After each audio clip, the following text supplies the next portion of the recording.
welcome everybody to day two of the 2023 Intercollegiate Championships in beautiful Spice Country, Grenada, the premier track and field event in this wonderful Spice Island of ours. A meeting of 26 secondary schools for bragging rights, supremacy, and a lot of gold medals and records are up for grabs because it is wonderful weather. Exciting day, good day for track and field events, good day for breaking records. The sun is out, not much heavy wind, and we are glaring and ready to go. My name is Jason Ski. Together with me this morning is Bernard and Twine. We've got some others joining us as well. We've got Leslie Smith with us, also Joseph Cador, and Sherry Ann Noel is down on the floor, down on the field. And a great day in store. We had a fantastic day yesterday, and with one record being smashed, and smashed is the appropriate word to use. Jamila Nicholas from the St. David's Catholic Secondary School, I think it was. It was. And the female discus, a new record of 37.97, a record that stood for just over 2 decades. And she did nothing but smash it to pieces. That's the story. A quick summary of day one. We had some track events, some good field events, and with all of that being said, the stage is set for a fantastic day two. Bernard, your thoughts? Good morning to all our viewers and listeners, and those of you that are following us. Yesterday was a good day. We anticipate a better day today. We started with, let's call it showers of blessing. Early morning showers of blessing that lasted no more than 5 or 10 minutes. So it has really made things a bit cool, and it's probably the right type of weather to start a track and field event. What we have this morning in store for you, we have 21 events in the morning session. 9 of those events are finals today. So you are in store for a treat. This is where you are going to see the 200 meters, in all categories, 200 meters.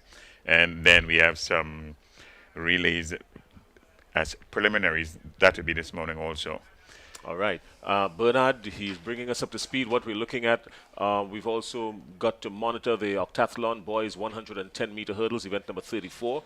On your screen is showing that we're getting ready for that. We've also got long jump in progress.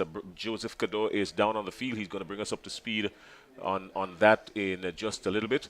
We've got high jump also taking place. Joseph is going to be busy this morning, and he's going to bring us up to speed with all of that. The 200-meter races are on this morning, as you mentioned, Bernard, and that too is going to be very exciting. A couple of big names inside there representing a couple of big schools as well, and we're going to keep monitoring that this morning. Your thoughts on what we can expect from the 200 meters? We expect very, very, very keen competition. In fact, as per the 400 meters yesterday, they are no clear favorites. Maybe except the under 17, with maybe the under 17 boys. But other than that, it's all up for grabs. All up for grabs this morning. All right, a quick run through of the point standings. We're not going to take all. We're just going to take the top 5. Still a lot of events to be had this morning, so it's still early days, but the St. David's Catholic Secondary School in the girls division is out in front in 114 points. The Anglican High School is right there on 81. St. Joseph's Convent St. George is sitting in 3rd position at the moment on 64 points. St. Joseph's Convent St. Andrew on 56 points, and the St. Andrew's Anglican Secondary School SAS on 40 points. Those are the top 5 in the girls division. In the boys division, the Grenada Boys Secondary School 115, but it's tight right there because SAS, the St. Andrew's Anglican Secondary School, is right there on their tails, 3 points behind, 112. The St. David's Catholic Secondary School on 80 points. Presentation Brothers College on 54 points. And the Boca Secondary School sitting in 5th position at the moment on 31.5 points. Those are the top 5 in both divisions, the male and the female. And we expect some significant movements on those point tables today.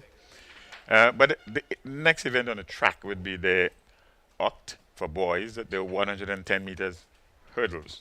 As you're probably aware, if you're not, it's a 8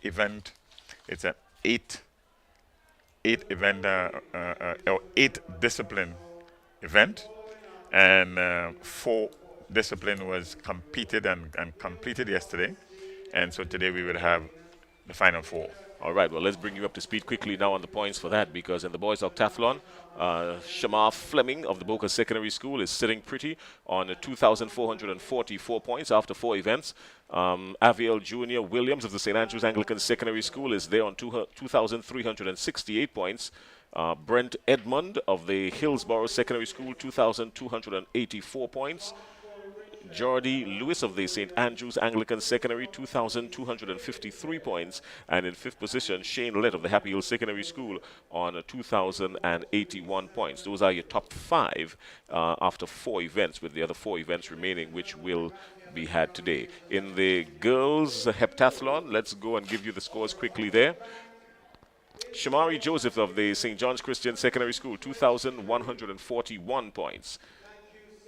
Thalia Desant, St. David's Catholic Secondary School, 1,870 points, so a lot of daylight there between 1 and 2. Demisha Scott of the St. David's Catholic Secondary School, 1,855 points. Destiny Langine of the Anglican High School, 1,854 points. And Letitia Williams of the St. Andrews Anglican Secondary School, 1,674 points. Those are your top five after 4 events in the girls' heptathlon. So the boys' octathlon and the girls' heptathlon, a decent amount of points being racked up there. For the 4 events in the boys this morning, we've got the 110-meter hurdles, the high jump, the javelin throw, and the 1,500 meters. That will happen. Those are the other 4 events remaining. In the girls' division, we've got the long jump, the javelin throw, and the 800 meters still to come. Yeah? So that's the story, the point standings in the boys octathlon and the girls heptathlon, Intercall 2023. Very good introduction. To have the multi-discipline events this year at this year's Intercall Games. It shows the versatility of our athletes, and we would have had some significant successes in the past. One with the reigning Commonwealth champion, in fact, in this multidisciplinary event, it's a Canadian. All right. We've also, this morning, we're also looking at a couple of field events. The boys high jump junior. We've got that happening. The Adon Daniel of the Boca Secondary School coming into the event with 1.85 meters, and Jurel Clement of the Hillsborough Secondary School on 1 meter, 1.72 meters. We don't have any other jumps times qualifying, but what we do have now is the start of the boys octathlon 110-meter hurdles. Let's run through the field for you quickly. Aviel Jr. Williams of SAS is in lane 3. Jared Stafford of the Grenada Boys Secondary School is in lane 4. Zilon Cox of the St. David's Catholic Secondary School is in 5. And Brent Edmond of the Hillsborough Secondary School is in 6. Brent Edmond is sitting in 3rd position at the moment. He's on 2,284 points. And Aviel Jr. Williams is on 2,368 points. Heat 1 of the boys octathlon 110-meter hurdles. And it's heat 1 of 2 heats.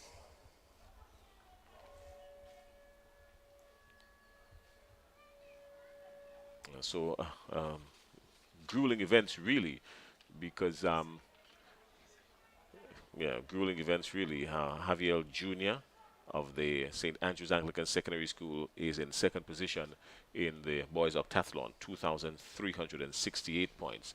So he has his sights set because he's not too far behind the leader, which is Shamar Fleming, which I'm quite sure we will see in the 2nd heat. He's on 2,444. After the 110-meter hurdles in the boys octathlon, we've got the high jump, then the javelin throw, and the 1,500 meters.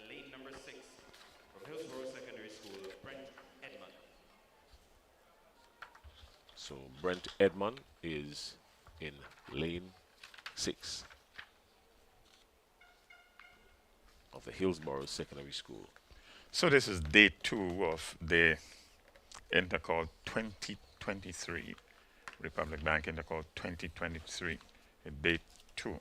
Day 1 saw very keen competition. But if you are joining us for the first time, very quickly let's go through the colors that you may be identifying the schools by the colors. White, all white, Anglican High School, Beacon High. Beacon High School is royal blue and sky blue. Bishop's College. Bishop's College is red and royal blue, gray and black traditionally. Boca. New School, Gateway Christian Secondary, gray, what is referred to as baby blue and white.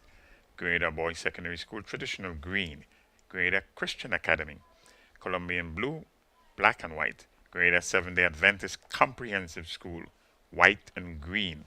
Grenada Secondary, Grenville's Secondary School, orange and black. Happy Hill Secondary School, changed colors this year, purple and white. Hillsborough Secondary School, yellow and forest green. J.W. Fletcher Catholic Secondary School, orange and purple. McDonald College, maroon and white. Presentation Brothers College, traditional royal blue and white. St. Andrew's Anglican Secondary School, SAS, navy blue and white. St. David's Catholic Secondary School, red and white. St. John's Christian Secondary School, royal blue and yellow. St. Joseph's Convent in Grenville, red and white and red. Green and white is St. Joseph's Convent, St. George. All right, well, we're getting ready for the start of the 110-meter hurdles. Boys open. Heat number 1. Williams, Stafford, Cox, and Edmond. 3 through 6.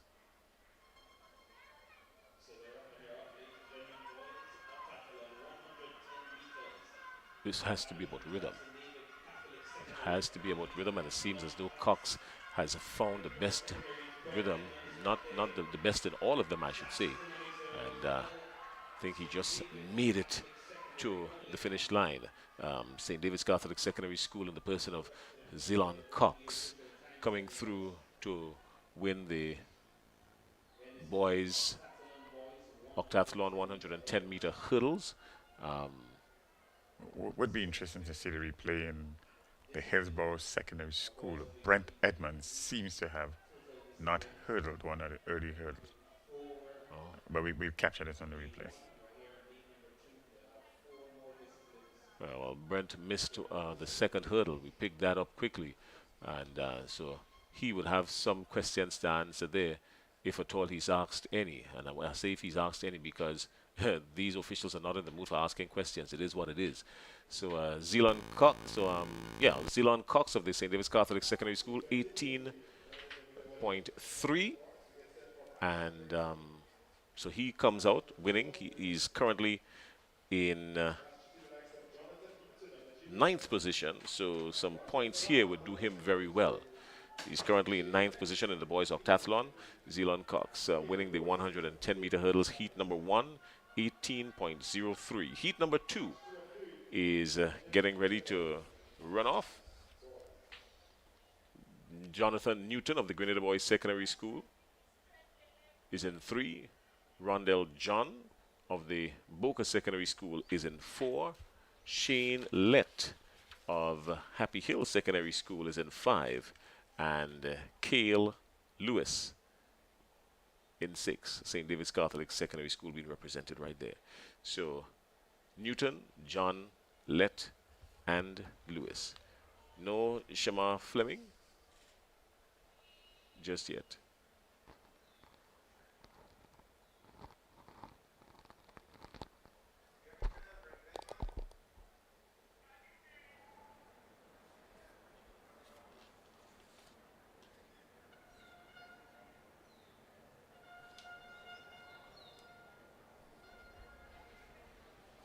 Jonathan Newton understanding that this is an event that requires a whole lot of energy, so he's not about wasting any.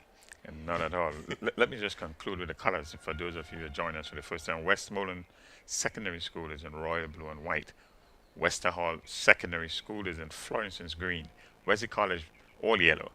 St. George's Institute, one of the newest secondary school, turquoise green and black and with white and gold.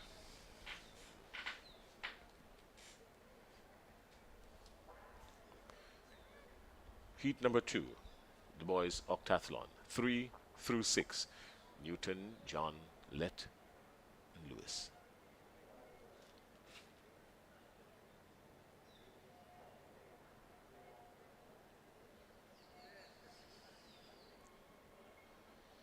The young men are all eager to get this one going this morning.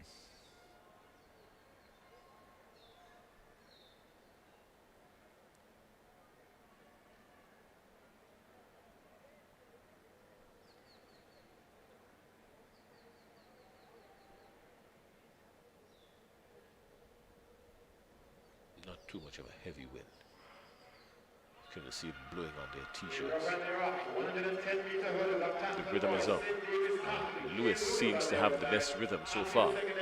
Lewis is clearing, 1, 2 steps and a clear, and he has ran himself clear to win heat number 2. That's Cale Lewis of the St. David's Catholic Secondary School. Good run from him. Picked up his rhythm very early and was not as smooth as you would want a hurdler to be. But he picked up his rhythm, 2.5 steps, started off 2.5 steps and clearing the hurdles. And as he got into the race, moving down, he started to clear the hurdles with 2 steps as opposed to 2.5. So he has found his rhythm and he came through. Nice finish, I should say. Yes, it was. But you get the impression that there's some work that needs to be done technique-wise with all 4 young men. In fact, both heats, you get the impression there's some technical work that needs to be done. Having said that, they found some way to complete the event and posting a time of 17.53 seconds. Big improvement in the last heat. Yeah, it's a whole second ahead. All right. Currently, we've got the boys' high jump junior on the field, 18 participants starting there, and the starting height 1.5 meters. Also, the discus sub junior 1.5, and 23 athletes, and 2 rounds of competition. So Joseph Cador is down there, and he's going to bring us into the know as soon as we get the opportunity. Heat number 3 in the boys octathlon 110-meter hurdles. Now, this field is Lewis, Fleming, and Lane. Fleming, of course, leading the boys octathlon with 2,444 points. He's in lane number 4, the Boca Secondary School.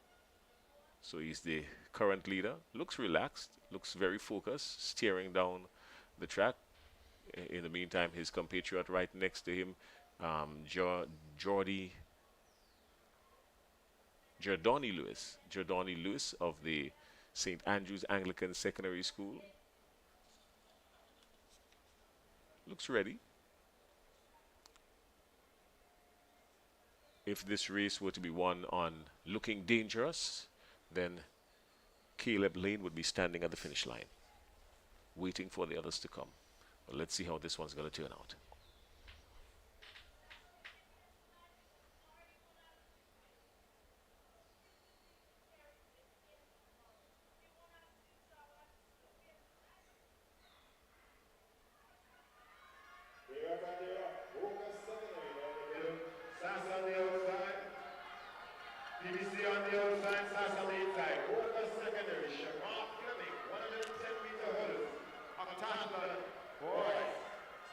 Well, there's a reason why he's leading in the boys octathlon, and there you see it right there. So he has just won his heat.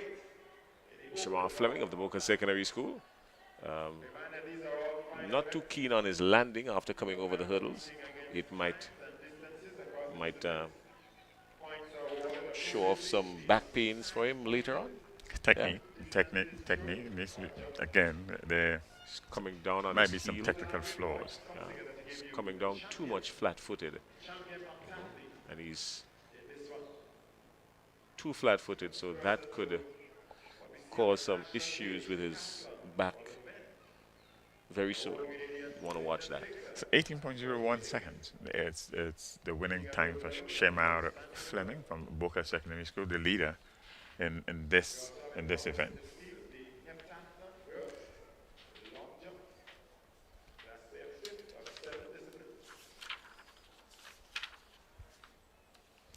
So you're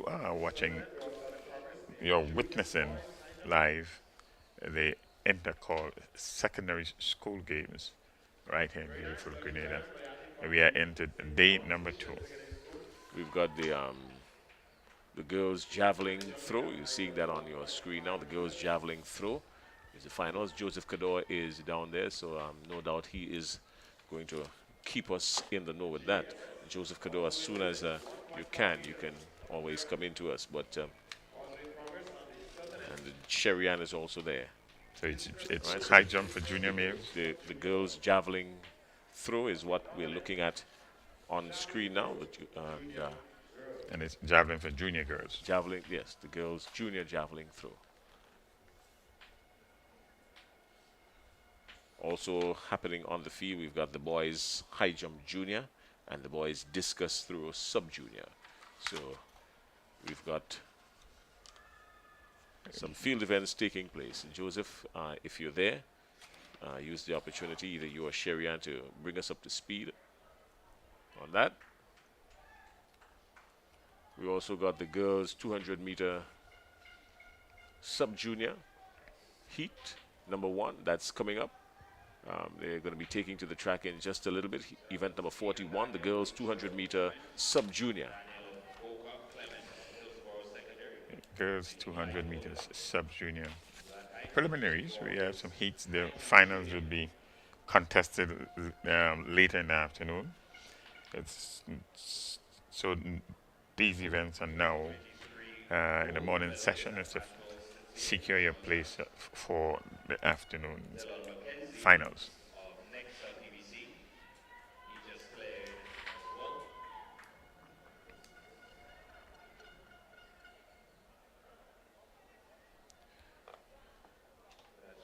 So on your screen, the female javelin throw for junior girls, javelin throw for junior girls. You're witnessing on your screen.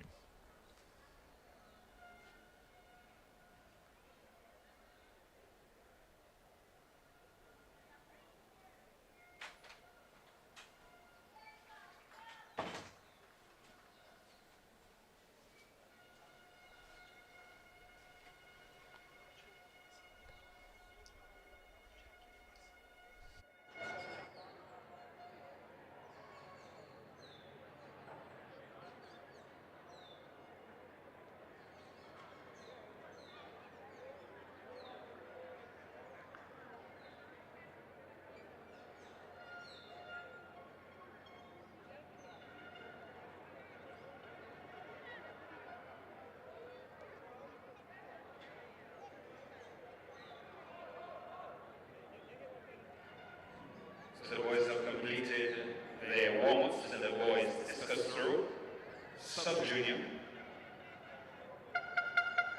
We're about to start this event, so I'll introduce you to the field.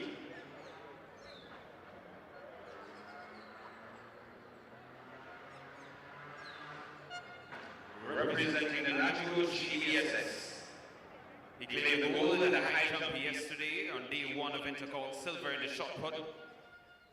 From Nagico GBSS, Nikel Abraham. From the Grenville Secondary School, claiming bronze in the 1500 yesterday, Rogel Carmichael. And next up, gold medalist in the javelin, bronze in the shot put, from Nawasasas, Delron John.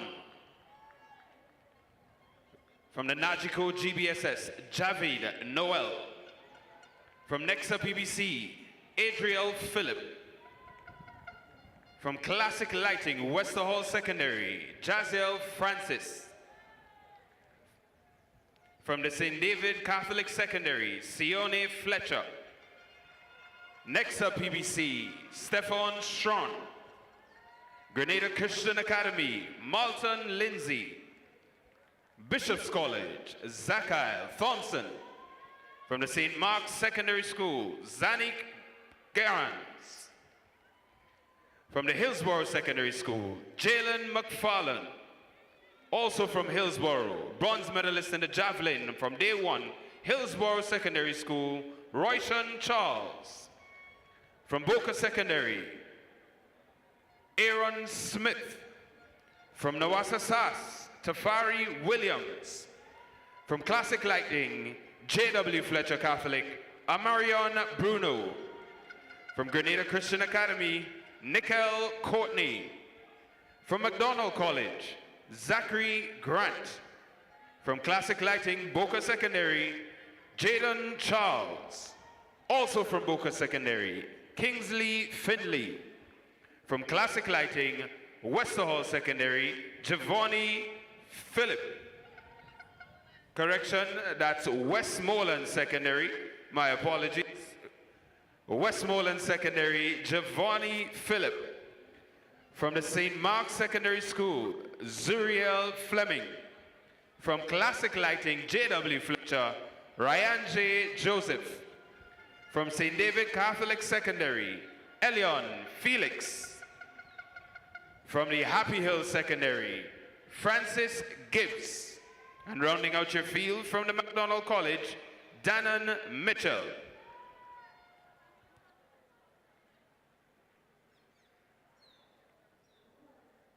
And back to the track we go for the first heat, first of 5, 200-meter sub-junior girls. Thank you, Russell.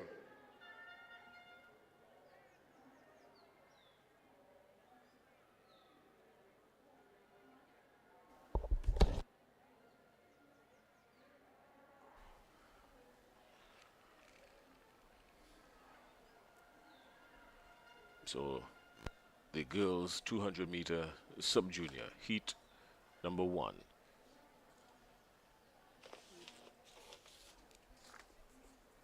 Charles, Regis, Barry, Douglas, Macmillan, Christopher, Alexander, Gresham.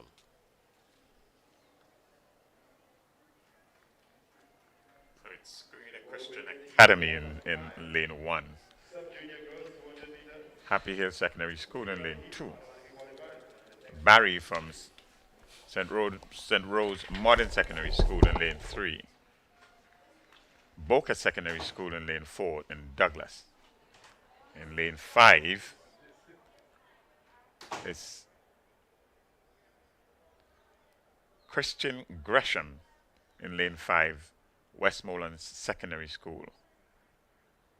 Ruth Macmillan, lane 6, Grenville Secondary School. Kayla Christopher, St. David's Catholic Secondary School in lane 7. And in lane 8, Mia Alexander, J.W. Fletcher Catholic School. So all 8 lanes are taken. Heat number 1, girls 200 meters sub-junior.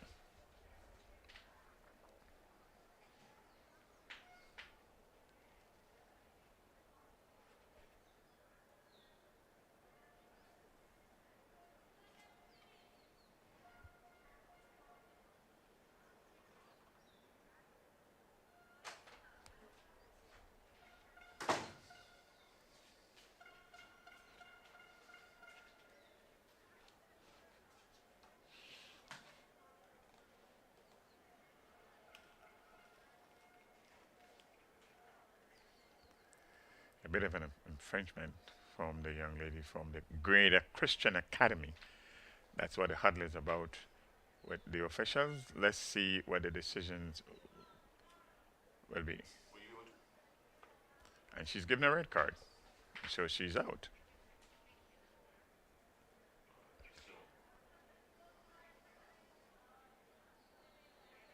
It's a red card produced for this false start. It means that the athlete from the Grenada Christian Academy has been expelled from this one.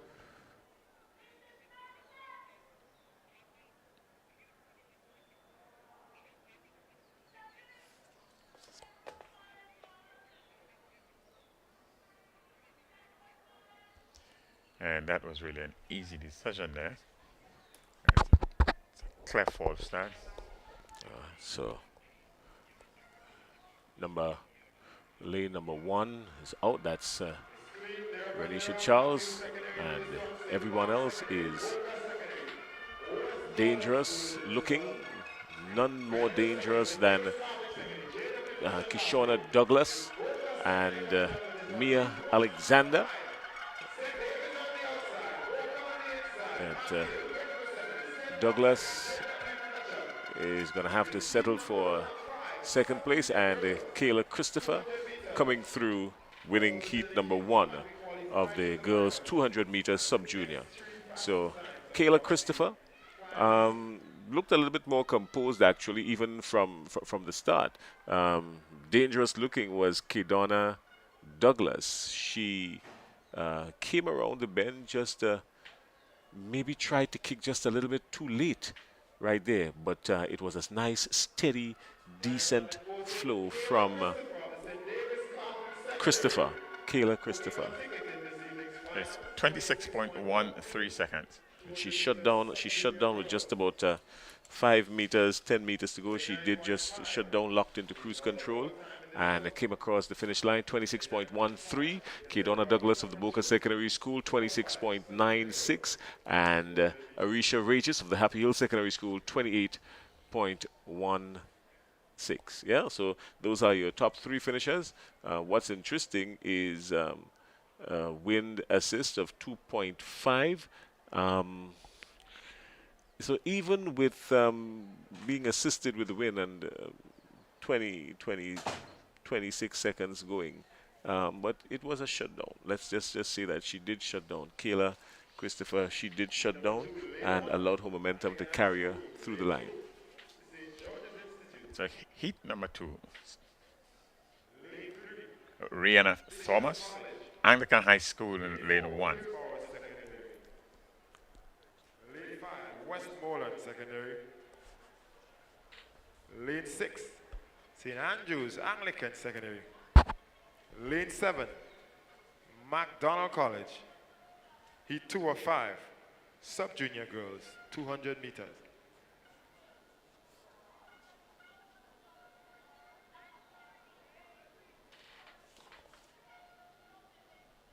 So the house announcer ran through the lane assignments, and heat number 2, as we said, no serious qualifying times being handed to us. So who do we look for? We can't say.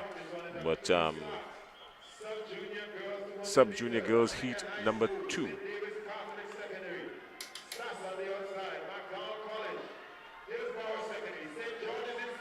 Christina Charles of SAS running on the outside, but Kilani Kwashi,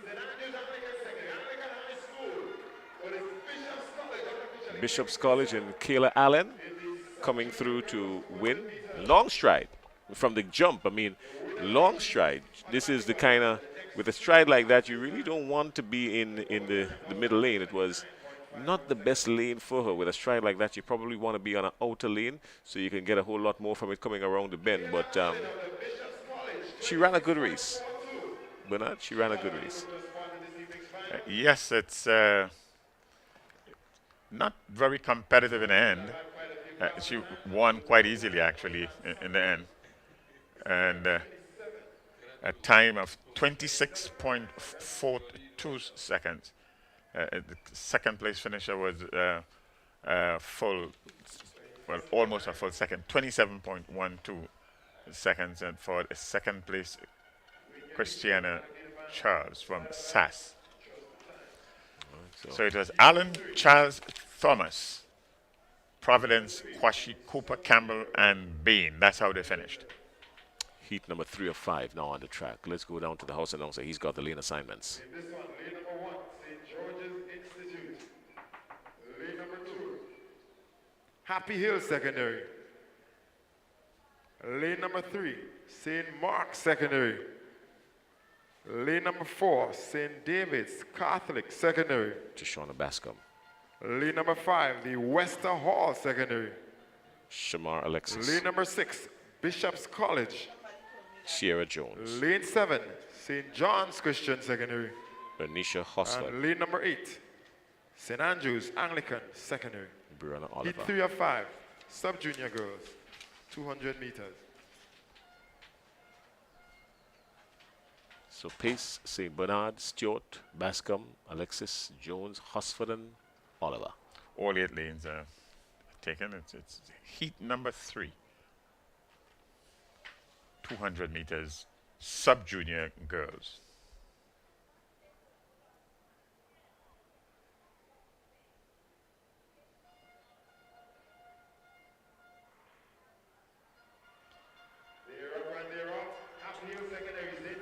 still even, but Happy Hill Secondary School in the person of Jada Bernard seems to be picking up the stagger quickly as she comes around the bend now in total control. She's going to just cruise to this one into the finish line. Look for her to shut down with about 20 meters to go. She does that now. She's going to lock down, and that's it. St. David's Catholic Secondary School, that is. St. David's Catholic Secondary School in the person of Tishona Bascom. Tishona Bascom, St. David's Catholic Secondary School, just coming through, shutting down early, Very. knowing that no real competition. 27.26 seconds, yes. Well, about 50 meters ago, she was done and dusted as to the results of this race. Being fully aware that this is heats and the finals, she carrying her place for the finals. What's important here is just making sure you secure your spot for the finals. We have 5 heats, or is it 5 winners are short of a spot, and then the next 3 best finishers. So in this one, it was Tishona Bascom from St. David's Catholic Secondary School. And we on to heat number 4.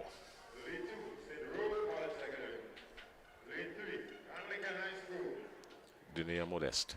Lead 4, Hillsborough Secondary. Kiana Roberts. Lead 5, St. Joseph's Convent, St. George's. Shadesha Walcott. Lead 6, St. Joseph's Convent, Grenville. Samara Noel. Lead 7, Wesley College. Frances Lewis. Running on the field, lead number 8, Grenville Secondary. Norisa Nelson. Sub-junior girls, 200 meters. So Noel, Perryman, Modeste, Roberts, Walcott, Noel, Lewis, and Nelson. You've been to a lot of these sports. Any favorites for the 200 meters so far? Who should come out of this one should be the young lady from Anglican High School, Modeste. All right, Denia Modeste. Let's see. She is in 3. Let's keep our eyes on her and see what happens here. She's out quickly, but Kiana Roberts of Hillsborough Secondary School has picked up some stagger and is looking in a no-nonsense mood. Wesley College, but it's Hillsborough Secondary coming on down. The winner qualifies out of Montgomery, the others chasing. St. Joseph's Convent, Grenville, McDonald College, Hillsborough Secondary. Unofficially taking this one is the athlete from the St. Andrews, St. Joseph's Convent, St. Andrew. Yeah, and Shamara Noel. A bit of a mishap on the track there. We're going to get to that in just a little bit to see what really happened and how it transpired. But it was probably the most competitive heat number 4. So all's well heading down the straight, and It's official. St. Joseph's Convent, St. George's. Shadija all's Walcott. well. So Walcott just tumbled, She's booked a spot in the just finish tumbled, line. missed a step and just tumbled, 27.78, unfortunately. position 2, But 27.97. Shadesha Walcott, Denia Modeste of the They find some time qualifiers in Anglican High School, but there's one 27.78. sub-junior girls. Sub-junior girls. That's more like it. Now, toyed with us for just a little bit there. The information Lead came up. assignments, heat number 5. Running on lead 1, the West Hall Secondary. Lead number 2, St. John's Christian Secondary. Lead number 3, Bishop's College. Rachel Lead Joseph, 4, Boca Secondary. Kashanti Mitchell, Lead 5, St. Joseph's Convent, St. George's. Sophia Stephen, Lead 6, St. Joseph's Convent. Shanika Bido, Lead 7, Wesley College. Keisha And Stanislaus, lead number 8, Grenada Christian Academy. Lead Kidonna 5 of 5, Rogers. sub-junior girls, 200 meters. What has been quite noticeable is the representation from 2 of the newer schools. It's CGI, or SGI rather, and GCA. Yeah, good representation. The girls, 200 meters, sub-junior, heat number 4. This is heat number 5 actually. Heat number 5 of 5. Heat number 5. Yeah, so heat number 5 of 5. Agard, St. Louis, Joseph, Mitchell, Stephen, Bideau, Stanislaus, and Rogers.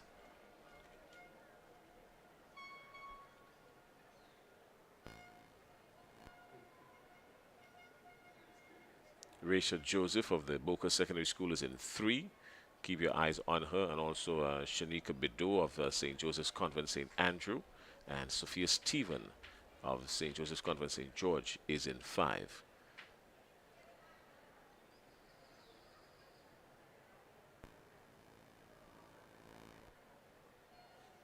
A surprise could come from Keisha Stanislaus of the Wesley College in 7.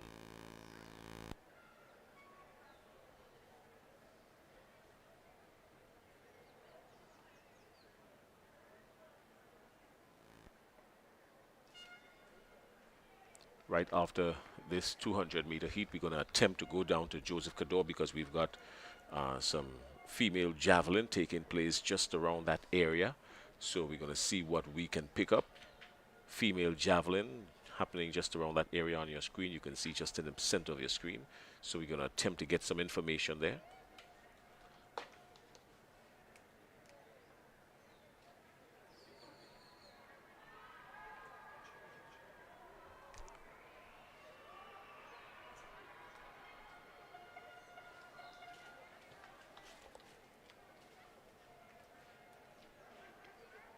There onto the max.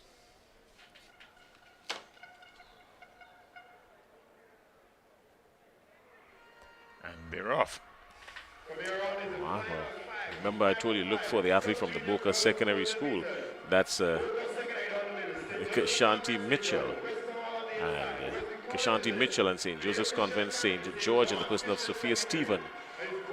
We will recall those two names, but it looks as Mitchell is going to power away, save and accept a stumble. She's going to power away, and following her is Stephen.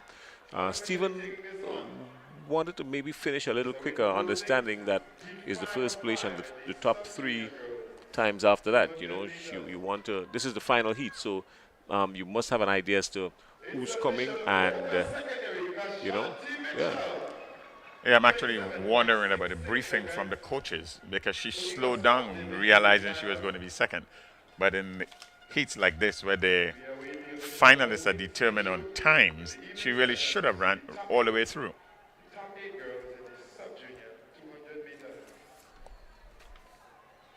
All right, so 27.66 for Mitchell, and 2 seconds later, Sophia Stevens of the St. Joseph's Convent.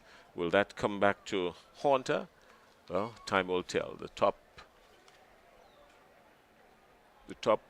finisher presentation. It's 10:18 every heat, and the rest of and it, the top 3 best times after medal that. We've got a medal We welcome presentation Mr. happening, so Dominic let's Jeremiah, go down to Chairman of the the Intercall Committee. medal podium. We've got a medal presentation there, events that took place this morning already, and President of the Grenada Principals Association and principal also of the Presentation Brothers College, Mr. Dominic Jeremiah, is going to be down there, and Kenroy Batiste is going to do the duties of the house announcer. Kenroy Modeste, good morning, my good friend Kenroy Modeste. He's a contractor and a very good friend of mine, and he did in fact indicate to me that he purchased the pay-per-view link and he's going to be viewing. So Kenroy Modeste, if you're viewing, as you said that you would be, good morning and good to have you. But the Kenroy that I meant to refer to was our own Kenroy Batiste. Event 2, boys long jump sub-junior. Bronze medalist Golden Joseph. SAS, 5.55 meters. Silver medalist Jaden Bear, GBSS, 5.58 meters. Presenting your gold medalist, Christophe Calise, SAS, 5.95 seconds.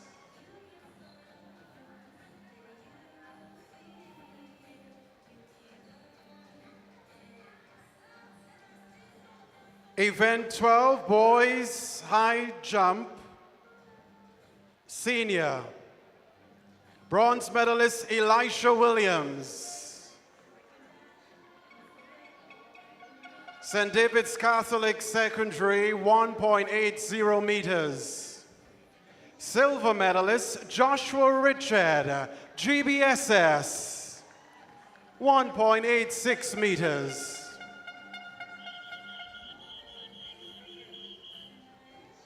Your gold medalist DeAndre Smith, Boca Secondary, 1.89 meters.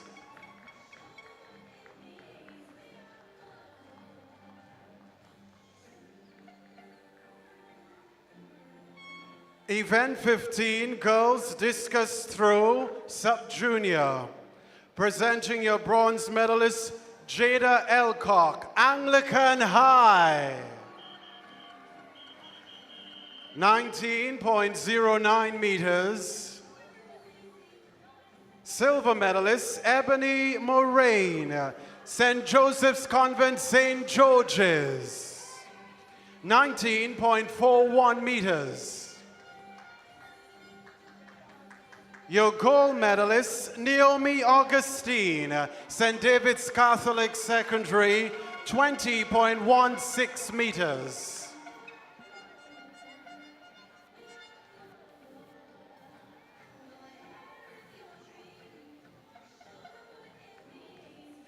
Event 27, girls shot put, sub-junior. Presenting your bronze medalist, Zoria Charles, SAS, 8.72 meters. Silver medalist, Tabitha Francis, St. David's Catholic Secondary, 9.11 meters. Now your gold medalist, Naomi Augustine, also representing St. David's Catholic Secondary, 10.18 meters.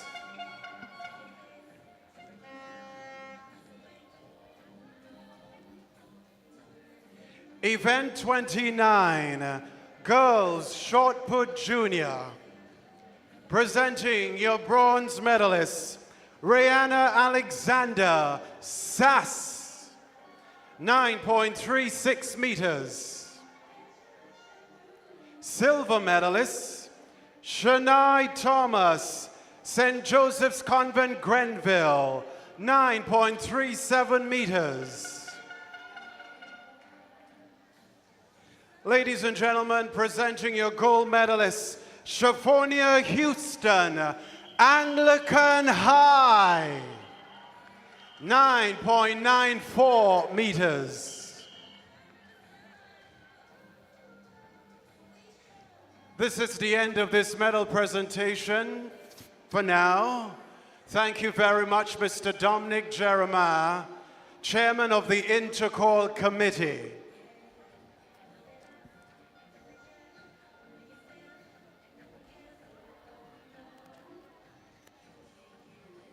Intercall, Republic Bank, Intercall Championships 2023.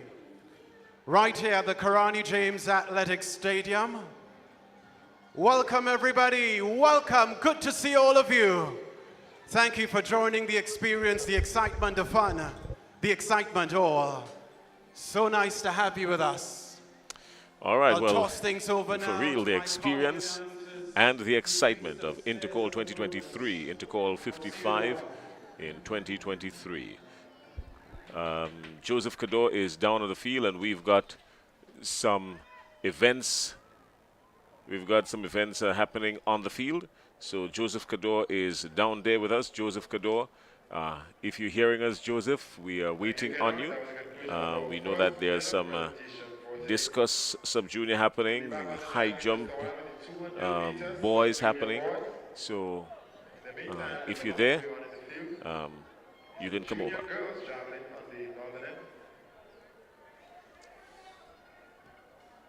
Concluded the heptathlon.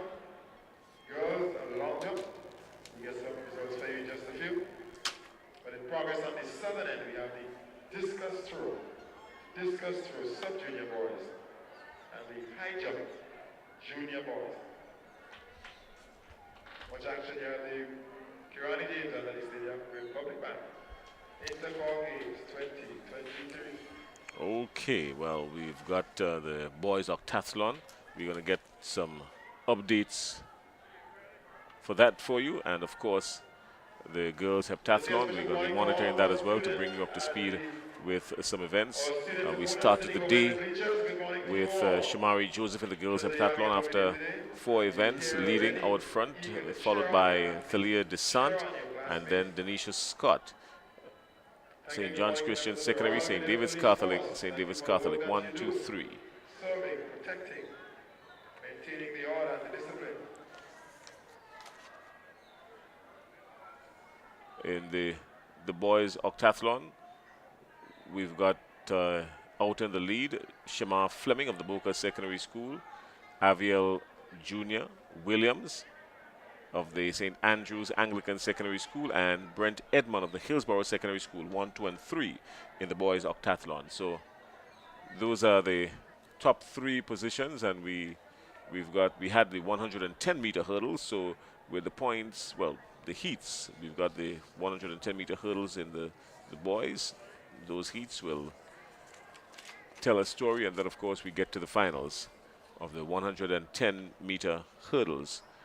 Then we've got the high jump, the javelin throw, and the 1,500 meters in the boys octathlon. In the girls heptathlon, still to be completed, we've got the long jump, the javelin throw, and the 800 meters. So that's the latest on the heptathlon and the octathlon.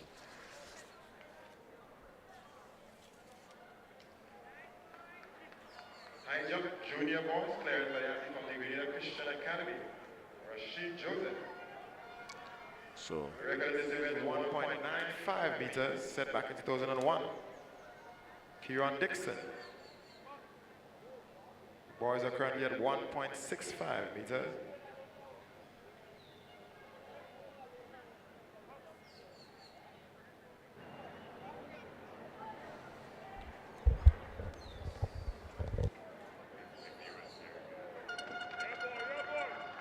Nice, smooth, clean clearance.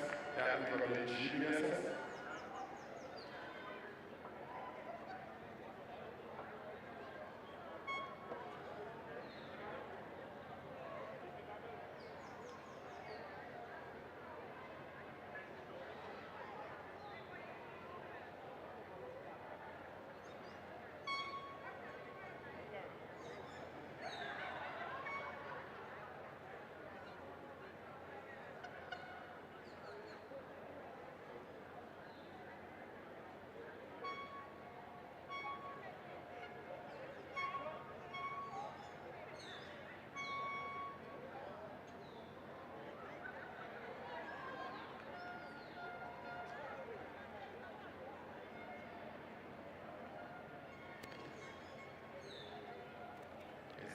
Junior girls javelin throw in progress. We just witnessed the athlete from the Western Hall Secondary.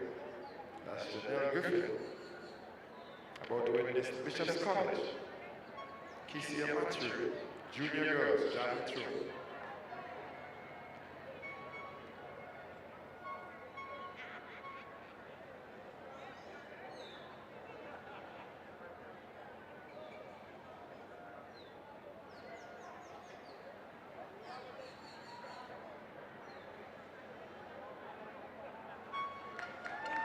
Now in the field events, we have the junior girls javelin, 26 athletes in that category. They're making their second attempt.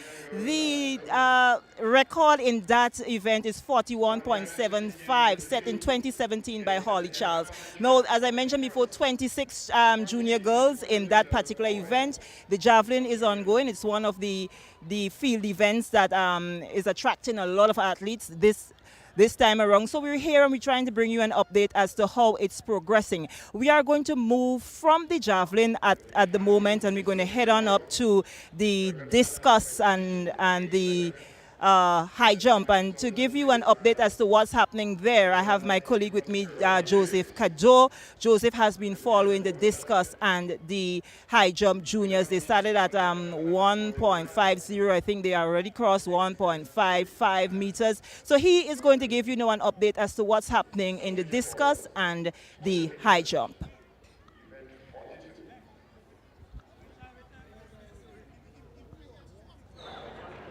Well, thank you guys and welcome to the National Stadium. Just to give you an update on what's happening in the discus. Well, it started this morning.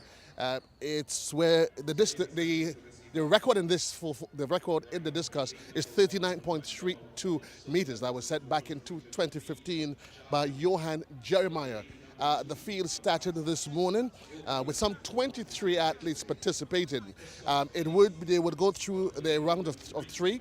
Then that field will be reduced, and from there we go into the second round. It is early days yet, as certainly as we go through the day, we get an appreciation for exactly where this is going to end. Similar, as Sherry intimated, in the high jump, it is early days yet. They're just about 1.55. They're just about 1.55, so certainly we gave way to action on the track. All right, so thank you very much, Joseph Kado and Sherry Ann Noel. The junior boys 200 meters, heat number 1. Jaldu, Caliste, Samuel, Joseph, Oliver, Robert, St. Louis, and Felix. McDonald College, SAS, Happy Hill, GBSS, St. Mark Secondary, Boca Wesley College, and Grenville Secondary. 1 through 8.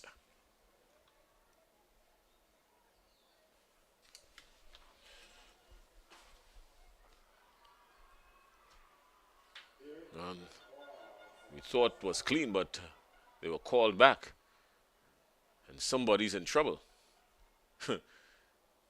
This is not where you want to find yourself. We can tell that this heat seems to have some kind of fire attached to it because, that is if we go on looks, Antoine. We had some times here. Heat 1.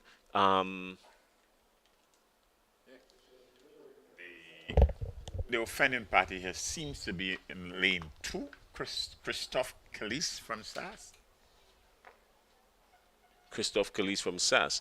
All right, and the replay seems to suggest otherwise. Well, we'll wait and see. There's a warning on the field. There's a green card. Yeah, there's a warning on the field. 24.22 GBSS Kamal Joseph. That's the best time that we've had, well, the time that we have recorded. So sound warning. So all's well that ends well. But clearly over the years the officials have shown that their tolerance level for false starts has diminished quite significantly from the international scene and all. It's a new rules. One remember the Moscow Olympic when the 100 meters took literally about 15 to 20 minutes to start one race. Well, tense moments here. Seems to be some familiarity with these athletes. Everybody seems to know everybody and what everybody's capable of. Starts off at a trot, except for what we're seeing from the athlete from SAS. That's Christophe Caliste. He is lunging forward and making no mistake about it. But good comeback there from Kamal Joseph of the Grenada Boys Secondary School. He's not going to catch him. He's not going to catch him. So Caliste Christopher making the best of the opportunity. That's what you call it.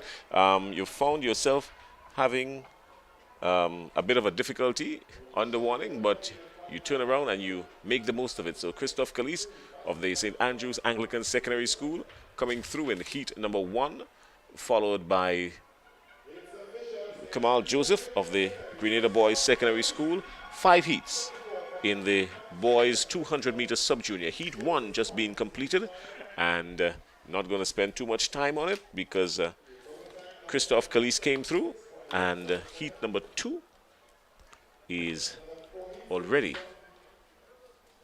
for business. And we seem to be getting a prelude to what might be in store for us.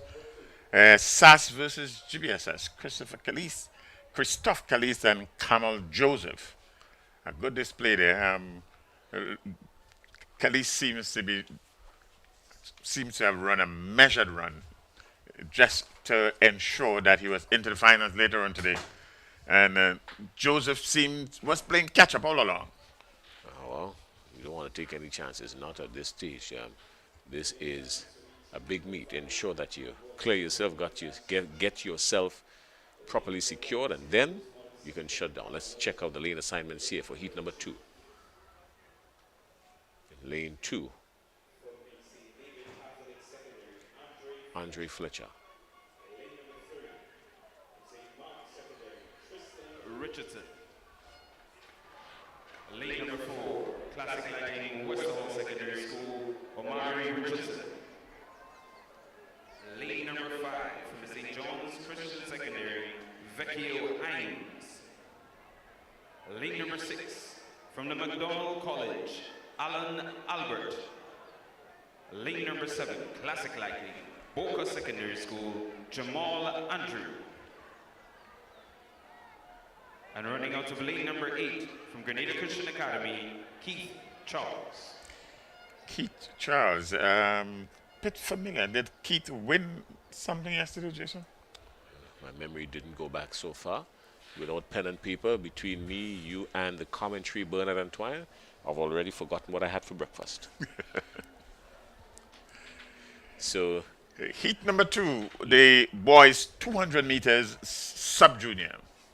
Luzon, Fletcher, Richardson, Hines, Andrew, Charles, Albert.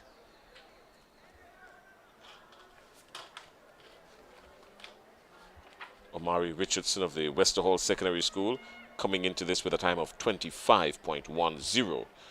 So him and Andre Fletcher, the two to watch in this seat. Fletcher's in lane 2.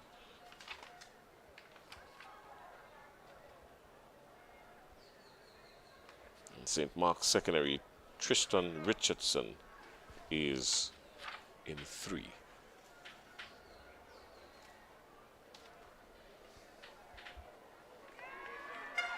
Kevon Louison in lane 1, the St. Rose Modern Secondary School.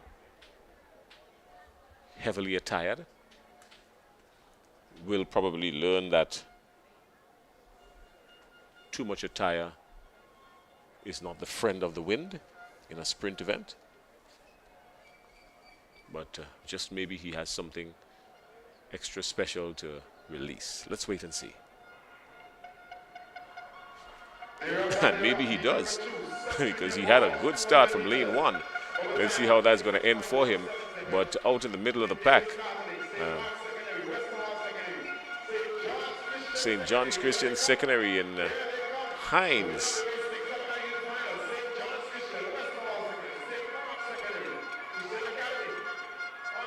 So 5 Hines just coming through ahead of Omarion Richardson of the Westerhall Secondary. So Hines winning his heat. Pretty good calculated run, I would say, from St. John's Christian Secondary Hines. Good challenge from Westerhall in the person of Richardson. And so these two, let's look at the times, but these two certainly. Hines will be there. Let's see if the second place Richardson will be there also. So 24.58 and 24.66 are the top 2 running under 25. 24.58 and 24.66. So we might just see both of them. 25.53 seconds. Time to beat as we get set for heat number 3 of 5. 24.58. Hines and Omarion Richardson of the Westerhall Secondary School. 24.66. Yeah, better than what he came in with. Richardson came in at 25.10 and now clocking 24.66 to come second in his heat. Let's go to heat number 3 now. Heat number 3, we're seeing St. Rose Modern Secondary, St. David's Catholic Secondary. Again, Happy Hill, Westmoreland Secondary, PBC. So we're at heat number 3 of 5 in the prelims for the boys 200-meter dash sub-junior. Let's go down to the lane assignments. Your field. Running out of lane number 1 from the St. David Catholic Secondary, Ronell Hosford. Lane number 2, St. Rose Modern Secondary, Casey Andrew. Running out of lane number 3, representing Nawasa Sass. He got gold at national champs this year, Delron John. Lane number 4, from Hillsborough Secondary School, Tikwan Boswing. Lane number 5, from the Westmoreland Secondary School, Giovanni Phillip. Lane number 6, from Nexa PBC, Nathaniel Douglas. Lane number 7, from the St. George's Institute, Kazim Salab. And running out of lane number 8, from the Grenada SDA Comprehensive, Kieron George. Your field for heat number 3 of 5 and the boys 200-meter dash sub-junior. So Delron John, Taekwon Boswin, and Nathaniel Douglas. In my mind, those are the 3 to keep your eyes on. Douglas of PBC, Boswin of Hillsborough Secondary, and Delron John of SAS. This is heat number 3. This has the potential to have some fire attached to it because Delron John is there. So it's lane 3, 4, and 6. Yeah.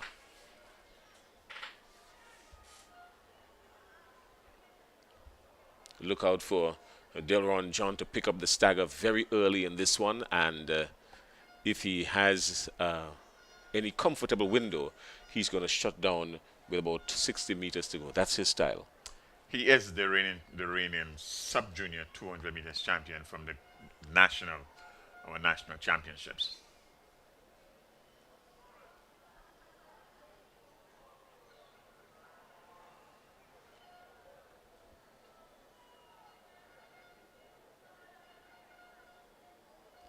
So the running should be lane 3, lane 4, and lane 6. Anything in my mind, anything other than that would be a pleasant upset. But let's see what happens.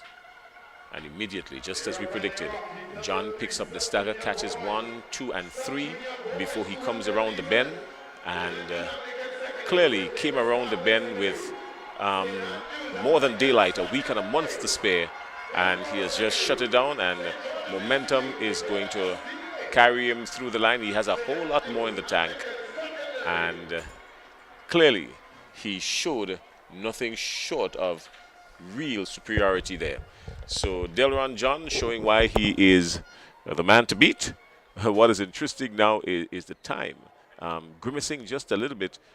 Wonder why this is not looking good for him and Saz, but he came around the bend picking up 3 on the stagger early, and with about 80 meters to go he could have locked into cruise control and allowed the wind to take him through.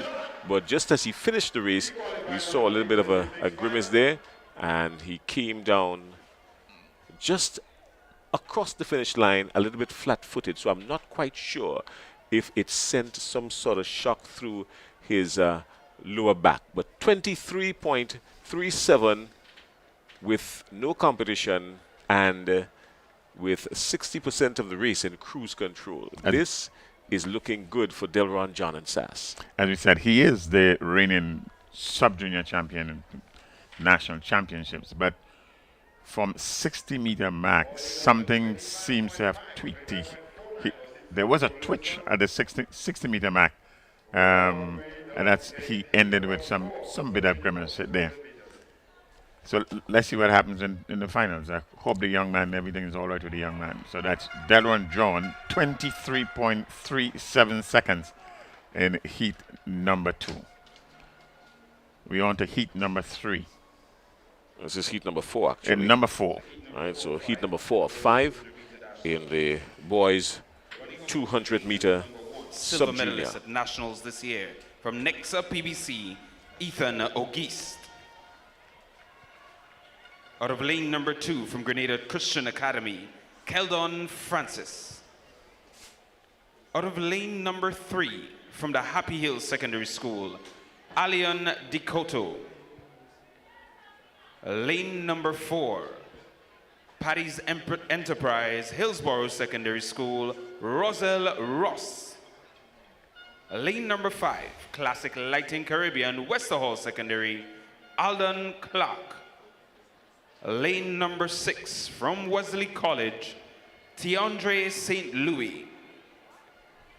Lane number 7, Classic Lighting, J.W. Fletcher Catholic, Ryan J. Joseph.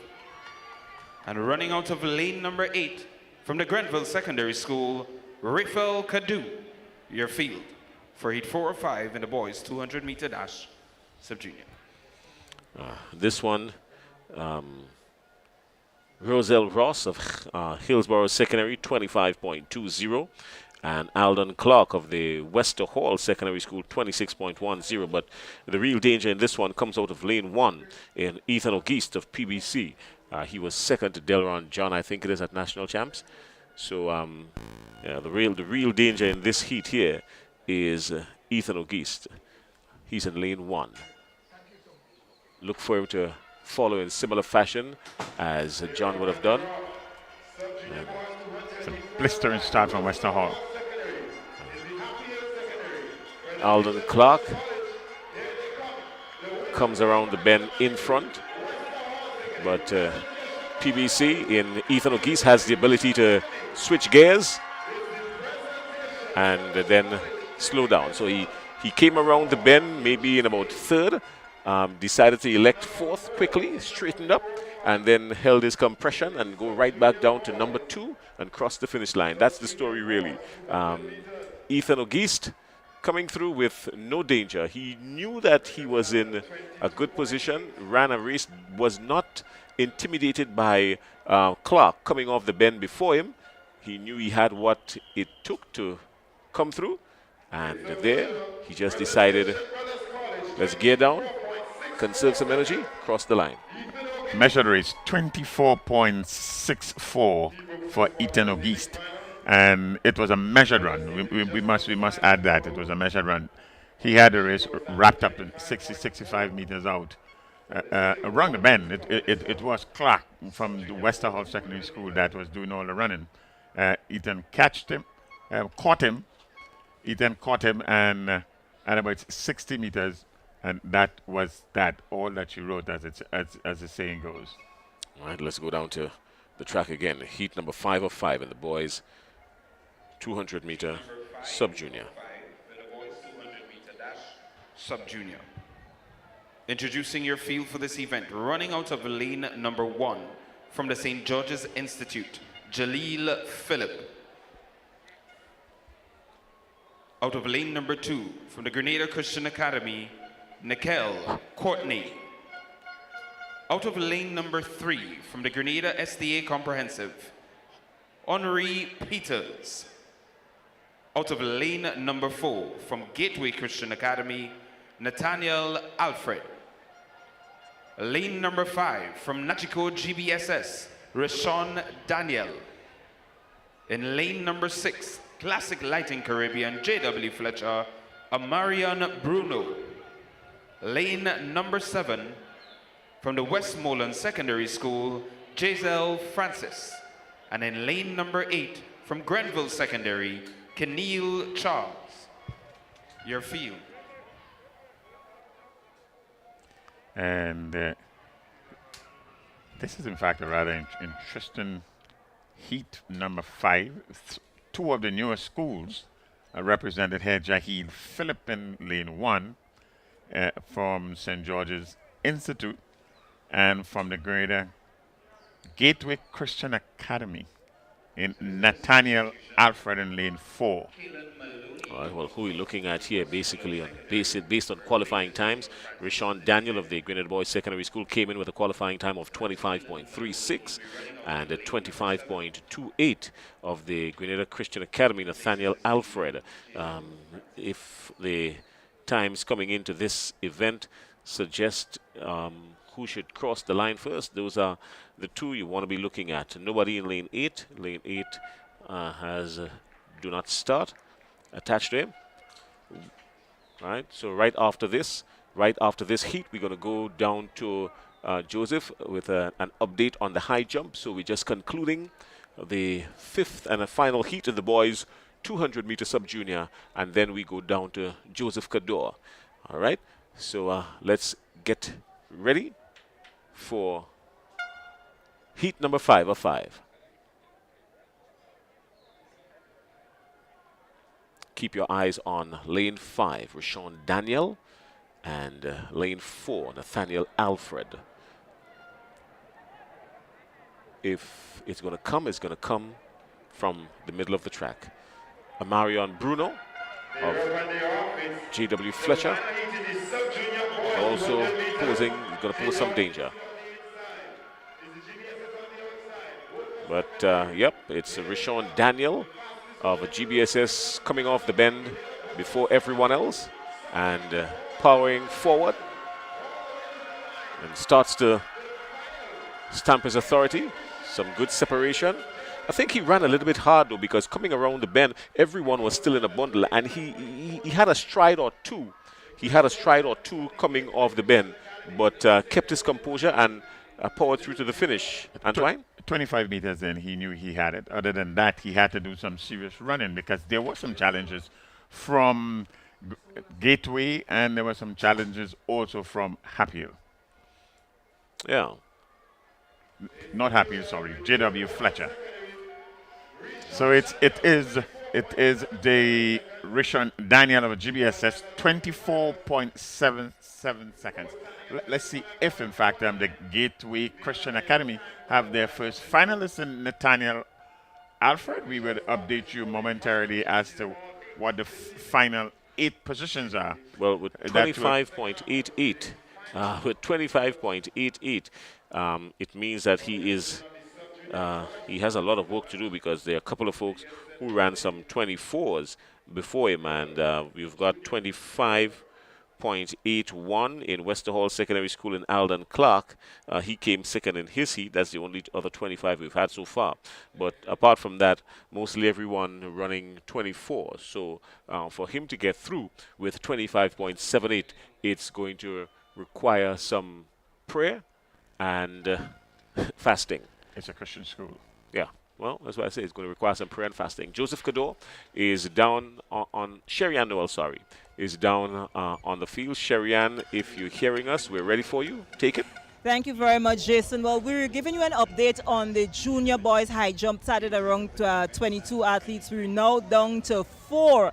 The jump that they're attempting now is 1.73 meters. The record is 195, which was held back in 2001 by Kellon Dixon. I think Kellon Dixon was a former student of the Presentations Brothers College. But just let you know that we have in the run right now, we have Micah Campbell from GBSS, Rashid Joseph from the Grenada Christian Academy, Alden Daniel from Boca, and Dylan McKenzie from the Presentation Brothers College. As we mentioned, it is the junior boys high jump in progress, and we're down to 5. We are going to keep you posted as to what's happening with the new heights and so as the day progresses. So back to our commentary team.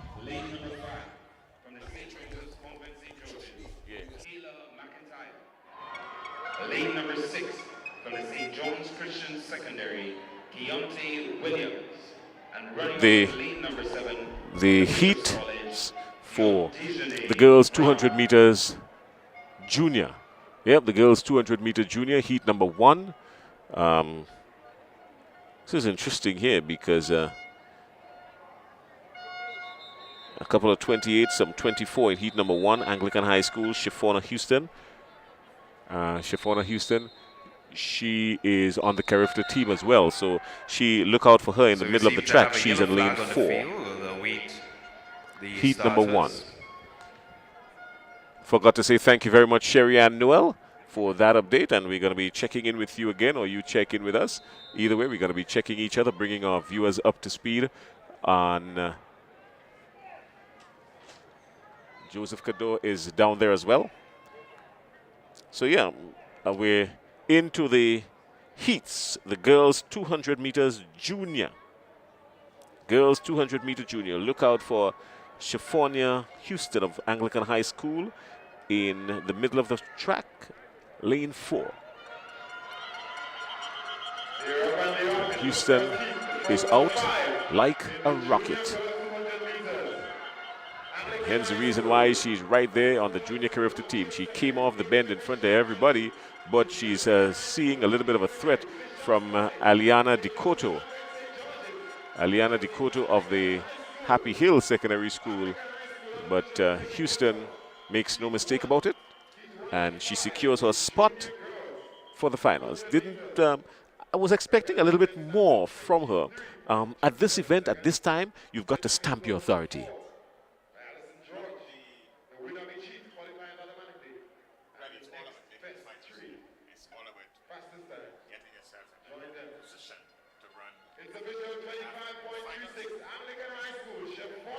Yeah, so Shaffonia Houston coming out and stamping her authority. Could have done that a little bit more. Didn't need to work so hard coming around on the straightaway.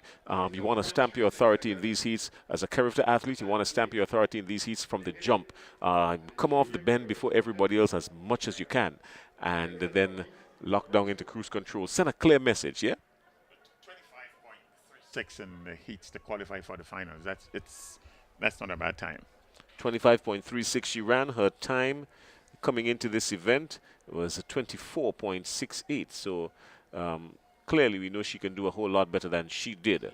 Let's go to heat number 2 now. Let's see who's there in heat number 2. Introducing your field for this event. Running out of lane number 1 from Bishop's College, Portia Samuel. Out of lane number 2 from the McDonald College, Peaches Panchu. Lane number 3 from the Westmoreland Secondary, Kira Kowich.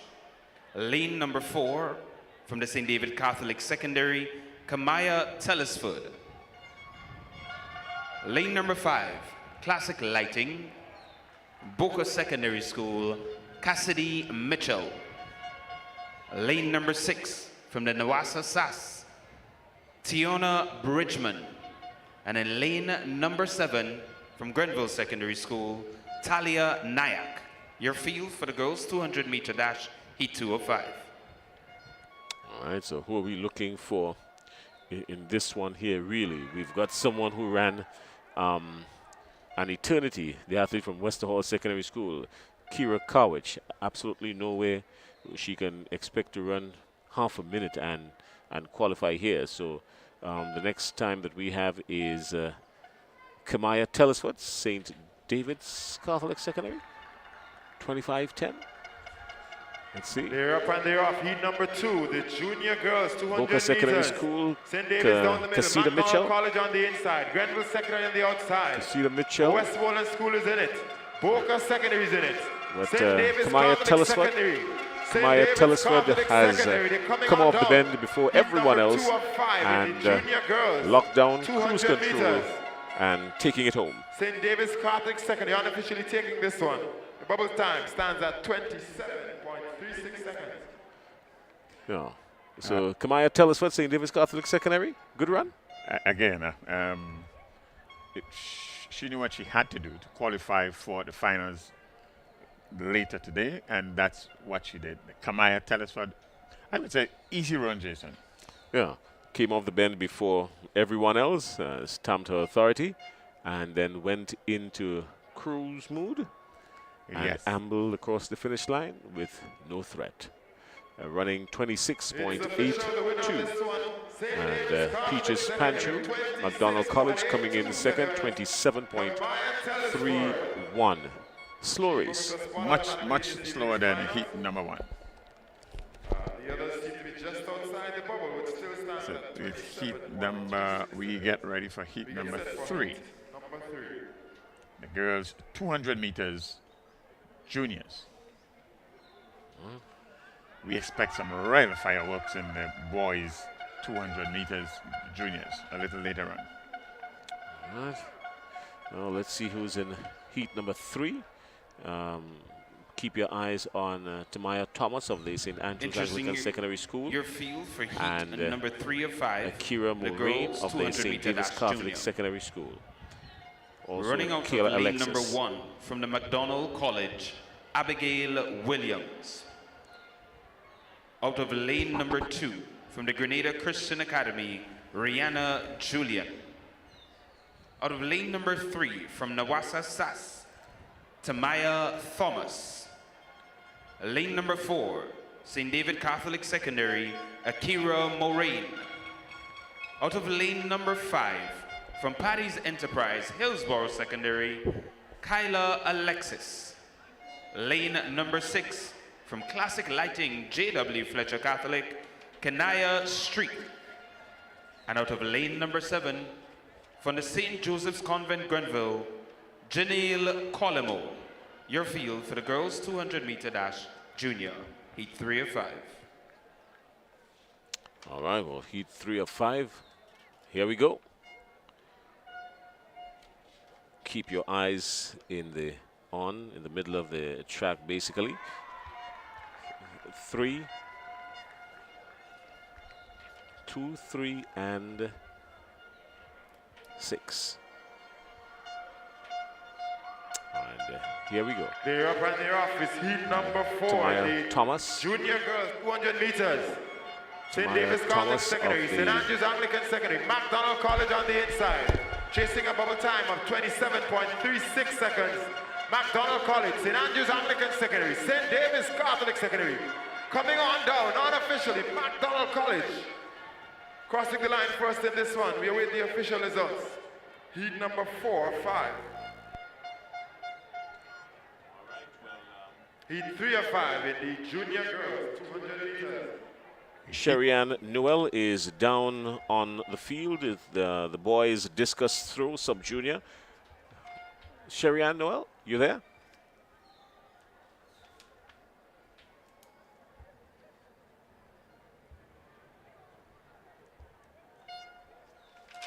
Heat number 3 is Williams from McDonald College taking that one in 26.53.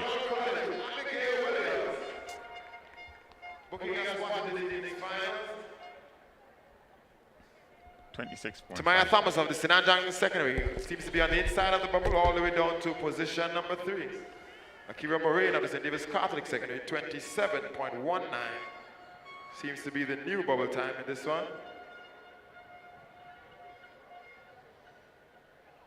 So it's McDonald College, SAS, St. David's Catholic Secondary, the first 3 positions. Number 4, junior girls. Heat number 4, the junior girls 200 meters.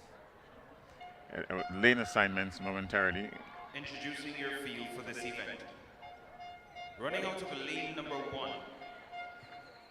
From the St. Joseph's Convent, Grenville, Sanya Belfont. The Belfont in lane 1. Lane number 2 from the St. Mark's Secondary, Ava Grant.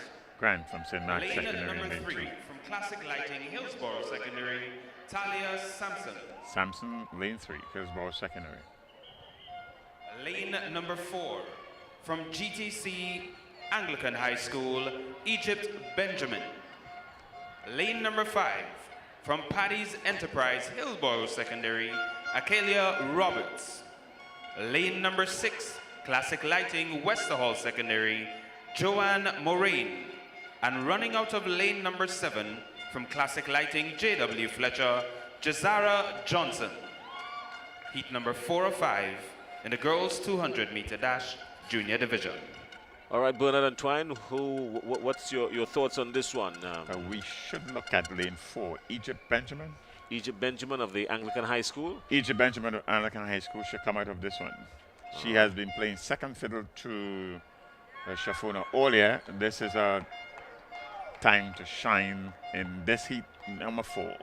All right, well, she is in the middle of the pack at lane 4. There she is, Egypt Benjamin of the Anglican High School. Looks very focused, understands the mission at hand.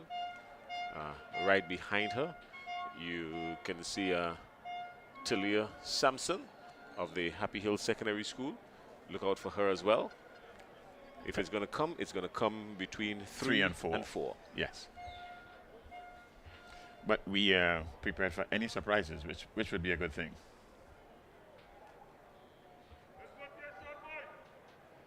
So Belfon, Grant, Sampson, Benjamin, Roberts, Maureen, and Johnson in lane 7. Heat 4-5. Girls 200 meters, juniors.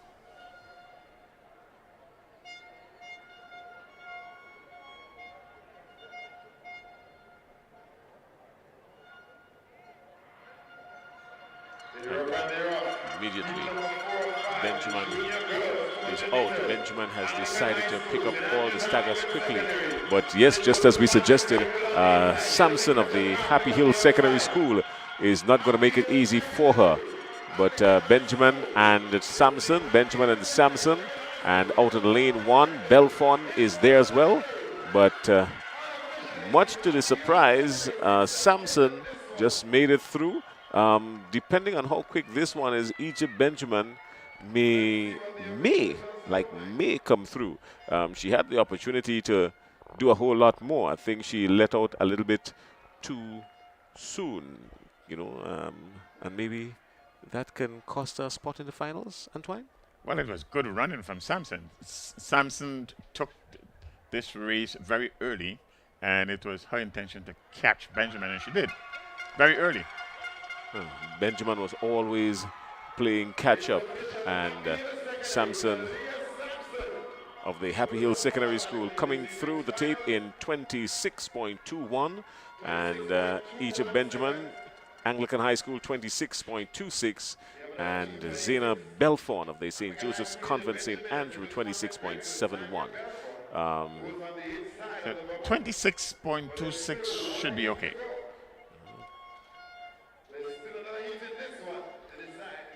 We had 25 by Shifona Houston and a couple of 26s. So yes, 26.26 might that just be okay. be able to get her through, but time will tell. Let's so see heat number what 505, the final heat has in store. 505. Let's go to the house division. announcer. Introducing your field for this event. Running out of lane number 2. From the St. Mark's Secondary School, Adalia Phillip. Lane number 3, from Classic Lighting, Westerhall Secondary, Janelle Griffith. Lane number 4, from Classic Lighting, Boca Secondary, Amaya Chandler.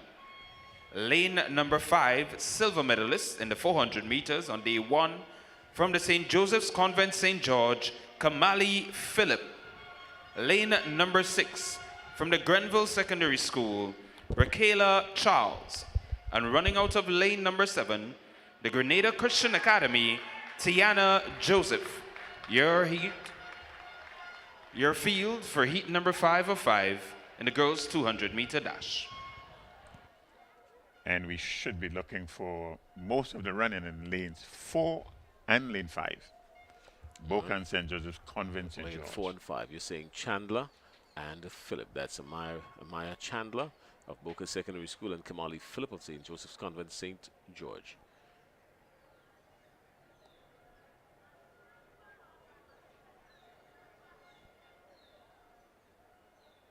Running somewhere late 24, early 25 would be a good thing, especially if you're running in the final heat. You have a pretty good idea as to what would have transpired, so you can gauge yourself properly. The other athletes would have already done their thing. But let's go. Phillip is in 5. Chandler is in 4. Phillip is in 5. Phillip comes through. Chandler in 4. It's Phillip and Chandler. Chandler and Phillip. Phillip and Chandler. Chandler and Phillip. And Phillip. And then comes Chandler. True to form. True to form.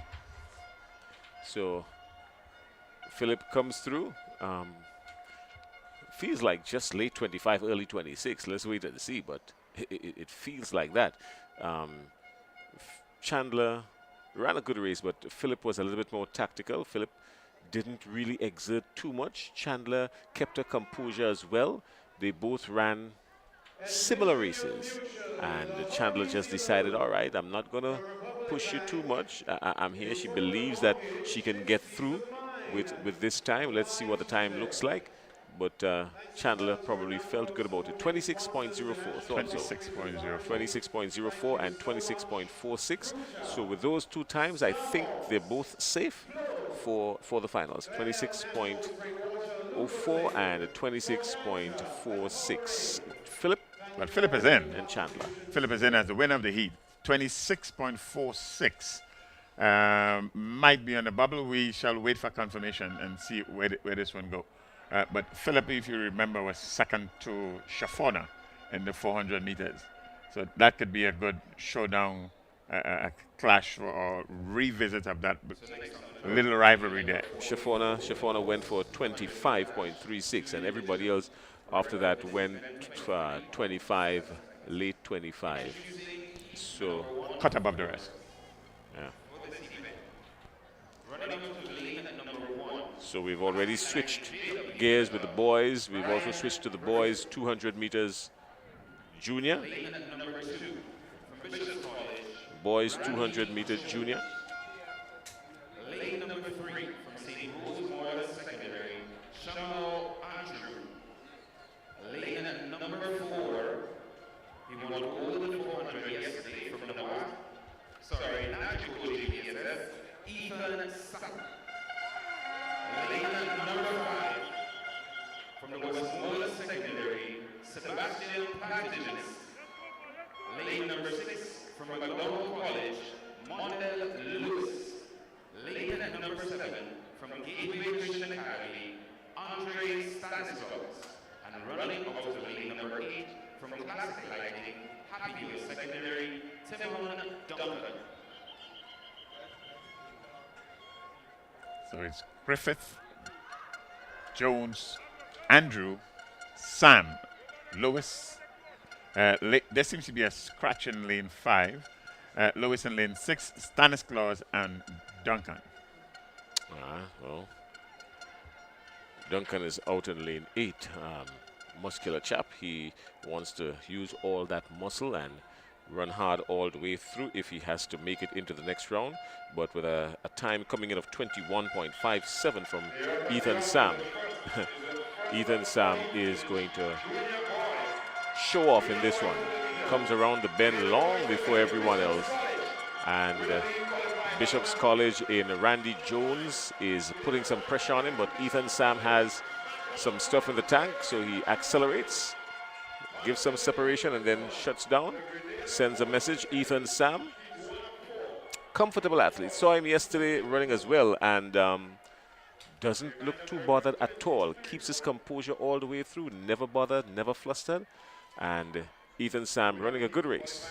He has a very good disposition, really. And just to remind our viewers that Ethan Sam is on our Carifta team. He will be doing the 100, 200, 4x1 and 4x400 meters at the Carifta Games in a few weeks.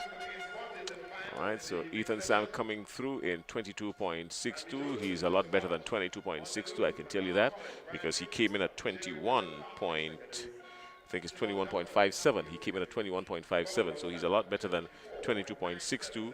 Randy Jones of the Bishop's College, 23.01. He will have to wait and see. So too will Mondel Lewis of McDonald College, 24.22. Anything after that was weeks and months. Joseph Cador is on the field. Joseph Cador, talk to us. What have you got? Guys, the excitement in the discuss continues to heighten. A field that started at 23 is now down to 8. Here's how it's positioned in itself. Strawn from the Presentation Brothers College, he's leading the field now with a throw of a distance of 29.89. Abraham from the GBSS, 26.94. And Philip from the Presentation Brothers College currently sits in 3rd place with a throw of 24.43. That's in the discus. While you're there, though, you want to keep your eyes also on the high jump. It has been reduced to 2 athletes in the field. That's the GBSS and the Boca Secondary. Folks, it is Intercol 2023. Okay. GBSS and Boca, tell us what are the names of those athletes, because they've got multiple athletes in the high jump, Joseph. So when you get a chance, send us a message so we can understand who are the two athletes. Out of lane number 2 from the Bishop's College, Jamie Matthews. Lane number 3 from Classic Lighting, J.W. Fletcher, Shem Smith. Running out of lane number 4 from Nagico GBSS, Tyreek McSween. Lane number 5 from Classic Lighting, Boca Secondary, Nicholas Frederick. Lane number 6 from Grenada SDA Comprehensive, Aristophanes Courtney. Lane number 7 from St. Rose Modern Secondary, Jaden Knight. And running out of lane number 8 from the Grenada Christian Academy, Kimal Murray. Heat number 2 of 4 for the boys 200-meter dash junior. All right, so what are we looking at here? McSween is in 5. Boca Secondary School, Nicholas Frederick is in... McSween is in 4. Frederick is in 5. And Aristophanes Court is in 6. Shem Smith, look out for him too, he's in 3. But if it's going to come, it's going to come from somewhere around the middle of the pack. And here we go. McSween, GBSS, out like a bullet. Came off the bend long before everyone else. And he's gone. He's going to shut down now.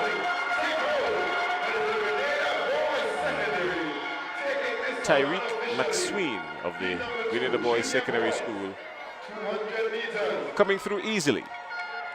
No bother, no real threat. And but he showed his class. Again, for our viewers, Tyreek is also one of our Carifta selectees. And like Ethan, he is doing 100, 200, 4x1, and 4x4. So it's a class above the rest. These guys are showing what they are made of, really. Very well. Yeah, yep. Showing off the class, of course.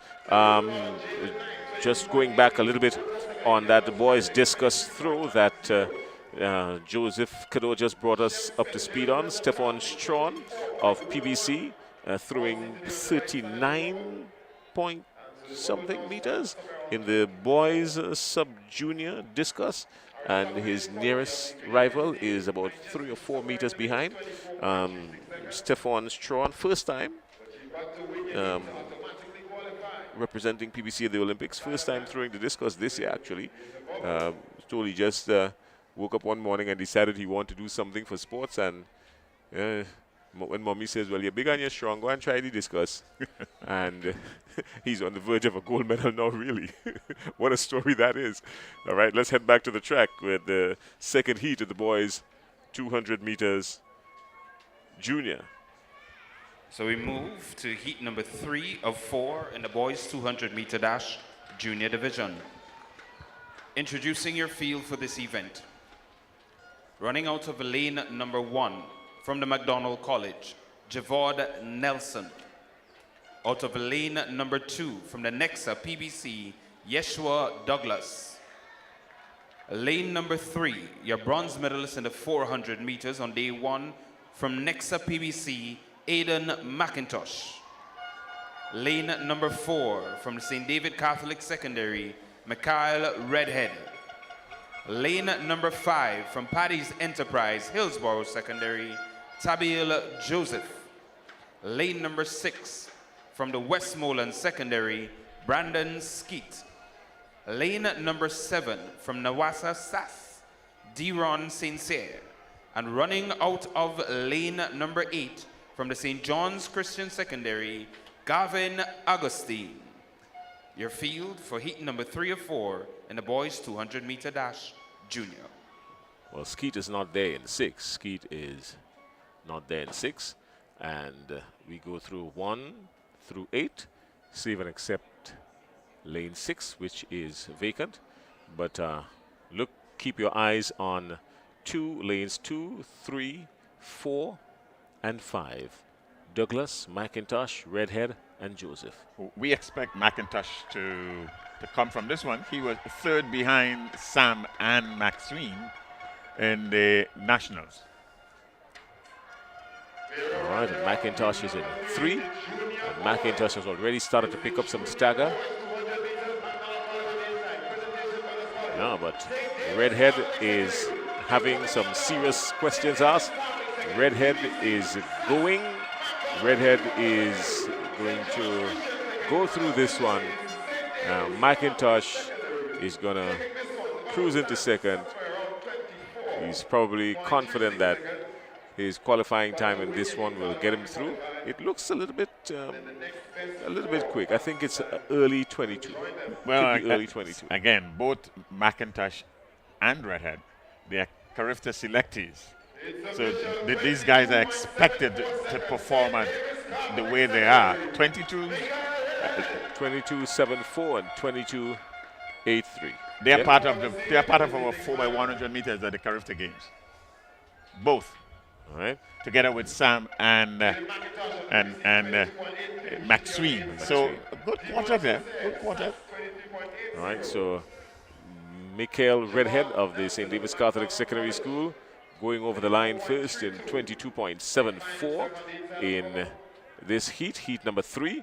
And Adrian McIntosh of PVC right behind him on his heels, 22.83.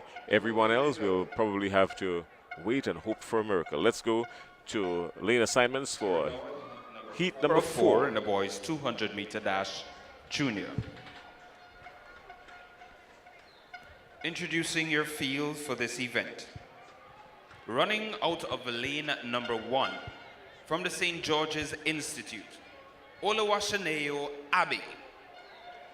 Lane number 2 from Nawasa SAS, Kyle Ned. Lane number 3, Classic Lighting, Happy Hill Secondary School, and a member of the 2023 Carifta team, Nathan Hilaire. Lane number 4 from Paddy's Enterprise, Hillsborough Secondary, Khalid Peters. Lane number 5, Classic Lighting, Boca Secondary School, Adon Daniel. Lane number 6 from the St. David Catholic Secondary, Jonathan Regis. Lane number 7 from Classic Lighting, Westerhall Secondary, Kimron George. And running out of lane number 8 from the St. Mark's Secondary School, Nashon Sylvester. Heat number 404, your field for the boys 200-meter dash junior division. All right, well, any surprises here? Any standouts here, Bernard? None that I can identify here. However, we expect, because it is St. David's Catholic Secondary School, we expect some running from Regis, Jonathan Regis in lane 6. All right, well, I'm keeping my eyes on Khaled Peters in lane 4 of Hillsborough Secondary. Hillsborough Secondary.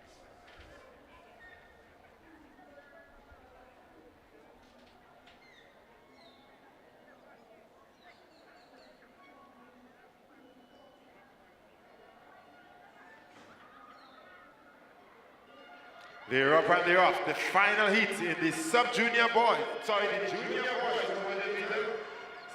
And Kyle Ned of SAS has used his legs and long legs and came around the bend with ease, and he's over the line. That was a beautiful run. Yeah, Kyle Ned looks dangerous. That was a good run. Yeah. Kyle Ned looks dangerous. He Not on our radar, but he's certainly distinguished himself in this one. He looked comfortable, and he ran a good first 60 meters or so, picked up the stagger early, and kept his composure, kept his form, legs lifting high, checking now to see, feeling who's around him, and shut it down. 25 meters and came over the tape. Yeah. Before everyone else, 22.49. So Kyle Ned coming through in heat number 4, 22.49. That's a good time, Jason. 22.49. In fact, this is the third fastest time in the 200 meters boys for the day. 22.49. Look for Kyle Ned. We'll see the top 8 in Look the for finals Kyle. in this evening session. We talked about the big four We're getting earlier. set for Sam and Maxine junior and Hilaire girls. and McIntosh. Now you need to add to that Ned. Kyle Ned. Okay.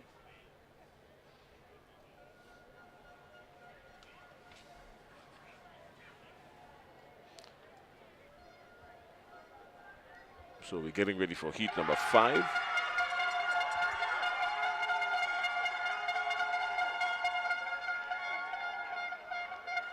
No, we had girls now, actually. So, ladies and gentlemen, we move back to the track for the girls 200-meter dash senior division. Introducing heat number 1 of 4 in this event. Running out of lane number 1 from GTCFM Bishop's College, Ciara Stafford. Lane number 2 from Classic Lighting, JW Fletcher, Janisha Hosford. Lane number 3, Classic Lighting, Happy Hill Secondary, Serena Charles. Running out of lane number 4, gold medalist in the 400 meters on day 1 of Intercall, St. Joseph's Convent, St. George, Shante Augustine. Lane number 5, from Wesley College, Shanique Williams. Lane number 6, from Grenada Christian Academy, Monique Smart. Lane number 7, from the St. Mark's Secondary School, Kasima Langain. And running out of lane number 8, your bronze medalist in the 400 meters on day 1, from the St. Joseph's Convent, Grenville, Jadine Batiste. Your field for heat 1 of 4 and the girls 200-meter dash senior. All right, well, looking at this one here, girls 200-meter dash senior, Shante Augustine of St. Joseph's Convent, St. George. Look out for her in the middle. She's in lane 4. Keep your eyes also on Kazima Langain, St. Mark's Secondary, and Janisha Hosford of the J.W. Fletcher Catholic Secondary in lane 2. You would recall Shanti Augustine. She would have won the 400 meters yesterday. Yes. So let's keep our eyes right there. Shante Augustine, St. Joseph's Convent, St. George.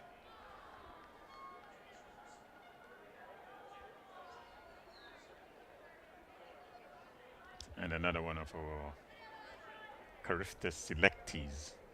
She's down to run 400 meters at Carifta, under 20.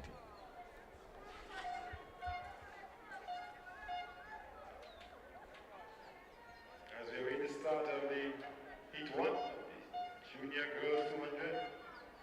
Still having progress in the field. The junior boys high jump at the southern end, and the junior girls.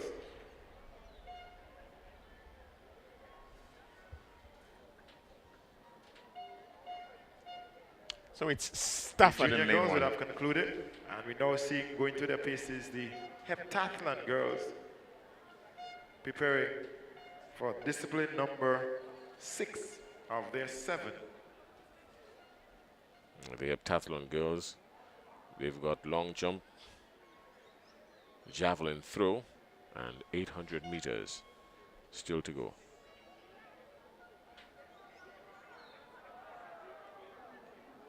And they will be off momentarily.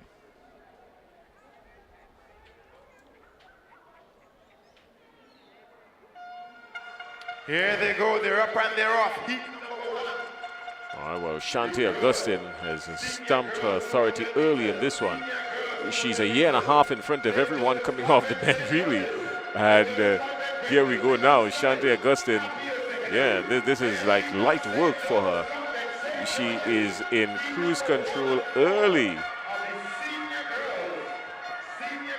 Yeah, a year and a half, really. She came off the bend.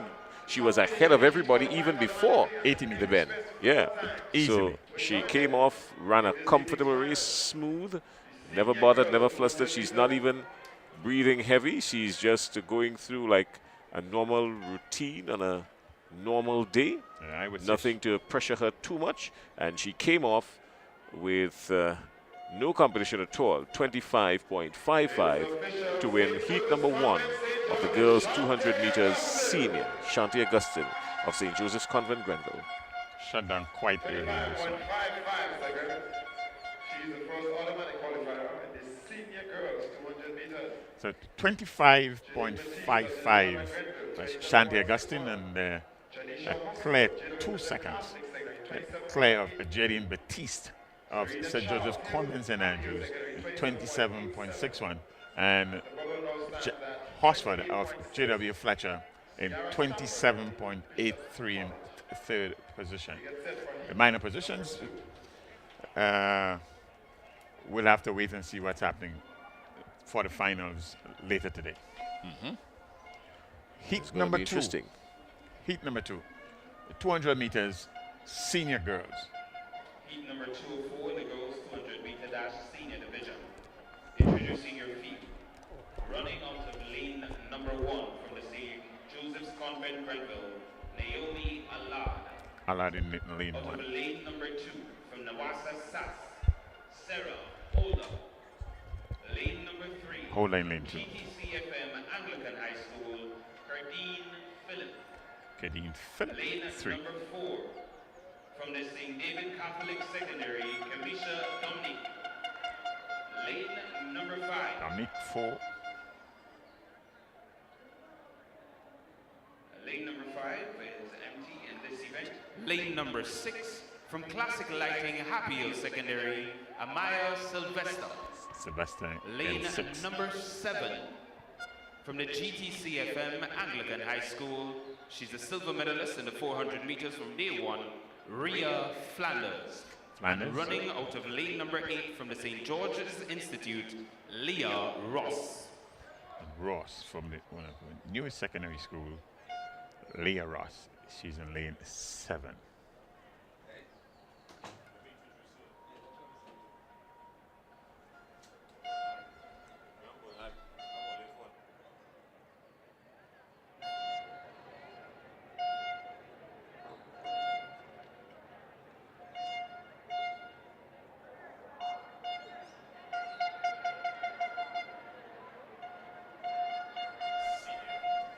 I am keeping my eyes on Sylvester and Dominic and Philip. So Lanes it's 3, 4, and 5. If it has to come, it has to come from 3, 4, and 5. But Kamisha Dominic of St. David's Catholic Secondary School is in 4. And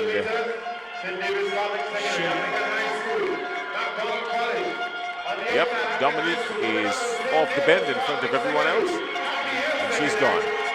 And she will live to tell the story of winning heat number 2. A little bit from Bernard and Twine, and then my good friend Leslie Smith, who has evaded the commentary booth all morning, will come in. He's finally caught. He will not be able to escape. So he's going to be sitting here with Bernard for a little bit. I will stretch my legs and probably give Bernard 5 minutes if I feel so generous. It's official. St. David's Welcome, Catholic Smitty. Secondary, Kamisha 25.21 seconds. Kamisha Dominic, true to form from the St. David's Catholic Secondary School. About a 50-meter mark. This was done and dusted. At the 50-meter mark, this was over. Nice, calculated run for Kamisha Dominic. But it was expected, Smith. Well, good morning or good afternoon to morning it is to all the listeners and viewers, and thank you, Jason, and thank you, Bernard. A pleasure to be here and to bring you the live Intercol Games 2023 right here at the Kiani James Athletic Stadium. Well, for those of you who have been following track and field, you know that Kamisha Dominic from St. David's Catholic Secondary School is now a household name in track and field, and she has done well at the national champs this year and has been around for quite a number of years on the athletic circuit, so it's no surprise that she won that particular preliminary. No surprise, no surprise. And just to add, she is also one of our Carifta selectees in both the 100 and 200 meters girls under 20. Exactly so, and that's why I'm saying she has been around for some time and is having a good season as well. And we expect quite a lot from her at Carifta Games as well. We're getting ready for heat number 3 in the girls 200 meters dash seniors, Bernard. And from what we've seen in the preliminary so far, it's quite evident that the finals is going to be a showdown for all of these events. And in the male category in particular, the junior boys is going to be a cracker, the senior boys as well, and even the sub-juniors. So what I've noticed... And running out of lane number 8 from Grenada Christian Academy, Kellyanne Julian. Your field for heat number 3 and 4, the girls 200 meter dash senior. Rihanna Frederick of St. David's Catholic Secondary School is one to look out for in this event. She's running out of lane 4, and we can expect her to do well. But Bernard, I was making the point, and I look at the male category. We always know that there's going to be a contest maybe between 2 schools that have been perennial rivalries for years. And if you look at the split of the categories, SAS seems to be stronger in the sub-junior. GBSS seems to have the juniors, I beg your pardon. PBC and others, and St. David's, the seniors is split actually. So St. David's, in my opinion, is a spoiler to the party. And then the Boca Secondary and others are also going to pull points away from those 2 schools that have been competing strongly against each other. So it's going to set up a nice finale, I would think, tomorrow. And so we're urging the patrons to come along today and tomorrow as we get set for the 200 meters senior girls preliminary.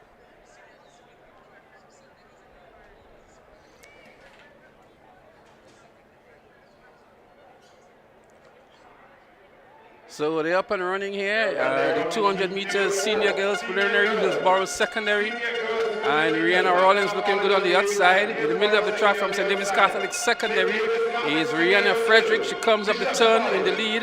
Has some challenge on the inside from Verandel Roberts of McDonald College.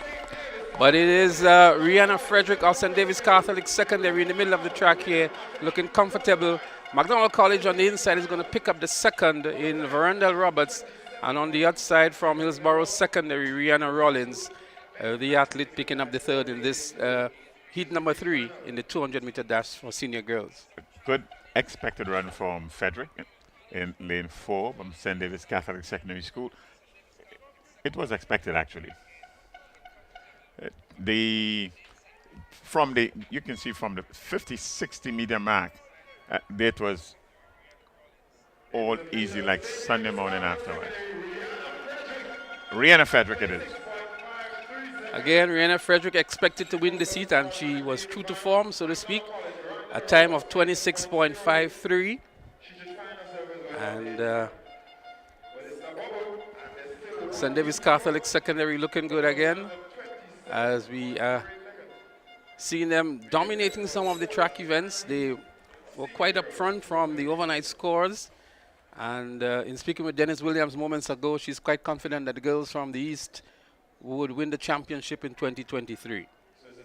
So far, they look unbeatable, really. But there's still one day to go. And with the relays, literally anything can happen. We are going to get a bit of a sampling of what the relays would look like later this morning in this morning session. But we are now into heat number 4. Boca Secondary, Delcia Davidson. Lane number 4 from St. Joseph's Convent, St. George, Amelia Bob. Lane number 5 from Paddy's Enterprise, Hillsborough Secondary, Michaela Joseph. Lane number 6 from McDonald College, Francesca Henry. Lane number 7 from Grenada Christian Academy, Simone Edwards. And running out of lane number 8 from Nawasa SAS, Tara Joseph. Your field for heat 404 in the girls 200 meter dash senior. Well, just to let you know, the top athlete from each of these categories will emerge to the finals, and then the next 4 best times.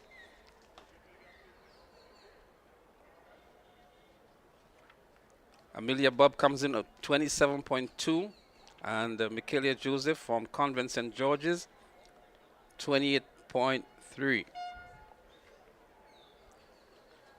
They're on the starters orders. Pretty much slow start here, but let's see who comes up the turn in the lead here. It's Henry, Davidson, Bob, Joseph, Henry, Edwards, Joseph, and Street.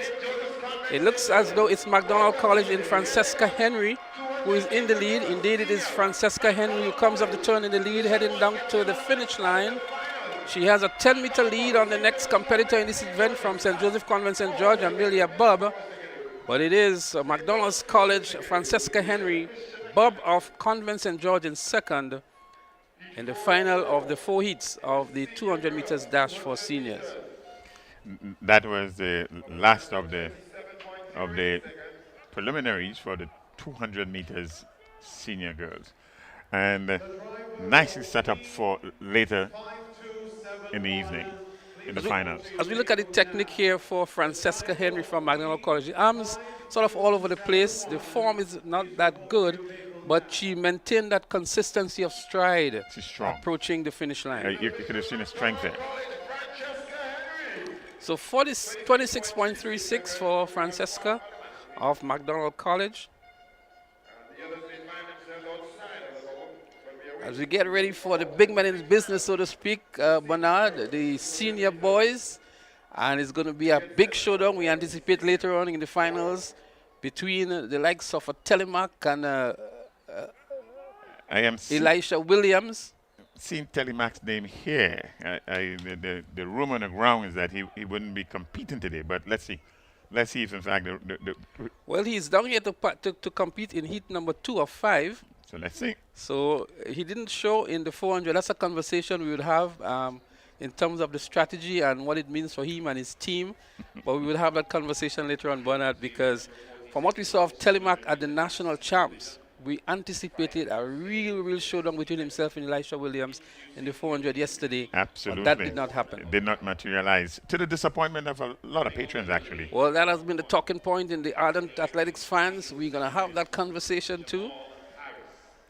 Lane number 2, GGCFM, Bishop's College, Tafari Dikoto. Lane number 3, from Paddy's Enterprise, Hillsborough Secondary School, Shemron Williams.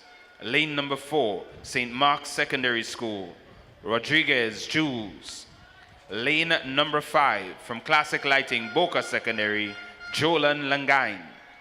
Lane number 6, your silver medalist in the 400 meters, from Nawasa Sass, Joshim Sylvester. And running out of lane number 7, from the Grenville Secondary School, Junior Alexander. Your field for heat number 1 in the boys 200 meter dash senior. Well, Joshim Sylvester of Sass is one of the favorites in this race. He was second in the 400 meters yesterday. He was also third in that cracker for 400 meters at the national champs. Absolutely. And he's going to be one to look out for in this race. He's running out of lane number 6. He's also on the Carifta team to participate in the 4x400 meters and the 800 meters for Grenada. So keep your eyes on lane number 6, Joshim Sylvester of Sass. I look for lane number 7 also, I would think. Junior Alexander, Grenville Secondary. Well, their neighbors in Grenville, let's see what they bring to St. George's. They're called up by the starter here. It's going to be a recall. But again, that particular category, the senior boys, has the expectation to be something much looked forward to later on this evening. The 200 meters, the 100 meters, junior and senior boys, going to be something to behold. Don't move a muscle. Keep locked on to TNR Communications. If you're on GBN, TV or radio, we ask you to continue the viewing, continue the listening, because Intercol 2023 is set for a grand finale. The point standing very close between the schools, especially in the male category, and it can be anybody's championship. And we expect that to remain so right into day 3. This is day 2 of the Republic Bank Intercol 2023 from Karani Stadium in St. George. Well, they're on the mark one more time. Jamal, Paris, Dakota, Williams, Jules, Langain, Sylvester, and Alexander. Nice clean start this time. 200 meters senior boys heat 1 of 5. Let's see who comes up the turn in the lead. Sylvester out there in lane 6 looks good. He's challenged on the outside by Grenville Secondary in the likes of Junior Alexander. And on the inside from the Happy Hill Secondary School is also Jamal Paris. But Joshim Sylvester for SAS is going to win this one easily. Junior Alexander of Grenville Secondary picks up the second, and Jamal Paris of Happy Hill Secondary picks up the third in Heat 1 of 5 in the boys 200-meter dash seniors. And they would have gone according to the form books, as expected. Sylvester in the St. Davis Catholic Secondary School. Well, I know my friend Gary Shortleg Simpson would be happy to know that Happy Hill Secondary picked up a third in heat number 1. So too is Sherian Noel, who's part of the broadcast team. That's the alma mater, Happy Hill Secondary School. As we look back here to Joshim Sylvester of SAS winning heat 1. Yes, SAS. 22.31 for Sylvester. That's a time we're going to keep our eyes on, and 22.62 for Junior Alexander of the Grenville Secondary School.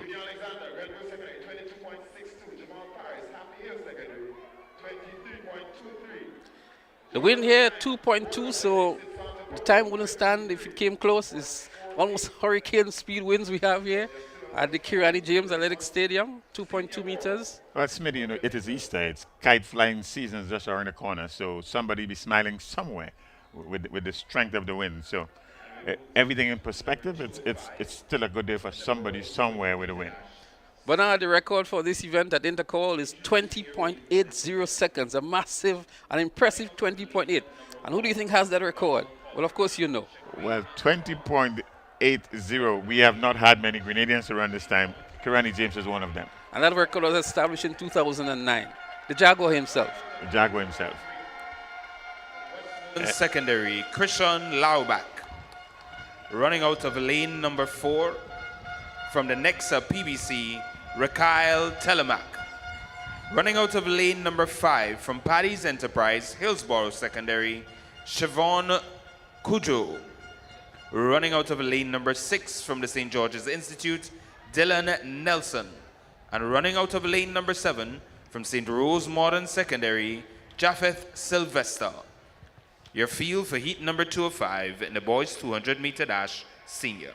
Well, keep your eyes on lane number 4. Raquel Telemac is here. Bobby, as he's known as, from the Grand Mall area, and he is quick. Keep your eyes on the track. He ran at 21.7, I think it was, at the national champs, and he is going to impress. He opted to stay out of the 400 meters to focus on this event, and let's see what he has in store. I'm sure he's going to shut down maybe with 60 meters to go, but he's going to come off the bend in a ripping form. Nice clean start here. Telemark in the middle of the track for PBC in the blue and white. Already making up the stagger on Hillsborough Secondary School. He comes off the turn in the league. The national athlete, Carifta athlete as well. Raquel Bobby Telemark establishes himself nicely, and he looks over his left shoulder to see where the competition is going to be coming from. He doesn't see it. He shuts down now, courses across the finish line. An impressive run, and in preparation for our finals, he has conserved a lot. That's him here, Raquel Bobby Telemark. An athlete to look out for, Carifta athlete as well, and in ripping form in the 200 meters. Absolutely perfect. He shut down at 40 meters. As expected, it dominated this field. And you call it strategy, not taking part in the 400. So all his eggs is in this 200 basket. Well, he just ran 22.06. At national champs, he would have done 21.5. And he shut down a lot early here, so he has a lot more in store. Shaquille Thomas of McDonald College, who was on the inside, came in second with 22.78. And just to keep the conversation about Raquel Telemark, Antoine, opting to stay out of the 400 meters, and my understanding is to focus on this 200 meters. At national champs, himself and Elisha Williams had a showdown. He got it better of him with a 46.7, I think it was. And Elisha came back in the 200 meters to beat him. And we thought there was going to be some grudge rematch in the 400 meters yesterday. It didn't happen. But I'm looking back at Intercol over the years when it was over one day. And athletes actually ran the 100, 200, and 400 back to back with heats and the finals. And back then, if you were a good 100-meter runner, you were also a good long jumper. and you had all those athlete events on Running one out day. of lane number 1 we from come the back to that. Wesley College, Hussein Jabbar. Lane number 2, Grenada Christian Academy, Daniel Edwards. Lane number 3 from Classic Lighting, J.W. Fletcher, Joshua Greenwich. Lane number 4, he's a bronze medalist in the 400 meters from day 1 of Intercall. From Najigo GBSS, Tagon Peterkin. Lane number 5 from Westmoreland Secondary School, Kevin Martin. Lane number 6 from Classic Lighting, Happy Hills Secondary, Jamor Belgrave. And running out of lane number 7 from Grenada SDA Comprehensive, Amari Paul. Your field for heat number 3 of 5 in a boys 200 meter dash senior. Well, a very familiar name here is Tagon Peterkin, and I'm sure you remember him from the sub-junior days for GBSS. Peterkin had some injuries and didn't compete well last year and previous years. Still trying to get back into his full form, also on the Carifta team, and is one to look out here for from the GBSS. And there was a lot of expectation on this young man's shoulders when he was a sub-junior. He comes in here with an impressive time of 21.99. He was also third at the national champs. We heard moments ago he was third in the 400 meters as well. So he is almost back, I would say. And yes, there were lots of expectation on this young man because he had distinguished himself in the sub-juniors and junior. So some nervous moments there on the starting line. And let's see what's going to happen. It's going to be a recall for sure. But we look to see, I'm looking forward to seeing that Tagon Peterkin back in ripping form. I know he had some injury and he had preparations for exams and all of that, and that really affected his training regime. But he's back now, and we've seen some progress. He's looking good throughout the season from him as well. Yes, he has been looking. He has been looking quite good actually. And 21.99 is not a bad time for Peterkin. Telemac did 21.5 earlier on in the season.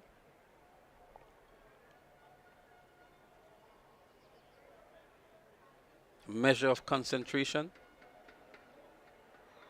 They're up and running this time, and it's a nice clean start here. Let's see who makes the early break coming off the turn. Looking good is the athlete from the Westmoreland Secondary School.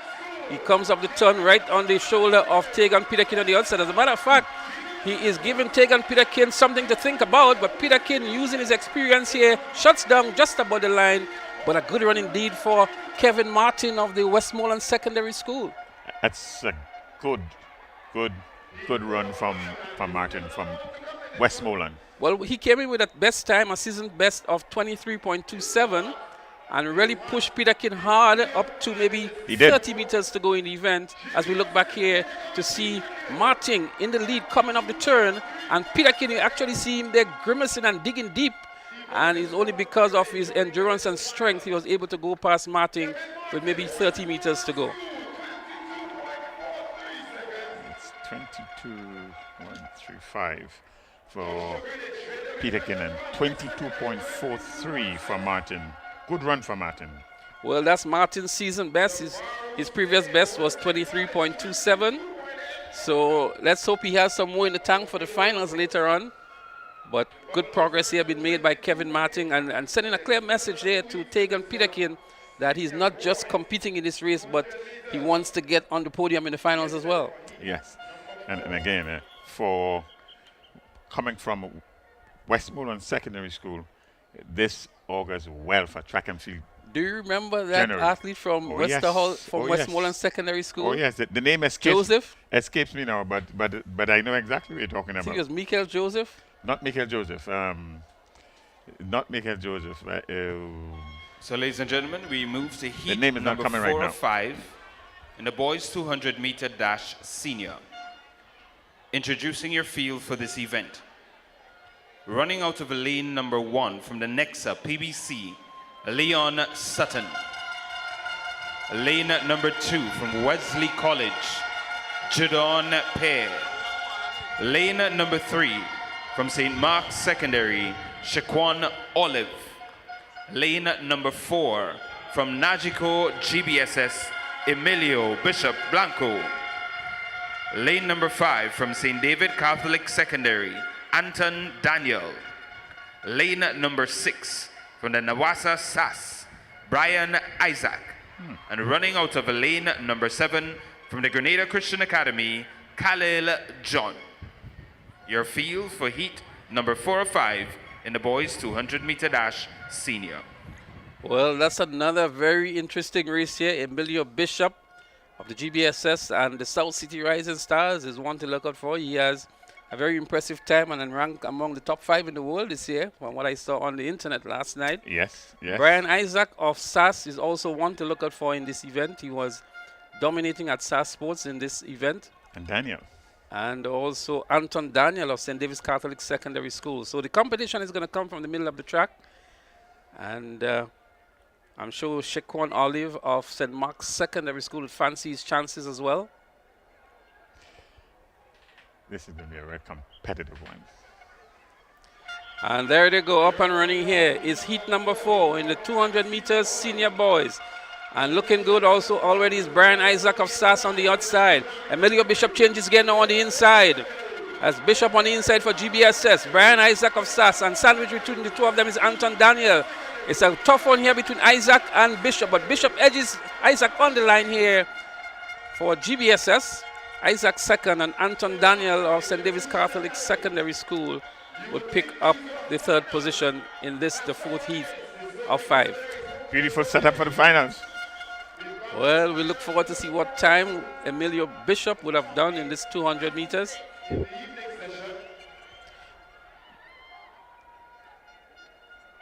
And they would have finished according to form, really, coming into this event. Well, Emilio Bishop came in with 22.28 and Daniel 23.0 seconds. 22.26 for Bishop, so just about his season best, just under it. And Brian Isaac 22.33, sorry, from SAS. Anton Daniel 22.48. So it's our season best for Anton Daniel as well. But these athletes really gave off quite a lot. I'm not sure how much they have conserved because of that level of competition for the finals. But looking for a good lane, looking for a good position, they exerted maybe a lot more than they would have liked to at this stage of the games. This, in fact, was the most competitive of all the 4 heats that have gone so far. And the times reflect just that. Good competition.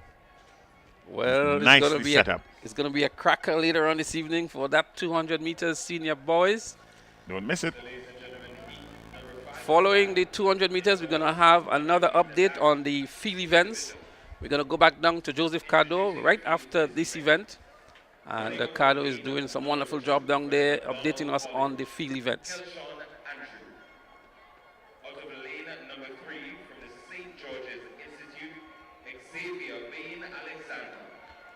Running out of lane number 4 is the gold medalist in the 400 meters from the St. David Catholic Secondary, Elisha Williams. Lane number 5 from Classic Lighting, Boca Secondary, Darrell Phillip.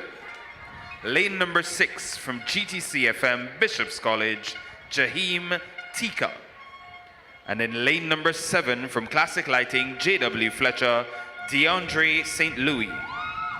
Your field for the final heat in the boys 200 meter dash senior. Well, there we have it, the lineup for the 200 meter dash senior. And again, in lane 4, Elisha Williams, already winning the 400 meters. He also won this event at the National Champs a couple weekends ago on the Carifta team as well. And he is going to shut down to conserve, because this should be a walk in the park here for Elisha Williams. He has Darrell Phillip from the Boca Secondary School on his right shoulder. And Jaheim Tika from Bishop's College is also there. And it looks as though Williams may have just come off a little earlier. Let's hope it's an equipment malfunction. I hope it's a faulty start and not a false start. So because he was up pretty quick. Let's see what's going to happen. And these games, we have what we call in cricket a third umpire. We have Cyril Cox in the booth here reviewing all of these things, the starts, the lane infringements, and there we see that obvious false start here by Elisha Williams. Big force. Well, It's going to be a real anticlimax if Elisha Williams is not allowed to compete and being disqualified. Let's see. I'm seeing a red. The starter here, Ralph Lord, approaching the lanes to issue a card. And from the looks of it, it's going to be a red card for Elisha Williams. What a disappointment for the young man.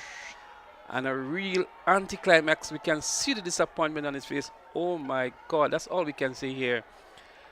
The showdown that we were anticipating maybe would not live up to that hype. It will still be a very good one, but disappointing for Elisha Williams to have false started in the preliminary. Yes, so Elisha Williams, he's our gold medalist in the 400 meters. He's out. False started according to the rules of the game.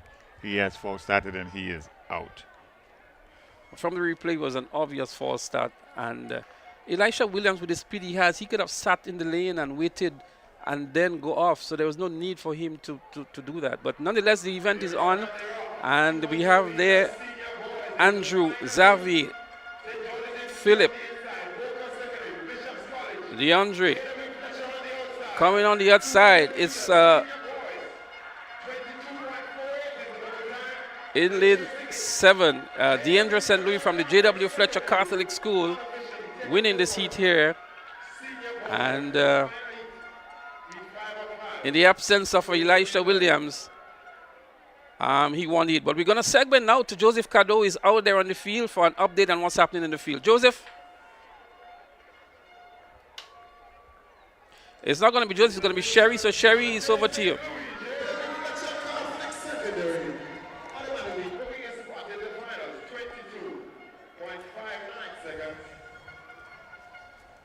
That's a good time for St. Louis. 22.59.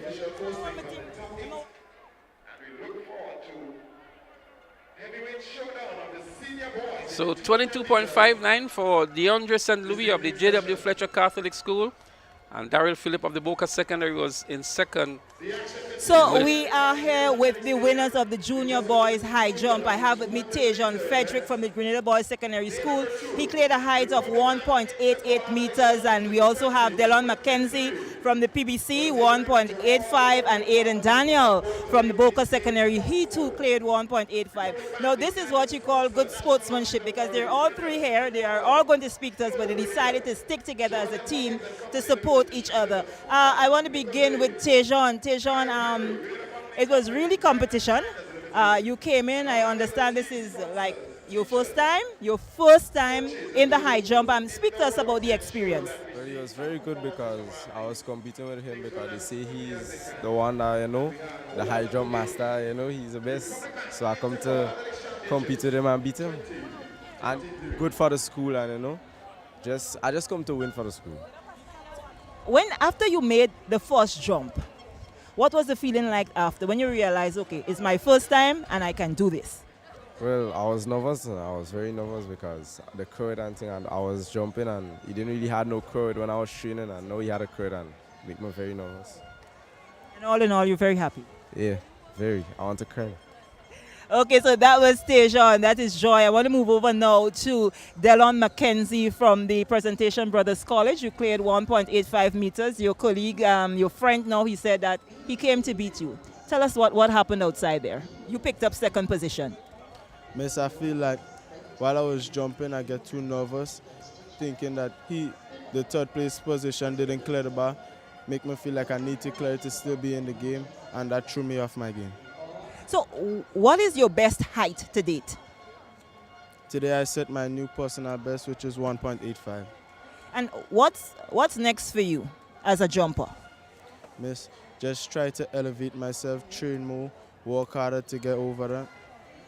And now we're going to move to the smaller of the lot, Boca Secondary. Boca Secondary School has been doing extremely well in the field events. And we have Aiden Daniel. Aiden, you cleared 1.85 meters. You're one of the shorter jumpers. Speak to us about your preparation and how does it feel at this moment? To be honest, feels bad because I know better than all of them. Not to boast, but better than all of them. And my last attempt, I slipped too. It was unfortunate. So what is the best height that you've cleared throughout the season? Because you told me that you believe that you have an advantage over the other two in terms of your ability. My PB is 190. 1.90. So apart from the slip, what else you think would have hindered you from getting there? Was scared, actually. Was afraid. Could have cleared it, but now every time I go in. So I guess as much. That's at the second or third place. Thank you very much. These are the winners of the junior boys high jump right here at the Kirani James Athletic Stadium. It's the 55th annual Republic Bank Intercol Games. We now go back over to our commentary team. Well, thank you, Sherry, indeed, for conducting the interviews with the winners of the high jump. And it was interesting to hear the comments from the youngster from the Boca Secondary School. He came with high expectations and was a bit disappointed in himself. His PB being 1.90. The winner here jumped 1.88. So I guess all that is giving him that feeling that he could have, if he had done his best or close to his best, he could have had a better position in the event. Absolutely. It's a confidence sport. You have to be confident when you're doing high jump. It's you and the bar. There's no help around. There's no pushing or anything around. It's you and the bar. So to have that sort of a confidence, he went in there with the right attitude, really. And high jump, really, I think we have a lot of the raw material to produce more and better high jumpers. Once the equipment and then the high jumping facilities become more easily accessible, I think we're going to see some improvements among our high jumpers. And this is a comment that we have to make, because the athlete's performance or the ability on the day depends on a number of factors. One is the personal ability, the equipment, the facilities, and then some people go as far to say the level of coaching that they receive to harness the talent that they have. If we were to look at equipment, there are some parishes that are disadvantaged because of the lack of equipment than other parishes. We look at huddling equipment, for example. We look at jumping mats. Jumping mats are very expensive. Not all schools can afford it. Similarly are the hurdles. And so the schools or the athletes that have ready access to these types of equipment and facilities are expected to do much better in those events. You're absolutely correct. And I said access just now, but the access is a real word. This is extremely important. And sometimes you might be extremely difficult to have facilities in every single school. However, it can be centralized. And with this centralizing or centralization of these equipment, it's a matter of scheduling for the different schools to actually get the use of these equipment. And it's something we should strive towards. Shortly on the track with the 4x100 meter relay for sub-juniors in Heat 1. But before we do that, we're going to go over maybe very quickly. Joseph Kadoha is the coach of the Boca Secondary School with him. And we will try to slip that interview in very quickly before the start of the 4x100 meter relay sub-junior. Joseph, over to you.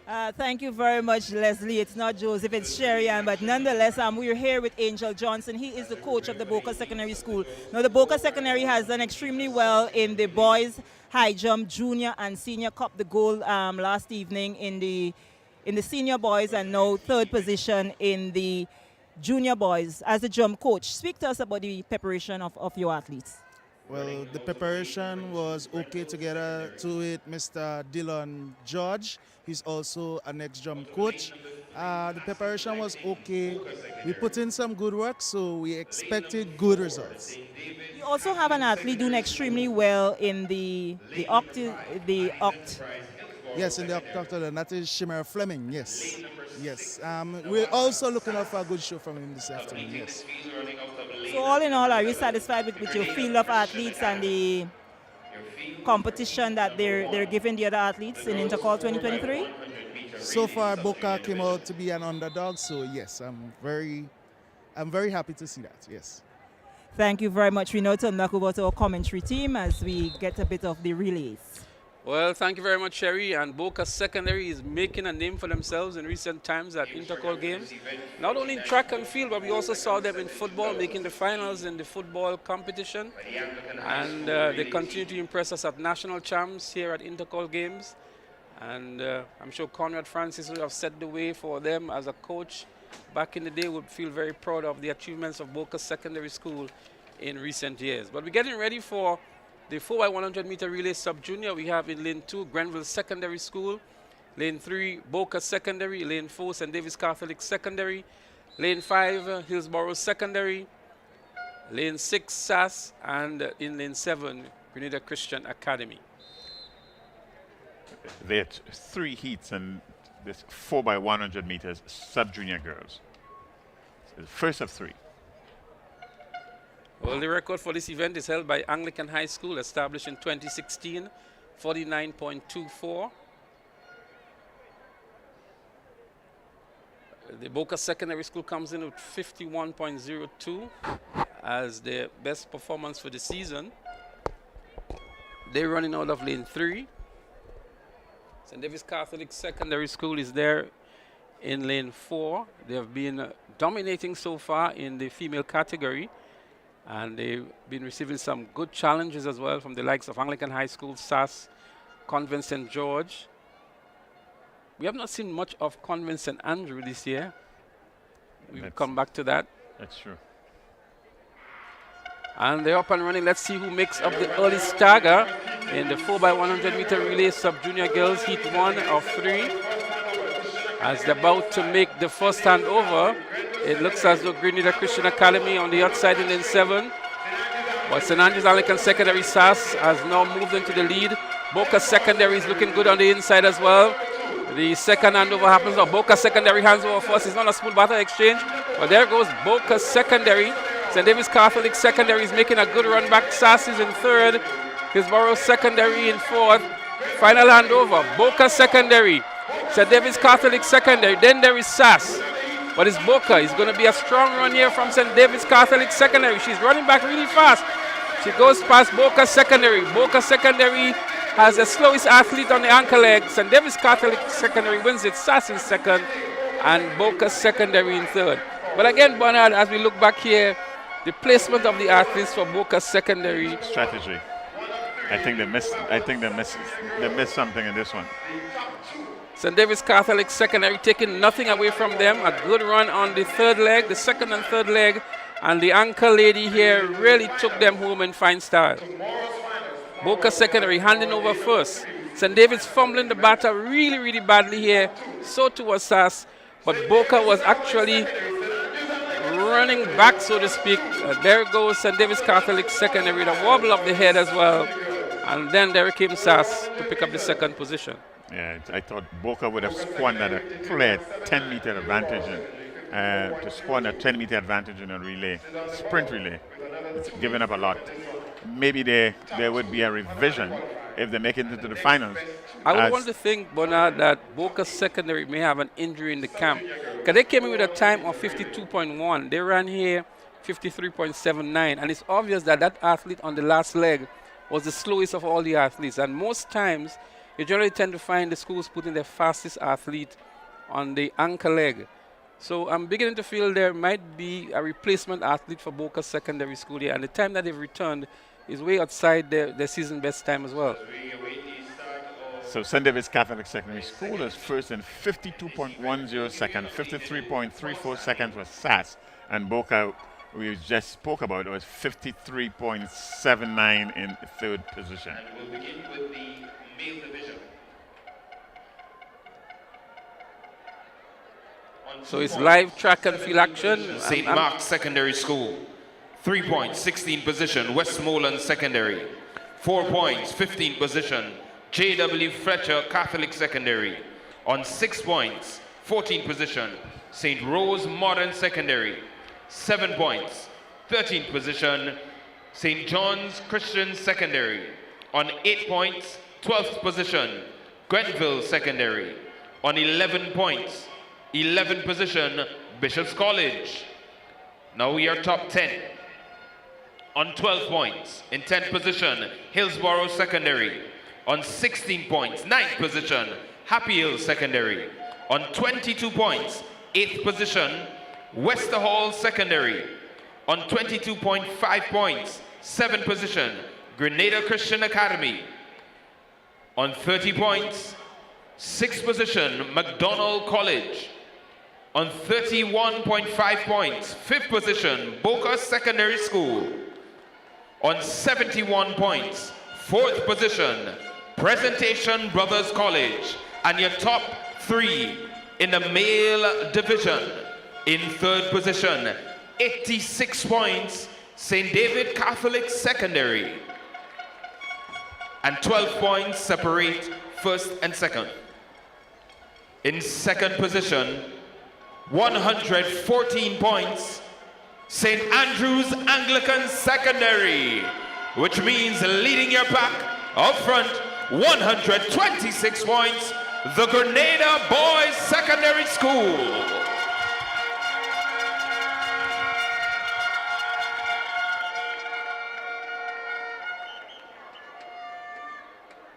Well, the boys from the Hill are currently in the lead. Leaders in the male division.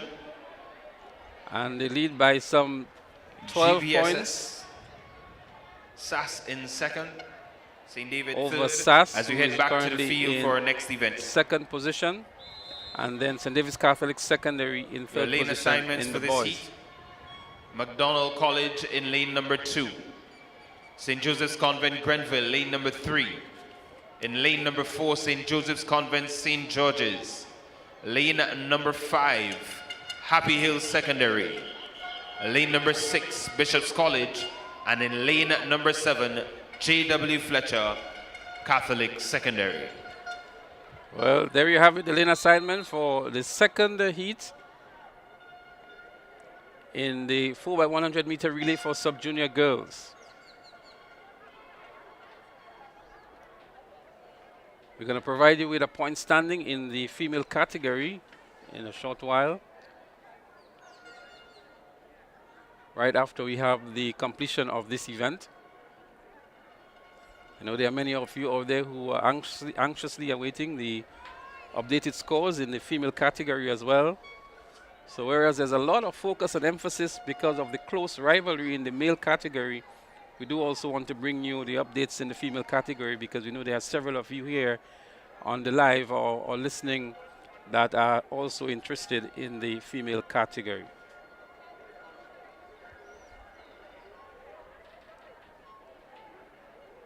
So it's going to be McDonald College, St. Joseph Convent, St. Andrew. And we were making the comment moments ago, Bernard, that we've grown accustomed to seeing a lot of dominance on the track for SJC St. Andrew. They seem to be MIA this year, big time. They were not even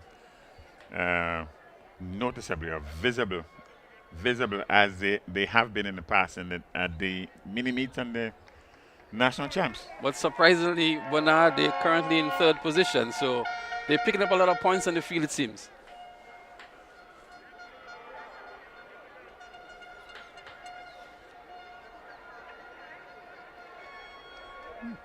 So we're getting set for the 4x100 meter relay sub-junior girls. They're on the starters orders. MDC, St. Joseph Convent St. Andrew, St. Joseph Convent St. George, Happy Hill Secondary, Bishop's College, and J.W. Fletcher Catholic. There they go, looking good is the athlete from St. Joseph Convent St. George's. She hands over first. The ball is fumbled here again. Hillsborough Secondary. Bishop's College is also looking good. Bishop's College going down the back straight and looking good. On the inside too, St. John's Christian, St. Joseph Convent St. Andrew. Bishop's College looking good on the outside. McDonald College also looking good on the inside. And sandwiched between the two of them is St. Joseph Convent St. George.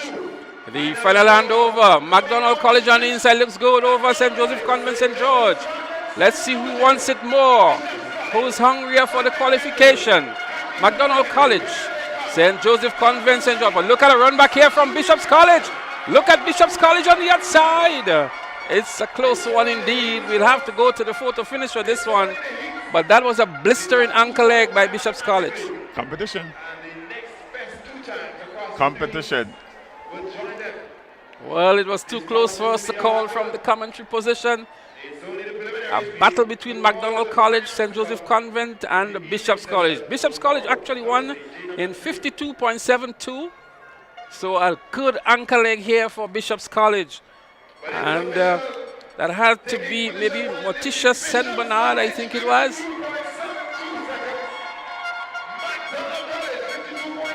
Bishop's College winning this one here. We're going to try to pick up the athlete for you.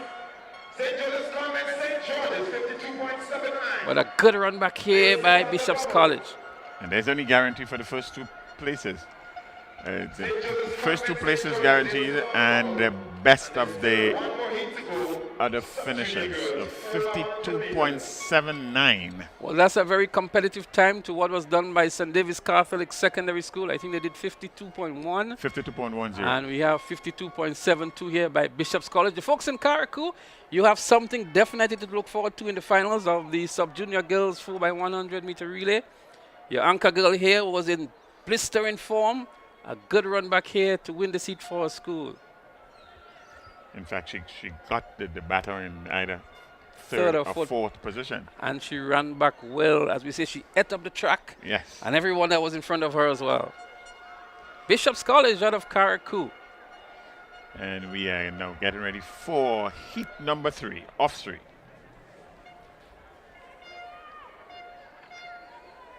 So right after this event, we will give you the points update in the female category. The girls 4x100 meter relay sub-junior division. Your lane assignments for this event. Out of lane number 2, Westmoreland Secondary. Lane number 3, Westerhall Secondary. Lane number 4, the St. George's Institute. Lane number 5, Wesley College. Lane number 6, St. Mark's Secondary. And running out of lane number 7, the Anglican High School.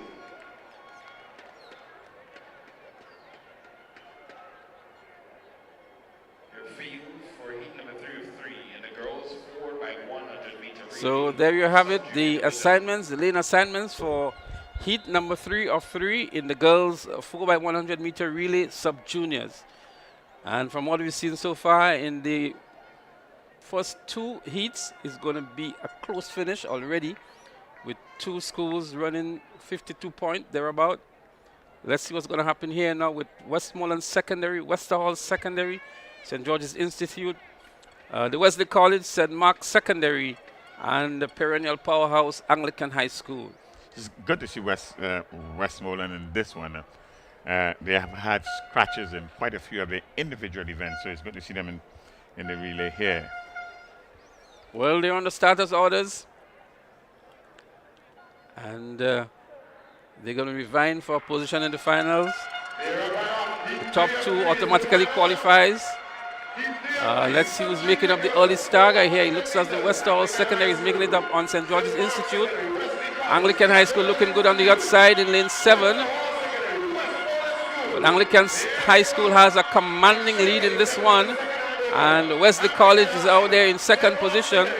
The second and over, it's Anglican High School by a long way, maybe 40 meters or so. And then there is Wesley College out there in lane 5. And St. Mark's Secondary is in second position. She's looking around, but the final handover has taken place, and Anglican High School is going to be an easy victory here for them. St. Mark's Secondary may pick it up, but in your shot and out of shot, Anglican High School wins this one comfortably indeed. And let's see who's going to pick up the second. It looks as though it's St. Mark's Secondary, and Westerhall Secondary may have just picked up the third position. But a comfortable win here for Anglican High School. Quite comfortable by some distance. The batter passing all the way around with all the teams, there was kind of jerky. It was not smooth. So there's some work that needs to take place before that finals later today, I would imagine. Well, all the teams. Let's see what happens. But these athletes would have had several competitions throughout the season to fine-tune their craft. But on the day of competition, we know anything can happen. And the nervousness, 51.94, Anglican High School, the fastest time so far, Bernard. The fastest time by quite a... The AHS fans right in front of us here on the stands must be very elated. by the performance of the sub-junior girls. 51.94.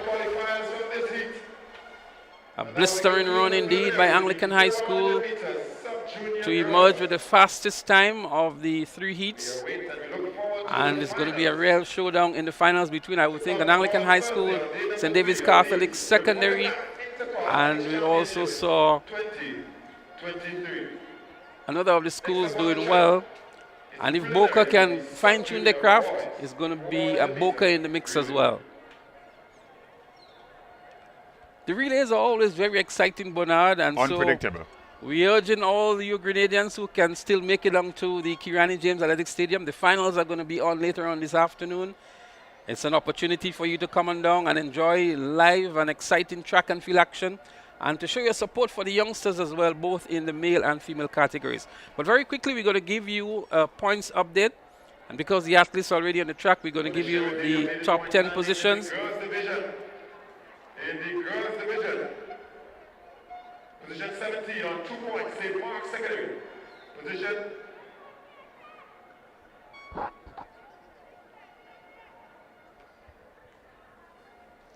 So we, whilst we await this update, the sub-junior boys 4x100 meters, they're up next on the track.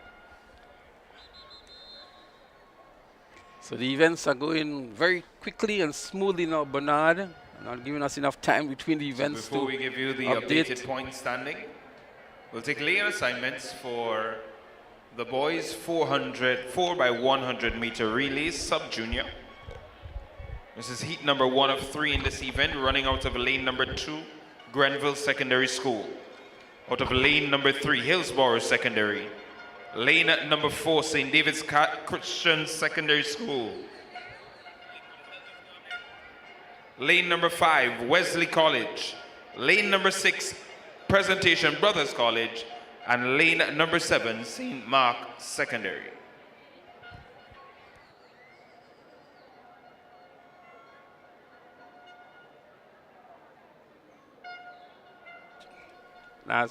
There we have it, the lane assignments for the 4x100 meter relay sub-junior boys. Is going to be the first of 3 preliminaries. Grenville Secondary, Hillsborough Secondary, St. David's Catholic Secondary, Wesley College, I beg your pardon, Presentation Brothers College, and the St. Mark's Secondary School. The record for this one is 45.28, second set in 2017 by the GBSS team. So it was GBSS in 2017, 45.28 as their record time in this event. The sub-junior boys, 4x100 meters. Sub-junior boys, 4x100 meters. They're getting ready for the event. And as we say, the relays are always very exciting, especially at this inter-call level. Major points at stake as well, and these relays often determines the championship honors.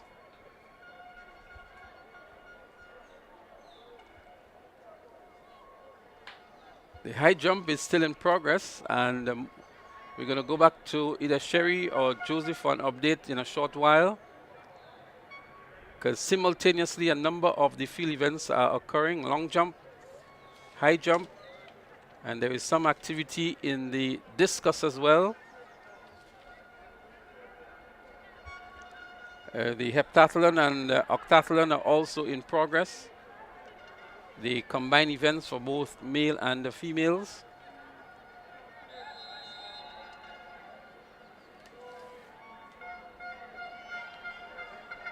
So there's a lot happening, and for those of you who are just joining us, GBSS, from the last point standing we had, has a 12-point lead on SAS. GBSS on 126 points, SAS on 116. And St. David's, who started off very, very briskly yesterday, they're currently in 3rd position on 86 points. And I was having a chat with Denise, and I was saying to her, from very early, it looks as though St. David's wanted to level that record that SAS has in terms of winning both male and female categories. SAS has been the only school that has won both male and female categories. And she alluded to me that the boys category, they lack the depth. So although they have some very good individual athletes like Elisha Williams and others, the depth of the team, because of the small pool that they have to get from, is part of their challenge. So we're getting set for the 4x100 meter relay sub-junior boys. We'll come back to that conversation, Bernard. Yes. And GSS is there in lane 2.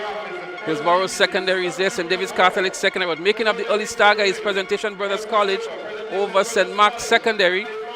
Presentation Brothers College comes out first, St. Mark's Secondary, and then we have St. David's Catholic Secondary in third. Presentation Brothers College fumbling with the baton as they make the second hand over here now. PBC in the lead. St. Mark's Secondary on the outside, St. David's Catholic on the inside, and then there's Wesley College. But PBC leads this one. Heat 1 of 3 in the sub-junior boys 400 meters. Looking back for the baton is Presentation Brothers College. A strong challenge on the inside from St. David's Catholic Secondary School. But PBC is going to hold true to his form, and he's going to win this first heat for his school. St. David's Catholic second, St. Mark's Secondary in third, and Hillsborough Secondary will pick up the 4th position. Seemingly an easy win for PBC there, but all the schools again, some shifty, shady batter passing, they're not smooth. Well, they have an opportunity between the events until they get to the finals to sharpen it, to make sure that the transition is very smooth. So 49.15 by... Very easy in the end in terms of winning. It thought that the St. Mark's Secondary School had a good comeback on the third leg. So we are talking about St. David's Catholic Secondary School and their quest to challenge this record of having to do double, but the lack of depth and the small pool, being a co-ed school, that they have to get enough athletes to offer a real challenge. And that has been a challenge with the, if you want to call it, the form, the traditional sixth form, now being part of the National College, or that has been subdued by the National College. You would have the depth is really not there. But Bernard, it brings home an even bigger point. It only shows that the smaller schools, based on the current points allocation system, has maybe an impossible or very difficult opportunity to win an intercol games. Very much so. And that is showing up here for St. David's, which is a co-ed school, and we have schools that are even smaller than St. David's, that are co-ed as well, with even smaller pools to choose from. So the bigger schools has the advantage. The GBSS, which is the biggest secondary school on the island, the St. Joseph Convent, the Anglican High School in the female categories. And then you have SAS. The numbers are dwindling at McDonald College now. And so it makes it very, very difficult for those co-ed schools with smaller pools to choose from to offer any real challenge. That is absolutely so. In fact, there have been a number of suggestions, discussions, and so forth concerning that very set topic. And in fact, one of the, in my opinion, one of the submissions that seems to make a lot of sense had to do with extending the pool of senior athletes into the National College to represent your school. I can tell you, Bernard, from looking at some of these secondary school sports, there are some events in the female categories that has to be combined. For example, the 400 meters and 800 meters at the senior level, they can't find athletes to compete in those events. That was a story. And that is because the athletes or the students are leaving at a much younger age. 16. And those who are left back are not those that are into track and field, so to speak. 16. And again, it's affecting what comes to the forward intercol games as well. But it's going to be a discussion that will continue, I imagine. And there is a solution somewhere. It's a matter of having the guts to make the decision. But there's a solution somewhere out there where we can get the best and the most competitive, the best competition amongst the school. as it is now, there are schools of thought that think it is skewed For the larger schools. for the larger schools. Well, we're going to bring it as we see it here. We leave it up to the organizers and officials to make that call on behalf of the schools. So we into heat number 3. Heat number 3 of the boys 4x100 meters. St. Rose Modern Secondary in lane 2, SAS in 3, Wester Hall Secondary in 4, J.W. Fletcher in 5, Happy Hill Secondary in 6, and Bishop's College out of Carriacou should have been out there in 7, but lane 7 is scratched at the moment. Heat number 2 of 3. There they go. They're up and running number 2, sub-junior boys, 400 meters, Happy Hill Secondary. St. Rose Modern, making up J.W. the other Fletcher, stagger here is Wester Hall Secondary. number 1. SAS is there. SAS should have a very good team with Christoph Callis and others. SAS moving up nicely on the inside. J.W. Fletcher, handover number 2. Second hand over. SAS comes out nicely here. And then there's going to be Christoph Callis to anchor them home. He has been dominant in the sprint events, the individual events. Final handover is not Christoph Callis, but it's indeed SAS in the lead. They fumble the baton. He's coursing, he's looking around, he's conserving, but he has to run to get a good lane. He's looking back here for Wester Hall Secondary. SAS showbolting somewhat here, but that shows the level of confidence. Maybe it's not a pretty picture for track and field, but a very overconfident SAS, I would think. I like the word overconfident, and gamesmanship, certainly not sportsmanship. Well, SAS is sending out a very strong message. We expect them to do very well in the sub-junior category, and they have lived up to expectations so far. But I'm sure the other schools might be thinking, if SAS has done that, we have to come with our A game into the finals for sure. That is absolutely the case. Absolutely the case. And so that was an easy win for the school from St. Andrews, SAS. Well, the baton was definitely fumbled here by both SAS and Wester Hall Secondary.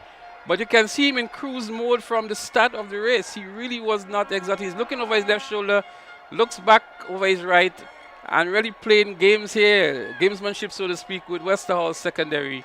And at the end, Bernard, and I'm sure that's going to be a topic of conversation among several track and field pundits. Right, certainly the coach should pull them one side and explain that sportsmanship, this is school sports, this is secondary school sports, and the preference is that whatever you do it with some dignity. I can tell you the time that SAS ran here was even faster than the time that was done by PBC or Wesley College, I think, or PBC in the first preliminary.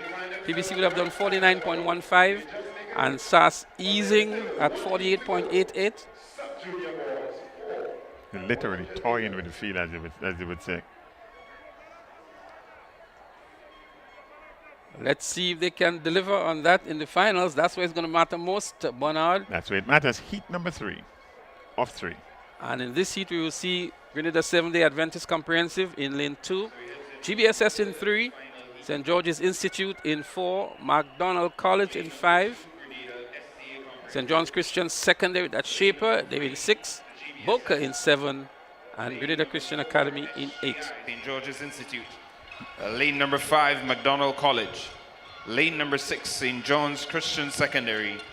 Lane number 7, Boca Secondary. And then lane number 8, Grenada Christian Academy. The final of the 3 heat in the sub-junior boys 400-meter relay.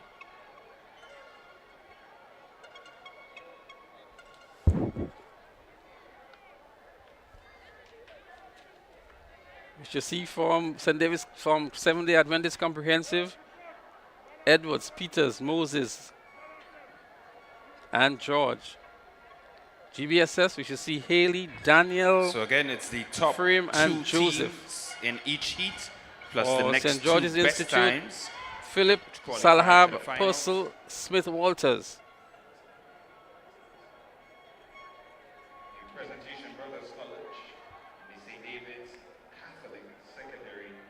For Shaper, which you see Hines. Regular name for St. John's Christian Secondary. We should also see Joseph, Smith, and Phillips. Boca Secondary, Andrew, Joseph, Bartholomew, and Gonzalez. And Grenada Christian Academy, Courtney, Francis, Lindsay, and Charles.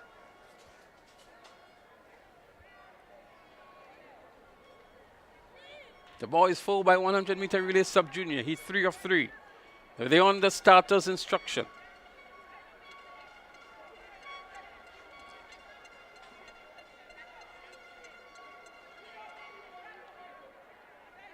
They're running for a good lane and for a position. The top 2 automatically qualifies into the finals.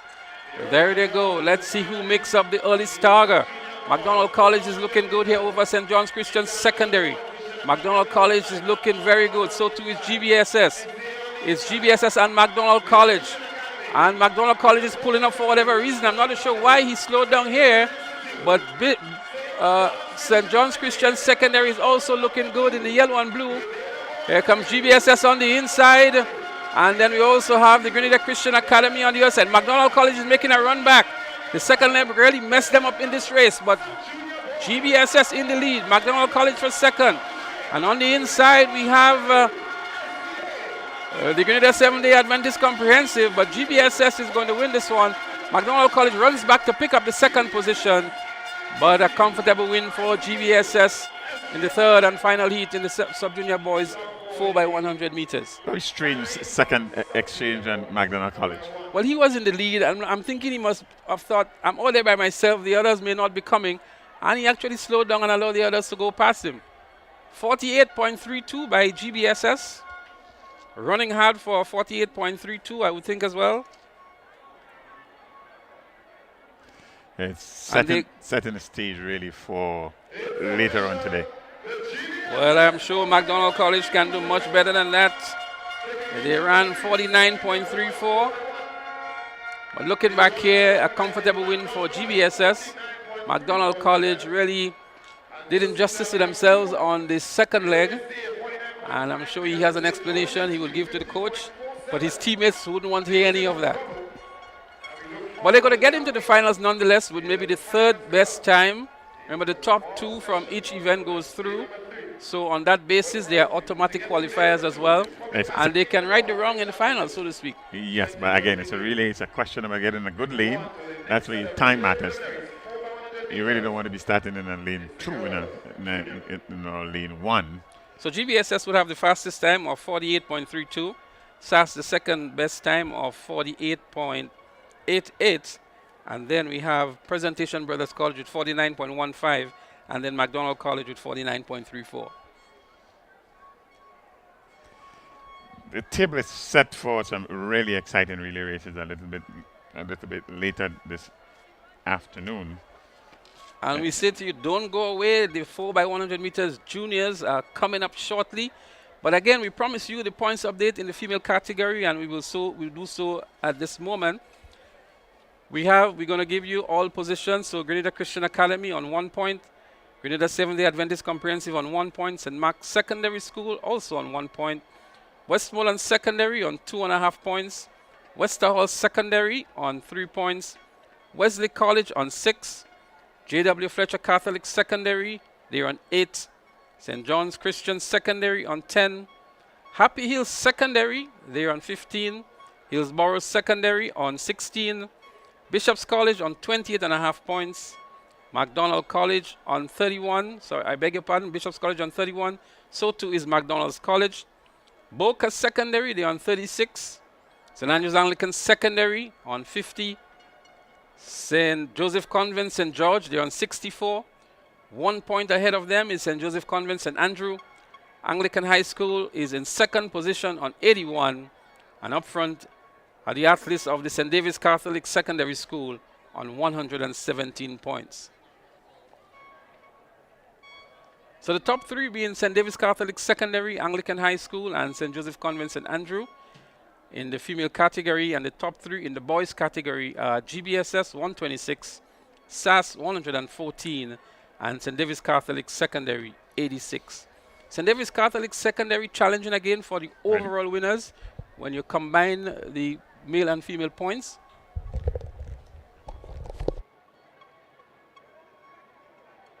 And while we get set for the next set of events, the junior boys relay, Bernard is going to take the well-deserved break, and I'm going to be joined by none other than Mr. Davis Adams, who is going to assist with some of the comments and to bring his expertise to the broadcast as well. Good afternoon, Davis, and welcome to Intercol Games Day 2, Session 3. Bishop's College.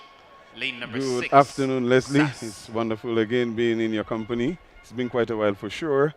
And of course, no better place to meet than at Intercol Athletic Championships in its full glory, 2023, after a number of years being missed.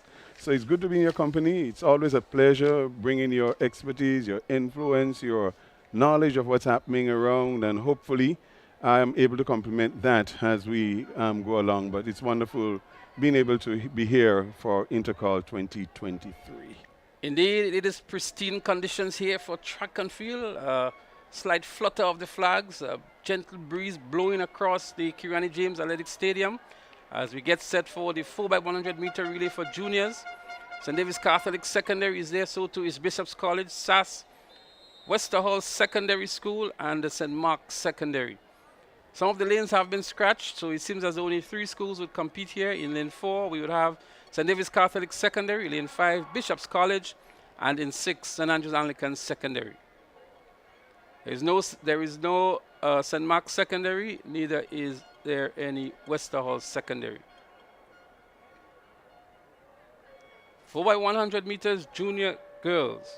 It's going to be 3 preliminaries. They're up and running. And SAS with a slender lead over Bishop's College and St. David's Catholic Secondary School. Evenly matched here at the first handover. SAS comes out looking good, so too is Bishop's College and St. David's Catholic Secondary. They go stride for stride, going down that back straight here. SAS faltering behind somewhat here. St. David's Catholic Secondary hands over first. Bishop's College comes up good as well. SAS in a distant third at the moment. But a good run here by Bishop's College on the outside of St. David's Catholic Secondary School.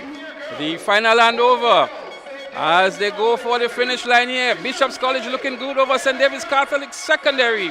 She stumbles a bit here, and here comes St. David's Catholic Secondary on the inside. An easy win for them in the end, but Bishop's College gave a very good account of themselves. A fumble somewhat on the final leg, and that may have cost them the first position. But nonetheless, they will qualify for the finals on the basis of the top 2 going through from each preliminary. But Adams, a good run from your hometown athletes from Carriacou. Certainly always good to see the athletes from our sister Carriacou and Petit Matney come in and put in good performances.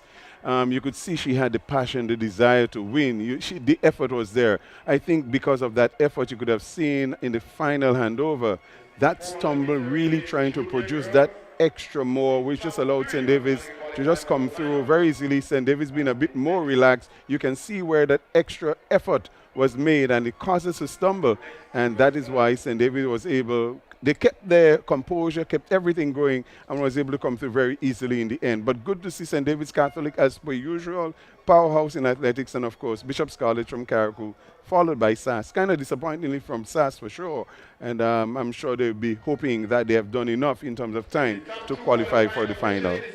Okay, we have Sherian on the line down on the track side, and Sherian has an athlete with us, so we go over to Sherian for a quick interview before we resume with the 400-meter relays. Thank you very much, Leslie. We have with me here the coordinator of sports, Cullen. It is day 2 of 3 of the intersecondary school games. Your overall feel on what has transpired yesterday and what is happening today? Well, I must say congratulations to all the athletes that came out, the spectators, the coaches, and all the officials, all the administrative personnel to make it, a success. And they want always a challenge at Intercol. They want to get all the structures and system in place. And for what I have seen, the organizing committee and the director of the game, John L. Mitchell, they are doing a wonderful job. And I want to congratulate them. The athletes came out in numbers and participate well. We have seen the athletic competition from all the schools. As I told somebody earlier, Intercol this year is like we're preparing for the other years. You're happy to just see the kids back and see them competing at an Intercol at that level with the support after all these years. Being the coordinator of sports and someone who has been, deep in field events, you are a field coach yourself. We've seen some wonderful distances thrown here and in the field events, heights jumped and so on. How do you feel about the participation in the field aspect of Intercol? I must say that we always strong in the field. I believe that I still think this year is maybe a more preparatory year for the years to come. I believe that it shows that we have the talent. We have seen our victory from Anderson Peters in the field events and how far the sports could take you. I think that still have the boost. I believe that in the next 2 years, 3 years, we'll be way back up there competing right up at KFT games in all the field events. So it's good just to see and to be able to identify the talent from this one. Since last year was a 1 day and the year before, I think so more talent identification that will get coaches to come out and to help produce better athletes for the future. And before I let you off, from seeing the quality of the athletes, and I want to zero in a bit on the field events, being the coordinator of sports, what is it you would recommend in terms of getting the coaches up to speed in terms of techniques and so, when you look at the form of the children, the way they jump, the way they're throwing and so? I think I must congratulate the Grenada Athletics Association. They've been doing a wonderful job with coaching and certification. The IWF have been offering these courses. I think June they have done some programs in hurdles. They have done in javelin. I know Paul have been doing some individual coaching and upleading for the coaches. I think as a coordinator, what we're looking for, and right now what any process with this new administration is the sports policy, and I choose the implementation of sports policy. We'll look more at coaching and coaching education and coaching development, and the individual support to the parish council so that we can live the sports in all the parish. So the support in general from the implementation of the policy very soon will help give individual support to parish, to schools, to individuals for talent identification, and we will see overall growth of our sports in a more structural and managerial way. My commentary team may not be pleased with me if I let you off without asking you about your thoughts on the introduction of the oct and the hept. Oh, it's at first I must say I don't want to be. At first when I heard about it, I was a little skeptical because say first year back from Intercol, the athletes I don't know how prepared they was because not out in the field as before. But I say it's a wonderful opportunity to introduce it. You could do it systematically or you could do it aggressively. They approach it aggressively and the athletes come out and perform. And I think it shows that we have the talent and it will grow. I'm looking forward also to the introduction of the hurdles, all the hurdles back next year. That will take a little more time in getting the time of the day a little longer, take more events. But I think the managerial structure I see now for the direction of the games, it will be properly managed. So I want to congratulate the Principal Association and the Athletics Association, everyone for taking the bold step to put the combined events within the schedule this year. And I think it's a start of a great plan. It shows that they are future thinking and they intend to do what it takes to make these sports rise in Grenada. Thank you very much. That was the coordinator of sports at the Ministry of Youth, Sports and Culture, Colin Peters. Now back to our commentary team. Thank you very much, Sherry. Indeed, it's good to hear from the coordinator of sports, Colin Peters, a former athlete right here at Intercol Games, also represented Grenada at Carifta and won, I think, 2 or 3 gold medals in the javelin. Has also been a coach. He coached at SAS for a period of time, then at GBSS, and now he's at the ministry as the coordinator of sports. As we look, Adams, a cross-section of the spectators who are here, predominantly students, but a measurable amount more than yesterday, and we expect the bumper crowd to be here tomorrow. The misconceptions is still around that the last days when you have the final events, but I guess too there is a cost factor that has to be implied, and we're happy to see so many of the students coming out to support their schools on day 2. Well, let me say that, of course, on both assumptions that you have made, I believe you are correct. There is the assumption that the first day or the second day, not as exciting as the final day, which is actually a misconception. And 2, you have to factor in cost, of course. That is an important factor in every single activity that one has to undertake. So the parents, the students, the guardians, they have to balance those financial outlay that they would have had to put towards the student being there for 3 days and figure out which day would be best suited. And of course, what normally happens is the last day is the day that's best suited for everybody. and they come out in their numbers. But it's indeed a really wonderful weather pattern. Weather for today, it's not hot. It's really a nice, cool outside, and it really augurs well for excellent performances from the athletes, Leslie. Well, a while ago we saw a cross-section of the Anglican High School supporters, and they came with high expectation. The Stephonia Houston has been doing extremely well this season, and she has contributed a lot of points to the team. Anglican High School here, and they're going to show their full support. A number of the past pupils are in the stands as well with the Anglican High School ties. And that's another area that we have to look at, the way the past pupils of the various schools come out and show support. It doesn't happen in football like that. It does not happen in cricket.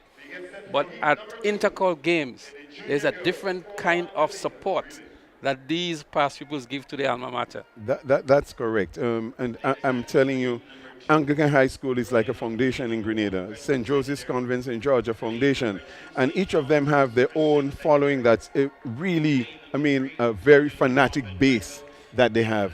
Can you imagine what is happening now in the offices where there is a GBSS pass student and a SAS pass student, or an Anglican High School and a St. David's Catholic? Well, can you imagine what has been happening last week? Even at my school, I looked at a student or two purchasing the wear, what they had to wear, and I said, "Man, why are you all doing that?" That's my school, It just shows the fanaticism that follows a school that that has a great foundation. But even on social media, you see the banter, the friendly rivalry. Sometimes they cross the line a little bit. Of course. But it sets up that level of competition and expectation. We see it also in soccer these days, right? Between the North and the East. And there's always this ding-dong and this real anticipation from the past pupils. But it's all good, and it's good to know that the athletes have that level of support. The parents are here, the past pupils are here, and the general ardent sport fans are here to look at good track and field as well. Correct. A fan base is important for anything.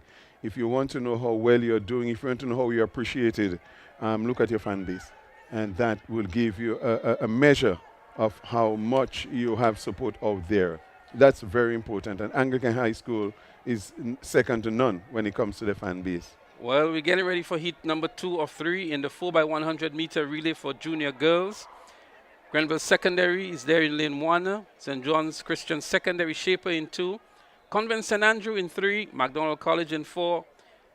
Hillsborough Secondary in 5. And Anglican High School out there in 6.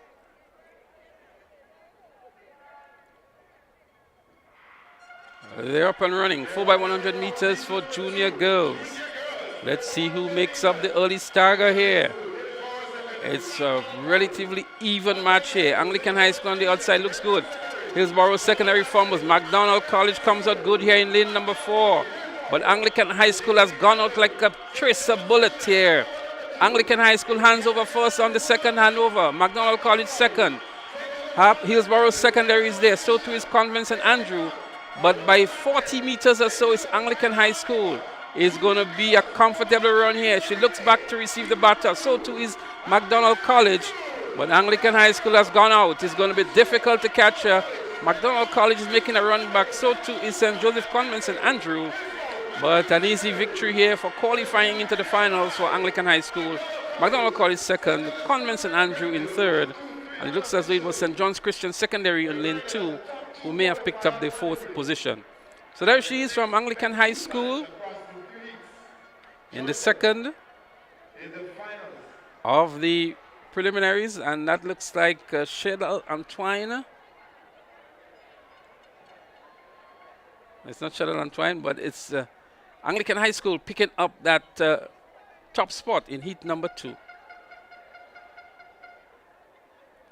It's actually Kevonna Allard, I think it was, who anchored here for Anglican High School.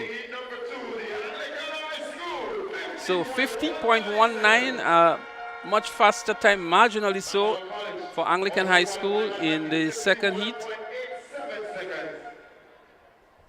MacDonald College picking up the second with 51.87.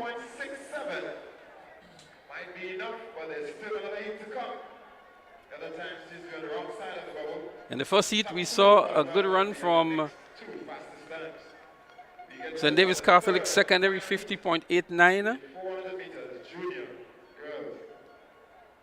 So the time returned by Anglican High School slightly faster than than St. David's Catholic Secondary.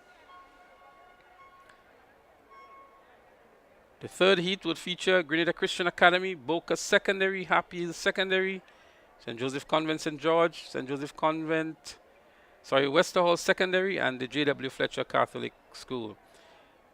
As we get another shot of the spectators who are here from the schools, we see a mixture of schools here now. We see SAS, we see Happy Hill Secondary, Convent St. George, Presentation Brothers College, GBSS. In the 80s, you would have never seen something like that, Adams. We have a SAS and a GBSS more, boy, the same section of the stands? We have become a little bit more tolerant when it comes to sporting activities. I mean, the days when we had tongue country competition. Do you remember the days of the old Queen's Park with the bleachers that were swaying? Always broke down. The missiles that were thrown to and fro from the different spectator groups? Yes. It's really a welcome change, of course, from those kind of fierceness of relationships to a more open, friendly rivalry, taking away the aggressiveness and the fierceness that paraded those sort of competitions. So those of us who attended Intercol games back in the 80s, this is something that was maybe never even thought about, having a SAS and a GBSS spectator within that very close proximity. Yeah. But as you say, we have come a long way. A much more modern society now. We interact a lot differently. A lot of the students from the GBSS comes from the St. Andrew area as well. And so the level of interaction now is much different. The kind of rivalry that existed back then too has subsided quite a bit. The tongue and country issues are maybe not as evident now as it was back then. And we can't run away from that. There was some contentious issues back then between tongue and country. That has dwindled away a lot now, and we've seen it being manifested in how the spectators are engaging themselves and intermingling here at the National Stadium.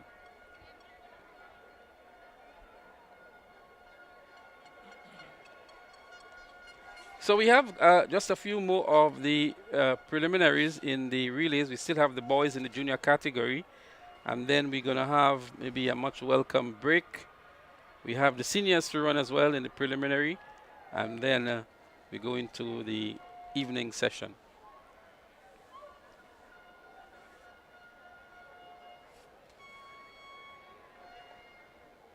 I recall last year, although last year was a special intercall, the noise level was just so loud with these horns, these air horns. I'm not sure where they got all those air horns from.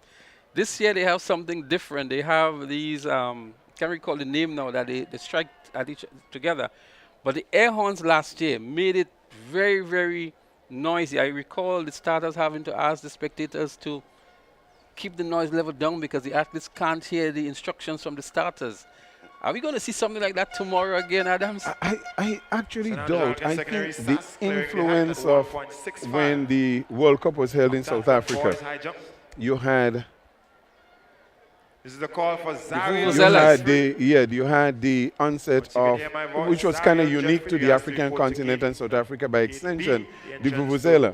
And they ended up coming over through the Caribbean and other countries. And so it was a unique sort of addition to making the atmosphere an exciting one. I think it has proven to be an annoyance in some ways. And so I think over time, we have been able to get people to use that vuvuzela sort of musical item less well, I can tell you than it was in the past. So it's really been kind of an annoyance, but again, it brings a tremendous amount of energy to any stadium, but if you can bear it. The vuvuzelas have been banned in some stadiums, I can tell you, because of the noise level they can create. But last year, the decibel level would have exceeded any meter they would have brought here to measure it. Yep. It was that loud.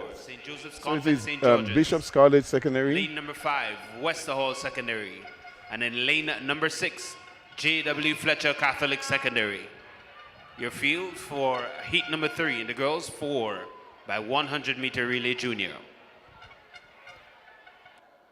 There you have it, the lane assignment for heat number 3 in the 4x100 meter junior girls. So a little delay in the start, but the athlete seems to be ready now. In the background, we can still see the high jump in place. Boca Secondary about to make an attempt.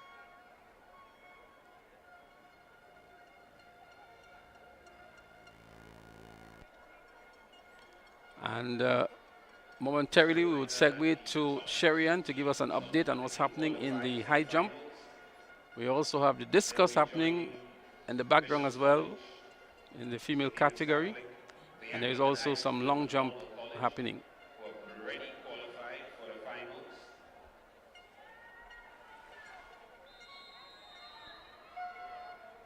Interestingly here, the athlete from the J.W. Fletcher Catholic School is running with the track shoe. We know how difficult it is for the schools to obtain the spikes these days. It's a real scarcity of spikes. And I think she had the second best choice to use the track shoe rather than the bare feet. But they're on the starters orders, the 4x100 meter relay for junior girls, heat 3 of 3. The time to beat here is a 50.19 by the Anglican High School. There they go. Making up the early stagger is the St. Joseph Convent St. George in the green and white.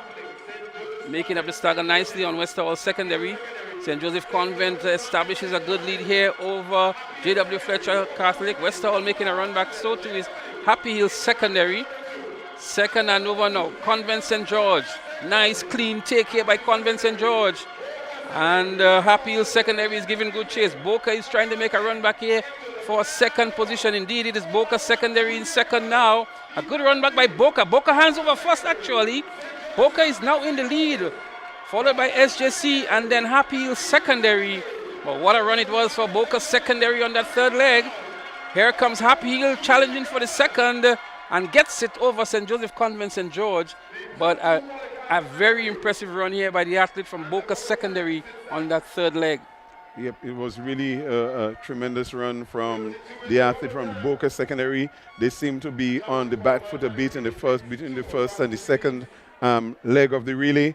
But that third leg was a brilliant third leg by the athlete from Boca, who really came out of nowhere, blazed past the lanes on her right, and from the time she handed it over, there was no turning back, because the athlete during the final leg, she also showed some class and brilliance in her running. She looks powerful, she looks fast, her form looks good, and she's just really coasting her way through to the final end.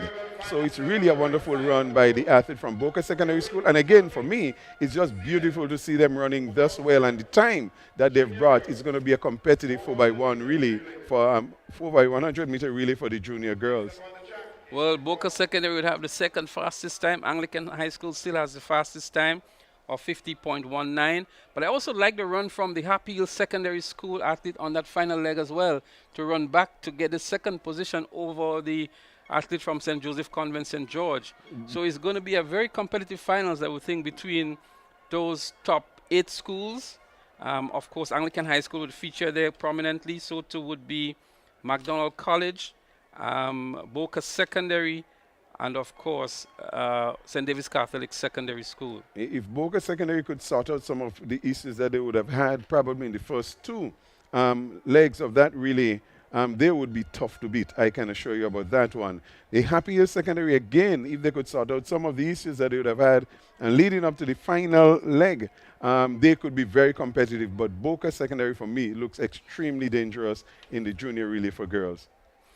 So we'll try to get for you an update of what's happening in the field. We see a lull in the activities in the high jump. As a matter of fact, a SAS athlete here, he seems to be one of maybe 2 or 3 remaining athletes in the high jump.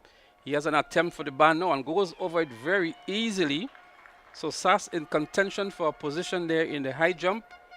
And we will try to get some coverage of that for you as well. Not many athletes are remaining in the high jump.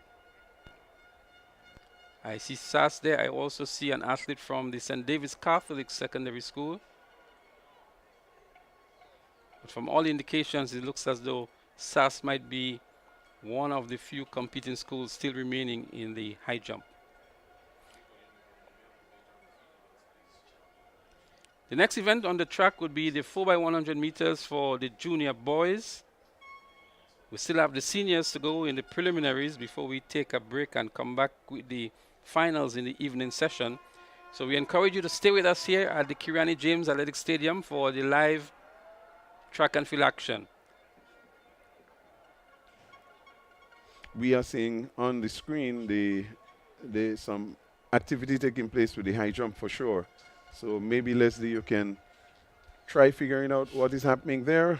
Well, we're going to get an update momentarily from Joseph Cado. There we saw him going across the screen, and as soon as he's ready, but Sass seems to be the only remaining athlete in the high jump. There is the competitor, and we will try to give you an idea as to what height he is going after now.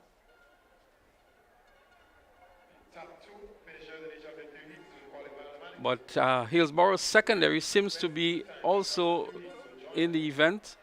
As you see an athlete from Hillsborough Secondary now preparing himself. Sass with an attempt here and a failed attempt on this occasion. I think he lacked a little bit of aggression. He lacked some aggression in attempt. So we go over to Joseph Cado now, who is going to give us an update on the high jump currently in progress. Joseph?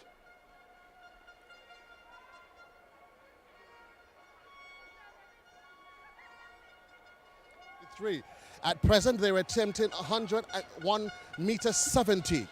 There is 60 schools left in there. There was Williams from Sass, who just finished his jump. Edmund from Hillsborough Secondary. There was Cox from St. David's Catholic Secondary. Lewis from Sass. Fleming from Boca Secondary. And Cale Lewis from St. David's Catholic Secondary. That's going to run down the remaining field in the high jump. Right now, they're attempting 1 meter 70. Back to you guys. Thank you, Joe. And 6 athletes remaining here. We just saw a failed attempt from the athlete from the Hillsborough Secondary School. The athlete from the St. David's Catholic Secondary School is going to have an attempt at 1.7 meters. Let's see how he does on this occasion.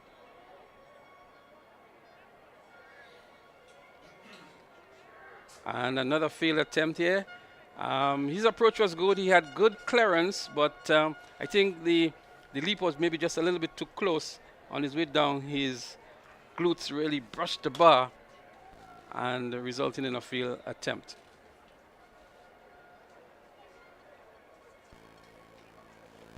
Nice conditions here at the Kirani James Athletic Stadium.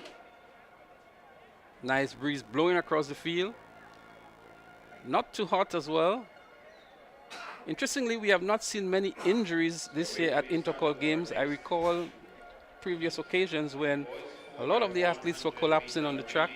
An attempt here by Sass in the high jump, 1.7 meters. Easy clearance indeed for this competitor from Sass. A lot of daylight between himself and the bar, Davis, indicating that he has a lot more to go. It seems he seemed to be very confident. I seem to have his form going. He seemed to be really, poised and confident about his jumps, and so the clearance really high. I hope he doesn't have to ask back for some of the clearance that he would have had this early. Maybe you'd have loved it to be at 173 because that clearance was really, really, really good. So let's see what he can give going forward in this competition. But it's the athlete from Boca Secondary School at this time. Boca Secondary School with an attempt here at 1.7 and a failed attempt. Looking back at the athlete from Sass, at the international level, we see athletes actually skipping around to conserve on their attempts and to save for higher heights, so to speak. And I'm not sure if these athletes have that level of confidence or would have had a training regime that would allow them to skip certain heights in preparation for the other heights that are going to be coming forward. Those things, Leslie, come with experience of doing, understanding your body, understanding what you have in you. And when you have that kind of experience, you're able to make those decisions. At this stage, they're young, so they have to go through what we would consider the growing pains, understanding what it is to be tired, understanding what it is to let it out too early. And so at this time, I think those are the things that we probably expect them to go through unless the coaches are really, really in tune with the athlete and the athlete is willing to place his trust and confidence in his coach as to what to do or what not to do. And that is what would assist them in making those judgment decisions for their jumping. Well, we're getting ready for the 4x100 meter relay for junior boys. The first of 3 preliminaries. Again, we want to let you viewers know that the top 2 from each heat plus the next 2 best times will emerge into the finals. Another attempt here from an athlete from SAS, and he clears again. Moments ago, we saw a field attempt from St. David's Catholic Secondary. So 2 athletes from SAS clearing 1.7 meters. As we see Hillsborough Secondary on an attempt here, a failed attempt. So SAS looking good in the high jump, I would think. Maybe looking for 2 top positions. Well, what's the watchword or the buzzword is points. At the end of the day, 12 and 8 brings you a tremendous amount of points. That's 20. And so they would want to maximize their intake of points. Well, we're going back to trackside for the first of the heats, 4x100 meter relay junior boys. J.W. Fletcher Catholic, McDonald College, St. David's Catholic, Wester Hall, GBSS, and Grenada Christian Academy. GBSS goes out in a flurry here. Out there in lane 6 is GBSS in the junior boys. Good battle exchange here for GBSS. They're an obvious favorite here for the finals. GBSS in the lead here. Second and over, not a good one, but smooth enough for GBSS. With a 50-meter lead, I would think, is GBSS. They can afford to turn it down now and cruise home. But maybe they're going to be running for an impressive time. But GBSS doesn't need to exert all that. He can actually jog home if he chooses to do so. GBSS in the junior boys, shutting down towards the end.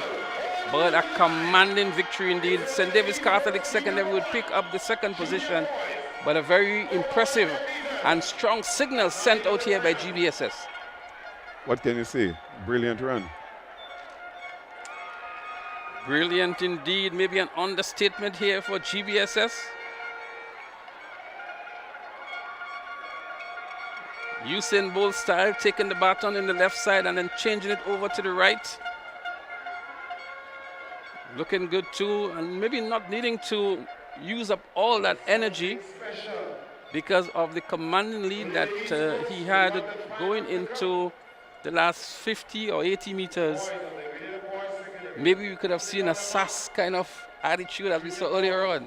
Well, I'm sure SAS is going to be coming up soon, so we want to see how they would do in this one. But GBSS looks extremely confident. I mean, that run is really one that sets down a marker for the other teams. So I guess the other teams are aware now that GBSS is in this thing for business.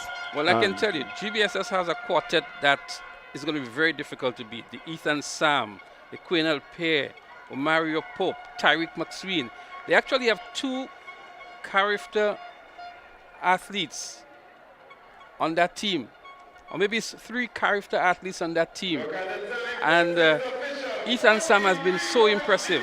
So too has been Tyreek McSween. It's going to be difficult to beat GBSS. 43.03. And 46.09 for St. David's Catholic Secondary. 03 seconds, ladies and gentlemen.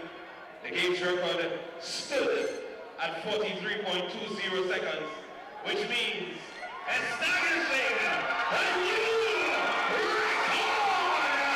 The Grenada Boys Secondary School. We were just commenting on the quartet from the GBSS, and that record could have gone down lower. We saw a little bit of easing up on the tape, so expect to see some more fireworks in the finals, I would think, and that record may only stand for a couple of hours. Well, put it like this, we're privileged to be able to see this kind of performance, and the truth is the last 2 handovers were not really crisp. They were not good. If they get those handovers going and he runs through to the finish, I can assure you this is going to go down again. Well, they have 3 of the athletes that will be competing for Grenada in the relay event at Carifta. So we expected nothing but a record-breaking performance.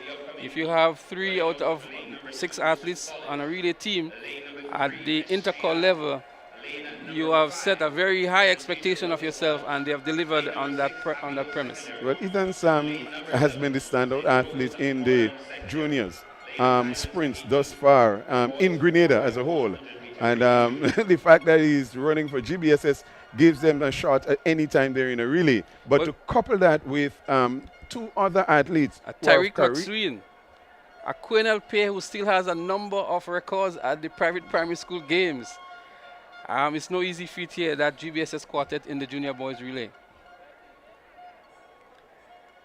So the second of the three heats is coming up. That's in the junior boys.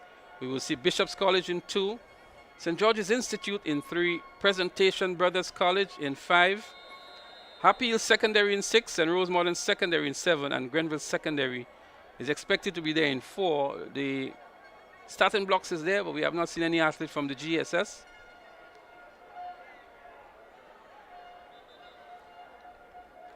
But what an impressive time of 43.03 we saw moments ago from the GBSS. And that's why we are encouraging you, those of you who are within the immediate environs of the Kirani James Athletic Stadium, you have no excuse of not being here at the stadium to witness the finals and to witness maybe another record-breaking performance from the likes of the GBSS. SAS is also looking very good in the sub-junior category. The Chefonia Houston is going to be there, the Shante Augustine, the Telemark in the 200 meters. A disappointment for Elisha Williams, having been DQ'd in the preliminaries of the 200 meters. It was going to be a showdown between himself and Bobby, as we call him affectionately. It's not going to be today. We are hoping that Telemark would do a great time. I mean, he has the potential. He has what it takes to run quickly. He has height, he has size, he's strong. Almost a Usain Bolt style type athlete. And he would have loved to have competition because I know he wants to make Carifta standards. The athletes are on the status orders. 4x100 meter relay junior boys, heat 2 of 3. Bishop's College, St. George's Institute, PBC. Happy Hill Secondary, St. Rose Modern Secondary. Seems to be an issue with the start. The athletes are called up.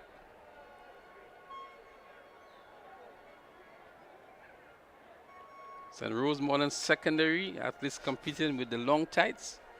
I've not seen that amongst the men for quite some time.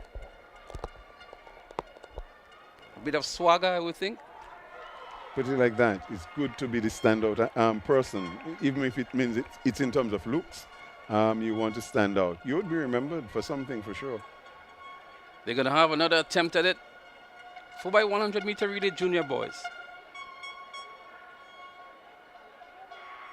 Nice clean start this time. Let's see who's going to make up the early stagger here. PBC in lane 5 is making up some stagger over the Happy Hill Secondary School. Out there in lane 7 is said Rose Modern Secondary, but Happy Hill Secondary is looking good too. Happy Hill Secondary maybe with a slender lead over St. Rose Modern Secondary. It is indeed Happy Hill with the first handover. A bad batter exchange here for St. Rose Modern Secondary. PBC is in second now and running back strongly to his Presentation Brothers College. The final handover here now, a fumble here by Happy Hill Secondary, and here comes Presentation Brothers College. Happy Hill is trying to make a run back here, but a bad batter exchange may have cost him that race. PBC wins it here. Happy Hill Secondary in second. Third and fourth is very close to call between Bishop's College and the competitor on his right. But PBC wins the second heat here and qualifies automatically into the finals.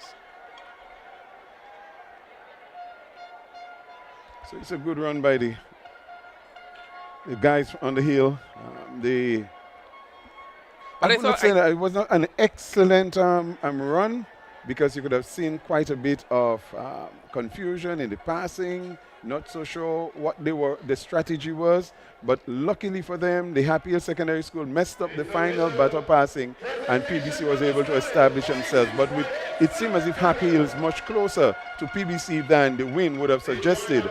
Nonetheless, we want to really congratulate the boys on the hill for coming through and qualifying automatically into the final.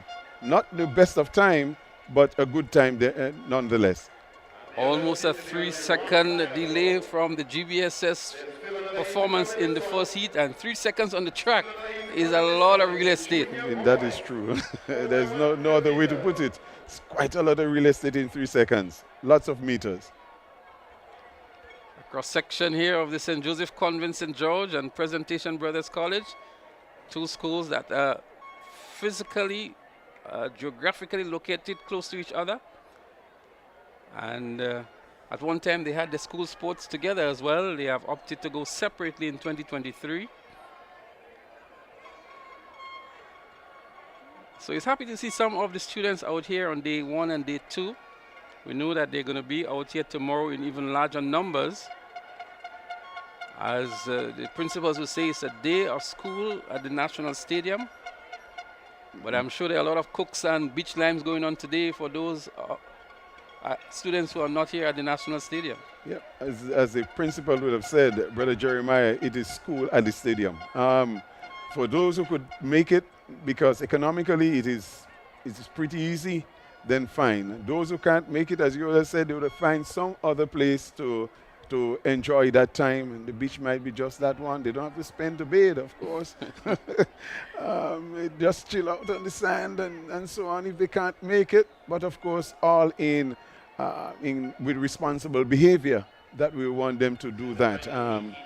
So we are getting ready for another relay on the track, the third heat for the junior Secondary. boys relay. Lane number 3, St. John's Christian Secondary. Lane number 4, SAS. Lane number 5, Hillsborough Secondary. Lane number 6, Boca Secondary. And running out of lane number 7, Grenada SDA Comprehensive. Heat number 3, boys, 4x100 meter relay, junior division. Well, there we have it, the lineup. From the looks of it, all of the other schools might just be looking to get into the finals and maybe looking for a position on the podium. Well, if you look at what has happened with GBSS, they've stamped their imprint upon the relay, and of course, but you could only take it as it comes, because relay is a really fickle event.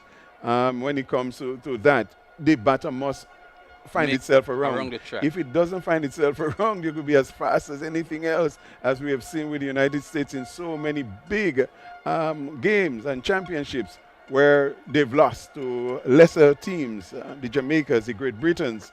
Not that I'm saying Jamaica is a lesser team, but the Great Britons and other teams that they've lost to, it's all because of the fickle nature of the relay events. St. Mark's Secondary, Shaper, SAS, Hillsborough Secondary, Boca, and the Grenada Seventh-day Adventist Comprehensive. These are the schools competing in the third of 3 heats in the boys 4x100 meter relay juniors.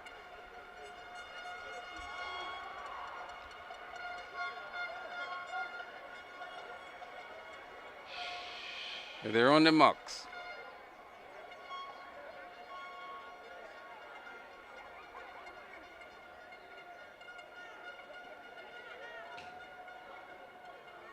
Running for position into the finals. Fumble in lane 3 by the athlete from Shaper.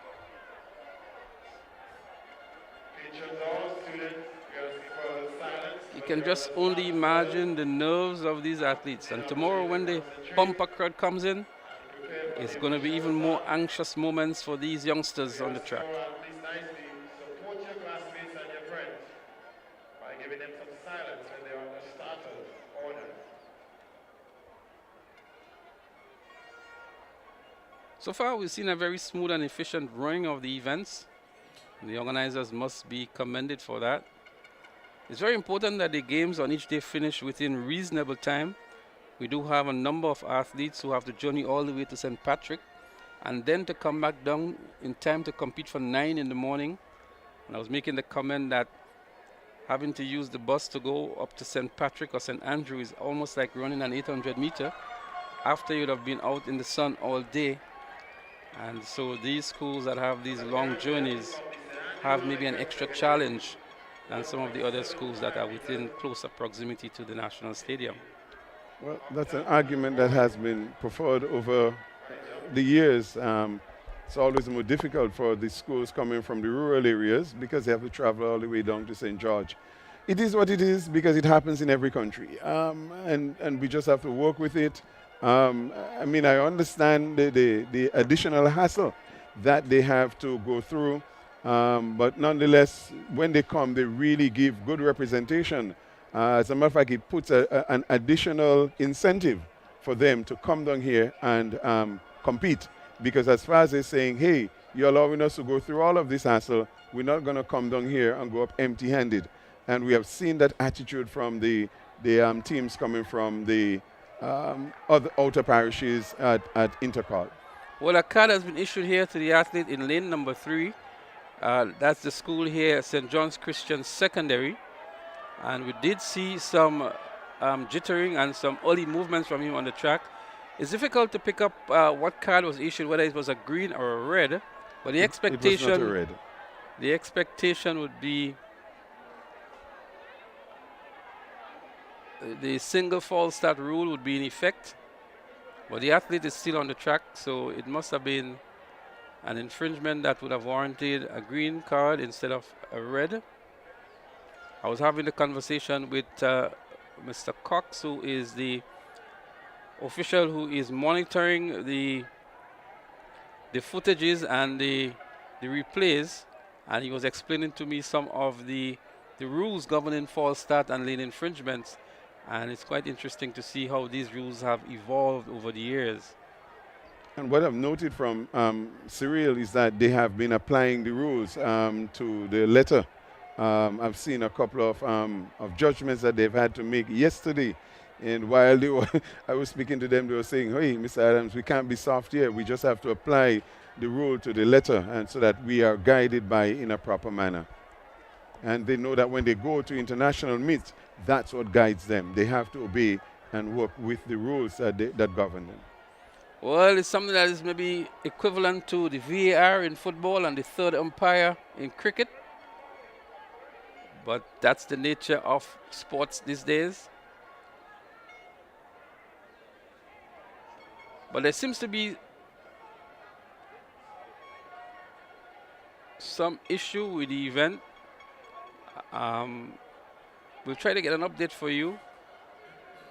The issue may have been with the athlete not leaving the block, and so that's why the green card was issued. Had he left the block and started running, then he would have gotten the red card. So these are some of the starters there, very experienced starters. I mean, Leslie, my thought is there's no block. Is there a block with all of the athletes? And if they all don't have blocks,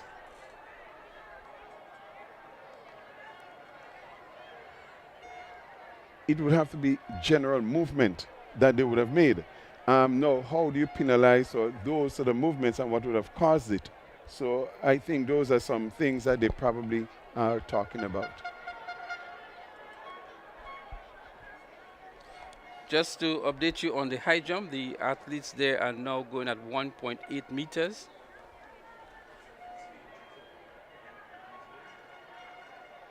So we have an athlete from the St. David's Catholic Secondary School about to make an attempt.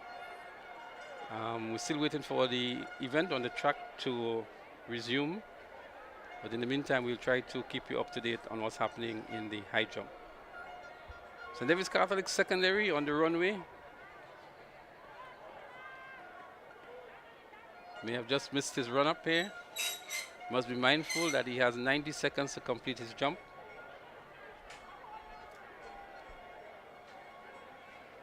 So officials are deliberating.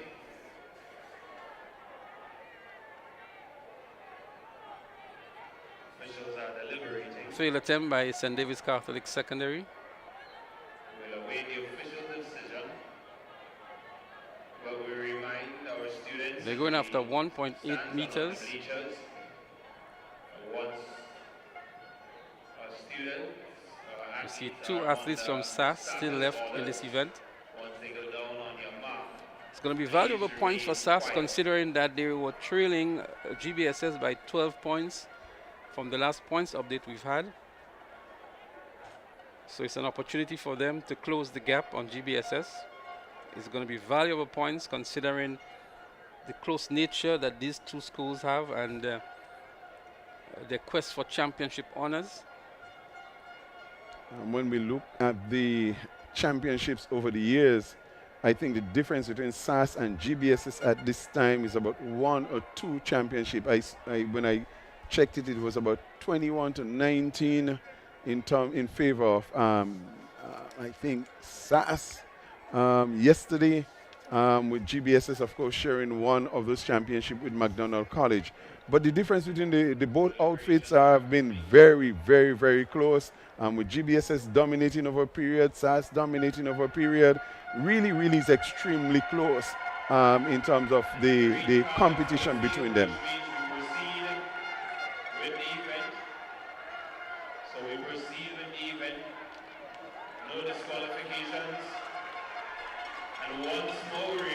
And we see now the student from SAS has cleared 1.8 meters, and I'm sure Leslie must be extremely happy with that one. The fact that the SAS athlete has cleared the height, 1.8. So SAS, they're in the running as he would have intimated, and I am sure they will be hoping for a 1-2. The fact is every point counts at this annual athletic championship. Every point counts. The second SAS athlete is thrown the bar down. He's not been successful in his attempt, but of course we've already had one athlete from SAS who have cleared 1.8 meters, so going well. Well, back on the track, apparently none of the athletes have been credited with the false start, because the impression given was that there wasn't a false start. So it's a clean slate for all the athletes. They're going to have another attempt at the 4x100 meters for the junior boys. This time it's a nice clean start. And let's see, they've been called back here again. It's another recall in the 4x100 meters for the junior boys. We can see the level of frustration now being exhibited by some of the competitors. We will have a look at it to see what may have gone wrong. As we look back here,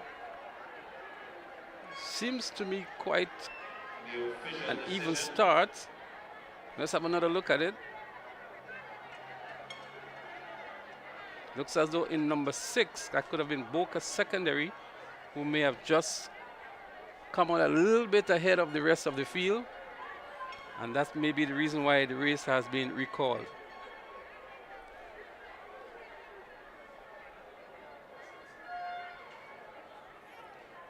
Another look at it. Keep your eyes on lane number 6, Boca Secondary. And you may just see an earlier movement here from Boca Secondary School. Marginally so. And Cyril Cox is having a look at it as well, I would presume.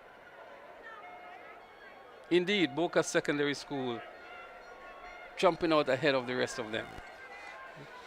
So because he left the block, we expect a DQ in lane number 6. It's always heartbreaking when an athlete, and in this case a team, gets disqualified. I'm sure Boca would have fancied their chances into the finals as well. Well, it seems as if there's a reset. Boca has not been DQ'd. I guess the television crew has decided that it did not warrant a disqualification. So let's hope they get it going this time around, Leslie. Well, we have to stick with what we do best in the commentary position. This time it looks like a nice clean start. There's no recall. They're up and running, heat 2 of 3 in the 4x100 meters junior boys relay. The first standover, Boca Secondary looking good. So too is Hillsborough Secondary. SAS on the inside with Kyle Ned. Kyle Ned not anchoring on this occasion, but opting to run the second leg here. SAS comes out looking good on the second handover. In the lead now is SAS, followed by Boca Secondary, and then there is Hillsborough Secondary. Final handover. SAS, clean take here is SAS. As they motor down the home straight heading for the finish line. SAS with about 15 to 20 meters lead over the rest of the pack. We look to see what time he returns. An impressive run by SAS. Hillsborough in second, Boca in third. And SAS looking to challenge GBSS into the finals, I would think, Adams? Well, it was not a bad time. It's not a bad run, to be honest. If we look at the time,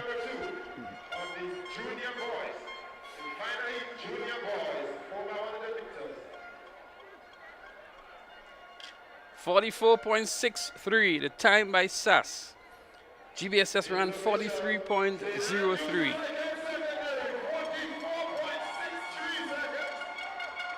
It's a good time.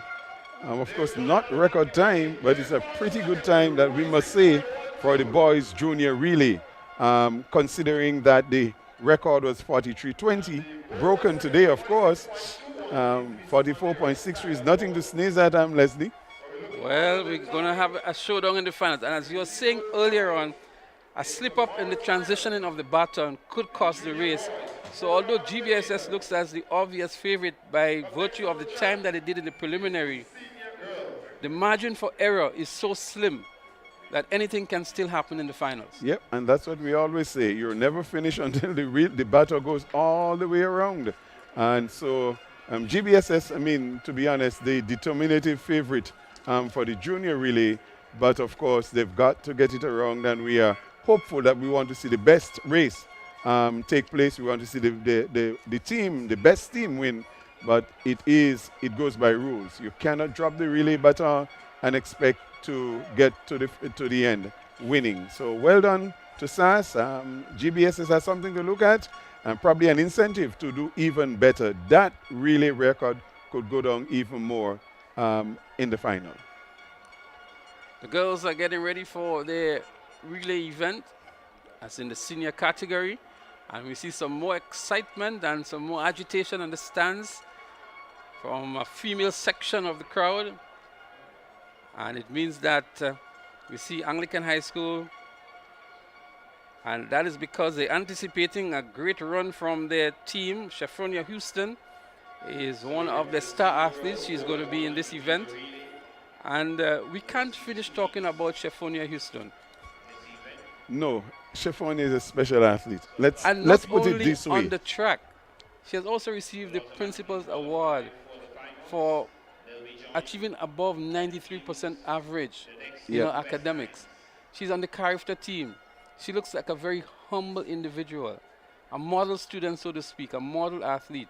And we'll come back to her because she has a number of final events to participate in. And we would take maybe a closer introspection of Shafronia Houston. She's from the South City Rising Stars. 08 seconds. Anglican High School as well. And very impressive she was at the national champs a couple weekends ago. Yep. The information I have on Shafronia says she's an exceptional young lady. Lane number 4, St. David's Catholic Secondary. Lane number 5, the Anglican High School. Lane number 6, St. Joseph's Convent, Grenville. Lane number 7, St. Joseph's Convent, St. George. And running out of lane number 8, Grenada Christian Academy. Your field for heat number 1 in the girls' 4x100 meter relay.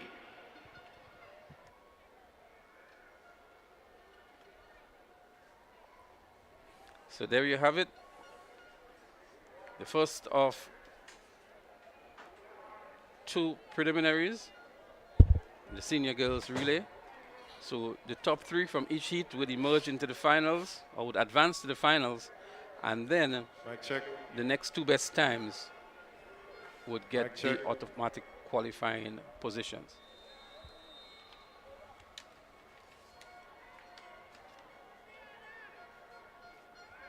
Shaper, Bishop's College, St. David's Catholic, Anglican High School with the likes of Shafronia Houston, Convent St. Andrew, Convent St. George, and Grenada Christian Academy. When we look at the lineup for the Anglican High School, at present we don't see Shafronia on the team. Maybe they're confident enough that she will be able to make it. Oh, there she is. Yes. Anglican High School. So they're on the starters orders.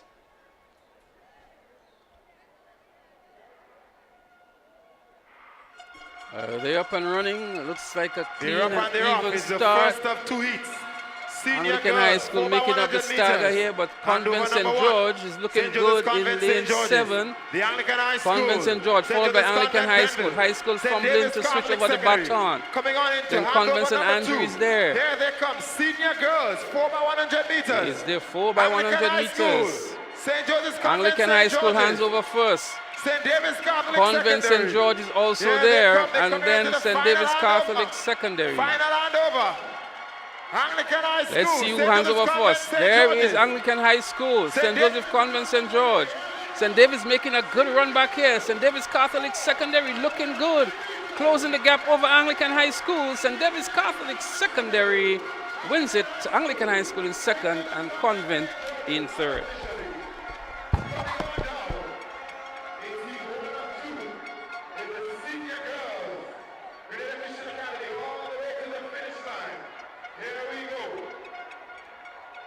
So a good run in the senior girls really for the outfit from St. David's Catholic Secondary School. They worked their way into the relay. They were not out front from the start. They were not out front from the gun, but they just slowly climbed themselves back into the relay and managed to eke out a win at the end over the Anglican High School and St. Joseph's Convent, St. George. So I want to believe that the St. David's Catholic Secondary School is going to look very confident in this. Anglican High School has something to work on. St. Joseph's Convent, St. George, who looked really good from the start, managed to come in third, but nonetheless would qualify for the final because the top three from each heat plus the other two best times from the other events, the other heats. That is what's going to happen here. But good run by the outfit from St. David's Catholic Secondary School. Well done, and I'm sure they're looking forward to the final. Anglican High School, we want to have something to say because they do have some really good athletes that they can bring on in this event. And of course, St.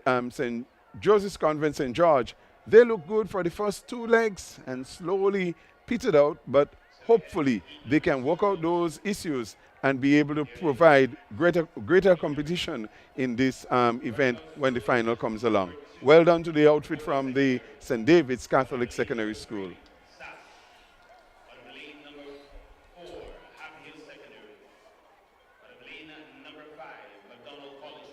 Lane number 6, Hillsborough Secondary.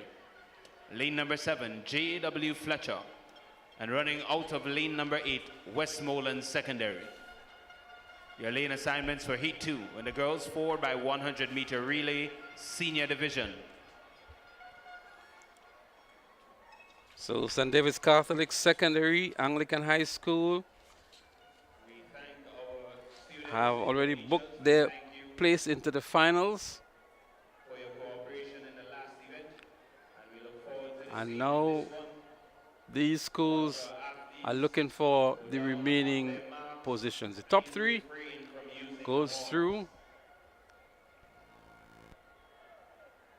In the background, we can still see the high jump in progress. The athlete from Stars is still in contention here.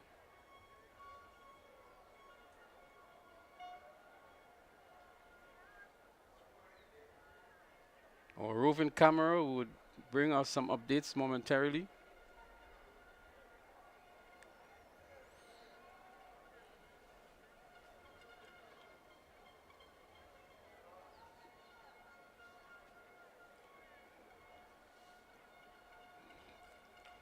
What we have found, Leslie, over the years, Grenada has continued to do well at the field events, whether it's the jumps, the throws. They've been doing extremely well. Vertical jumps, the javelin, the discus, the shot put. We are seeing a lot of Grenadian athletes gravitating towards those. And so we have a rich history, probably being one of the best island per capita as it relates to our success at field events. And of course, that culminated with having someone like Anderson winning world title. Not the first in the Caribbean, of course, because we had the gentleman from Trinidad winning the javelin also. Kishan Walcott. So, but per capita, Grenada has done very well at the field events. At the junior level, at character level, for a period of years, we dominated the javelin in both the male and female. So Cullen Peters, who we saw being interviewed, was one of those athletes. Selwyn Smith, who has, I think, 3 gold medals at character. Kim Fullerton. And the list goes on and on in the javelin at character. Anderson Peters, of course.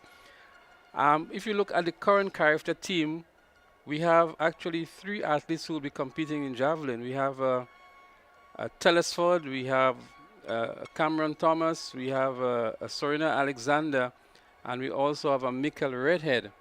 These are 4 athletes that would be on the Carifta team on the Easter weekend competing in the javelin. But it's an event that we are well known for in Grenada, the javelin. And in the female categories, we've had some very good athletes as well. The Candessa Scott, the That's right. Meryl Peters, Prudence Lewis would also won a gold medal at javelin at Carifta Games. And so Grenada has done. And now we have the Jamora Alvarez from Carriacou who's doing well. Yes, from Carriacou, who's doing as a matter of fact, she smashed the Grenada record in the javelin from 48 plus to 52 plus. And if she's doing that well at such a young age, we believe that she'd go into a world to be recognized in the world as a good thrower should she stay to it. But really tremendous work by Jamora from Carriacou, who's moved on to St. John's University in the United States. She missed out on a Carifta medal last year because reportedly she had the COVID and was unable to participate. Correct. And what a disappointment that was for her and for Grenada, not being able to participate on that world stage, because Carifta is one of the premier junior track and field meet in the world. As the athletes in the 4x100 meters get ready for the final heat in the senior category. Again, Boca Secondary, SAS, Happy Hill, McDonald College, Hillsborough, J.W. Fletcher, and Westerhall Secondary. There they go. Looking good is Happy Hill Secondary, making up the stagger on the athlete from McDonald College. First hand over, Westmoreland is there, but Hillsborough Secondary looking impressive. Down the back straight is Hillsborough Secondary, but on the inside, Happy Hill Secondary is giving good challenge. Happy Hill Secondary fumbles the batter. Hillsborough Secondary still in the lead. Happy Hill on the inside is looking good, but look at the comeback here from McDonald College. Sandwich between the 2 athletes here. An impressive run from the athlete from McDonald College. And McDonald College in the lead here. Is going to be a battle for the finish line here between McDonald College and Happy Hill Secondary. McDonald College with a slight lead over Happy Hill Secondary as they battle for the victory here for a spot into the finals. McDonald College it is, Happy Hill for second, Hillsborough for third, J.W. Fletcher Catholic in fourth. The top 3 are automatic qualifiers. Well, the top 3 have booked the passage into the final, and nothing better than having a chance at the dance. And basically that's what's happening. The top 3 have made it, and now we're going to see who fills out the other 2 positions based on time.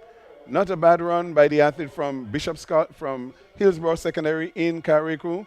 They've come down. She's tried her best, and I'm sure that her school will be proud that they have done well.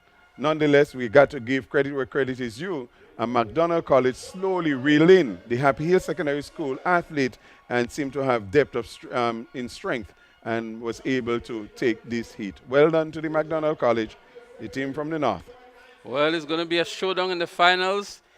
50.86, 50.96, and we also saw St. David's Catholic Secondary doing a 50 plus as well. So these 3 schools will be featured prominently in the finals later on this evening. McDonald College, Happy Hill Secondary, and the St. David's Catholic Secondary School. And it seems as if the octathlon, the high jump in the octathlon is coming to a close. And you have actually athlete from SAS, Zidoni Lewis, Leslie, jumping 1.85 meters. Zilon Cox, St. David's Catholic, 1.75. And Aviel Williams of SAS, 1.75. So SAS would have placed first, third in that octathlon high jump.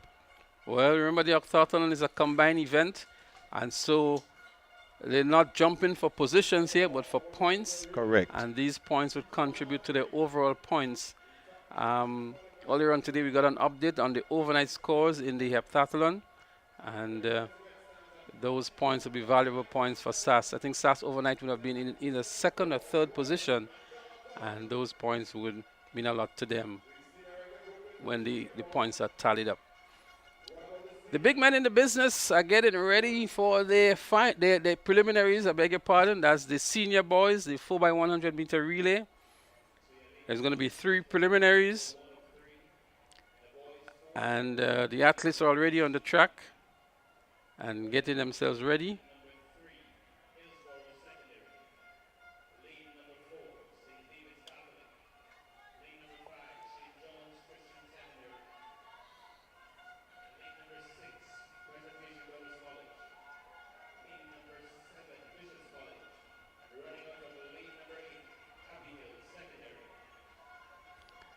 So there you have it, the lane assignment. And Adams, I can tell you,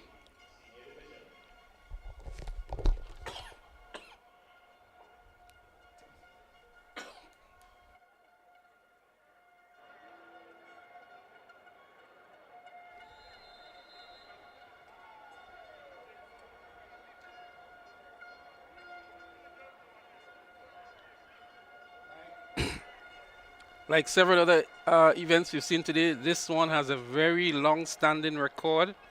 Almost 20 years ago, it was established by McDonald's College in 2004, 41.91 seconds. Wow, those were the days of the Julians. And I'm almost sure that was it then. When McDonald College, I think they would have tied with GBSS in one of those championships. It was really brilliant competition. Well, they're up and running the 4x100 meters for seniors. We have Happy Hillsborough Secondary, Happy Hills Secondary, Bishop's College is there. PBC is also there, St. David's Catholic Secondary. Happy Hills Secondary looking good on the outside. Here comes PBC. PBC eating up the track, as we say here. The second hand over, PBC comes out nicely. So too is Happy Hills Secondary. It's a battle between Happy Hills Secondary and PBC, but Happy Hills Secondary is in the lead. Playing it very close to the line is Happy Hills Secondary. The final handover now, PBC emerges out nicely here. But here comes St. David's Catholic, Elisha Williams. But PBC is holding his own. Here comes Elisha for the tape. And Elisha may have just edged him out on the tape. Davis doesn't agree with me on this one. It's maybe a photo finish to make the decision. Bernard is either here nor there with this one. We're going to look back to the replay, but a good run by Elisha Williams. And he has a lot to do for himself and his team. And my other commentator here saying it's PBC. Yeah, I think it's PBC. I mean, so to be honest, Antoine Blackett anchored this, and he looked absolutely beautiful. But Elisha Williams, we know what he's made of. He came hearing down the final 50, 60 meters and really put everything into it, but just could not catch the athlete from the Presentation Brothers College. But so Elisha Williams is big. PBC in 44.59. Look out for St. David's in the finals. I'm sure Elisha would want to have some redemption, so to speak. He was DQ'd in one of those races, yes? And so I think he has a lot to really run for. I mean, I'm really rooting for him. He has tremendous talent, potential, and I hope we can get to harness it for Grenada's sake and for his sake. Well, last year at National Champs, I saw he run a very easy 49 seconds flat. And this year, he's been doing 46 seconds, a tremendous improvement in 12 months. Yep, Elisha is doing well. I'm looking forward. I am still hoping one of these days that before Kirani retires, he can have a 4x4 team with him with some young Turks that he can nurture and pass on all his experience. Actually, when we interviewed him for National Primary School Sports, that was one of his pet, that he doesn't mind passing on all that he has learned to the athletes from Grenada, Carriacou, and Petit Matnik. So Elisha, I know he has someone that he can go and song off on or lean on for advice going forward.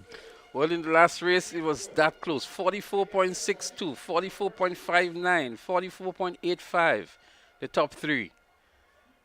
It gives a clear indication as to what is going to happen in the finals. It's going to be tight. Remember, it's 3 preliminaries. The top 3 from each would advance. So those 3 schools, that's Happy Hill, St. David's Catholic Secondary, and I beg your pardon, the top 2. And it's actually going to be the top 3 because there are only 2 preliminaries. Okay. Is it 2? It says 3 here, so it obviously is the top 2. And then the next best 2 times would advance as well. Lane number 7, Grenada Christian Academy. Your field for heat number 2 in the boys 4x100 meter senior division. Well, some more powerhouses on the track. Boca Secondary continues to impress us. In 4 is going to be Grenville Secondary. SAS is there in 5. McDonald College, who always seems to pose a threat of some sort. Grenada Christian Academy, young and upcoming. St. Mark's Secondary was expected to be in this event. They're not. 4x100 meters senior boys relay. Heat 2 of 3.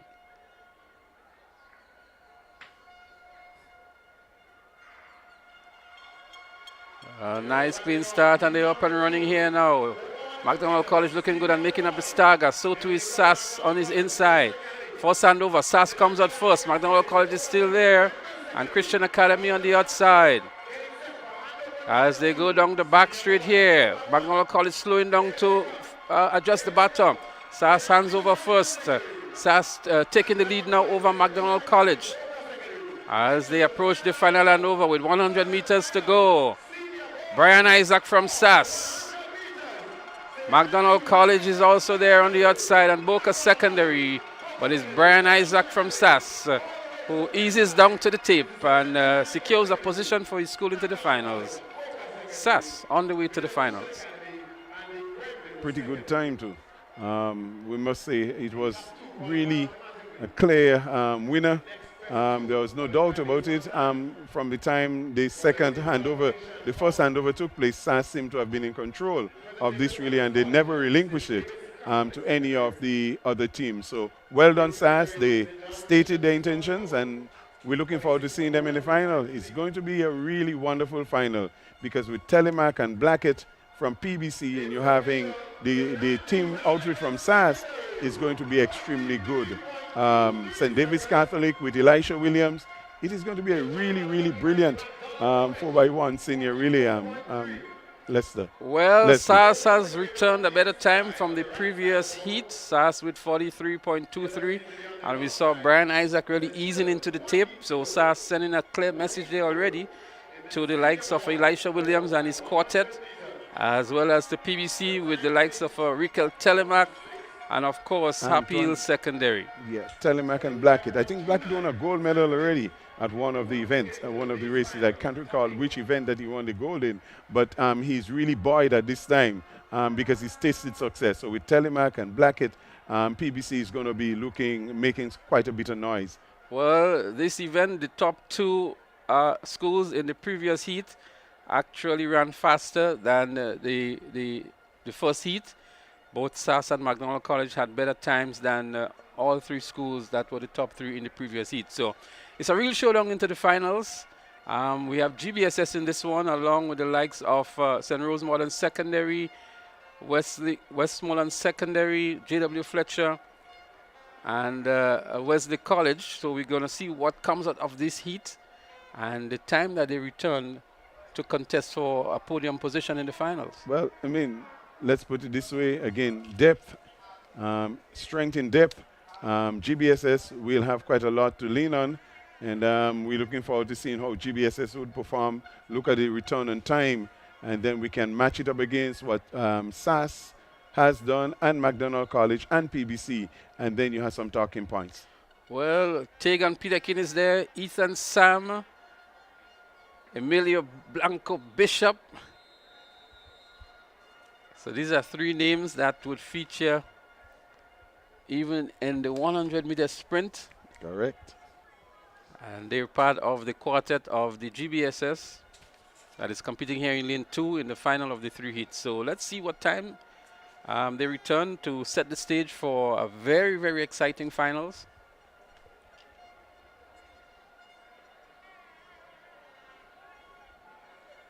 With the close differences between the scores for GBSS and SAS, the relays would play a very, very important part in the overall champions. As it has always been, Leslie. GBSS lane 2, Wesley College lane 3, SGI lane 4, J.W. Fletcher in lane number 5, Westmoreland Secondary lane number 6, and St. Rose Modern Secondary lane number 7.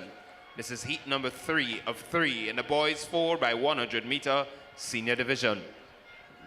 So Leslie, we have seen where the last event of the day, the 4x4, determined the outcome of Intercol in the past, yes?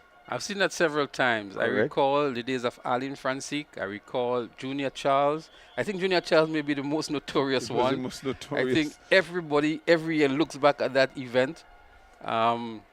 It was just a moment of brilliance. I don't think we would see something as close to it in the near future. You have those one-off in a lifetime activities taking place.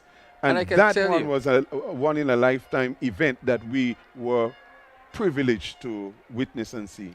Even the GBSS supporters still look back at that event because it was such a nail-biting event was. that determined the champions in that year.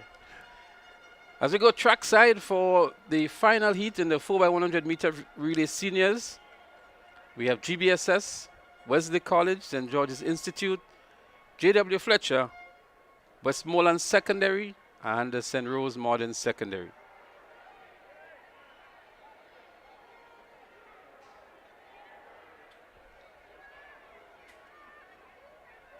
Having a heavy breeze blowing that's affecting the athletes also. That, of course, is something that they have to be able to cope with, to deal with. That heavy breeze that's blowing across the stadium. You could see it in the flags. They're really fluttering strong, not a weak flutter, but a strong flutter. So the athletes have to deal with those natural weather elements at this time. So they're going to have another attempt for the start of heat 3 of 3 in the 4x100 meter relay seniors. Senior boys.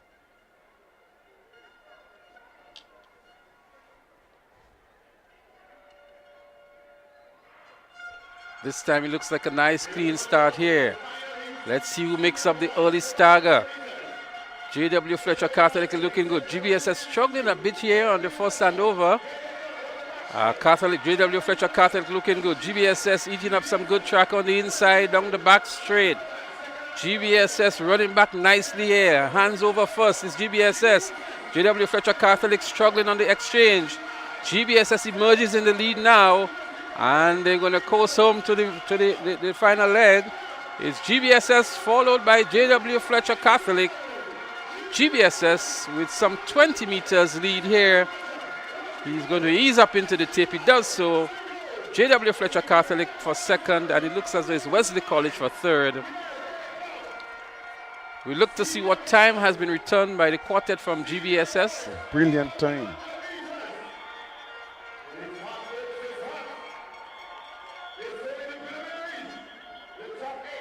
It's a brilliant time. So that's Emilio Blanco Bishop anchoring here for GBSS. Receives the baton nicely. J.W. Fletcher Catholic giving good chase. But it was just a Herculean effort to catch Emilio Bishop. 42.65 by GBSS, the fastest time in the preliminaries. And then J.W. Fletcher Catholic with 44.44. So GBSS goes into the finals with the fastest time, an impressive 42.65. We recall the record for this event is 41.91. 41.91 by McDonald College.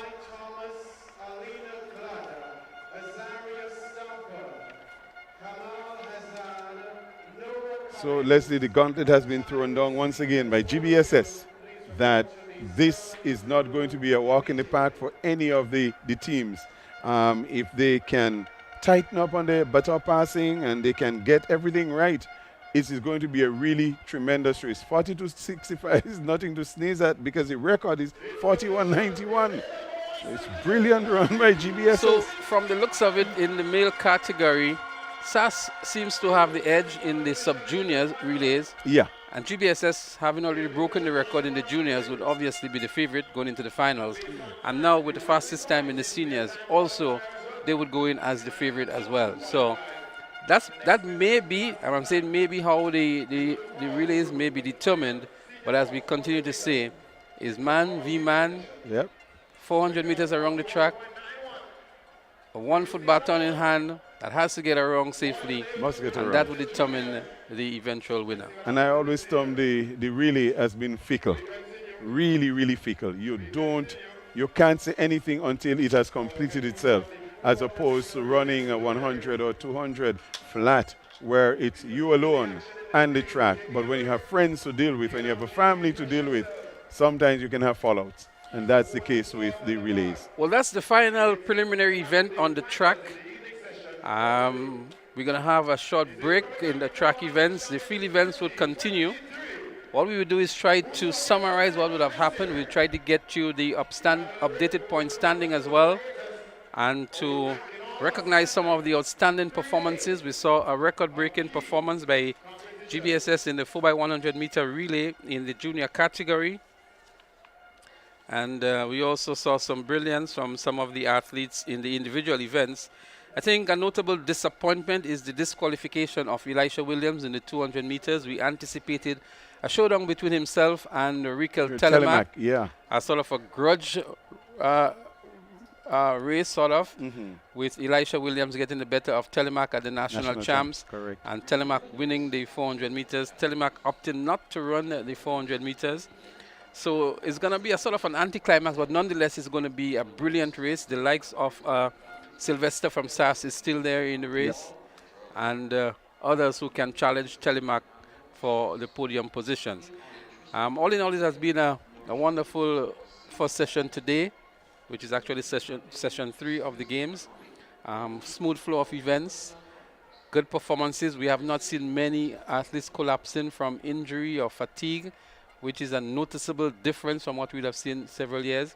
And it goes back maybe to the early preparation that these athletes would have had. And we continue to lament on the fact that there are so many new athletic clubs that have emerged now that athletes have an avenue to prepare early and to adequately prepare for these events. Yeah, and so maybe that's one of the areas that I can zone in on, the fact that the athletes are not only associated with the school and waiting for the school for training and for all of the fine-tuning, the technical, the physical, the whatever it takes. They're able to get that now in the clubs. And because of that, I think they're better prepared physically with form and fitness to be able to compete at this stage and not fall as you would have seen in the past, because we have another outlet where the clubs are working and they are doing what we anticipate, because that would be the next hurdle from the schools. Where do they move on to? And the clubs take up that, make that answer. So what we're going to do, as soon as we have an updated point standing, we'll bring it to you. But momentarily, we're going to take a short break. And when we come back, it's going to be more live track and field action at the Republic Bank Intercol Games 2023. Don't go away. We will be right back.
Have your family or friends ever needed cash now, but you are nowhere close to give it to them directly? With the cardless cash feature from Republic Bank Online and your mobile phone, it is hassle-free and convenient to send money to anyone, including yourself, using the Republic mobile app.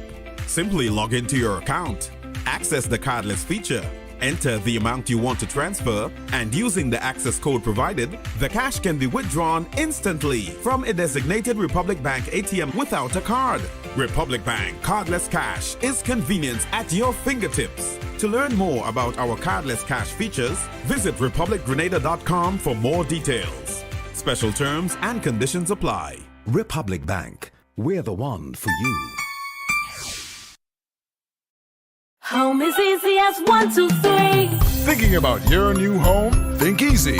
Think a Republic Bank Home Easy Loan. Think affordable. Think convenience. Think Republic. Home is easy as 1, 2, 3. Republic makes home easy. Wow, that was such a breeze. Own your home with ease. So whether laying that first brick or purchasing an existing home, we've got you covered. Republic Bank will get you those keys hassle-free in no time. Home is easy as 1, 2, 3. Apply for a Home Easy Loan today for a chance to win a cash prize. Getting your new home is easy with Republic Bank. Republic Bank. We're the one for you. Terms and conditions apply. Building or renovating your home or business? Why not use clean, renewable energy? Install solar panels to power your home and office and see your energy costs go down and your savings go up. Using renewable solar-powered energy protects our environment, reduces our carbon footprint, and slows the devastating impact of climate change. Republic Bank can help to finance construction and renovations that make use of renewable energy. Visit any Republic Bank branch and ask about renewable energy financing options today. Republic Bank. We're the one for you. Have your family or friends ever needed cash now, but you are nowhere close to give it to them directly? With the cardless cash feature from Republic Bank Online and your mobile phone, it is hassle-free and convenient to send money to anyone, including yourself, using the Republic mobile app. Simply log into your account, access the cardless feature, enter the amount you want to transfer, and using the access code provided, the cash can be withdrawn instantly from a designated Republic Bank ATM without a card. Republic Bank Cardless Cash is convenience at your fingertips. To learn more about our cardless cash features, visit republicgrenada.com for more details. Special terms and conditions apply. Republic Bank. We're the one for you. Home is easy as 1, 2, 3. Thinking about your new home? Think easy. Think a Republic Bank Home Easy Loan. Think affordable. Think convenience. Think Republic. Home is easy as 1, 2, 3. Republic makes home easy. Wow, that was such a breeze. Own your home with ease. So whether laying that first brick or purchasing an existing home, we've got you covered. Republic Bank will get you those keys hassle-free in no time. Home is easy as 1, 2, 3. Apply for a Home Easy Loan today for a chance to win a cash prize. Getting your new home is easy with Republic Bank. Republic Bank. We're the one for you. Terms and conditions apply. Building or renovating your home or business? Why not use clean, renewable energy? Install solar panels to power your home and office and see your energy costs go down and your savings go up. Using renewable solar-powered energy protects our environment, reduces our carbon footprint, and slows the devastating impact of climate change. Republic Bank can help to finance construction and renovations that make use of renewable energy. Visit any Republic Bank branch and ask about renewable energy financing options today. Republic Bank. We're the one for you. Have your family or friends ever needed cash now, but you are nowhere close to give it to them directly? With the cardless cash feature from Republic Bank Online and your mobile phone, it is hassle-free and convenient to send money to anyone, including yourself, using the Republic mobile app. Simply log into your account, access the cardless feature, enter the amount you want to transfer, and using the access code provided, the cash can be withdrawn instantly from a designated Republic Bank ATM without a card. Republic Bank Cardless Cash is convenience at your fingertips. To learn more about our cardless cash features, visit republicgrenada.com for more details. Special terms and conditions apply. Republic Bank. We're the one for you. Home is easy.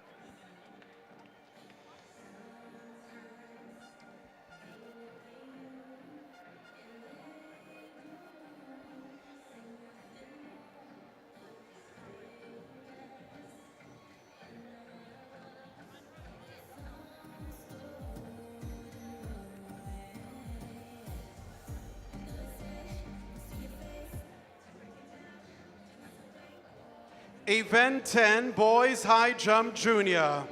Bronze medalists, silver medalists, we have a tie, silver medalists, between Dillon McKenzie, PBC, and Adon Daniel, Boca Secondary. 1.85 meters.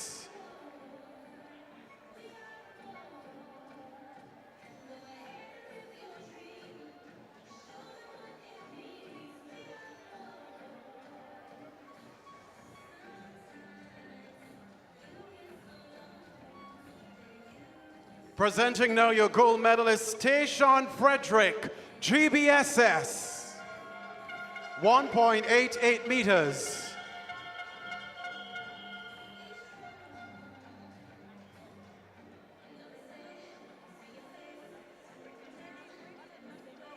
Event 16, boys discus throw, sub-junior.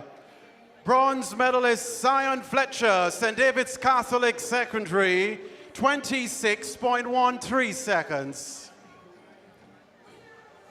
Silver medalist Nickel Abram, GBSS, 26.94 meters. 26.94 meters.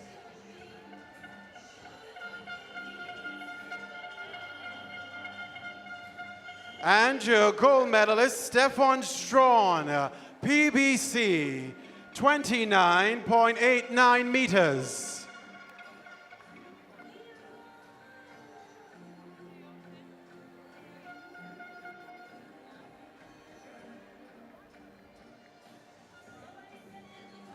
Event 23, girls javelin throw, junior.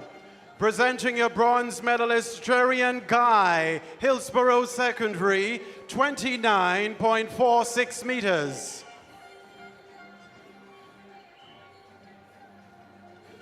Silver medalist, Rihanna Alexander, SAS, 29.67 meters. Now your gold medalist, Kaydonna Bernard, Grenville Secondary, 31 meters.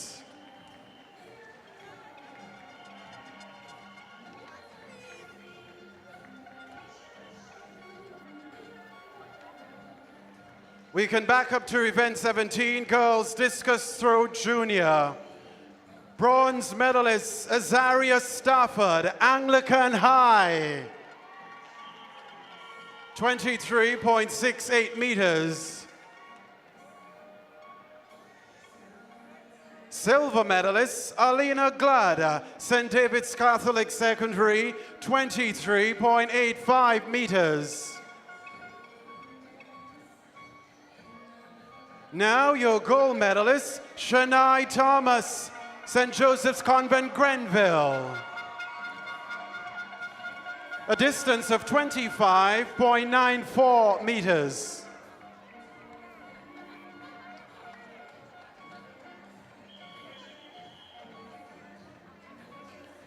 Event 30, boys shot put junior. Bronze medalist Tyrese Peters, MacDonald College, 12.26 meters. Silver medalist Noah Cummins, PBC, 12.29 meters.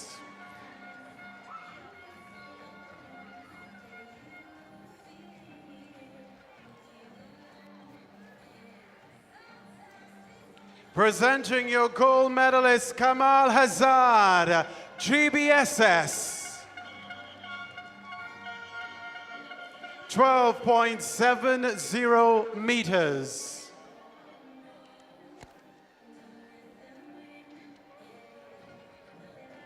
This is the end of this medal presentation. Thank you very much. Ms. Peaches Ann George, Officer in Charge, Business Support Services at Republic Bank Grenada Limited, title sponsor of the Intercollegiate Championships.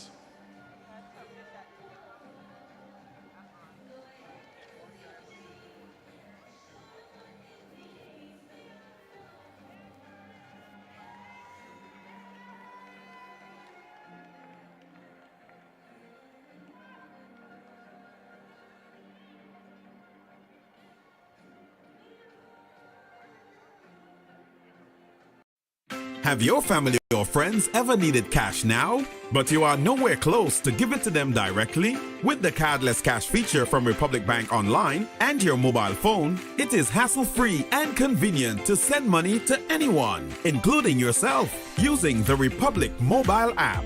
Simply log into your account, access the cardless feature, enter the amount you want to transfer, and using the access code provided, the cash can be withdrawn instantly from a designated Republic Bank ATM without a card. Republic Bank Cardless Cash is convenience at your fingertips. To learn more about our cardless cash features, visit republicgrenada.com for more details. Special terms and conditions apply. Republic Bank, we're the one for you. Home is easy as 1, 2, 3. Thinking about your new home? Think easy. Think a Republic Bank Home Easy Loan. Think affordable. Think convenience. Think Republic. Home is easy as 1, 2, 3. Republic makes home easy. Wow, that was such a breeze. Own your home with ease. So whether laying that first brick or purchasing an existing home, we've got you covered. Republic Bank will get you those keys hassle-free in no time. Home is easy as 1, 2, 3. Apply for a Home Easy Loan today for a chance to win a cash prize. Getting your new home is easy with Republic Bank. Republic Bank, we're the one for you. Terms and conditions apply. Building or renovating your home or business? Why not use clean, renewable energy? Install solar panels to power your home and office and see your energy costs go down and your savings go up. Using renewable solar-powered energy protects our environment, reduces our carbon footprint, and slows the devastating impact of climate change. Republic Bank can help to finance construction and renovations that make use of renewable energy. Visit any Republic Bank branch and ask about renewable energy financing options today. Republic Bank, we're the one for you. Have your family or friends ever needed cash now, but you are nowhere close to give it to them directly? With the cardless cash feature from Republic Bank Online and your mobile phone, it is hassle-free and convenient to send money to anyone, including yourself, using the Republic mobile app. Simply log into your account, access the cardless feature, enter the amount you want to transfer, and using the access code provided, the cash can be withdrawn instantly from a designated Republic Bank ATM without a card. Republic Bank Cardless Cash is convenience at your fingertips. To learn more about our cardless cash features, visit republicgrenada.com for more details. Special terms and conditions apply. Republic Bank, we're the one for you.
Now presenting a dance troupe from SAS. Make some noise for SAS.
Have your family or friends ever needed cash now, but you are nowhere close to give it to them directly? With the cardless cash feature from Republic Bank Online and your mobile phone, it is hassle-free and convenient to send money to anyone, including yourself, using the Republic mobile app.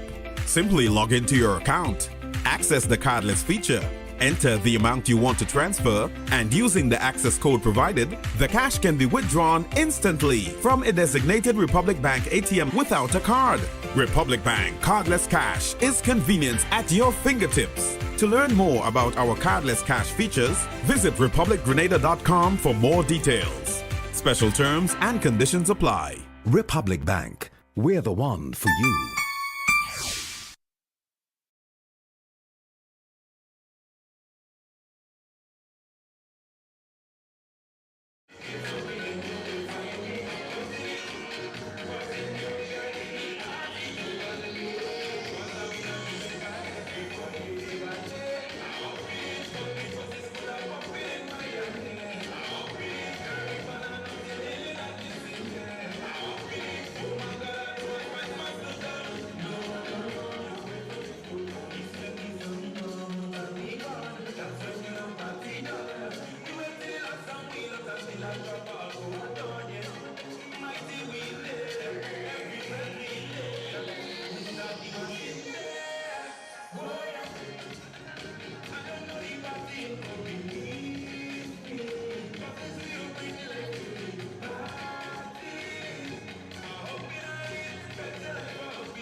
Ladies and gentlemen, put your hands together once more for SAS Dance Troupe.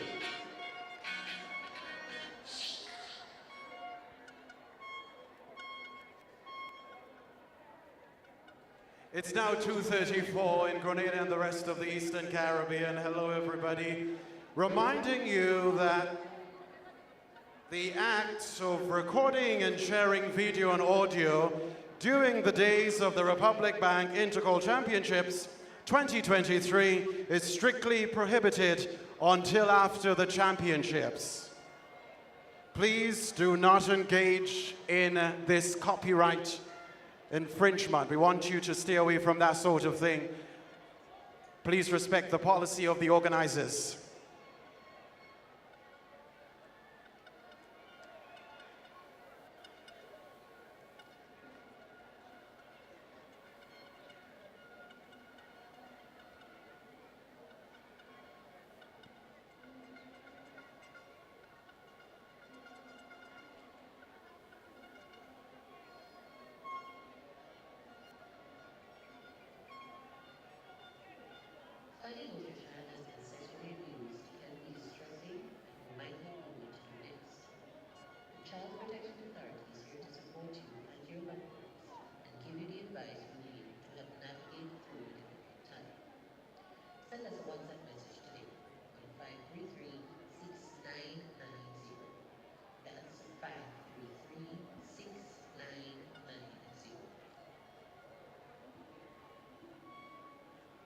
Quick announcement, John Brown, please report to the ceremonies room on the ground floor. John Brown, please report to the ceremonies room.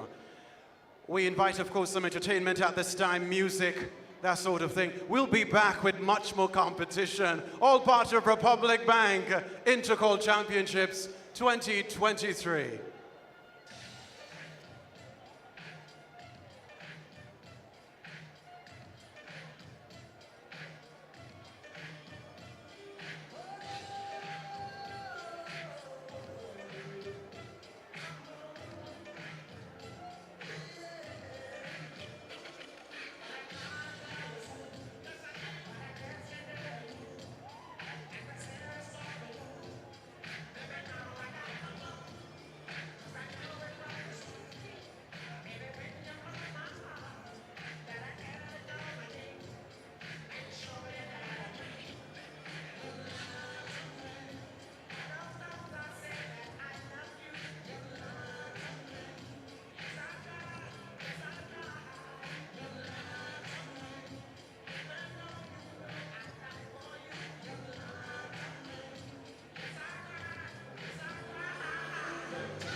patronize the stalls, have a little something to eat, something to drink. But I have a point standing for you, so if you've eaten already, or if you've already had something to drink, perhaps swing by the stall one more time for those of us who may have a weak stomach.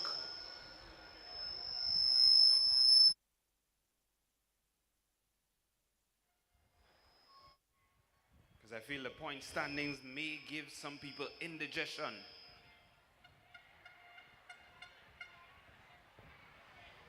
So National Stadium, are we ready for point standing in the girls division?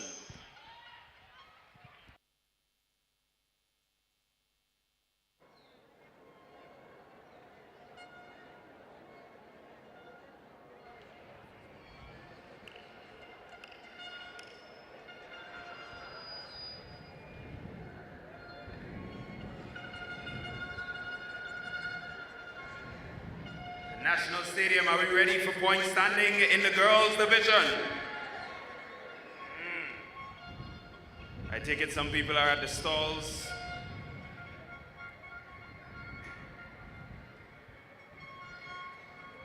They're getting their Alka-Seltzer. So while they're doing that, let's start with our point standing. We have a three-way tie for 17th position. It's currently on 1 point. Grenada Christian Academy, St. Mark's Secondary, and Grenada SDA Comprehensive, all on 1 point. Ahead of them, 2.5 points, Westmoreland Secondary. On 3 points, Wester Hall Secondary. 6 points, Wesley College. 8 points, J.W. Fletcher Catholic Secondary. 10 points, St. John's Christian Secondary. 15 points, Grenville Secondary. 17 points, Happy Hill Secondary. 28.5 points, Hillsborough Secondary. A tie for 7th position, 31 points, Bishop's College, McDonald College. And on 36 points, 6th position, Boca Secondary. Ladies and gentlemen, your top 5 positions in the female division. Position number 5, 57 points, the St. Andrews Anglican Secondary School. 10 points ahead of them, 67 points, St. Joseph's Convent, St. George's. Ladies and gentlemen, 81 points. 3rd position, St. Joseph's Convent, St. Andrew. 2nd position, 87 points, the Anglican High School. Which means, leading your girls division, St. David Catholic Secondary, 125 points.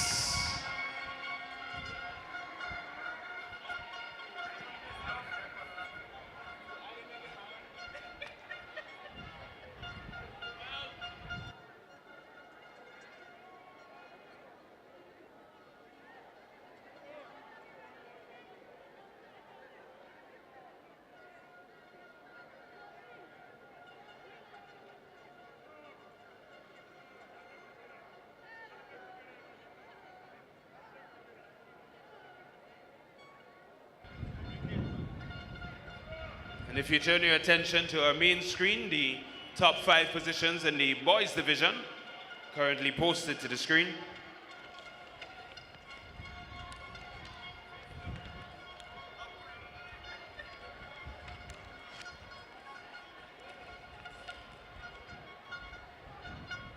So for the benefit of those of you in the stands who may not be able to see our main screen,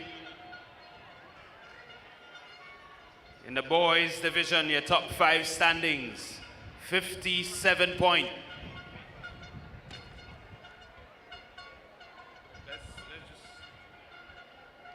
So again, your top 5 standings in the boys division on 41.5 points, Boca Secondary School. 4th position, 89 points, St. David's Catholic Secondary. In 3rd position, 94 points, Presentation Brothers College. 2nd position, 115 points, St. Andrew's Anglican Secondary. And leading the pack in the male division, out front, 156.5 points, the Grenada Boys Secondary School.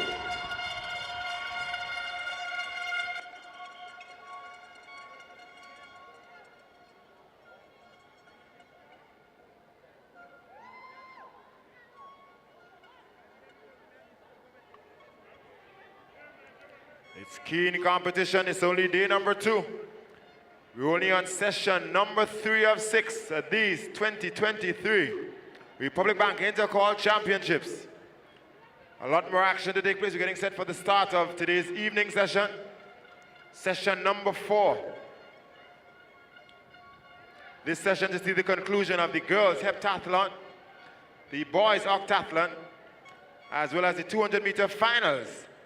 We witnessed the preliminaries in the morning session, and we get set for the finals. One quick announcement for the games officials if they may be. At the end of today's session, there'll be 2 buses provided for you in the car park.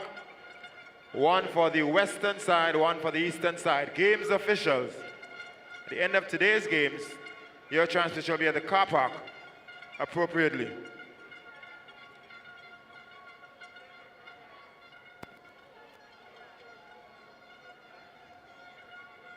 But we're getting set for the start of the evening session for today. We already see the senior boys shot put in progress on the northern end. We're getting set for the senior girls long jump. They're walking through their pieces. Soon enough, we're going to see the boys javelin under the octathlon, as well as the boys junior discus throw, to kick things off in the field for this afternoon session. First up on the track, we'll see the 800-meter runs, and these are all finals. We're getting set for the start of session number 4, the evening session on day number 2, Republic Bank Intercall Athletics Championships 2023.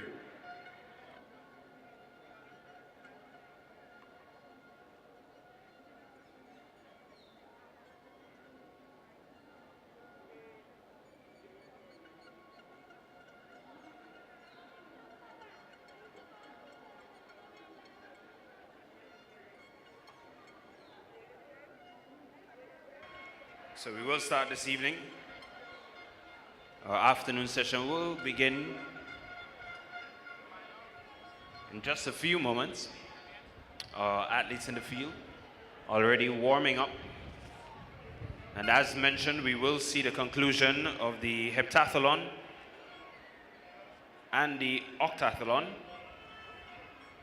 So I'd love to provide you with an update as we head into the final event of the girls' heptathlon open. So we had 8 girls competing in 7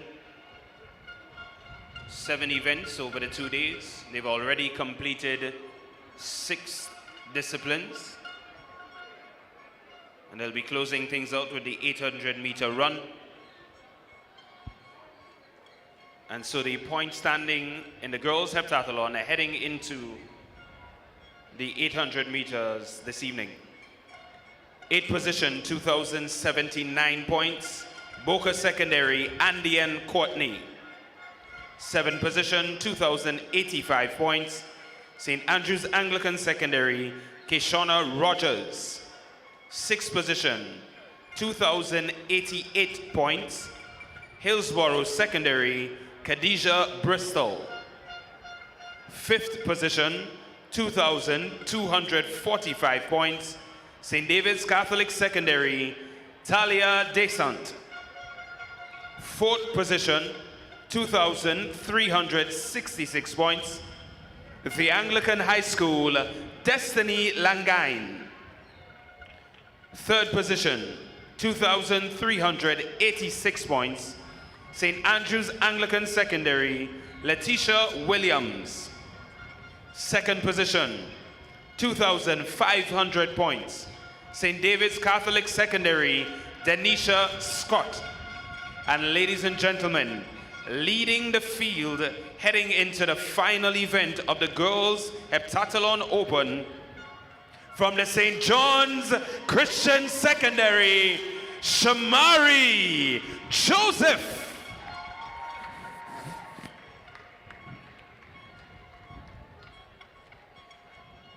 So 6 events have been completed and St. John's Christian Secondary leads in the Girls Heptathlon Open.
Now we've completed 6 events in the boys' octathlon.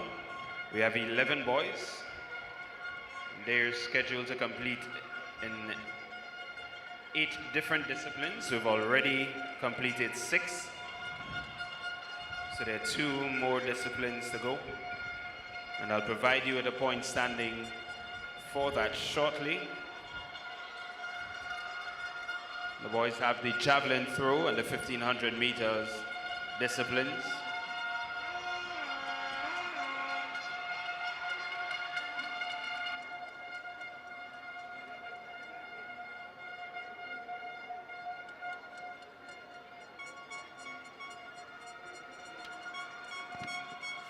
As we begin the afternoon session, I'd like to welcome to our broadcast team, our in-house media team, Mr. Kerry Frank.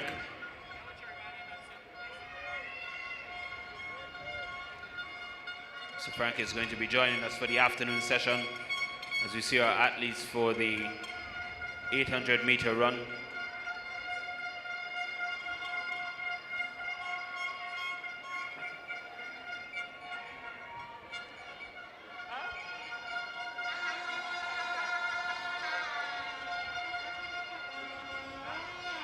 So let's now go to the boys octathlon open. As mentioned, 11 athletes competing in 8 events over 2 days. 11th position, amassing a total of 2,244 points. That's 2,244 points after 6 events. 11th position, Jonathan Newton, Grenada Boys Secondary School. 10th position, 2,305 points. Rondell John, Boca Secondary School. 9th position, 2,435 points. Caleb Lane, Presentation Brothers College.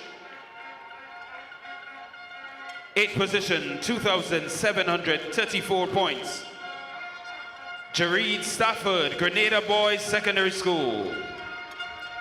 7th position, 2,774 points.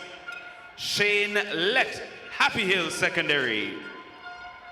Sixth position, 2,788 points, Brent Edmund, Hillsborough Secondary. Position number 5, 2,832 points, Zilon Cox, St. David Catholic Secondary. Position number 4, 3,178 points, Cale Lewis, St. David's Catholic Secondary. And your top 3 positions. Currently, after 6 events in the Boys Octathlon Open, 3,333 points, Jordani Lewis, St. Andrew's Anglican Secondary. Second position, 3,439 points, Aviel Williams Jr., St. Andrew's Anglican Secondary.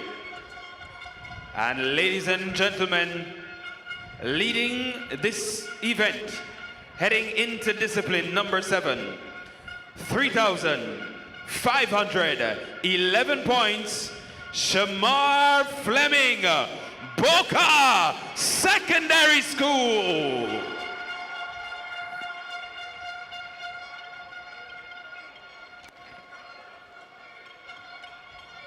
So it's St. John's Christian Secondary leading in the girls' heptathlon, Boca Secondary leading in the boys' octathlon as we head into the afternoon session.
Viewers, we welcome you back to the live track and field action right here at the Kirani James Stadium, downtown Spice capital St. George's.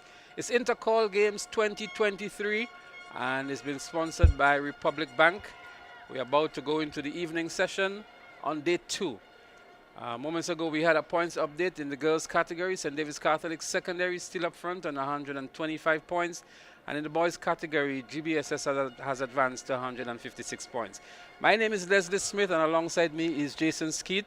And we're going to be bringing you the live action right here at the Kirani James Athletic Stadium. It's exciting track and field, Jason, and this morning in the preliminaries we saw some very exciting races, especially in the relays. We saw a record going down as well, and also some very, very competitive events in the field as well, the high jump, the discus, and the long jump. The stage is now set for an afternoon of real excitement and competition.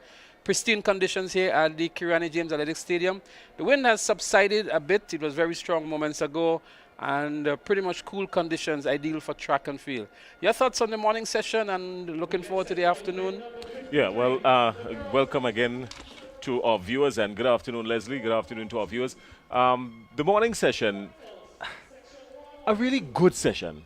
In all honesty, one of the things that surprised me in the first session today is the fact that that record that was smashed by the Grenada Boys Secondary School junior relay team, even when it seemed as though there was still a lot in the tank for them, the record going on. That was a high point of the first session for me, really. Other than that, we had some interesting times. The boys javelin, I think it was, or discus throw with Stefan Strawn winning for PBC.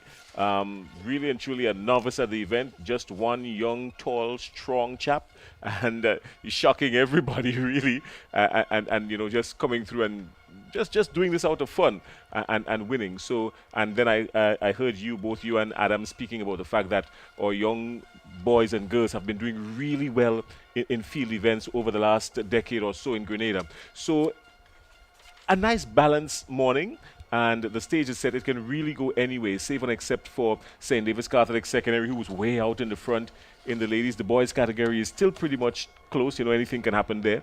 But it has set up itself really nice for a day 2 finish and a day 3 to come. Indeed, as we get set for the first event on the track in the evening session, which is the girls 800-meter run in the sub-junior category, and we have some 15 athletes scheduled to compete in this event, and very quickly we'll go through the competitors in this event. So there's going to be 2 sets of finals, so they're running for the best time.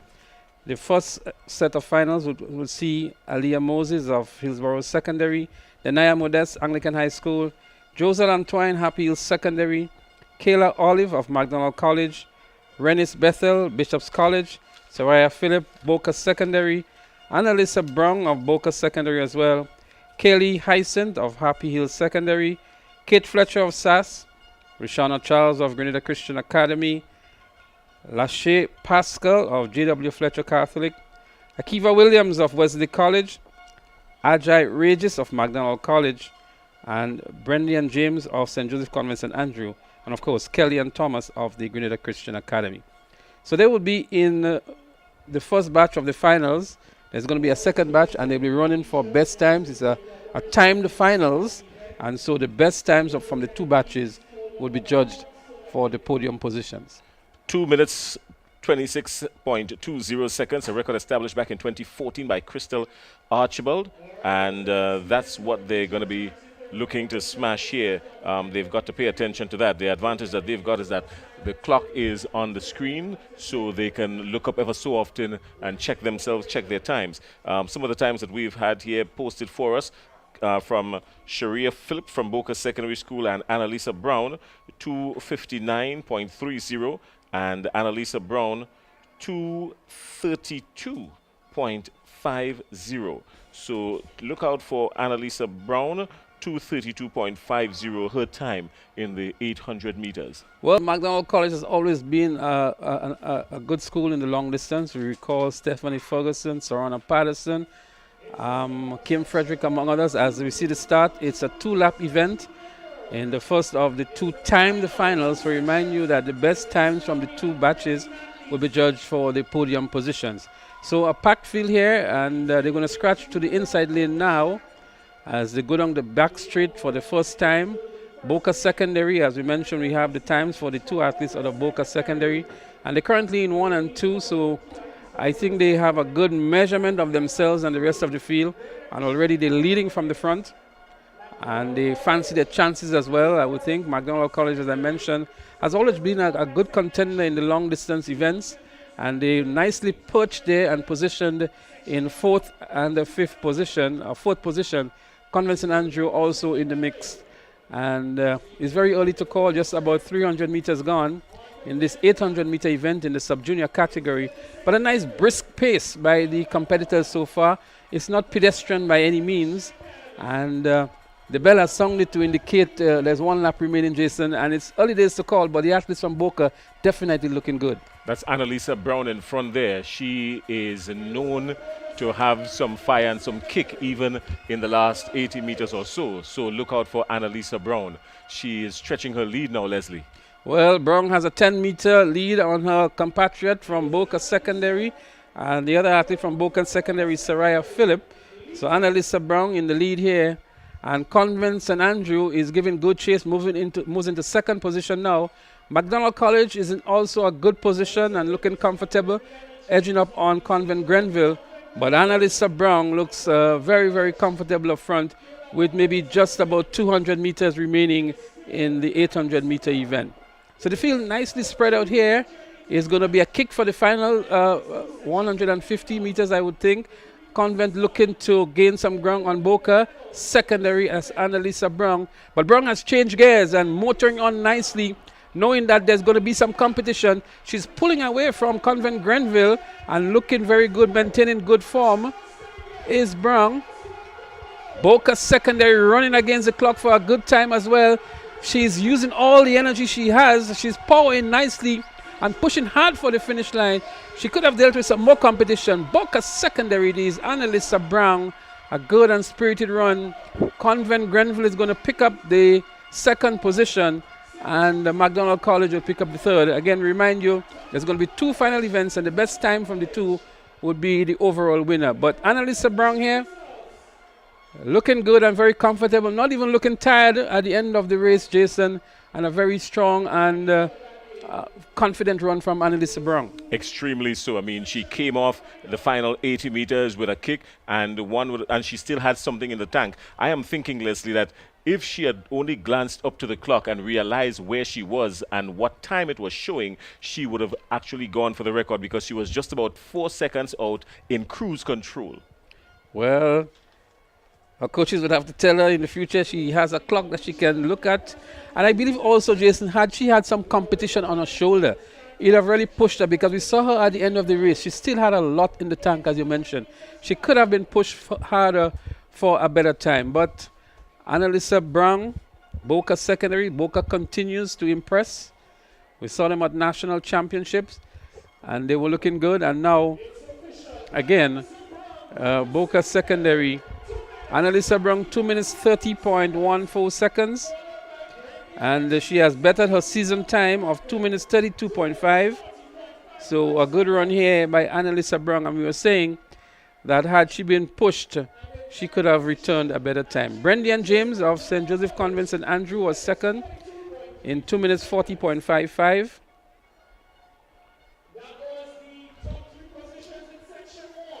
And Regis of McDonald College, 2 minutes 42.33 seconds. So now this event, Leslie, as we mentioned, is a timed event. A disadvantage there, you might think, or an advantage for the athletes? Well, I always prefer when the athletes go shoulder to shoulder, head to head. And I mean, we have to comment on it. We have 3 days of competition. Couldn't we have had a preliminaries on day 1, a finals on day 3, to allow these athletes to go through the rungs and the top athletes compete against each other in the finals? I mean, I think at times the final really takes away from the event, because you would really want to see the top athletes in the same event going after each other and pushing hard to the finish. Well, your thoughts or my thoughts on that? We have absolutely no contradictions there. As we get set for the second of the 2 timed finals in the 800-meter run for the sub-juniors, and we will see in this race, we will see Janaya Douglas of Bishop's College, Shania Wilson of Anglican High School, Natalia Strawn of St. Joseph Convent St. George, Ziva Henry of St. Joseph Convent St. Andrew. From the St. David's Catholic Secondary School, we will see Kimberly Batiste and Kelisha Charles. From SAS, Leona Williams. Grenada Christian Academy, Kedona Rogers. From Westerhall Secondary, Nubia Hilaire. From St. Mark's Secondary, Kenisha Barry. Convent St. George, Ariana James. J.W. Fletcher Catholic, Karina Alexander. The other athlete from St. Mark's Secondary, Glory Richards. From Hillsborough Secondary, Renel Roberts. And the second athlete from Bishop's College, Montisha Bernard. These are the competitors listed for the second of the 2 timed finals. Well, we have no recorded times there for these athletes, but looking at what is in front of us, really, Leslie, I can't even say that I am familiar with any of them who would, post a very good time. So I think we may just have to sing this one. These are the sub-juniors. So it's actually the first time at Intercol maybe doing at 800 meters. But what they know for sure is that if they want to get that gold medal or podium position, the time that they have to have their eyes on is 2 minutes 30.14 seconds. That was ran by Annalisa Brown of Boca Secondary School moments ago. All right, well, that's a good place to start. Yeah, they're off. Leslie, you've got this? So they're up and running, the second of the two-time finals in the 800 meters for the sub-junior girls. And just about this time, they're going to scratch towards the inside lane. They're about to do that now. Westerhall Secondary is up there. Anglican High School is giving good chase as they cut through now for the inside lane. St. Joseph Convent St. Andrew is there, so too is SAS. Hillsborough Secondary, but Anglican High School moves into the lead. Convent Grenville just about now going into second, but here comes Hillsborough Secondary. Very tall athlete out of Hillsborough Secondary. Bishop's College making a move as well on the outside, but Anglican High School is looking very good in this event. Anglican High School in the likes of Shania Nelson. That's Nelson of Anglican High School, and from Hillsborough Secondary, you have Renel Roberts in second position. But Anglican High School, Shania Nelson, the bell goes, 400 meters to go. She looks very comfortable and easy up front. That's Nelson of Anglican High School.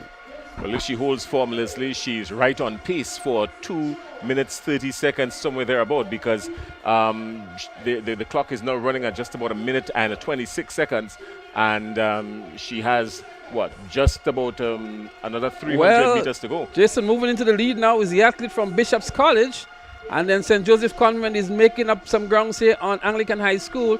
So although Anglican High School did all the early runnings, it's Bishop's College that is establishing a 10-meter or more lead over St. Joseph Convent St. George. And Bishop College is looking very good indeed. She is moving away from the rest of the field here. She's looking over her left shoulder to see where the competition is going to come from. 150 meters to go. Bishop's College, there are two Bishop's College athletes in this race. And the one in front here now is actually Montisha Bernard. That's Bernard of Bishop's College. She's beginning to tire, but she has a good lead. And I believe with her form, it may take her, the momentum can take her through to the finish line ahead of St. Joseph Convent St. George. Montisha Bernard, Carrickle, stand up and take a bow. Your Montisha Bernard is going to win this of the two-time finals. We look to see what time she will return.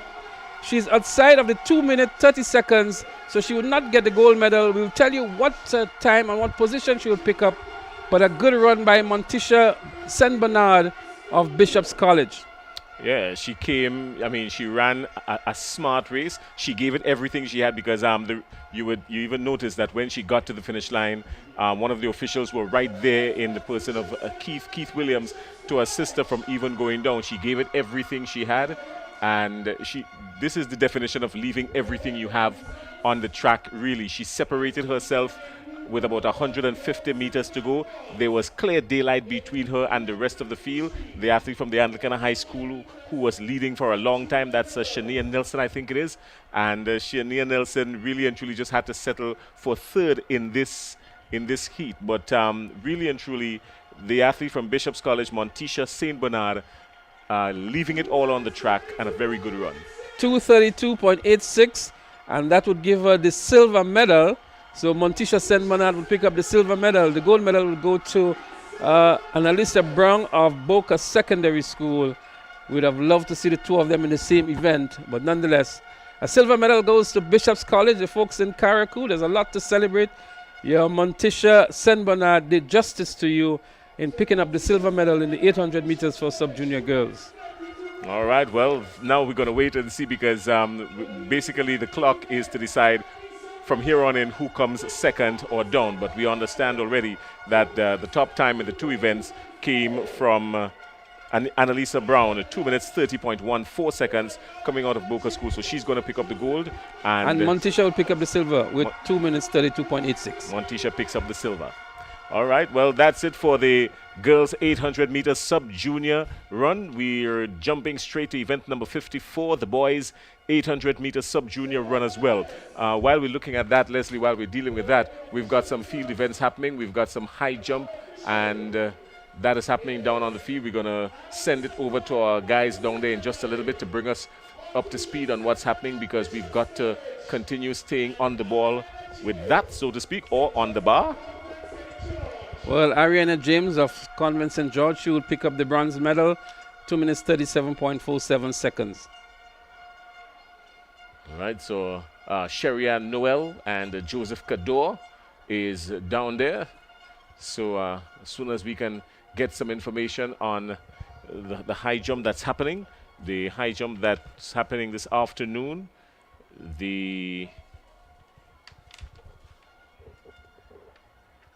That's the girls, sub-junior girls high jump, event number 7. That is in progress at the moment, Jason. Yes, event number 7 I'm seeing. This is it here. Yeah, girls high jump. And a good crop of athletes there, representing St. Joseph's Convent, St. George's MacDonald College, Happy Hillsborough Secondary, Bishop's College, St. David's Catholic, SAS, Anglican High School, MacDonald College, and Happy Hill. So good crop of athletes there representing their schools in this, the 55th edition of the Intercol Games.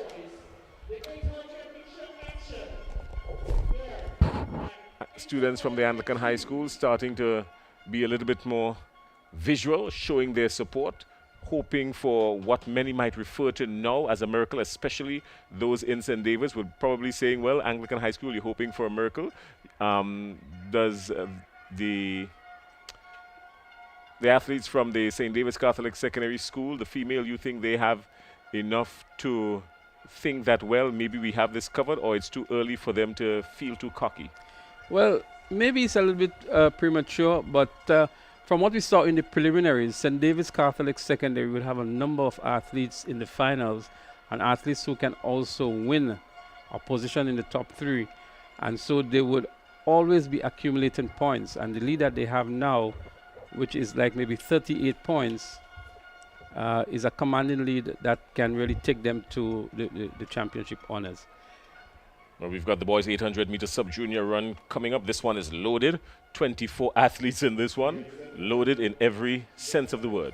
Leslie? And it's a straight final, so it's not a timed finals, the sub-junior boys. So the winner of this is actually the winner of the event.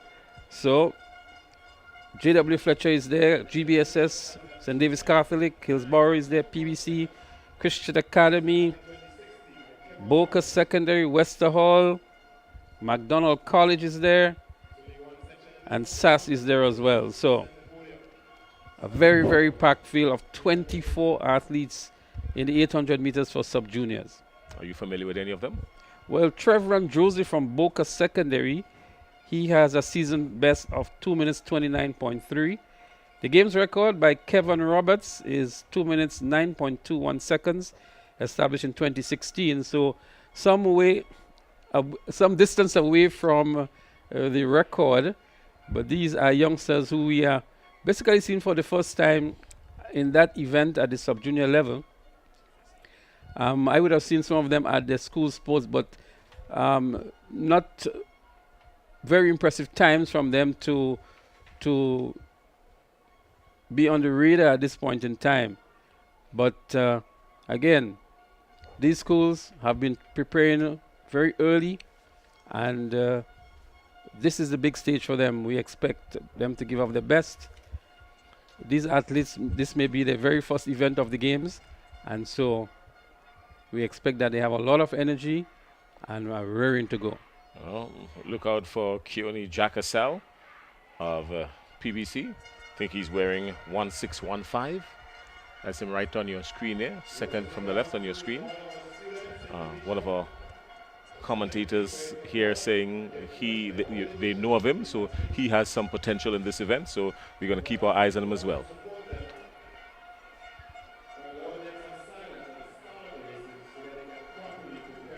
So there they are.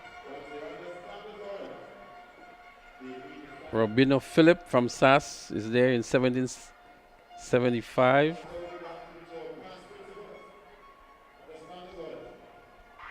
That's Neon Smart from SAS. Seems to be a start of some kind here, as a couple athletes thought it was a false start and stayed back. But the event is up and running. Very packed field, very extensive field. 24 athletes.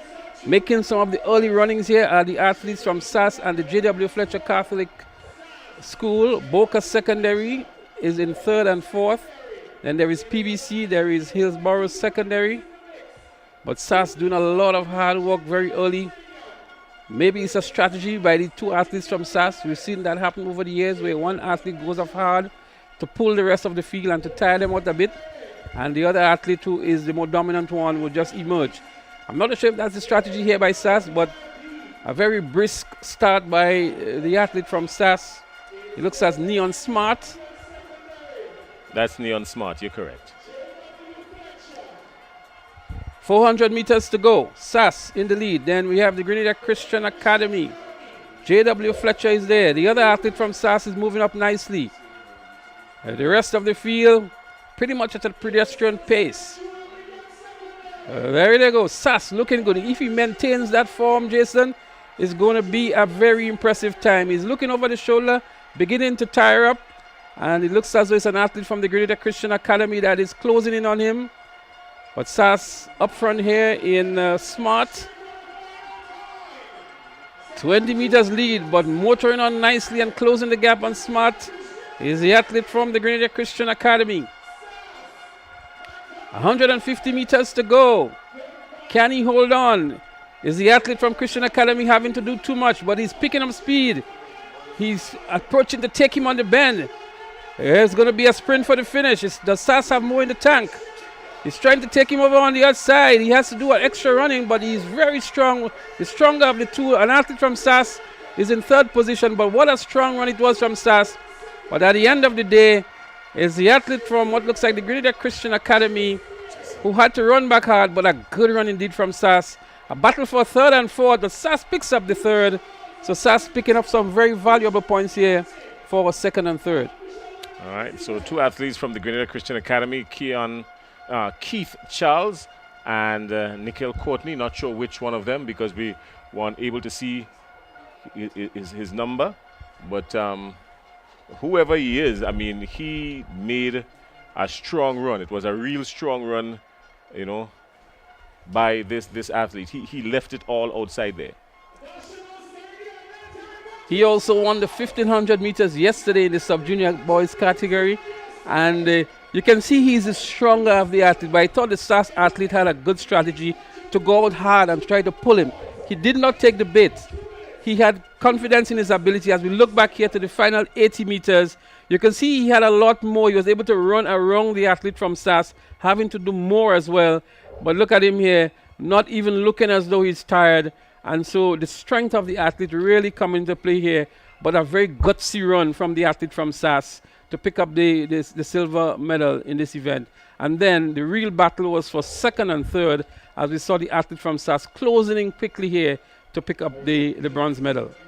So Keith Charles from the Grenada Christian Academy, 2 minutes, 12.65 seconds. Well, the folks in the Pulse area must be delighted to know one of their very own, Keith Charles, has picked up a gold medal in the sub-junior boys 800 meters. Congratulations to the youngster. You've done well. You're very strong. That's your second gold medal of the championships. And no doubt a strong contender for the sub-junior boys champ. He wasn't too far off the record either, Leslie, because the record 2 minutes 9.21 seconds, so he wasn't too far off either. You're thinking that maybe if there was just a little bit more competition at his pace, that he could have gone through to do some damage to the record? Well, I think with a little better strategy, because I thought he held back too long. He allowed the SAS athlete to go too far. Had he stuck to the pace of the SAS athlete with the strength he had in the end, he may have been able to return a better time. All right, well, he brought up the gold medal in 2 minutes, 12.65 seconds. So congratulations to Keith Charles. He would love that. And that's the story here. All's well that ends well for him. Ryan J. Joseph of J.W. Fletcher Catholic Secondary School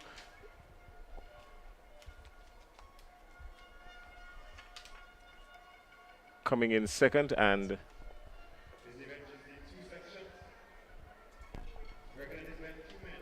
so we getting set. While we figure that out, we're getting set for the girls 800 meter run in the junior category, and the athletes are under the starters orders. And any moment now we'll see the start of that race. That 800 meter for the junior girls, the record here is being held by Nerina Aberdeen, formerly of the St. David's Catholic Secondary School, 2 minutes 15.10 seconds in 2001. And many of us who were following the call over the years, we remember the twin from St. David's Catholic Secondary, Nerina Aberdeen, having that record over 20 years old. And it's going to be a difficult record to surpass. This is also going to be timed the finals. There are going to be 2 sets of finals. So again, the best times would emerge for the podium. In the first set of finals, we're going to see Alian Gidhari from St. David's Catholic, one to definitely look out for. Greshona Ramdeen, Boca. Petal Houston, St. Mark's Secondary. Riona Smith, J.W. Fletcher. Victor Boxo Camboa from Westmoreland Secondary. Alexis Smith from J.W. Fletcher. Kemlyn Julian from Grenville Secondary, also from Grenville Secondary, is Rhea Richardson. Amara Stewart from Bishop's College. Convent Grenville, Kenia Phillip. Jenik Belgrave from Wesley College. McDonald College, Rashida Cato. Grenada Christian Academy, Shabina Lewis. St. Joseph Convent, St. George, Sarah Gelino. Westmoreland Secondary, Kira Kawich. Rika Linton from St. Mark's Secondary brings up the rest of the field. And again, we remind you that there's going to be 2 of these time finals in the girls' 800 meters in the junior category. Yeah, a total of 31 athletes, 16 in the first, 15 in the second.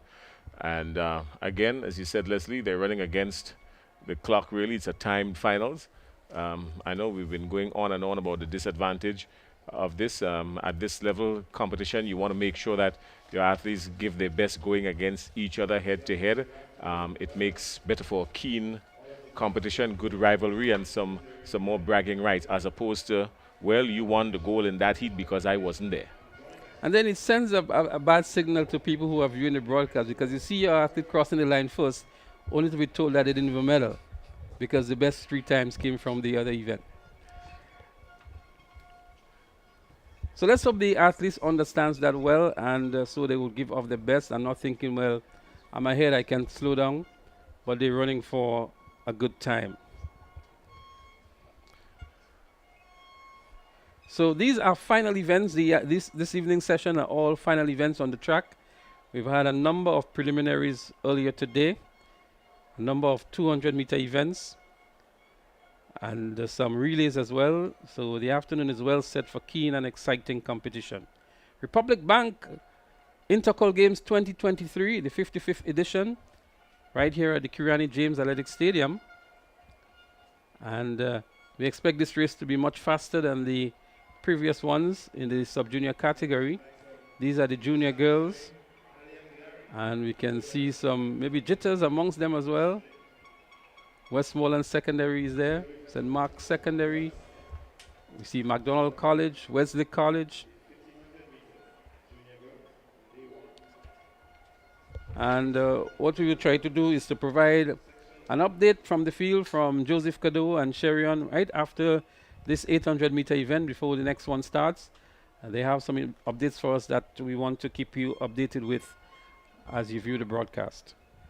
Not sure exactly where they're going, because there's short put and there's high jump. So we're going to be able to have to position our cameras so we know exactly where they're going, high jump or short put.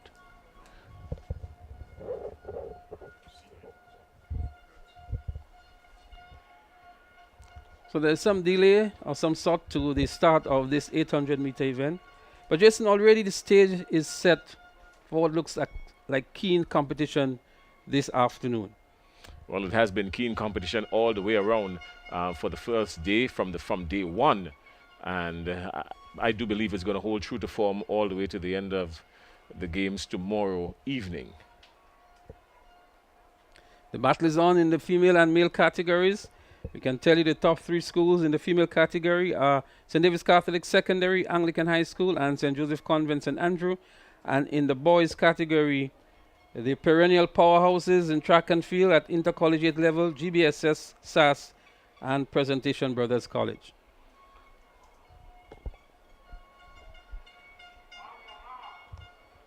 So the athletes are called to the starters orders now for the start of the first of 2 time finals, and they're up and running here now in the junior girls category. 800 meters it is. They're going to stick in the batches for up to 100 meters, and then they're going to scratch towards the inside lane. There they go, just about to scratch towards the inside lane now. And up front, it's St. David's Catholic Secondary, is it? We got to provide that more accurately for you. St. David's definitely in second position now. And J.W. Fletcher Catholic is also there. It's actually Grenville Secondary who is up front. And that looks like maybe Kemlyn Julian from the Grenville Secondary School. Indeed, it's Kemlyn Julian in the orange and black for Grenville Secondary. There are 2 GSS athletes here. Rhea Richardson is also there, but she's beginning to tire now. And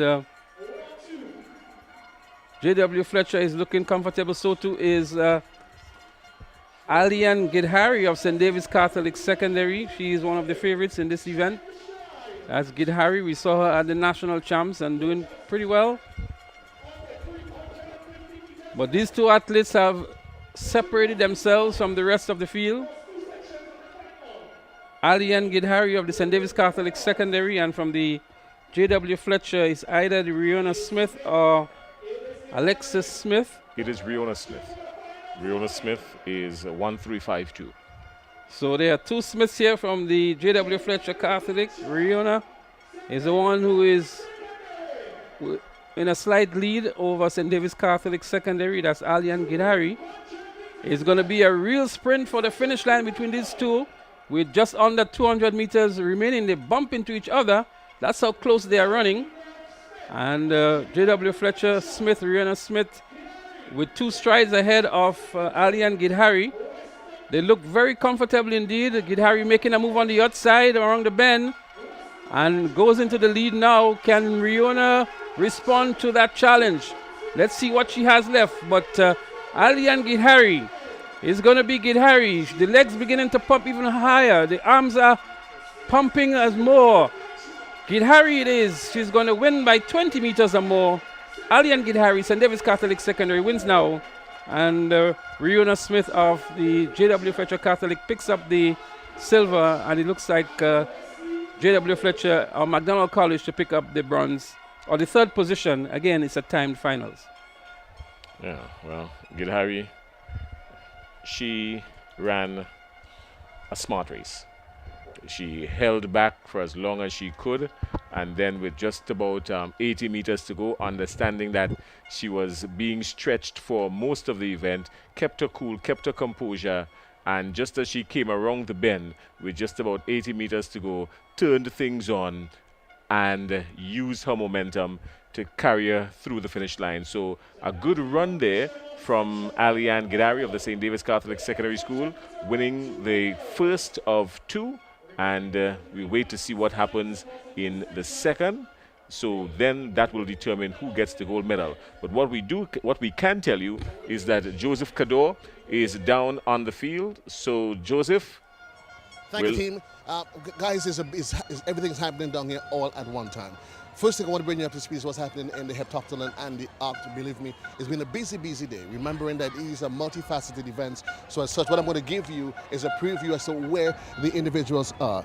Starting in the boys, with the boys, after the first round of events, there's 2 of them left. We have Fleming from Boca Secondary. He's actually leading the pack. Williams, that's Avril Williams from St. Andrew's Anglican Secondary, is in 2nd place, and 3rd place is being occupied by Lewis from St. Andrew's Anglican. So they complete the top 3 in the act. There's still 2 events left, so you can get an appreciation as to exactly how that's unfolded. In the hep for the girls, well, we can tell you that Shamari Joseph from St. John's Christian Secondary, she is in the lead. She is out there on 2,972 points. We have Denisha Scott from St. David's Catholic Secondary in 2nd place, and 3rd place place is Letitia Williams from St. Andrew's Anglican Secondary. So SAS certainly has a lot to look out for in what's happening in there. Then we go on to I can tell you what's happening in the boys' discus. The big boys, the seniors, they are throwing in the discus, and the discus is now in the top 8.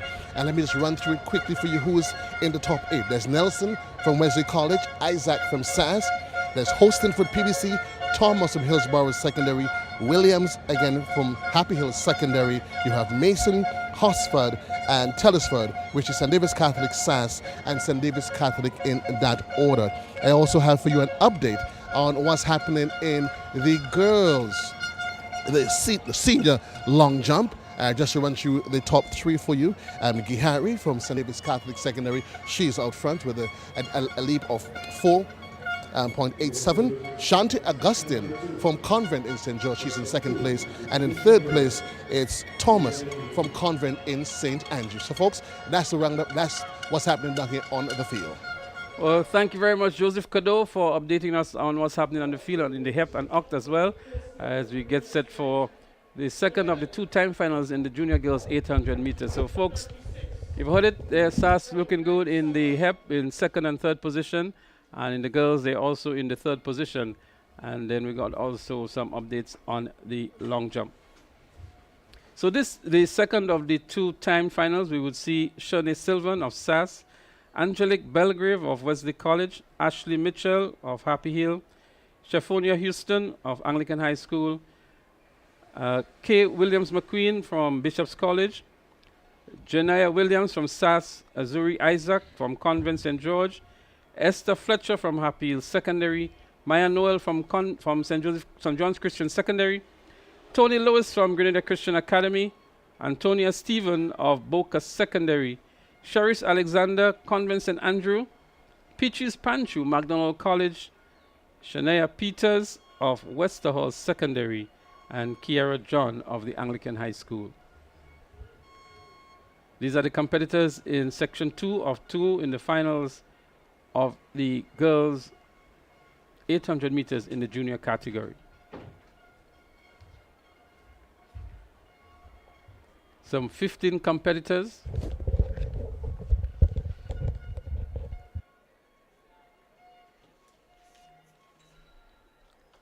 And again, Jason, an event that puts on show and tests the speed, the stamina, and also the tactic of the athlete.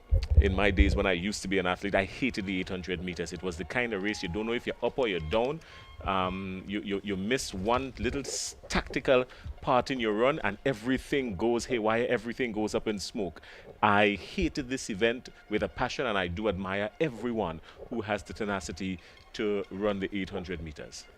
Well, Jason, that's surprising news for me. I didn't know you competed in 800 meters. I would love to know what was your favorite event. I know you in basketball and some table tennis as well, but on the track, and cricket of course, but on the track, I'm not too sure if I can find your name in the record books somewhere. It would never be. You can find my name where you know my name. All right. Well, the start of the 800 meters junior girls, the second of 2 finals, timed event. They're on the starters instructions, and they've started. Pretty much pedestrian pace so far, but it's very, very early. Any of the athletes in this one, you know, any of them stand out to you?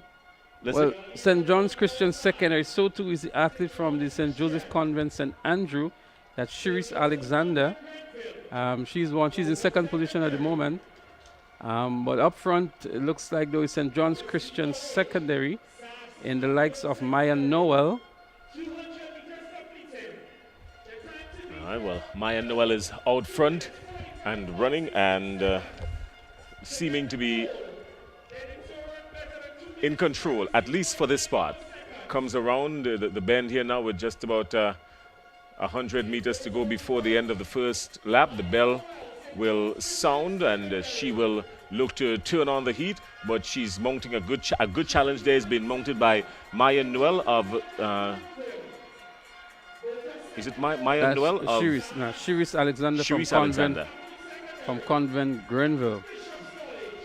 Shiris Alexander from St. Joseph's Convent, Grenville. She looks like she's tiring just a little bit, looks a little bit jaded, and she's got a whole lot of work to do. But going out in front, making no mistake about anything, is Maya Noel. Maya Noel of St. John's Christian Secondary. But look, there's an athlete coming up in third position from the St. Andrew's Anglican Secondary School. Just trotting, just not putting too much into it, but maybe that's a little bit of a disguise because she can kick any moment. She has now moved into second place, and she is looking to snap the lead out of Maya Noel. Maya Noel has now dropped back into second place, just a stride behind, but this athlete here now from the St. Andrew's Anglican Secondary School is going to stretch just a little bit more. This looks like Janiyah Williams from St. Andrew's Anglican Secondary School. She's trotting, but a ding-dong battle is going to ensue. I predict a ding-dong battle because Maya Noel is not going to give up. She has no intentions of giving up. She's got to find herself now on the inside. She's trying, on the outside, sorry. She's trying to find herself on the inside, but yes, yep, she has taken it. So here she goes. She's going to go to the finish line. Leslie? Well, she's holding her own, but look at the run back here from St. David's Catholic Secondary in the red. And now we see Wesley Collegiate is running hard to the finish line and may just have gotten that third position. But a good run here by the athlete from Shaper, Maya Noel. Tactically, she was a bit off by trying to overtake the athlete from SAS on the inside. She bumped into the railing, almost collided, but was able to regain her composure and led from start to finish. A good, strong, and powerful run by Maya Noel of St. John's Christian Secondary. The folks on the western side, you have your moments of celebration now. I know you've been waiting for that moment, and Maya Noel has delivered on that promise to bring home, maybe not a victory yet. We have to compare the time with Alian Gidhari from the St. David's Catholic Secondary School, but I would think she will be on the podium based on that performance. But Alian Gidhari may have just edged her out for the gold medal. Alian Gidhari's time, we didn't get that, but Maya Noel, 2 minutes 43.77 seconds. 2 minutes 43.77 seconds. Not bad at all.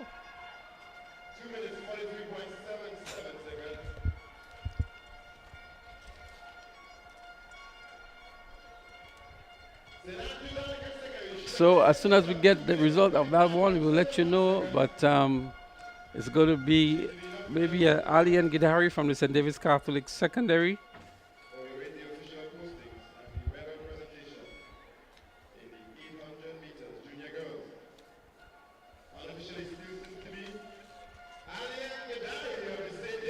So Alian Gidhari of the St. David's Catholic Secondary School running away with the gold medal. Her time is yet to be popped up on the screen because we didn't get the time at all.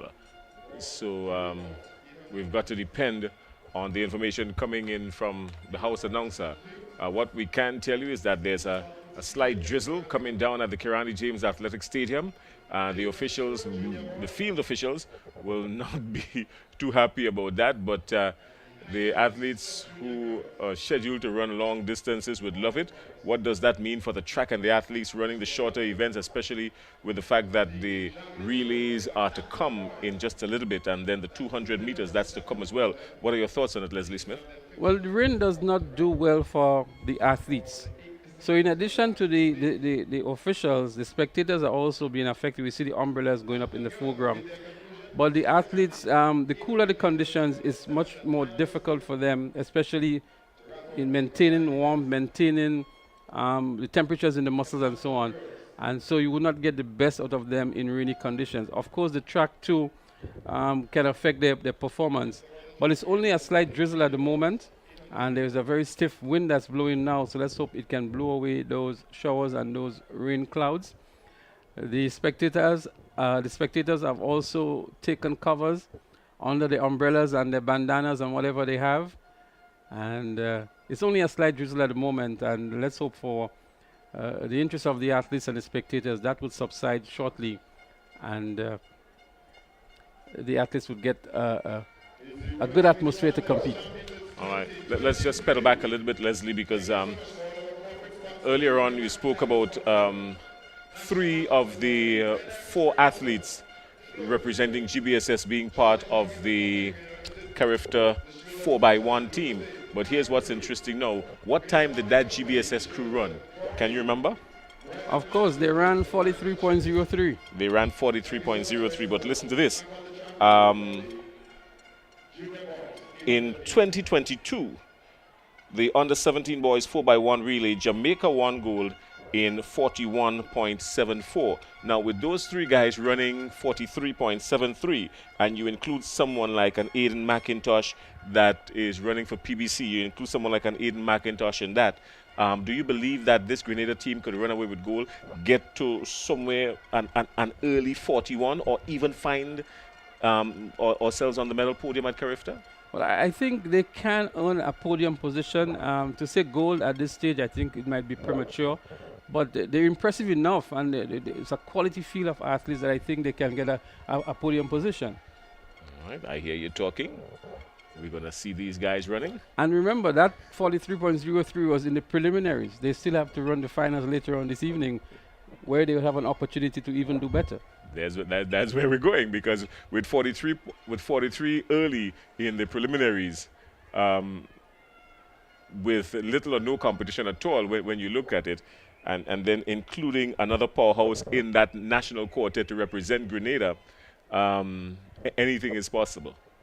Absolutely. As we get ready for the 800 meters for junior boys. Again, we're going to have timed finals. They're going to be 2 batches. The first batch, we would see Jamie Matthews, Bishop's College, Rodell Bowen, J.W. Fletcher, E.J. George, St. David's Catholic, Joel Clement, Hillsborough Secondary, also from Hillsborough Secondary, Kirani Rollins, St. David's Catholic, Keldon Moses, one to definitely look out for, Keldon Cooper, Boca Secondary, from Shaper, Kyle St. Paul, Boca Secondary, also Nicholas Frederick, Kieran John, Wesley College, Jadel Etienne, Westerhall Secondary, Quaidel Pierre, running the 800 meters on the Carifta team from the GBSS, from SAS, Zayden George, also from GBSS, Jalen St. Louis, from St. Mark's Secondary, Anson Aberdeen, and from the Grenada Christian Academy, Raquel St. George. This is going to be a cracker of an event. I see the likes of a Quaidel Pierre. I see from SAS, Zayden George. I also see a Keldon Moses from St. David's Catholic Secondary. This is going to be a good event from these 3 athletes I've just called. You think the winner is going to come from this event? Let's wait and see. As you rightfully say, some good athletes in this one. 2 minutes, 13 seconds from Joel Clement. You mentioned him. And Kirani Rollins, also of Hillsborough Secondary School, 2 minutes, 16.20. Leslie? Well, they're up and running, and already Keldon Moses of the St. David's Catholic Secondary School established himself very early. He's one of the favorites, and he has gone out in a flash. He's been followed by Hillsborough Secondary. We will let you know if it's Joel Clement or Kirani that's up there, but Boca Secondary is also there. So too is SAS, in the likes of Zayden George, another of the favorite. And then, of course, we have Quaidel Pierre of GBSS, one to look out for in this event as well. Nicholas Frederick of Boca Secondary School, he has some tenacity attached to him. I've seen him train already, and I can tell you that he has some tenacity attached to him. Well, the bell has sounded. They have just over 400 meters remaining. And let's see who wants it more. E.J. George it is for the St. David's Catholic Secondary. That's the athlete that is up front. E.J. George, and then we have from SAS, Zayden George as well. Zayden making an early move with 200 meters to go. The challenge is accepted by George of St. David's Catholic Secondary. They go stride for stride here. Pretty picture indeed. with St. David's Catholic Secondary now moving nicely. Boca Secondary in a good position in third and moving into second now is Boca. Look out for a surge. GBSS is coming nicely with Quinel Pierre. It's going to be a sprint for the finish. Boca Secondary is there. Here comes Boca on the outside. The legs beginning to pump. The leg speed is turning over nicely. Boca Secondary. Boca is going to be what around here. What an upset here. Boca Secondary. An impressive indeed. Impressive finish from Boca Secondary. Somebody said, look out for this young man. He's got some tenacity attached to him. I don't know if you remember that, Leslie. He was in third coming around the bend just before we got to the end of the first lap. And he measured it nicely. He didn't panic. It was well measured. He kept his composure. And what was even more interesting is that with about 60 meters to go, you're going to see it here now, he came around the bend, fighting, gave the challenge. The challenge was accepted. But what was important, his tenacity didn't allow him to back down. And with about 40 meters to go, we started to see the separation between him and Boca and the St. David's Catholic Secondary. And he ran all the way through, didn't let up, even dipped at the finish line as well. A strong finish from Nicholas Frederick of Boca Secondary School. And coming out of nowhere, but what a finish he had. What the speed, the leg turnover, the maintenance of form, all the way to the finish line. And we look forward to see what time that Nicholas Frederick from Boca would have done. But a very impressive run here. We still have the second of the two finals, and so that will determine the overall winner. But I'm sure that Nicholas Frederick will be in contention here for a medal position. What was even noticeable from Nicholas Frederick as well is that he didn't have too much action going around the track in his two laps. He kept it right there, kept it close, not too much movement from his hands, not too much lifting of his legs. He just kept it really nice and tight and neat for about a lap and a half, and then he exploded onto the finish. Well, a very strong finish from the youngster, Nicholas Frederick. As the athletes in the second of the two time finals get themselves ready and make their way onto the track, we will see Delroy Adams from Wester Hall Secondary, Chetty Augustine from Shaper, Julian Simon from J.W. Fletcher, Adriel Mitchell from PBC, so too is Caden McQueen of PBC, Cameron Jeffrey, McDonald College, St. Rose Modern Secondary would be Shamu Andrew, St. Mark's Secondary, Nikhil Johnson, Bishop's College, Lawrence Douglas, St. George's Institute, Ruben Lyle Batista, SAS Kimon Williams, Grenada Christian Academy, Carrick Billy, Happy Hill Secondary, Delani Patris, Ishmael John of McDonald College, and Latrell Sabazan of St. Rose Modern Secondary. Any one noticeable identifiable in this race as it relates to time and efforts that you know of, Leslie? And there's a hush. All right, so I suspect we're going to have to wait on 2 laps. The running against the time here established by Nicholas Frederick, but the record in this event is held by Nathan Hood, formerly of GBSS, 1 minute 58.20 seconds, established in 2015, and Hood has gone on the collegiate circuit now and has been doing well over the years while he's there. Well, I'm thinking that Nicholas Frederick would have ran somewhere just over 2 minutes, 2 minutes, 4 seconds, somewhere around there. But we still have to await official times and see. But my guess is he would have gone just over 2 minutes, near, not very far. I believe you'd have done maybe 2 minutes, 4.7 seconds. Okay.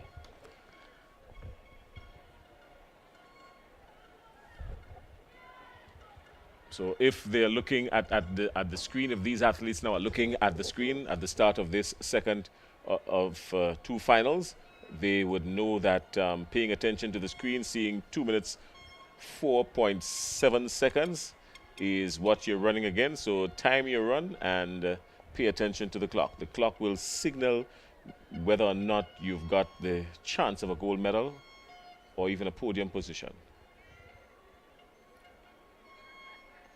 Again, remind the viewers that this is a timed final. The best times would emerge for the podium positions.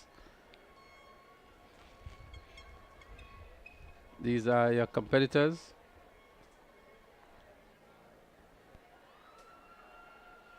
Beautiful. That was actually the previous event. Beautiful picture in the background. You're seeing the crowd building up to the top left of your screen of the athletic stadium, the Kirani James Athletic Stadium. A nice shot of the Dabo Hills in the back of us, the power station on the Dabo Hills to the back of us. Always a welcome sight. The folks at the Dabo Hills in Grenada always having the best view. Cruise ship in port. So some tourism and commercial activity taking place in the country simultaneously. So everything's set and kids having fun. What better can one ask for in one day? And quite frankly, considering day 2 and what we've seen over the years, it's maybe a number that is competitive to years before. The main pavilion has the majority of the people, that's where the adults are. There are some of the students on the bleachers, and the secondary pavilion, the top level of the secondary pavilion has quite a number of students as well. So maybe a pretty much consistent turnout. So Nicholas Frederick, 2 minutes, 6.43 seconds. Kelron Moses, he came in second in that heat, but well, what is important is just, for now, is just Frederick's time. So we're getting ready for the start of the second of 2 finals, a timed event, the boys 800 meters junior. Leslie, take this. They're up and running here now. 800 meters, junior boys, the second of the 2 timed finals. Presentation Brothers College in the blue and white bodysuits. Up front, from the PBC, we have Adriel Mitchell and Caden McQueen. McDonald College is there in the likes of Cameron Jeffrey. St. John's Christian Secondary is also there, Chetty Augustine. SAS is also there. So too is St. Rose Modern Secondary. Latrell Sabazan.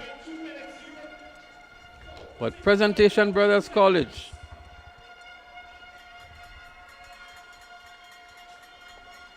in the likes of Caden McQueen. But St. John's Christian Secondary shaper, Chetty Augustine, nicely positioned as well in the yellow vest. St. Mark's looking to make a run, so too is Happy Hill Secondary on the outside with the sound of the bell. Under 400 meters remaining. St. Mark's Secondary. Nickel Johnson it is.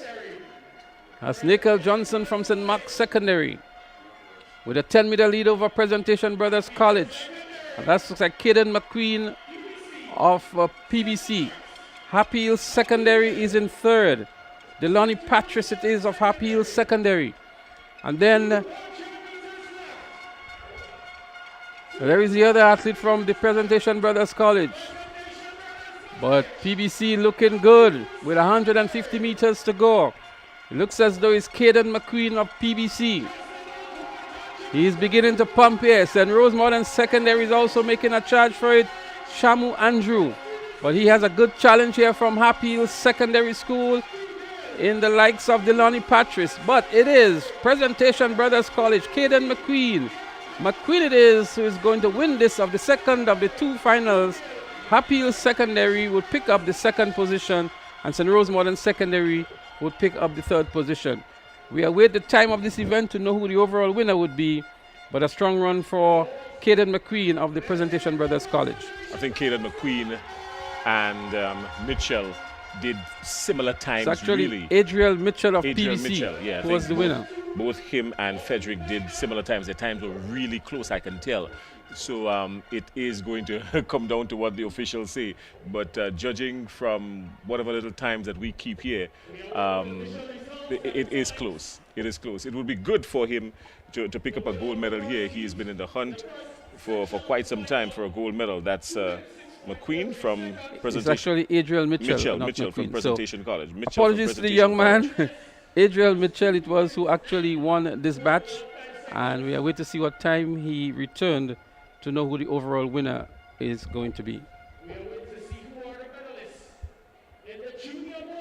The time for Frederick, you've got it, for Nicholas Frederick was 2 minutes 6 seconds. 2 minutes 6.43 seconds. 2 minutes 6.43 seconds. So that's the time to beat really.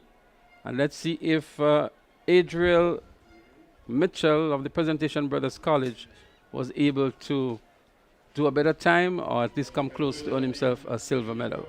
Tense moments it is. They say the anticipation of death is worse than death itself.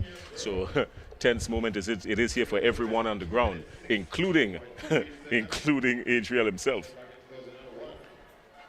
What I admire about these youngsters now, Jason, is that he has just completed the race and he looks as though he's ready to run again. I mean, he's not outwinded or anything like that. And look at the camaraderie here, the camaraderie between the athletes from the Presentation Brothers College, the St. David's Catholic Secondary. Obviously, they know each other well. And although it's a competition, they still maintain their close ties and their friendship. He is just as anxious as we are to see what time he has returned. It has not yet been posted on the scoreboard. But that brings us to the point that we were making earlier on. If these athletes have the opportunity to compete together in the same race, you know, you run the preliminaries in the morning and you do the finals in the afternoon, I'm quite sure that their times would have been a lot better, because based on what these two athletes would have returned, Frederick, and what we're looking at possible for Mitchell, it means that they would have been able to push each other and something dangerous could have happened, because the record, 1 minute 58 seconds .20, set by Nathan Hood in 2015. Now with some competition, that record could have been on the thread just a little bit, if not broken. So there goes the time, 2 minutes 7.70 seconds. And so you'd have to settle maybe for the second position. And so Boca Secondary, Nicholas Frederick, would have earned himself the gold medal in the 800-meter run for junior boys. Yeah, well, all's well that ends well. He finds himself on the podium for Presentation Brothers College, but something to look forward to. A little bit of a disadvantage, you think, Leslie, for the athletes in the 800 meters in this event, particularly seeing the level of competition and how close they both ran times? I always think that they can measure themselves against each other, and here's where the tactics would come into play. Who can come up with the best strategy in the race? When you put man per man between the white lines, that's where the real difference is. But nonetheless, this is the situation we have here at the Kirani James Athletic Stadium at Intercol Games 2023. And so Nicholas Frederick of the Boca Secondary, a well-deserved gold medal in 800 meters for junior boys. Yeah, taking nothing away from him, Nicholas Frederick ran a smart race, a diligent race. Now what we're seeing on the track, we're getting ready for the start of event number 57, the girls 800 meters senior run. 3 minutes 43 seconds, Hillsborough Secondary School, Nolana Henry, a long way off the record 2 minutes 16.38 seconds, set by Jackie-Ann Moraine. That was back in 2001, I think it was, Leslie. Do you know any of them to predict anything out of the ordinary here? Well, Alia Gidhari of the St. David's Catholic Secondary is there. She is a force to be reckoned with, and she's one to look out for from the St. David's Catholic Secondary School.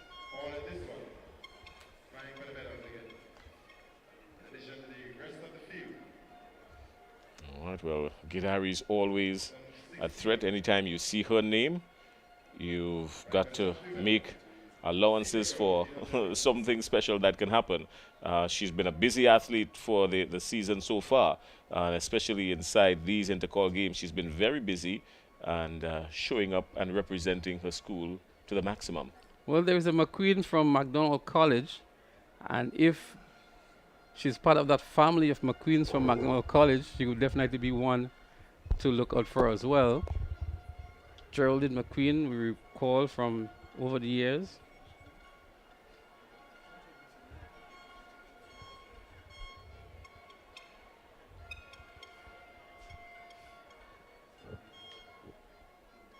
So in this event, we will see Katie Simon of SAS, Kimberly McQueen, McDonald College, from Convent Grenville, Ariana Williams, Neela Hille from Grenada Seventh-day Adventist Comprehensive, Ania Francis, Anglican High School from J.W. Fletcher, Shaquille Clark. But they're up and running. The 800 meters, it's a false start. The athletes are recalled. Shaquille Clark from J.W. Fletcher is there. Dinoj Alexis, Convent St. George's. Alana Charles, Boca Secondary. Cassima Langain, St. Mark's Secondary. Rachel Farry, Anglican High School. Ariana Bain, Happy Hills Secondary. Nolana Henry, Hillsborough Secondary. Maya Daniel from J.W. Fletcher. Daniel Crony from Grenada Christian Academy. Cavalicia Joseph, St. David's Catholic Secondary. Charlene Francois of SAS. Convent St. George, Amia Samuel. Aliyah Gidhari, St. David's Catholic Secondary. Angeli Matthew of St. Mark's Secondary. Josheni Fortune of Convent Grenville. And then we have Kadona Mark and Francesca Henry. So a green card is issued to the entire field. So it means that anybody false start now will get an automatic disqualification. We don't generally tend to see a false start in 800-meter events, but this time they're up and running. And Convent St. George already looking good. That's Denoj Alexis or Amaya Samuel. SAS is also there. So there's Convent St. George's, SAS, St. Mark's Secondary, Boca Secondary, St. David's Catholic Secondary,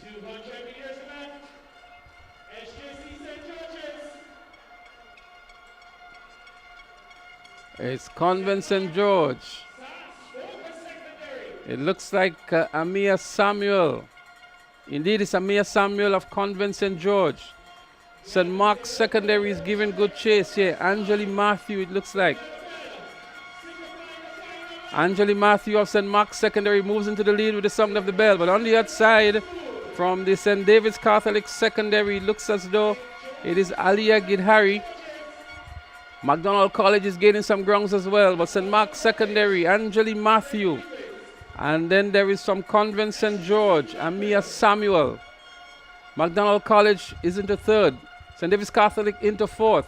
Convent Grenville now making a move on the outside. Convent St. George regaining the lead over St. Mark's Secondary. Amelia Samuel it is. Here comes Convent Grenville on the outside. They're very closely bunched. All 5 athletes in the lead pack here. It's an 800-meter event.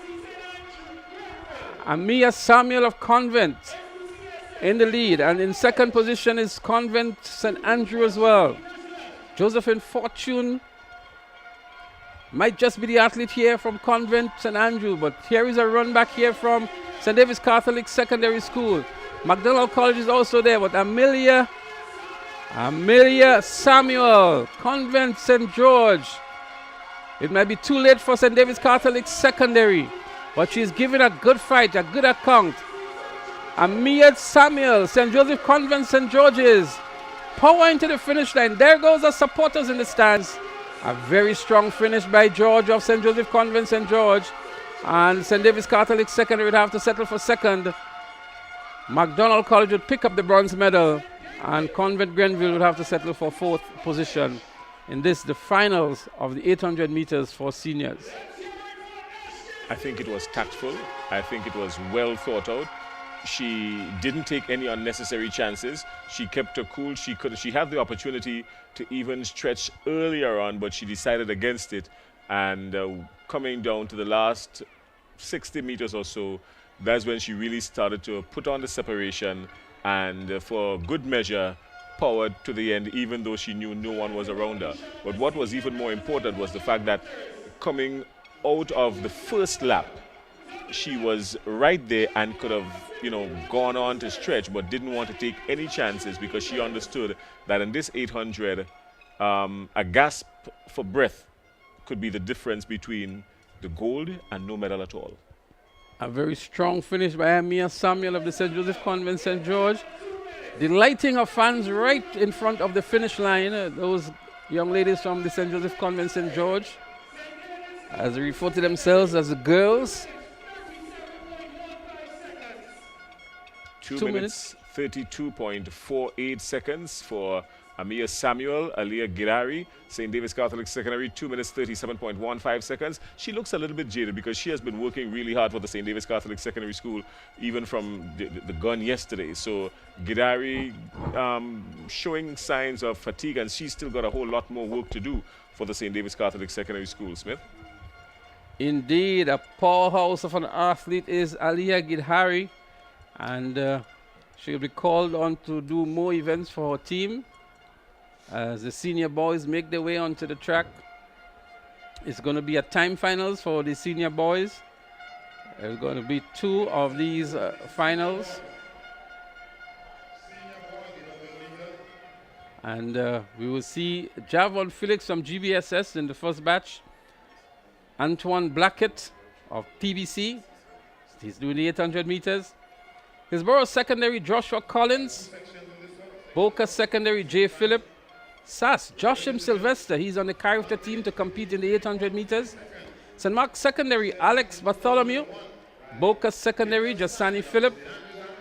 Hillsborough Secondary, Goshen Lane. Nikhil Thomas of St. John's Christian Secondary. Jedan Williams of St. David's Catholic Secondary. Nikhil John of the GBSS. Kyle Victor, GBSS.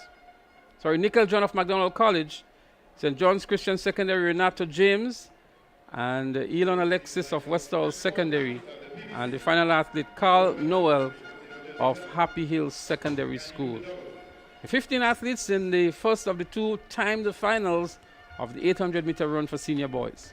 All right, well, good afternoon to our viewers. We know that Michael Bascom is viewing with us, of course. Andre Jerome, we've been receiving a couple of messages from some of our old stalwarts, media stalwarts from Grenada who have been positioned around the world. Good afternoon, Mikey Bascom.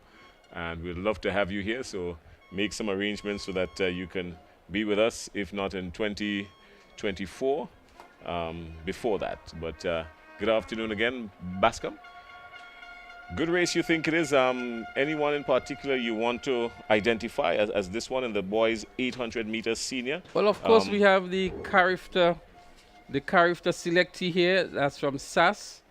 And he's Sylvester. That's from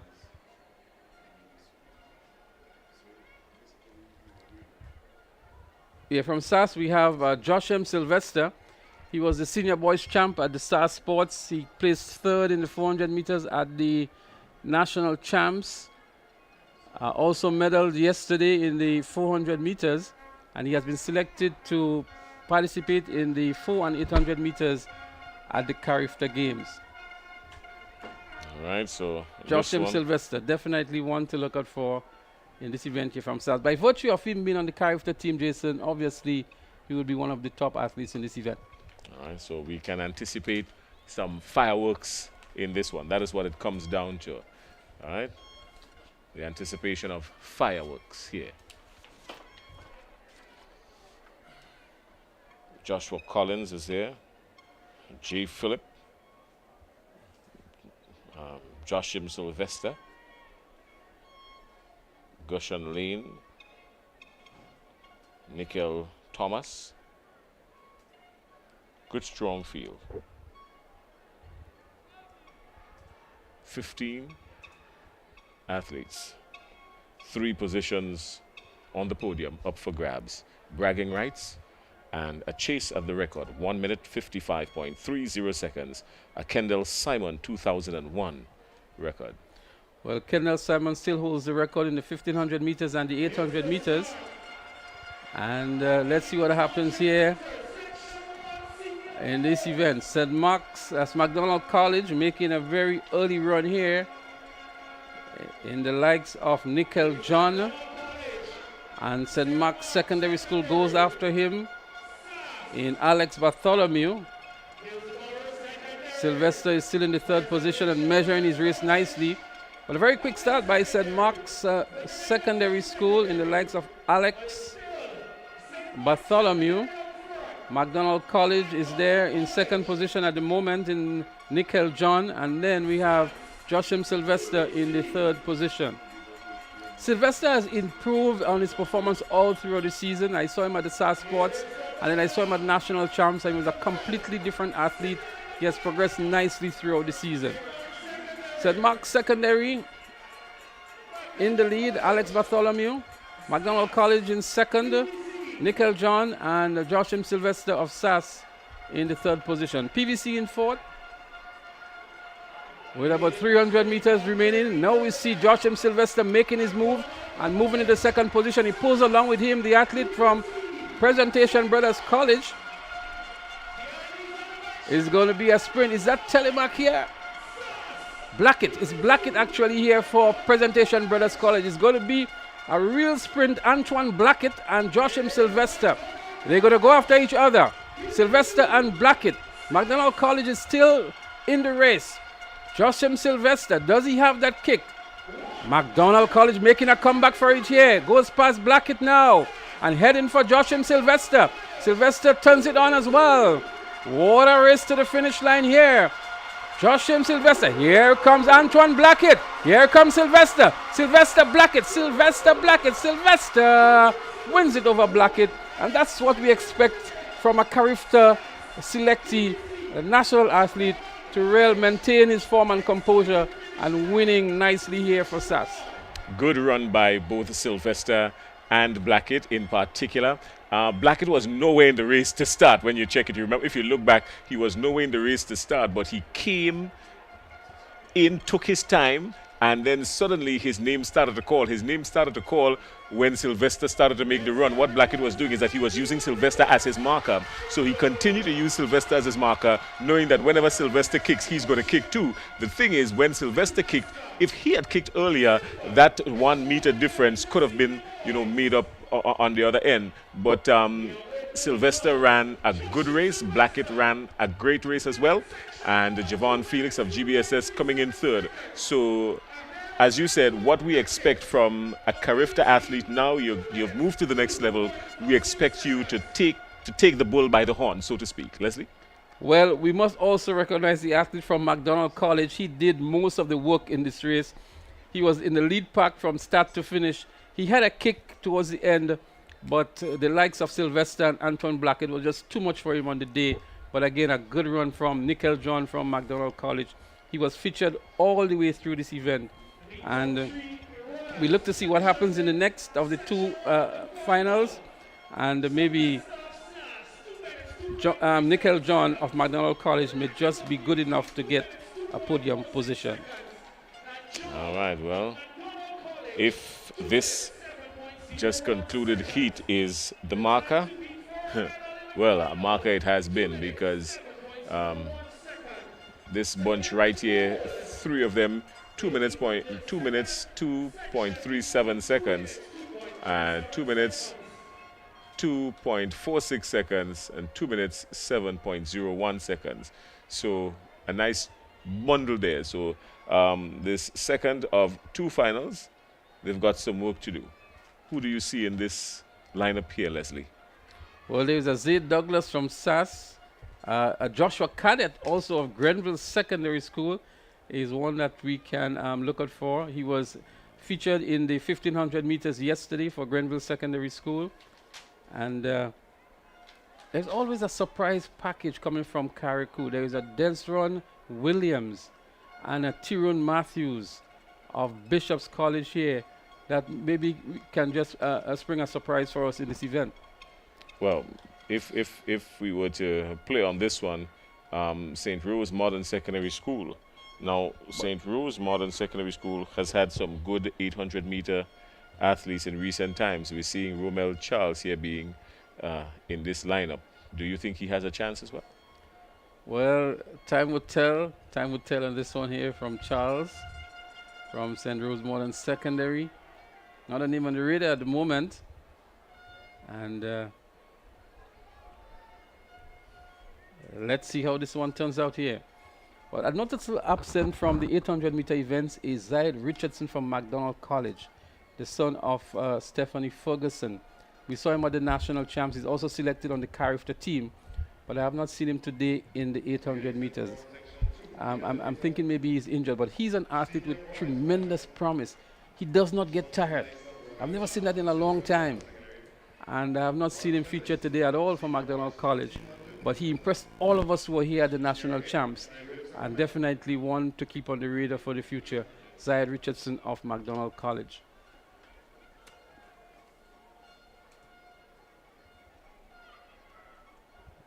Our sponsors, feather banners waving in the background. Title sponsors, Republic Bank. Associate sponsors, Flow, the Grenada Breweries, George F. Huggins and Company. Our friends at Sol EC Grenada Limited, the National Lotteries Authority, and T&R Communications. Intercall 2023, the crowd building up. We saw Richie Hughes there with a big yawn. I mean, there's no boredom here, absolutely no boredom, but Richie opting to go for a breath of fresh air. But again, the spectators have turned out in the numbers here. The adult population coming to support the alma mater. And a while ago, we saw a shot with the flags fluttering, and the horizontal nature of the flags gives an indication of the measure and the strength of the wind. And it's a very stiff wind that's blowing across the Kirani James Athletic Stadium at the moment. And it's actually going across the field. So on that top bend, they would be running against the wind. And maybe to a certain extent, when they head into the finish line, that wind would be in their face as well. But a very strong wind from all indications of the flags at the National Stadium at the moment.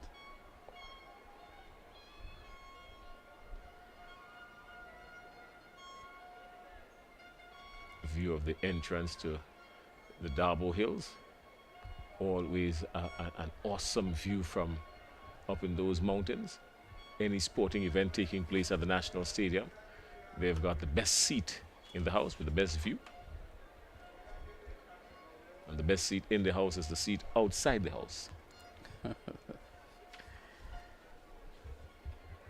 So the athletes are there and they're waiting for the instructions from the starters. Romel Charles, Kelshon Andrew of McDonald College, Tyrone Matthews, Bishop's College, David Morrell, J.W. Fletcher, Prince Peters, St. Mark's Secondary, Nishon Houston, Happy Hill Secondary, Desron Williams, Bishop's College, Zan Joseph, St. John's Christian Secondary, Rodell Smith, Wester Hall Secondary, Zay Douglas of SAS, Nathan Hollis, Presentation Brothers College, Nick Bartholomew of J.W. Fletcher, and Joshua Cadet of the Grenville Secondary School. The athletes are called off the track. There seems to be something happening down there, Jason. And as soon as they're back on the track, we will bring it to you live and in living colors. We're going to try to get an update on what's happening in the field as well from our colleagues down on the track. That's Joseph Cado and Sherry and Noel. As we get another cross-section of the fans here at the Kirani James National Stadium. Anticipating the next event, we see the Macintosh there. Quite a number of the SAS alma mater is in that section as well. A lot of blues, so to speak. Some greens as well.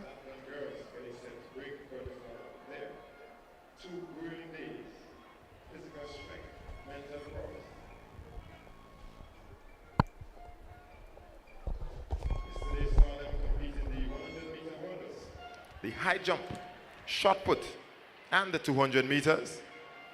And they were back again today with the long jump, the javelin throw, and they're about to complete the 800 meters. To close off their combined events, heptathlon, girls, open. But first, we take the senior boys, 800 meters.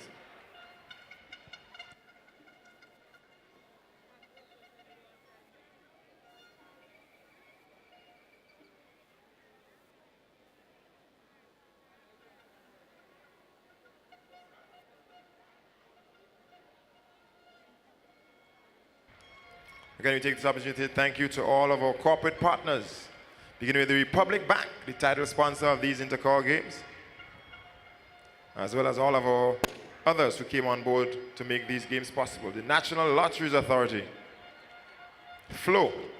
We want to thank Glenelg Spring Water, the official water of these games. Bryden and Miners Limited, distributor of Saldanja Chips. Grenada Bottling Company, Powerade. George F. Huggins and Company Grenada Limited, Fruta, and Lucozade, Star Malt. We want to thank all the others who have joined to make today possible.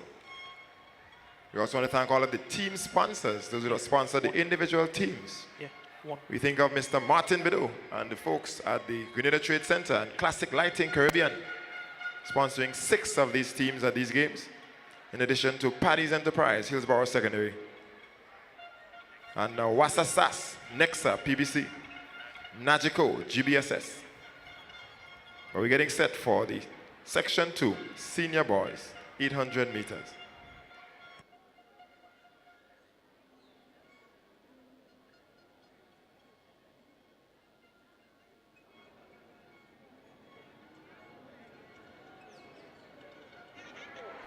So the athletes are back on the track for the start of the 800 meters senior boys, the second of the 2 timed finals.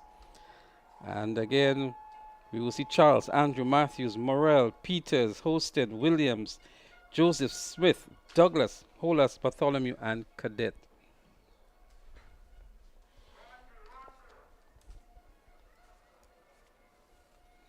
The time that they're going to beat here is a time established by Joshua Sylvester of SAS, 2 minutes, 2.37 seconds.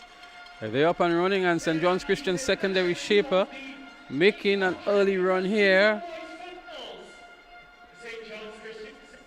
That's Zan Joseph of Shaper.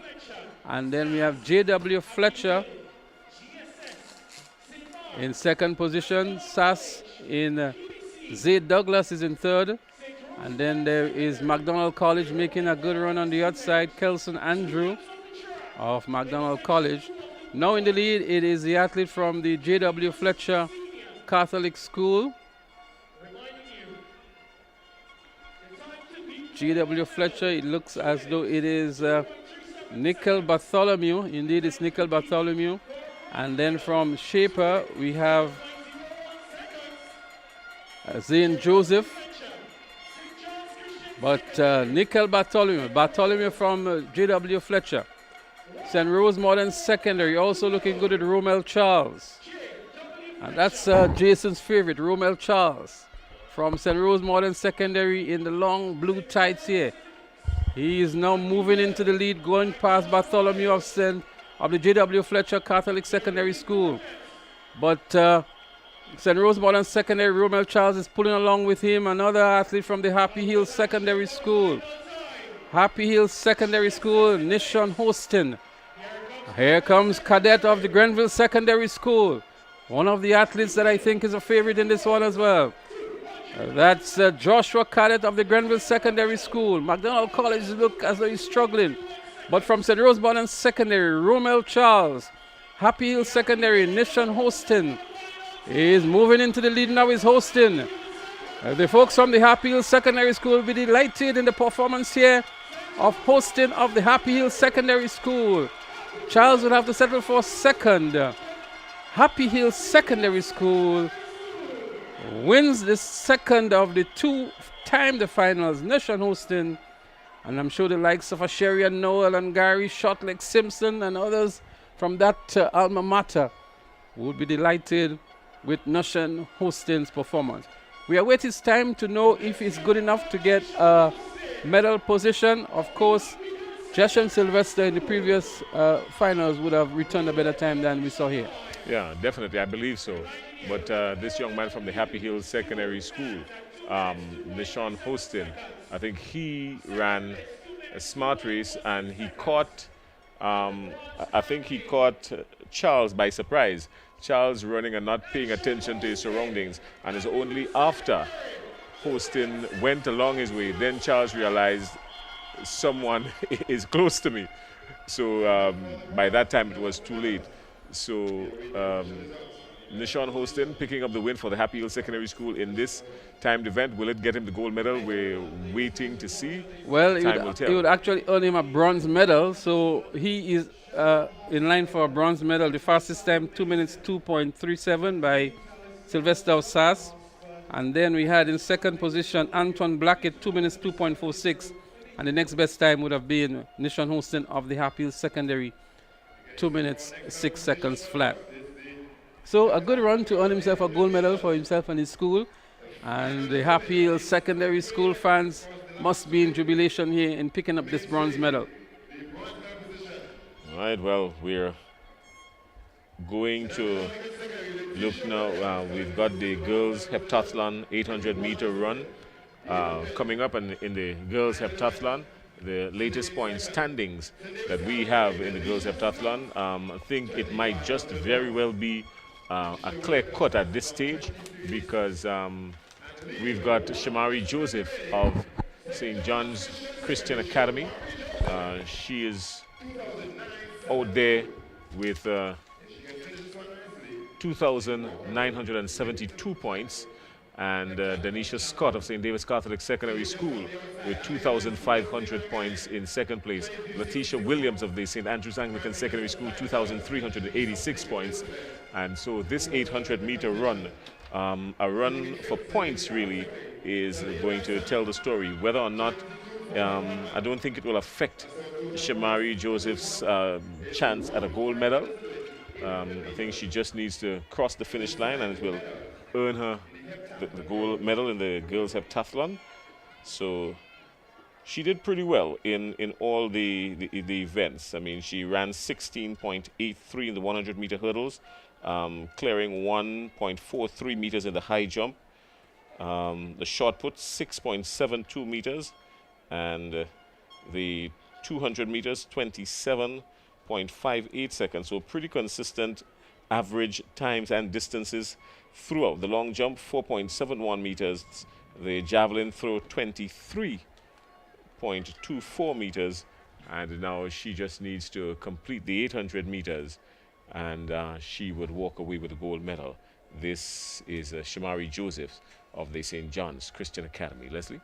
Well, Golf Tongue, there is a lot to celebrate from this young lady, and she just has to return a decent time here in the 800 meters. This is the final event for the heptathlon athletes. It's a combined event, and she would no doubt look to maintain her pole position and take home the gold medal up the western course for the St. John's Christian Secondary. Brother would be very proud of that performance. Brother George has been the strongest supporter, I think, that Shaper would have seen over the years. And he's been there for the athletes right through. The start of the 800 meters heptathlon girls.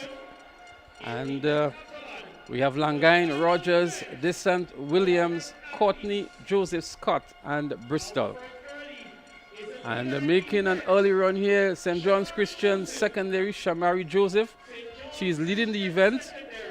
I'm not sure why she is still running out there in lane 5. She can actually scratch towards the inside as she does so now. And Anglican High School in the likes of Destiny Langine is in second position. St. David's Catholic Secondary is in third. But Shamari Joseph of St. John's Christian Secondary, the athlete here who is leading the event and also the overall leader in the heptathlon for girls. Well, all the events that she participated in the heptathlon, she came out on top, save and except the short put. She threw it 6.72 meters, and Denisha Scott got the better of there in 7.17 meters. But everything else, she led from the front. The 800 meters clearly seems to be another story for her, because the Anglican High School. Well, I think she just has to finish the event, and that should guarantee her a gold medal. But Anglican High School, Destiny Langine, has gone out in blazing glory with maybe 50 meters lead over the next athlete in this 800-meter heptathlon event. Destiny Langine, very consistent in her stride and form here. Slight lead forward, measure of concentration as well. It looks as though it's Boca Secondary in Andy and Courtney that has moved into the second position now. And from SAS, the athlete, maybe it's Keshona Rogers who has moved into the third position. But that's Destiny Langine of the Anglican High School. Almost 100 meters lead in the 800 meters, the final event for the heptathlon. And she still has more in the tank. She's actually gaining speed as she runs down the home straight here now and being urged on by the fans from the Anglican High School. Destiny Langine. A nice finish to the heptathlon, 800 meters. Giving it all that she's got. 2 days of grueling events comes to an end for her. Boca Secondary, Andy and Courtney is there for the second position, and we see now Hillsborough Secondary School and SAS, Khadija Bristol, they're battling for that second position. SAS picks it up. Hillsborough Secondary picks up the third spot. Boca Secondary the fourth. Here comes now the St. David's Catholic Secondary. And now the winner of the event from the St. John's Christian Secondary, Shamari Joseph, also finishing strong. But after 2 days of grueling events, Jason, the athletes have finally done it. A good performance. Nonetheless, Aliyah Gidhari that we saw earlier on, she's the one that will be representing Grenada at the Carifta Games in the under-17 category. But a strong finish by these athletes after 2 grueling days. And very possible that Destiny Langine can move up onto the podium because she was just about 20 points behind. She was just about 20 points behind the third place, Letitia Williams. And with this win at the 800 meters, she may just move up. Joseph Cador is down on the track. Joseph, you've got it. Thank you, guys. Just to bring you up to speed on the high jump.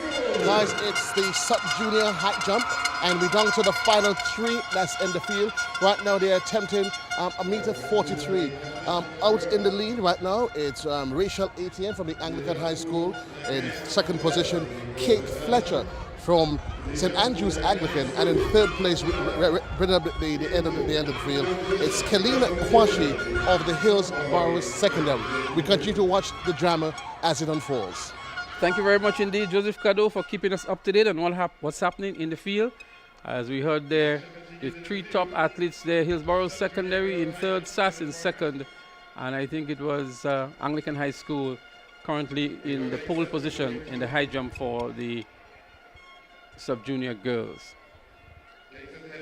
The girls' long jump sub-junior is in progress. The javelin throw for the junior boys should also be in progress. But the next event on the track will move into the 200-meter finals. Some exciting races ahead, Jason. Well, if you are viewing at home and you want to move a couple of chairs, you want to create some space in your living room, you want to turn the volume up, this might very well be a good time to do so, because these 200 meters, from what we've seen this morning, spells excitement from the gun to the line.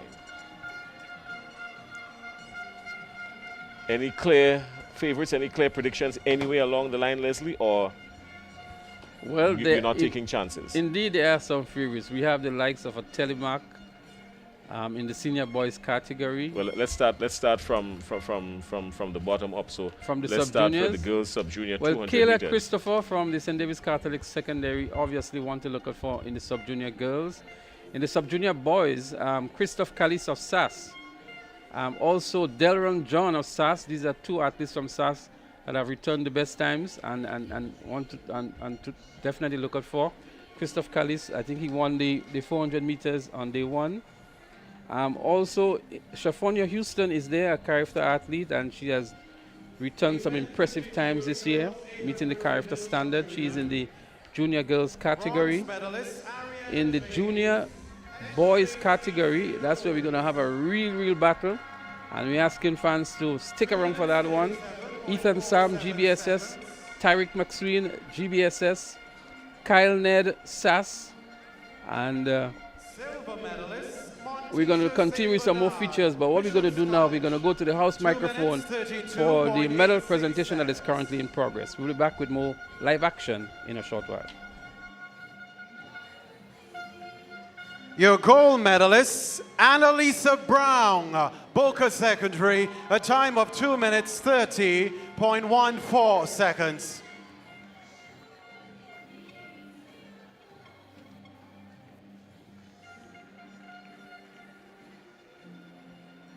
Event 54, boys 800 meters sub-junior. Bronze medalists, Neon Smart, SAS. 2 minutes, 18.20 seconds. Silver medalist, Robinho Philip, also representing SAS. 2 minutes, 15.43 seconds.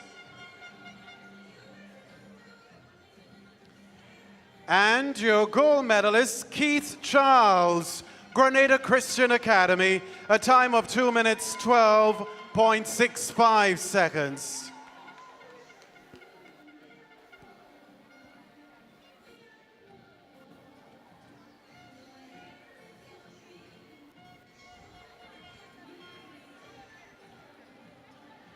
Event 55, girls 800 meters junior. Presenting your bronze medalist, Maya Noel, St. John's Christian Secondary, 2 minutes 43.77 seconds. Silver medalist, Rihanna Smith, J.W. Fletcher Catholic Secondary, a time of 2 minutes 42.39 seconds. Presenting your gold medalist, Alian Gidhari, St. David's Catholic Secondary, 2 minutes 36.97 seconds.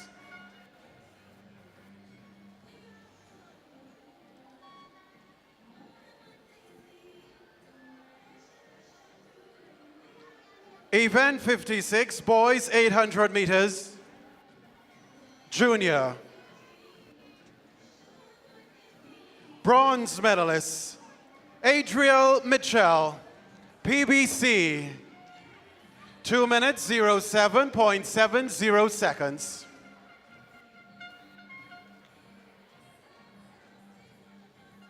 Silver medalist, Keelan Moses, St. David's Catholic Secondary, 2 minutes 06.91 seconds.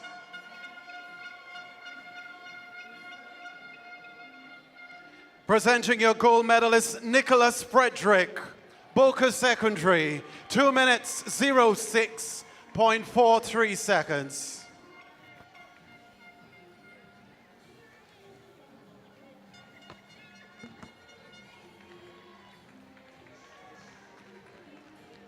Event 57, girls 800 meters senior.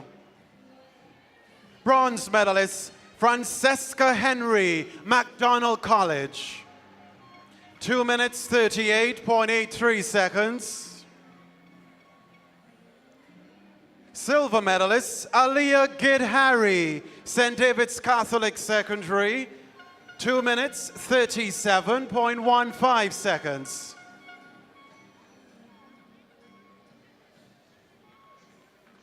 Now it's time to present the gold medalists. Amaya Samuel, SJC St. George's.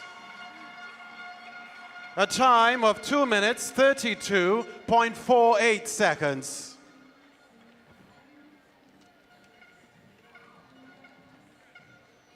Event 58, boys 800 meters senior. Bronze medalist, Nashon Hostin, Happy Hill Secondary. 2 minutes 06. 2 minutes 6 seconds. Silver medalist, Antoine Blackett, PBC. 2 minutes 02.46 seconds.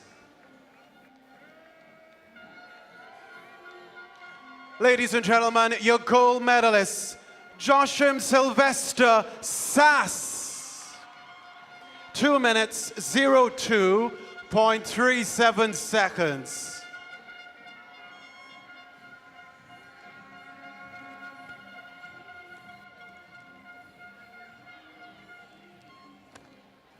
That's it for this medal presentation.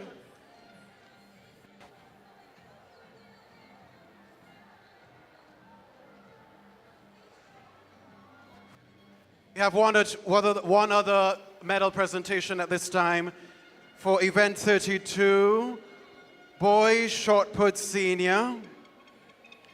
Bronze medalists, Deshaun Mason, St. David's Catholic Secondary, 12.35 meters.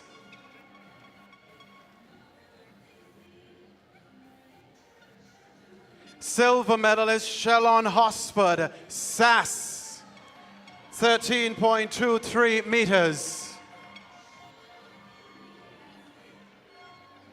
Now your gold medalist, Kadeem Telesford, representing St. David's Catholic Secondary. Gold medalist, 13.97 meters.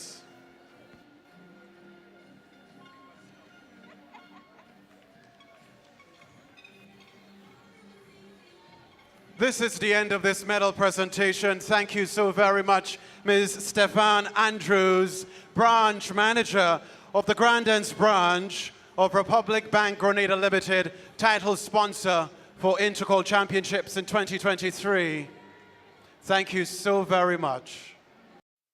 Have your family or friends ever needed cash now, but you are nowhere close to give it to them directly? With the cardless cash feature from Republic Bank Online and your mobile phone, it is hassle-free and convenient to send money to anyone, including yourself, using the Republic mobile app. Simply log into your account, access the cardless feature, enter the amount you want to transfer, and using the access code provided, the cash can be withdrawn instantly from a designated Republic Bank ATM without a card. Republic Bank Cardless Cash is convenience at your fingertips. To learn more about our cardless cash features, visit republicgrenada.com for more details. Special terms and conditions apply. Republic Bank, we're the one for you. Home is easy as 1, 2, 3. Thinking about your new home? Think easy. Think a Republic Bank Home Easy Loan. Think affordable. Think convenience. Think Republic. Home is easy as 1, 2, 3. Republic makes home easy. Wow, that was such a breeze. Own your home with ease. So whether laying that first brick or purchasing an existing home, we've got you covered. Republic Bank will get you those keys hassle-free in no time. Home is easy as 1, 2, 3. Apply for a Home Easy Loan today for a chance to win a cash prize. Getting your new home is easy with Republic Bank. Republic Bank, we're the one for you. Terms and conditions apply. Building or renovating your home or business? Why not use clean, renewable energy? Install solar panels to power your home and office and see your energy costs go down and your savings go up. Using renewable solar-powered energy protects our environment, reduces our carbon footprint, and slows the devastating impact of climate change. Republic Bank can help to finance construction and renovations that make use of renewable energy. Visit any Republic Bank branch and ask about renewable energy financing options today. Republic Bank, we're the one for you. Have your family or friends ever needed cash now, but you are nowhere close to give it to them directly? With the cardless cash feature from Republic Bank Online and your mobile phone, it is hassle-free and convenient to send money to anyone, including yourself, using the Republic mobile app. Simply log into your account, access the cardless feature, enter the amount you want to transfer, and using the access code provided, the cash can be withdrawn instantly from a designated Republic Bank ATM without a card. Republic Bank Cardless Cash is convenience at your fingertips. To learn more about our cardless cash features, visit republicgrenada.com for more details. Special terms and conditions apply. Republic Bank, we're the one for you. Home is easy as 1, 2, 3. Thinking about your new home? Think easy. Think a Republic Bank Home Easy Loan. Think affordable. Think convenience. Think Republic. Home is easy as 1, 2, 3. Republic makes home easy. Wow, that was such a breeze. Own your home with ease. So whether laying that first brick or purchasing an existing home, we've got you covered. Republic Bank will get you those keys hassle-free in no time. Home is easy as 1, 2, 3. Apply for a Home Easy Loan today for a chance to win a cash prize. Getting your new home is easy with Republic Bank. Republic Bank, We're the one for you. Terms and conditions apply. Building or renovating your home or business? Why not use clean, renewable energy? Install solar panels to power your home and office and see your energy costs go down and your savings go up. Using renewable solar-powered energy protects our environment, reduces our carbon footprint, and slows the devastating impact of climate change. Republic Bank can help to finance construction and renovations that make use of renewable energy. Visit any Republic Bank branch and ask about renewable energy financing options today. Republic Bank. We're the one for you. Viewers, we welcome you back to the live action at the Kirani James Athletic Stadium right here in Spice capital, St. George. Is the Republic Bank Inter-Secondary School Games. We call it Intercall. And we're getting ready for some more exciting races. Myself, Leslie Smith, alongside Jason Skeet. We're going to bring you the 200-meter events, which are about to begin. There are also some field events in progress. We are going to update you on those as well. And we remind you that at the moment, GBSS still leads in the boys category, and St. David's Catholic Secondary is leading in the girls category. Title sponsors of SAS, Nawasa, and the communications coordinator is here, and that's Jamila Lewis on screen there. And I'm sure she's routing for SAS, a past student of the St. Joseph Convent St. Andrew. But that's a nice little delegation there from SAS. As Jamila is waving for us now. And I'm sure the fans from SAS is happy that Nawasa has made that sponsorship contribution to the team. Of course. It's always good for corporate sponsors to get involved. When the corporate community gets involved, your injection of capital grows the event, and it gives a whole lot more life to the athletes, yeah?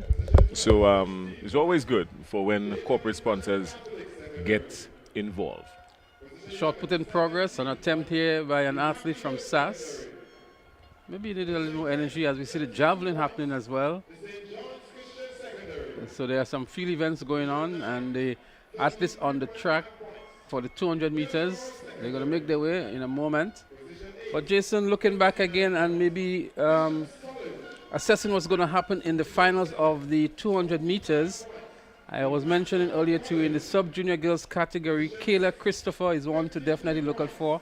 She won those events at the national champs, and she comes in with an impressive time of 26.13 seconds. And she will receive some good competition from Samara Noel of Convent St. Andrew, and also Kayla Allen of Bishop's College in Carriacou. That's in the sub-junior girls category. Now in the boys sub-junior category, SAS has been dominating that division, and the likes of Christoph Callis and Delron John are the two favorites there, but it also receives some competition from Vecchio Hines of St. John's Christian Secondary. Well, Delron John ran 23.37 to qualify. He was the fastest qualifier, 23.37. He's got lane 4, and then of course Christoph Kalist, he's in lane 5, also from SAS, coming through with 24.29. So the two fastest qualifiers right there, both of them coming from the St. Andrew's Anglican Secondary School, right in the middle of the track. Nice place to be when you're in the 200 meters. Well, Christoph Kallis would have won the 400 meters yesterday. He was actually the sub-junior champ at SAS Sports, so you'd have defeated Delroy John at SAS Sports. But John comes in with a faster time here. Let's see what happens in the finals. As we move to the 200-meter dash for the junior girls, of course, the familiar name of Shephonia Houston of the Anglican High School. She ran 24 points in the national champ. She comes in with the impressive time of 25.36. And she will be chased by Talia Sampson of the Happy Hill Secondary School, and also Camly Phillip of the St. Joseph Convent St. George. But Shephonia Houston on the Carifta team, and want to definitely look out for a very phenomenal athlete indeed. Yeah, well, Shephonia Houston, she's been doing pretty well representing the Anglican High School in a big way in these championships so far. 25.36, and right next to her in lane 5 would be Kimali Phillip of the St. Joseph's Convent Grenville. She came through in her heat with a 26.04. So those were the two fastest. Up at the top of lane 3, Thalia Sampson of the Happy Hill Secondary School, 26.21, not too far behind Philip, and 26.53 Abigail Williams from McDonald College. So right in the middle of the field there, 3, 4, 5, and 6. Pay attention to that. Well, how much more can we say about Stephonia Houston? She is a model athlete, a model student. She received the Principal Awards for achieving an average of 93 and above in her academics. She trains with Lee Coffey from the South City Rising Stars, and a name to definitely look out for in the future. The boys 200 meters in the junior category, and here is where the Grenada Boys Secondary School would fancy their chances in the likes of Ethan Sam, who has been very impressive this season, and he will be chased down by Tyreek McSween, also of the GBSS. Kyle Ned of SAS is one to look out for, who can spring a surprise. They all run in the 22s, but Ethan Sam, we know, can go lower than that. A season best of 21.7, I think it was, at national champs. Right, well, his best of 21.7, he would need that today, because coming into this event, 22.34, Tyreek McSween, he ran the fastest qualifying time to get here this afternoon into these finals. But right on his heels, obviously, 22.49 with Kyle Ned coming in from SAS. Ethan Sam, as you say, he's shown some danger. What his danger is really is his focus, and he's not he's very focused on all levels, and he's got some power. He's got some finishing power. He's got some power when he comes close to the tape with about 40, 50 meters to go. He seems as though he can turn it on just a little bit, so that is going to make him a serious threat. Ethan Sam of the GBSS, he came through in 22.63 to make it to the finals. Well, Ethan Sam is on the character team as well, and although he doesn't have the fastest time going into the finals, he has been defeating Tyreek Samuel all throughout the season, and I believe we will see the same thing happening in the finals later on this afternoon. In the 200-meter dash for the senior boys, the name... Well, the girls will run out before the boys, Leslie. The girls. Sorry, in the girls, Kamisha Dominic of the St. David's Catholic Secondary School, the obvious favorite. Shantae Augustine is a household name, but Dominic has been getting the better of Shantae Augustine throughout the season. And Shantae, who trains with the MVP 473 track club, we know there were some issues with her during her training regime this year, and it'll be a good battle between herself and Kamisha Dominic. Shantae would obviously want to get the better of her on Intercol 2023. Well, Shantae would have a lot of work to do, because Kamisha Dominic has shown that she's got some tenacity and she can run right through the tape. She ran 25.21, the fastest qualifier. She's on lane 4, and Shantae Augustine, St. Joseph's Convent, Grenville. St. George. St. Joseph Convent, St. George, 25.55. She's right there in lane 5. So, yeah, the battle will come from lane 4 and 5, really, but keep your eyes on Francesca Henry of McDonald College. Even though she ran 26.36, it was a 23.36 with no real battle. So, pay attention to that. And 26.53 from Rihanna Frederick of the St. David's Catholic Secondary School. So we keep our eyes on them. I think the event we're about to see would be the 800 meters for the heptathlon, the final event for the boys in the combined events. 1500. The boys run the octathlon, the 1500 meters in the octathlon. That's what we're heading into now, the 1500 meters boys octathlon. Indeed, and then we'll come back to the 200 meters and do our review or preview, that is, for what is going to happen in the 200 meter dash senior girls and the senior boys. Well, there they are, the competitors in the combined events, the grueling events. That's the last event over 2 days, and they are competing here to see who is that Iron Man, so to speak. 1500 meters, and going off early is the athlete from SAS. I'm going to tell you. Yeah, well, representing the St. Andrew's Anglican Secondary School is Jordani Lewis. Now, he is sitting in 3rd position in the octathlon. Out front is Shamar Fleming from the Boca Secondary School with a comfortable lead, just over 100 points, really, on Aviel Williams. So we've got to pay attention to that. They've got 1, 2, 3 really and truly locked down. No threat between 1, 2, and 3 unless something really drastic happens in this 1500 meters.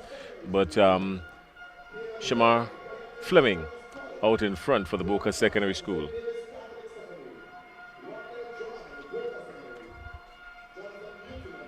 So is the 1500 meters in the heptathlon, so the octathlon for the boys. That's their final event. We have 2 athletes from SAS in contention here. That's Aviel Williams and Jordani Lewis. They go 1 and 2 at the moment. And then we have the Hillsborough Secondary School, Brent Edmond, currently in the 3rd position. Again, Aviel Williams is currently in 2nd position. Shimmer Fleming of the Boca Secondary School is the leader of the octathlon at the moment. He's somewhere in the distance in this event. And the athletes from SAS, obviously that's Aviel Williams, knows what he has to do if he is to challenge Shimmer Fleming for the gold medal in this event. Yeah, I think the excitement will come really between 2 and 3, between the both athletes from the St. Andrews Anglican Secondary School. But Shamar Fleming is comfortable. I think he just needs to finish and he'll be all right. So hence the reason why he's not doing too much hard work. He needs to just finish and he's going to come through. He has a lead of 3,511 points as opposed to his nearest rival, 3,439 points. So a real battle between the 2 athletes from SAS for 2nd and 3rd, Aviel Williams and Jordani Lewis. As we see the athlete from the St. John's Christian Secondary moving into the lead in this event.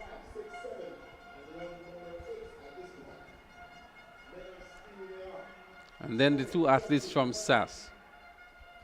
Happy Hill Secondary is also there in the likes of Shane Lett.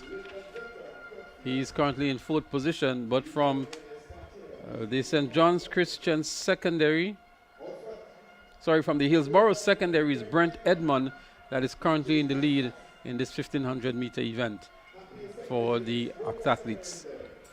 Yeah, well, after 2 events yesterday, Brent Edmond looked very threatening. We actually thought that he was, going to be right up there on the medal count. Ran 11.98 in the hurdles and threw 5.74 and leapt 5.74 in the long jump. But after that, he became a little bit pedestrian in his efforts and found himself way down in 6th position. So he's not a threat right now really to anyone. But Shamar Fleming must have had a conversation with his coach. His coach must have told him, all you need to do is to finish and the gold medal is yours. So Brent Edmond of the Hillsborough Secondary still up front from SAS. Williams, it looks like, in 2nd position. The field spread out across the entire track. Happy Hill Secondary is in 3rd in Shane Lett. But Brent Edmond is stretching the field nicely here with about 120 meters remaining in this 1500 meter event. And he still has more in the tank. He's actually pumping and powering up to the finish line. That's Brent Edmond of the Hillsborough Secondary School.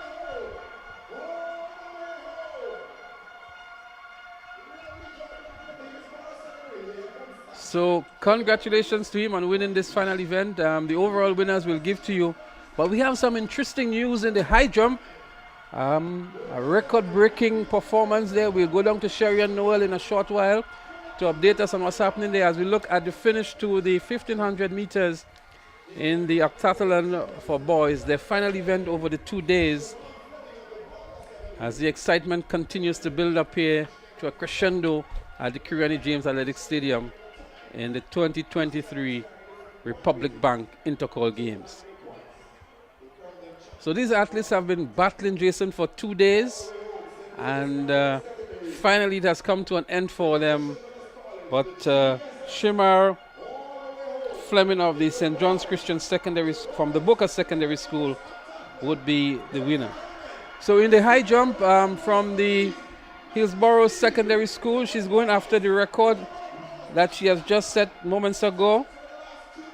She's now going after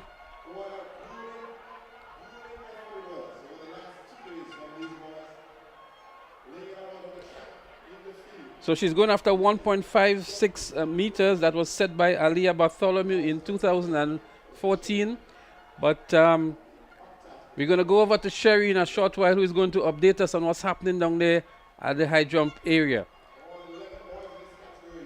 So Sherry, it's over to you. Tell us what's happening down there.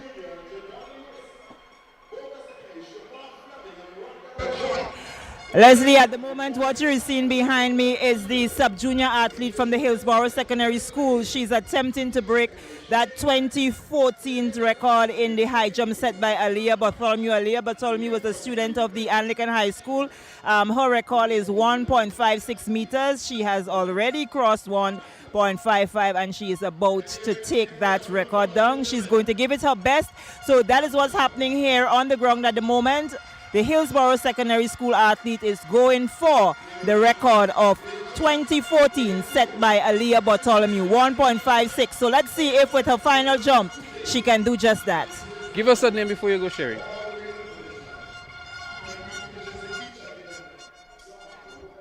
So the folks in Happy Hill, in Hillsborough, keep your eyes on the screen. Your athlete is going after a record here in the high jump for the sub-junior girls.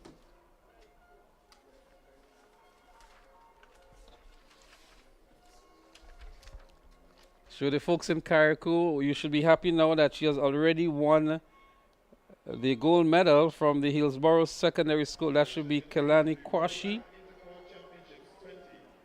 Or is it Kayana Roberts? It's actually Kwashi. So Kelani Kwashi winning the gold medal and attempting the record here. A record by Aliyah Bartholomew of Anglican High School, 1.56 meters, established in 2014. And let's see how well she does. For the sake of the folks in Carriacou who has journeyed all the way down, we hope that this can be another record-breaking performance for young Kalani Kwashi.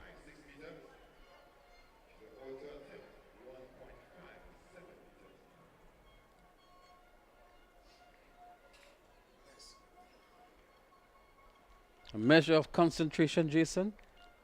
Focused. There must be some butterflies in the stomach here.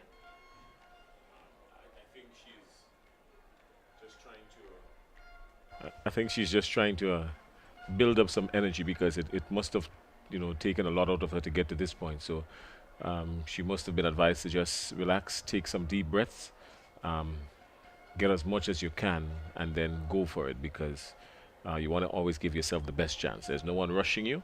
You've got time on your hands, and it's just you and the bar. Kelani Kwashi and the bar. Hillsborough Secondary School. She's composing herself to go after a record-breaking attempt. 1.57 meters, the height on the bar at the moment. The record, 1.56 meters. The fans are cheering her on. We hear the slow and clap in the background. The entire stadium is cheering on young Kwashi.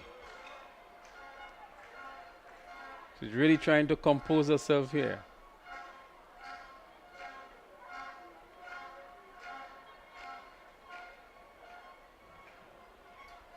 She says she's ready. There she goes. Record-breaking attempt here. The nerves are definitely with her, Jason. It's an anxious moment. The entire stadium is focused on her at the moment.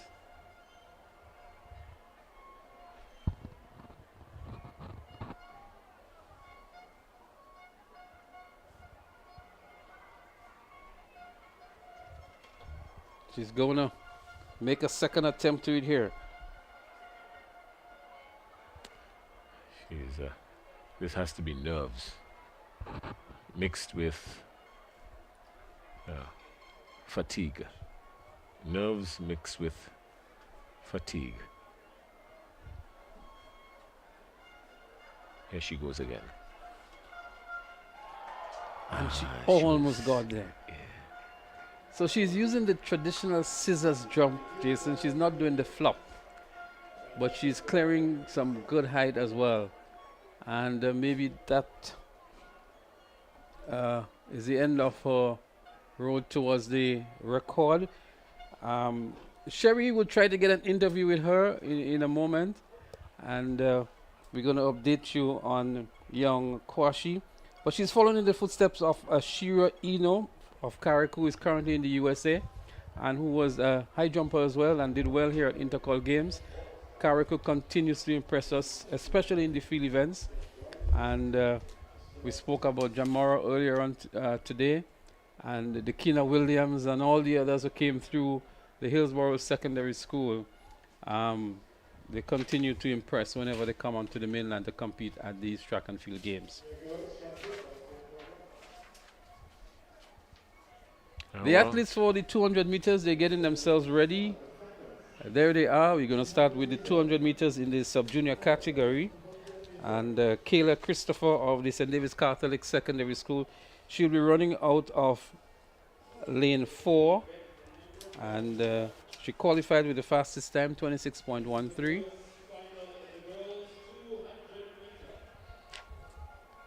That's Kayla Christopher there for you. The record for this event stands at 25.20 seconds. That record was set in 2006, equaled in 2012, equaled in 2013. And the fastest time coming in today is just 1 second shy of the record. Introducing your field for this event. She's the national bronze medalist in this event. From the GTC Anglican High, Rihanna Thomas, running out of lane number 1. She's not.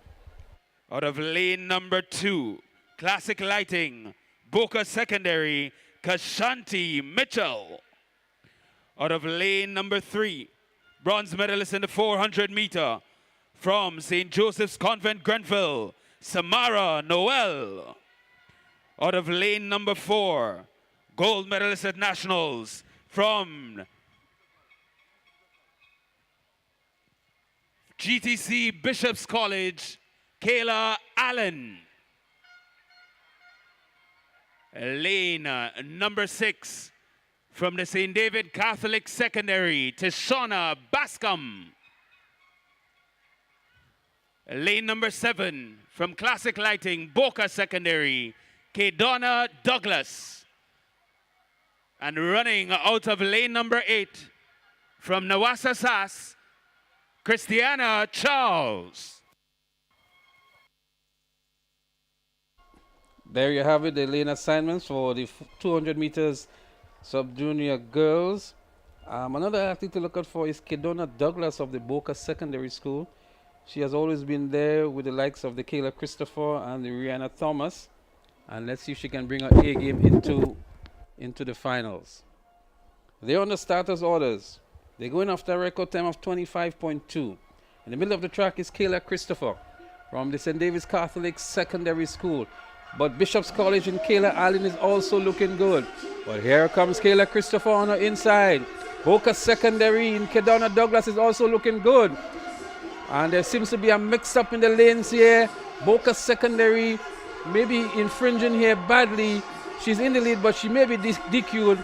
And Bishop's College, who came in second across the line, may be the eventual winner. That's Kayla Allen from Bishop's College.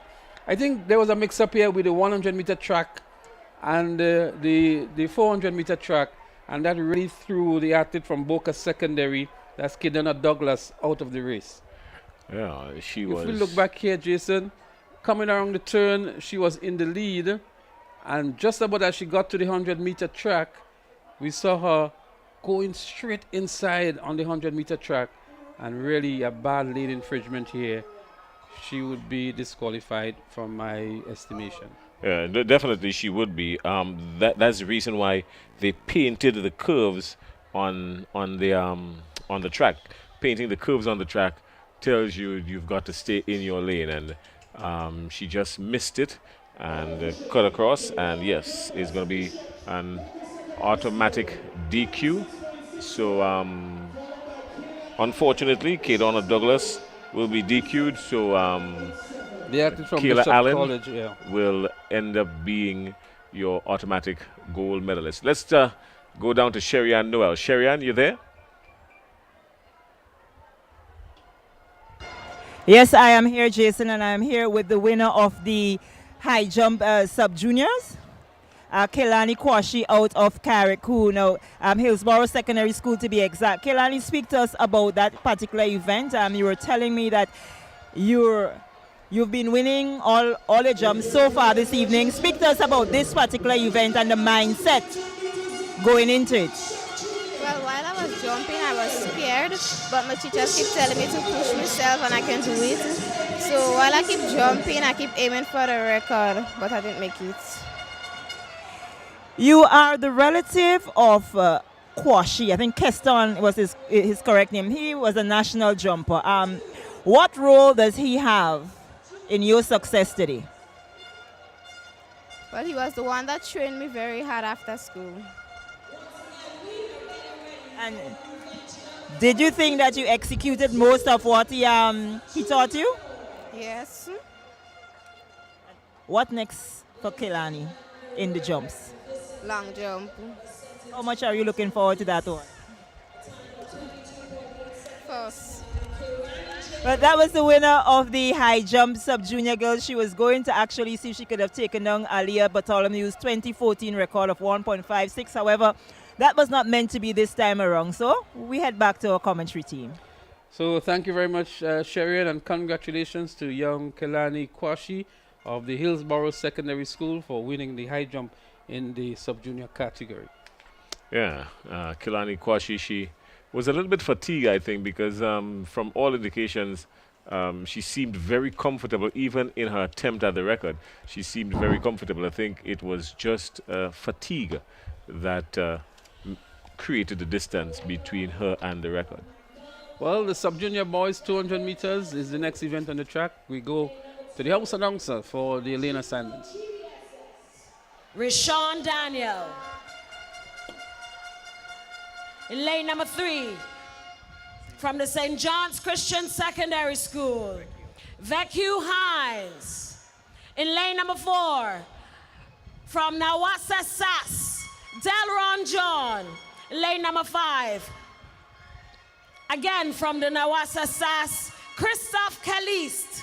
In lane number 6, from Nexa PBC, Ethan Auguste. In lane number 7, from the Najiko GBSS, Kamal Joseph. And in lane number 8, from Classic Lighting, Westerhall Secondary School, Omarion Richardson.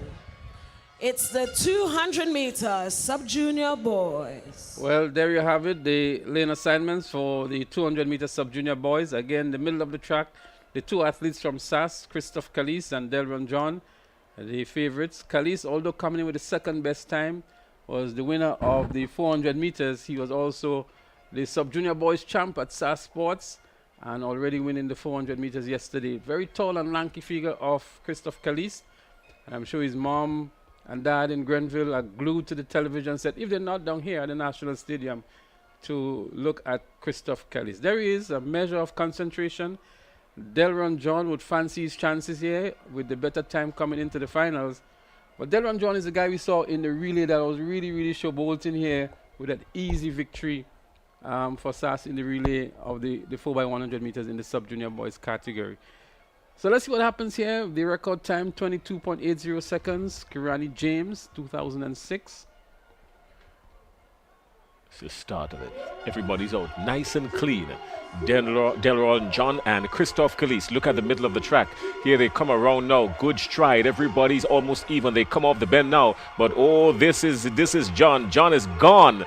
Delron John is gone. He's pumping, he's fighting hard. Christophe Calise is being left somewhere in the background, and here comes Ethan Auguste of PBC. Auguste will pick up the silver medal, but he's got to make way for Delron John of SAS, who picks up the gold, and a good run from Delron John. You mentioned him showbolting a little bit in the relay, and well, he lived up to the hype, but much to the disappointment of the SAS, Christophe Calise, they were looking out for him to do a whole lot better. Ethan Auguste of PBC got the better of him coming around the bend. Ethan Auguste, I think, ran a very comfortable race, very threatening at all times, and with just a little bit more, maybe he could have done a little better. But Delron John was always in command of this race. So John 1, Auguste 2, and Caliste 3. Well, there you have it, 23.45 seconds for Delron John. Slightly better in the preliminaries, but you can see Christophe Calise looked tired. He didn't have the explosive start. He did not come off the bend looking strong, and he really struggled coming down the home straight. But Ethan Auguste taking nothing away from him.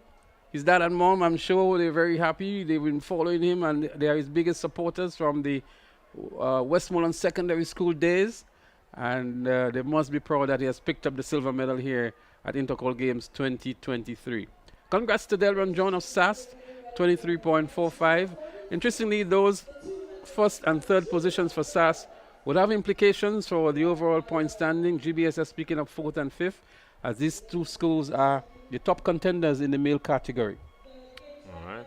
And, well, PBC is right there, but Sherian has got Delron John with her. Sherian, you've got him and we've got you. I'm here now with the winner of the 200-meter boys, Delron. Delron, speak to us about that particular run. We saw you run in the prelims. You had a little more fire, a little bit more drive. Something seems to went a little wrong on the curve. Speak to us about that. Well, first time, I was running the cover, it could be too hard. So I ended up thinking my back. So when I run the cover, I run it easy and then just run down in the straight for the final. If my memory serves me right, 23.45, are you satisfied with that timing, or you believe you have more in you? I have plenty more. A lot more. Just need to work on the back. Thank you very much. That was the winner of the 200-meter, Christophe, out of the St. Andrews Anglican Secondary School. We wouldn't go far, Delron, because we have with us, coming and join us now, we have Christophe Calise. Christophe is another of the exceptional athletes out of SAS. You picked up the third position. How does that feel? That feels very good, but I could do better. Why you say you could do better? What would you say would have gone wrong? I did not have a good start that good, but I'll try my best next time. How did you prepare for today? I'm not really that sure, but I could do it. I could do it. Let me just ask you one final question. Who gives who the actual competition? You're both in the same category from the same school. Who pushes whom? Delron. Thank you very much. And these are the winners out of the St. Andrews Anglican Secondary School. We now turn back over to our commentary team. So congrats to the boys from SAS, Delron John and Christophe Calise, first and third position, respectively, in the 200 meters in the sub-junior boys category. Those two will definitely feature again in the relay event for SAS, and so they have some time now to go get some rest, recuperate, and come back tomorrow for that event.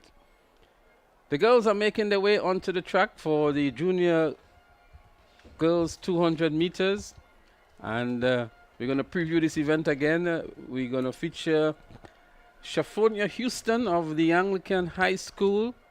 So much has been said about her, and we continue to lament on her performance throughout the season on the Carifta team, and has returned some impressive times this season. Her season best 24.3, I think it was, at the national champs. And let's see if she can better that here in the finals today, Jason.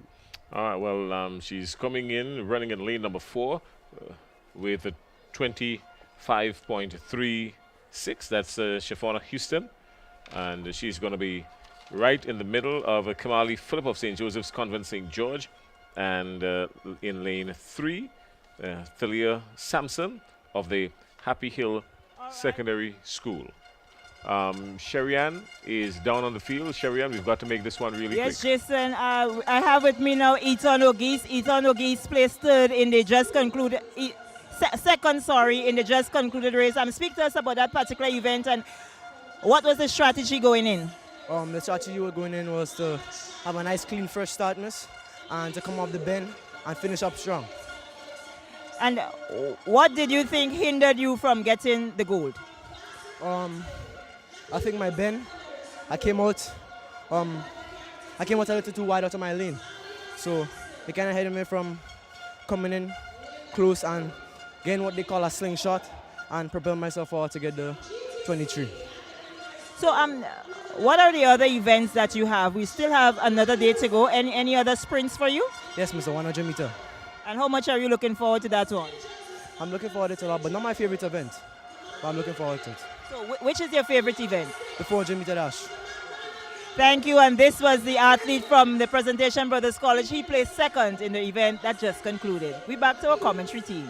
Well, thank you very much, Sherry. As we get set for a cracker, we have two Carifta athletes in this one here. That's Talia Sampson. She is out there in lane 3 from the Happy Hill Secondary School. And we also have Shafonia Houston of the Anglican High School, another Carifta athlete, and they will be going neck and neck here in lanes 3 and 4 for the gold medal in this event. So Shafonia Houston 25.36 in the preliminaries, and Talia Sampson 26.21. These are the two favorites in this event.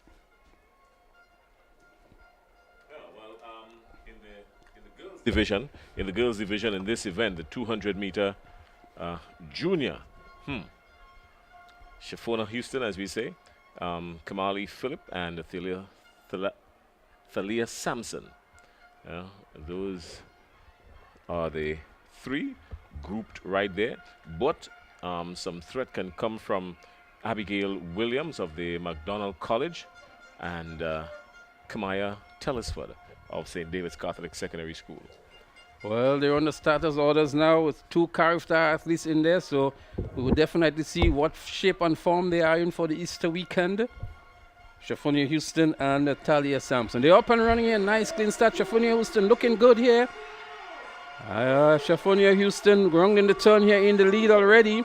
And she's going to push out, but she has Talia Sampson on the outside. Sampson has to settle for second. She may have had a lane infringement there, but Talia Sampson in second. Shafonia Houston it is, Anglican High School. Shafonia Houston dips for the tip now, wins over Talia Sampson. And just as we predicted here, Houston 1, Sampson 2. Very modest and humble Shafonia Houston as she prepares to represent Grenada at Carifta Games 2023. All right, so a good run by Shafonia. She came around the bend before everyone else, but the athlete in lane 7, Dekoto, that's Dekoto from the Happy Hill Secondary School. I think she probably came in second. We'll see as we get closer to the finish line. But Houston was always in control, never letting up, showing her power, and just going straight through the finish line. She finishes ahead of Aliana Dekoto of Happy Hill Secondary School. So that's your 1, 2, and bringing up 3, Egypt Benjamin of the Anglican High School. So Anglican High School 1 and 3, and in the middle, Aliana Dekoto of the Happy Hill Secondary School, a time of 25.19 for the gold medal. Well, Alia Sampson did not start, so sort of an anticlimax to what was set up here to be a cracker between herself and Shafonia Houston.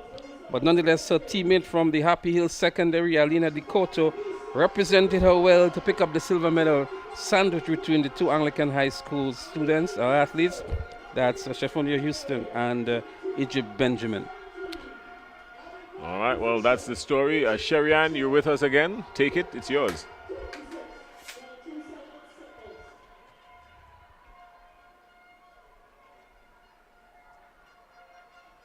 So 25.19 for Shafonia Houston. She'd had better performances throughout the season. And although she ran a better time in the finals than the preliminaries earlier on today, she did return at a sub-25 at the national championships. So the top 5 point standing, we see St. Andrews Anglican Secondary School now in the lead on 203, and the Grenada Boys Secondary on 193.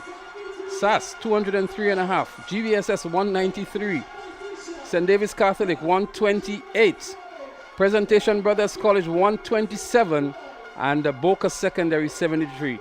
So for the first time, SAS has moved into the lead, Jason, and the stage is set for what would be a grand finale. Yeah, all right. Well, let's go down to Sherry-Ann. Sherry-Ann Noel, you're there with us now?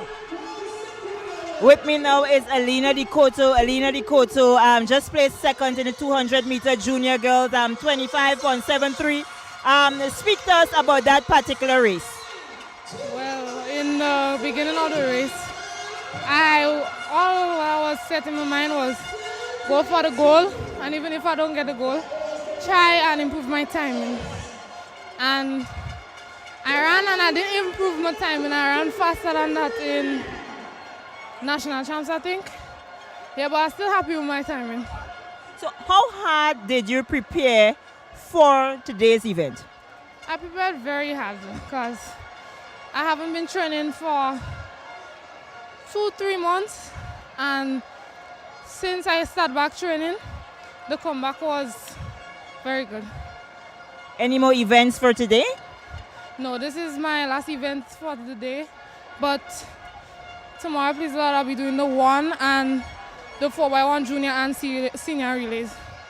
Thank you very much. That was the athlete out of the Happy Hill Secondary School, Alina Dikoto, and she placed second in the 200-meter junior girls. We now turn back over to our commentary team. Well, Sherry, you must be very proud. Happy Hill Secondary School being your alma mater, and Aliyah represented your alma mater very well to pick up the silver medal. So again, Jason, I was making the point that the stage is set for a grand finale tomorrow as SAS moves into the lead now. And some pressure is on the GBSS to defend the title. It's still early days, a lot of events remaining, the relays as well. And anything can happen, as we were saying, all throughout this championship. Well, it can take something extra special or something awkward.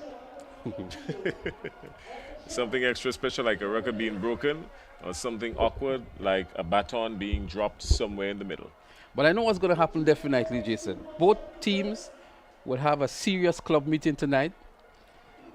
They'll go long into the night preparing strategies, seeing how they can rearrange athletes and strategically position themselves for that championship day, if we can call it that. Yeah, well, that's a smart thing to do, really. Look at it now, because it's showing on the screen 203.5 points, and the Grenada Boys Secondary School not far behind, just 10 points behind, 10.5 if you really want to be specific, 193. But the real fight comes in now in third position, because St. David's Catholic Secondary on 128 and PBC on 127. A whole lot of daylight there between PBC and the other school in fifth. But the battle for third place is going to be a keen one as well. So from 1 to 4, really there's no daylight between 1 and 4. Anything can happen. It can go any way. Well, that's the story as it unfolds here at the Kirani James Athletic Stadium. Intercol games has always been that competitive, and the two perennial powerhouses, SAS and GBSS, are going after each other again. But a nice battle, as you mentioned, is ensuing between Presentation Brothers College and the St. David's Catholic Secondary School. Yeah, PBC, I think in the last Intercol games, the shortened version last year, they came in second to the GBSS. So they would use that as some kind of motivation to help them. But on the other hand, SAS would have felt that they were, pushed too far last year, and they would want to come back to show off. Bragging rights is important. And that's the kind of competition that we like for the athletes and for the fans as well. Excitement from start to finish, uncertainty, changes in the lead position as we get set for the 200 meters junior boys. Well, this one is going to be something to talk about. If this one lives up to all the hype, it's going to be something to talk about, because Kyle Ned of SAS coming in with 22.49 is in lane 5, but Tyreek McSween of GBSS 22.34, the fastest qualifier here. Look out for Ethan Sam. He's right there in lane number 3. 22.62. What's dangerous about Ethan Sam is that he's got these guys in front of him so he can see them, and that puts him at an advantage, a slight advantage to chase them down. Your thoughts on it? Well, if I have to pick a horse in this race here, I will go for Ethan Sam. He has raced against these guys over the season and has gotten the better of them. During the preliminaries, obviously, he eased up and just ensured that he qualified. And I expect him to do well. He's a 10.7 100-meter runner and a 21.7 200-meter runner. His time here, 22.62. Definitely, Ethan Sam can go lower than that. At the same time, I want to say good afternoon to Anthony Sam in the Lamwood area. That's the dad of Ethan Sam. Of course, you know Anthony Sam is in your area as well. And I know Ethan very well, too. So they're in your neighborhood, so to speak, Jason. So I'm sure, I'm sure, although you being maybe a PBC alma mater, I know where your allegiance might be in this event. Well, I do not see alma maters when I'm sitting at the commentary table. If anyone mentions it, that's how folks will know I do not see alma maters at the commentary table. All I see is athletes, potential superstars, and talent. Is Tyreek McSween there for you? The house announcer has got the intro going, so let's take it in and enjoy this ambience.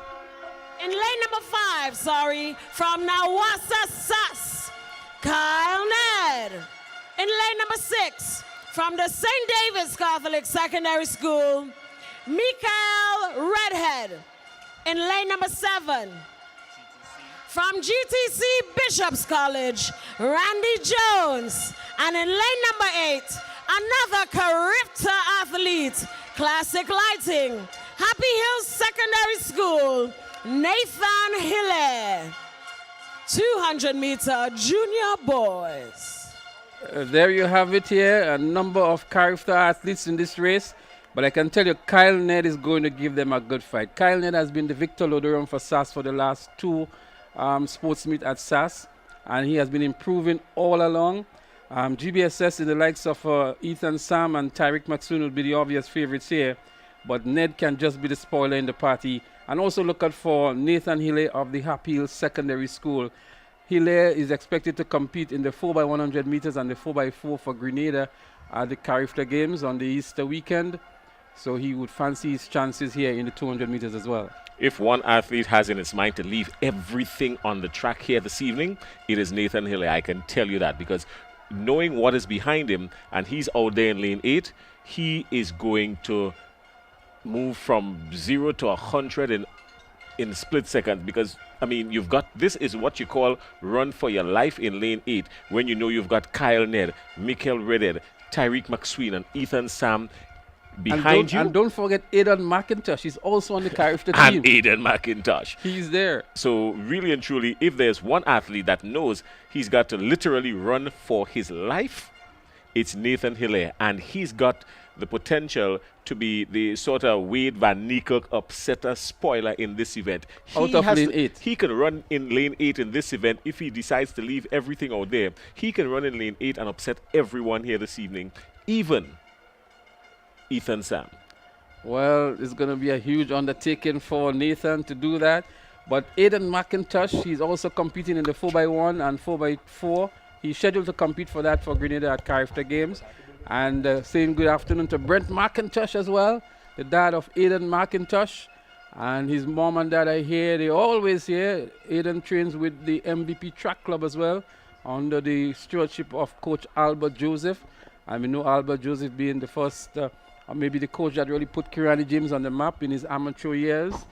And he's the founder and coach of the MVP 473 Track Club, where Aidan McIntosh trains.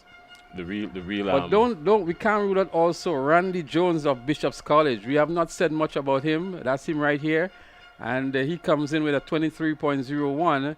He can be a spoiler in this party as well. I think Randy Jones is in what I like to call an unfortunate position. in this race, because you've got Nathan Hilaire, who's going to run for his life in lane 8 in front of you, and you've got Michael Redhead and Kyle Ned. You could hear their footsteps coming right in the back of you. I think if anyone is in a really uncomfortable and unfortunate position, it is Bishop's College Randy Jones. But that doesn't mean that he can't produce something special too. Well, he has nothing to lose. He has nothing to lose. So what we're going to look for, I think the one of the tense moments in this race is going to be right here for the next 20 seconds. The start is going to tell a huge part of the story.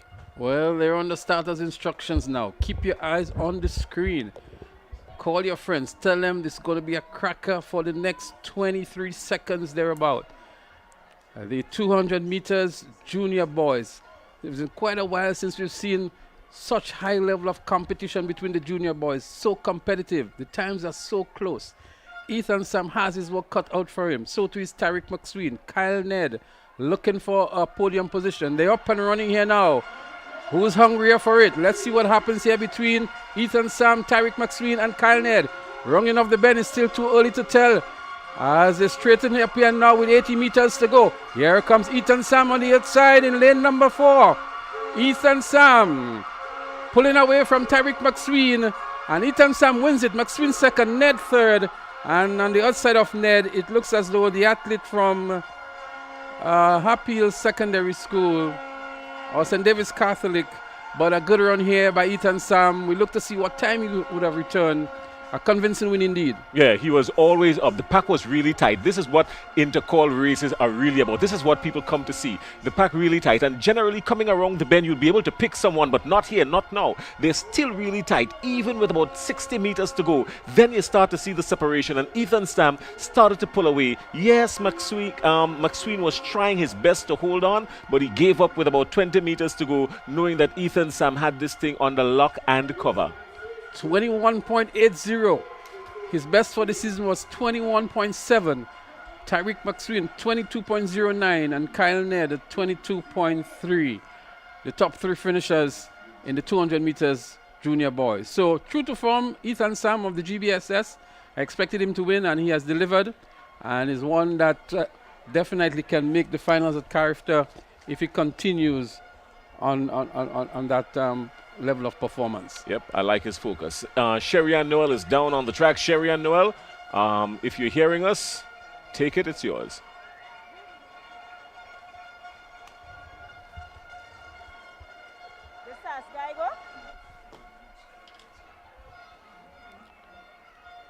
All right, so Sherry-Ann is not just ready yet. We got the cue that she was, but not just yet. So 21.80 from Ethan Sam. Good run for him to claim gold in the boys 200 meters junior dash.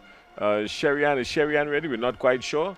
We're still monitoring because she's got McSween with her. Sherry-Ann, you've got McSween. Go ahead. Yes, Jason, I am here now with Tariq. Tariq placed second with 22.09 seconds. Tariq, you seem to have gotten a really, really good competition from your competitors, especially first place, which is your colleague, Ethan Sam. Speak to us about the particular race and powering your way down. Well, to be honest, since the prelims and I watched everybody run, I thought that I had a really stiff competition, right? And then I said, I got to put my mind to it and go there and go be smooth. And that's what I did. I just want to congratulate everyone that ran. And so, I know it's hard, the breath. You're still trying to catch your breath there. But I just want to say congratulations to you, and we're looking forward to see you in the other events that you'll participate in day 3. Yes, miss, I will be there. Thank you. All right, so next up with me is the winner. It's one of the athletes I would like to say is one of the favorites in Intercall 2023. Ethan Sam, 21.80 seconds. How does that feel? It's a good feeling. I'm really proud of myself for running that time. Is that your best time yet for the season? No, but I'm still proud that I can run a sub-22. What has preparation been like for Ethan? Because I know you came in here with a lot of pressure because everyone is Ethan, and then you have some really good athletes from the other secondary schools. So speak to us about the whole mindset going forward. Well, it's more to just zone in and get into the mindset where, well, to make myself proud and to win, really and truly. You had the 400 yesterday. You have the 2 today. Looking forward for the 1 and the relays. Yes. What can we expect? Well, we can expect like 10-8 in the 100. Thank you very much. That was the winner of the junior boys 200 meter, the Eton Sam. And with me now we have the 3rd place winner, another of the athletes that is doing exceptionally well here at Intercol, Kyle Ned. He did 22:30 in the 200 meter. Speak to us about that particular race. It was a really, really keen competition. Yeah, it was very intense, you know. I made a mistake a few weeks ago. Come back, I apologize, and I come back to redeem myself in this Intercol race, and I think I redeemed myself pretty good. So what was the strategy going into this particular race? How did you prepare yourself for it in terms of the mindset? Because you have some excellent athletes, pretty quick and good competition. Well, the mindset was really push, give it your all, fight to the finish, and don't slow down until you cross the finish line. Which are the other events that you'll be participating on the track? 100 meter tomorrow. And I'll be hoping to run 11 seconds flat or probably a 10. Thank you very much. That was Kyle Ned, one of the athletes out of the St. Andrews Anglican Secondary School. He placed 3rd in the 200 meters boys in a time of 22.30. We now return to our commentary team. Thank you, Sherry, and congrats to the youngsters in the junior boys 200 meters. Kyle Ned looking to do 11 flat tomorrow. He'd have to do much better than that to be the Eton Sam, who has a season best of 10.7. I know his dad is a big supporter of him, and he's down here at the Kirani James Stadium to cheer on Kyle Ned from SAS. But a great run indeed by the athletes in the junior boys 200 meters. The next event would be the 200 meters for the senior girls. And they're on the track at the moment.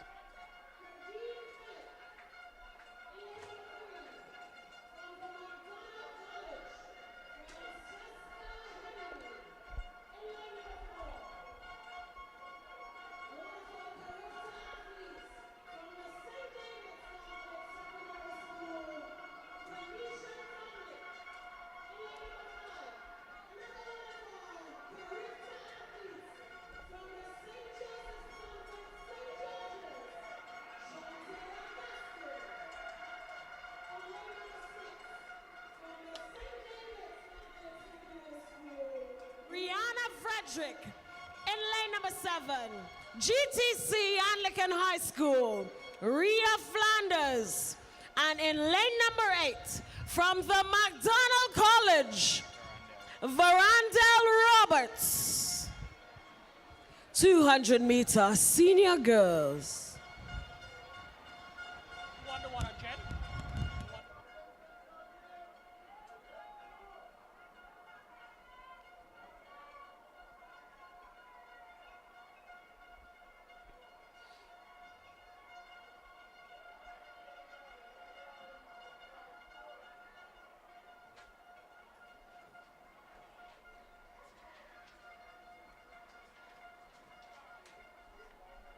Well, they're on the starters orders, the senior girls in the 200 meters. Kamisha Dominic of the St. David's Catholic Secondary School. Shanti Augustine is also there. Both athletes are members of Grenada's 2023 Carifta team. They'll be going 1 and 2 for the season. Kamisha Dominic getting the better of Shanti this year. Shanti is used to being in the gold medal position, and she has to settle for second these days. Francesca Henry from McDonald College should give them some good challenge. So too is Rihanna Frederick, also of the St. David's Catholic Secondary School.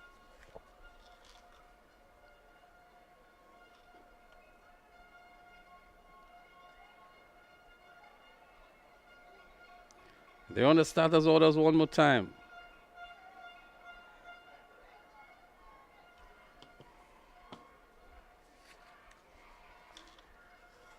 .200 meters senior girls. Good clean start on this occasion here. Let's see what happens in the middle of the track between Kamisha Dominic and Shanti Augustine. Dominic already making up the stagger on Shante Augustine with 110 meters to go. Kamisha Dominic, Shante is going to have to run back and run back real hard too. Dominic of the St. David's Catholic Secondary School, Shante Augustine of Convent St. George, but Kamisha Dominic is going to win this one. Shante has to settle for second, and McDonald College and the likes of Francesca Henry picks up the bronze medal. So again, Kamisha Dominic living up to form here from the St. David's Catholic Secondary School. She will be going on to represent Grenada at the Carifla Games in the under 20 girls category, and she'll be performing in the 100 and 200 meters. Shante Augustine will be doing the 400 meters and the mixed relay for girls open, and a good strong run here by Kamisha Dominic of St. David's Catholic Secondary School. She was always in control of it, really. She never missed a beat. A comfortable win in the end, 25.07 seconds. Shante Augustine, 25.68. And Francesca Henry of McDonald College, 26.45.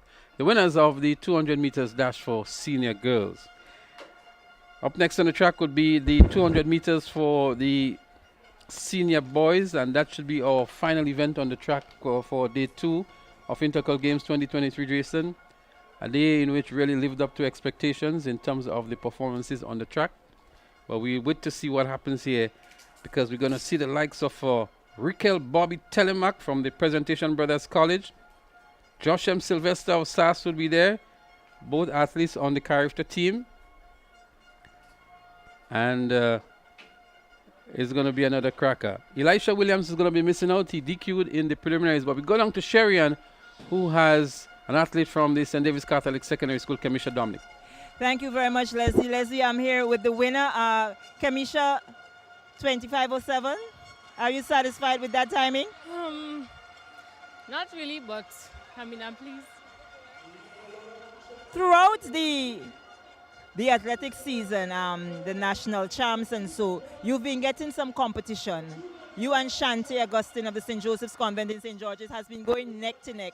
Yesterday, we saw what actually transpired in one of your races, but you came back today, and you came back with a whole new mindset to take that 200 meter on. Speak to us about it. Well, for the past few weeks, I've been in and out of the hospital and so forth, but it's good to thank the Lord sometimes, so I'm grateful to the Lord, and I've been training a lot, so I'm grateful that I could actually come back today, and to thank coach and all my fellow athletes and them for making me see that to forget yesterday, put it aside, and come today to remember that yesterday is just a day that's already gone, and today is a new day, and it can actually make a difference. So tell us about the actual competition you get when you run with Shante. Who pushes whom? I guess both of us push each other, but she actually pushes me more because I've been almost second my whole life, but actually this season I've been pushing myself more and actually beating her this season. Thank you very much, and congratulations. That was the athlete out of the St. David's Catholic Secondary School, the winner of the 200 meter senior girls. And joining us one time, I would like to invite Shante Augustine out of the St. Joseph's Convent in St. George's.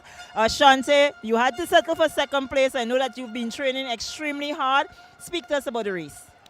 Well, when I got off the blocks, I felt a bit sore coming around the turn from the long jump. So I was really just trying to stay in contention so that I can execute my race model and finish strong. But I guess the soreness kind of took over. Although my mind was telling my body to keep going, I guess my body had other plans. Yeah. So you're in the senior category now. Yesterday you would have won the 400 meter. You placed second in the 200 today. What's next for you on the track? We still have a whole next other day to go, in the Intercol Games. So today I also did the long jump and placed first. Tomorrow I have the 100 meter finals along with the 4x1 and 4x400 meter relays. I'm hoping to PB in the 100 meter finals for the senior. and just really go hard and help my team to win the 4x1 and 4x4 relays tomorrow. This is another stepping stone. What is the mindset? Because after this, it's character. Well, I'm trying to get as much training as possible, seeing as I probably lost a month of training due to my reoccurring injury. My goal is to at least PB in the 400 meters for the character. Placing in the top 3 is not really my intention. Mostly I'm going for the time. Also, I was really hoping that we get to run a 4x4 relay, but we'll see what happens. So my mindset going forward is to get as much training as possible and just execute. Thank you very much. That was the second place in the 200 meter senior girl Shanti Augustine of the St. Joseph's Convent, St. George's. We now move back up to our commentary team. Well spoken, Shanti Augustine, indeed, and I'm sure her dad, Roger Augustine, who is here, must be beaming with pride on Shanti's performance today. Jason, we're down to the final event on the track, the 200 meters senior boys, and we see quite a number of fans, spectators from the various secondary schools have gathered in clusters now and using those air horns and making a lot of noise on the bleachers as well. Well, we're in for something special here because Telemac is in 4, coming in at 22.06, totally uncontested with a 22.06. A walk in the park for him, really.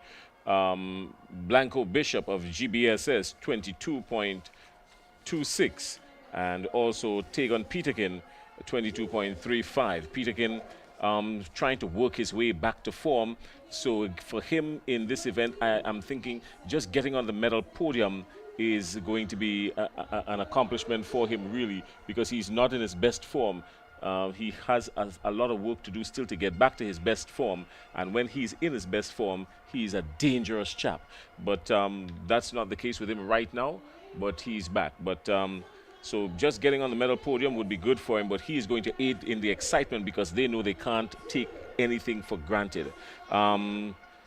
Joachim Sylvester of SAS, 22.31. Look out for him. Let's hear what the house announcer is doing the intro. Joshua Sylvester in lane number 4. Another one of our Carifta athletes from Nexa PBC, Rikael Telemark. In lane number 5. Another Carifta athlete from Najiko GBSS, Emil Bishop Blanco. In lane number 6, another Carifta athlete, Najiko GBSS, Tagon Peterkin. In lane number 7, from the Nawasa SAS, Brian Isaac. And in lane number 8, Westmoreland Secondary, Kevin Martin. 200 meter senior boys. Well, Jason, there you have it. The anticipation is right there. It's great. The excitement is there. A hush over the stadium now. The horns have subsided, and it's going to be a cracker. Rickel Bobby Telemac from PBC, the favorite. He has done sub 22 for the season already. Josh M. Sylvester would chase him. So too would be Emilio Bishop Blanco and Tagon Peterkin, all athletes on the Carifta team.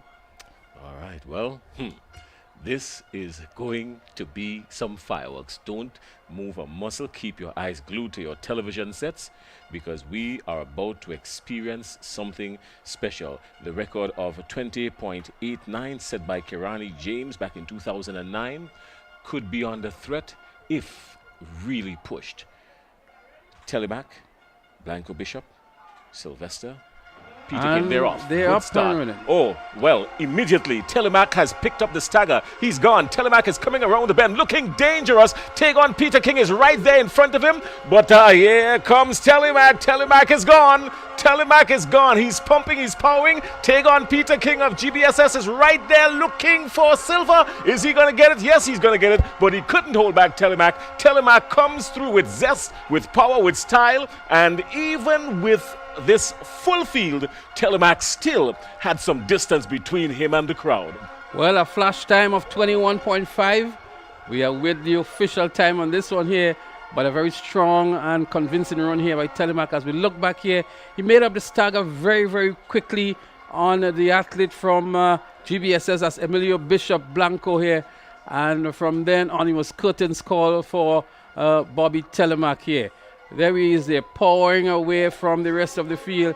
Sylvester from SAS gave good chase as well, but an easy victory for Telemac in the end. A flash time of 21.5 indeed.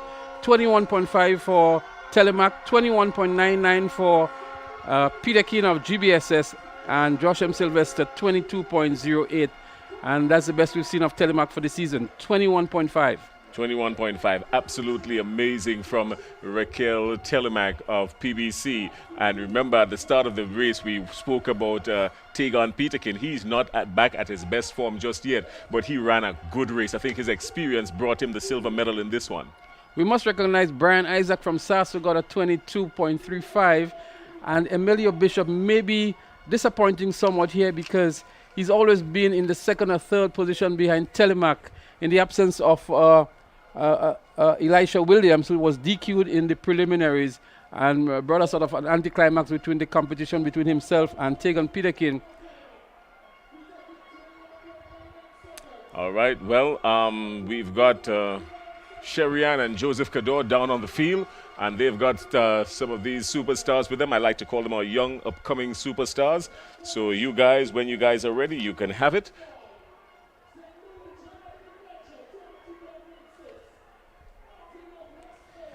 All right, so as we were saying, a good run from Raquel Telemac. I mean, he was always the favorite coming into the event, Leslie, and he did hold true to form because immediately as the gun went off, he caught up the stagger and he was able to pick up Blanco Bishop right in front of him.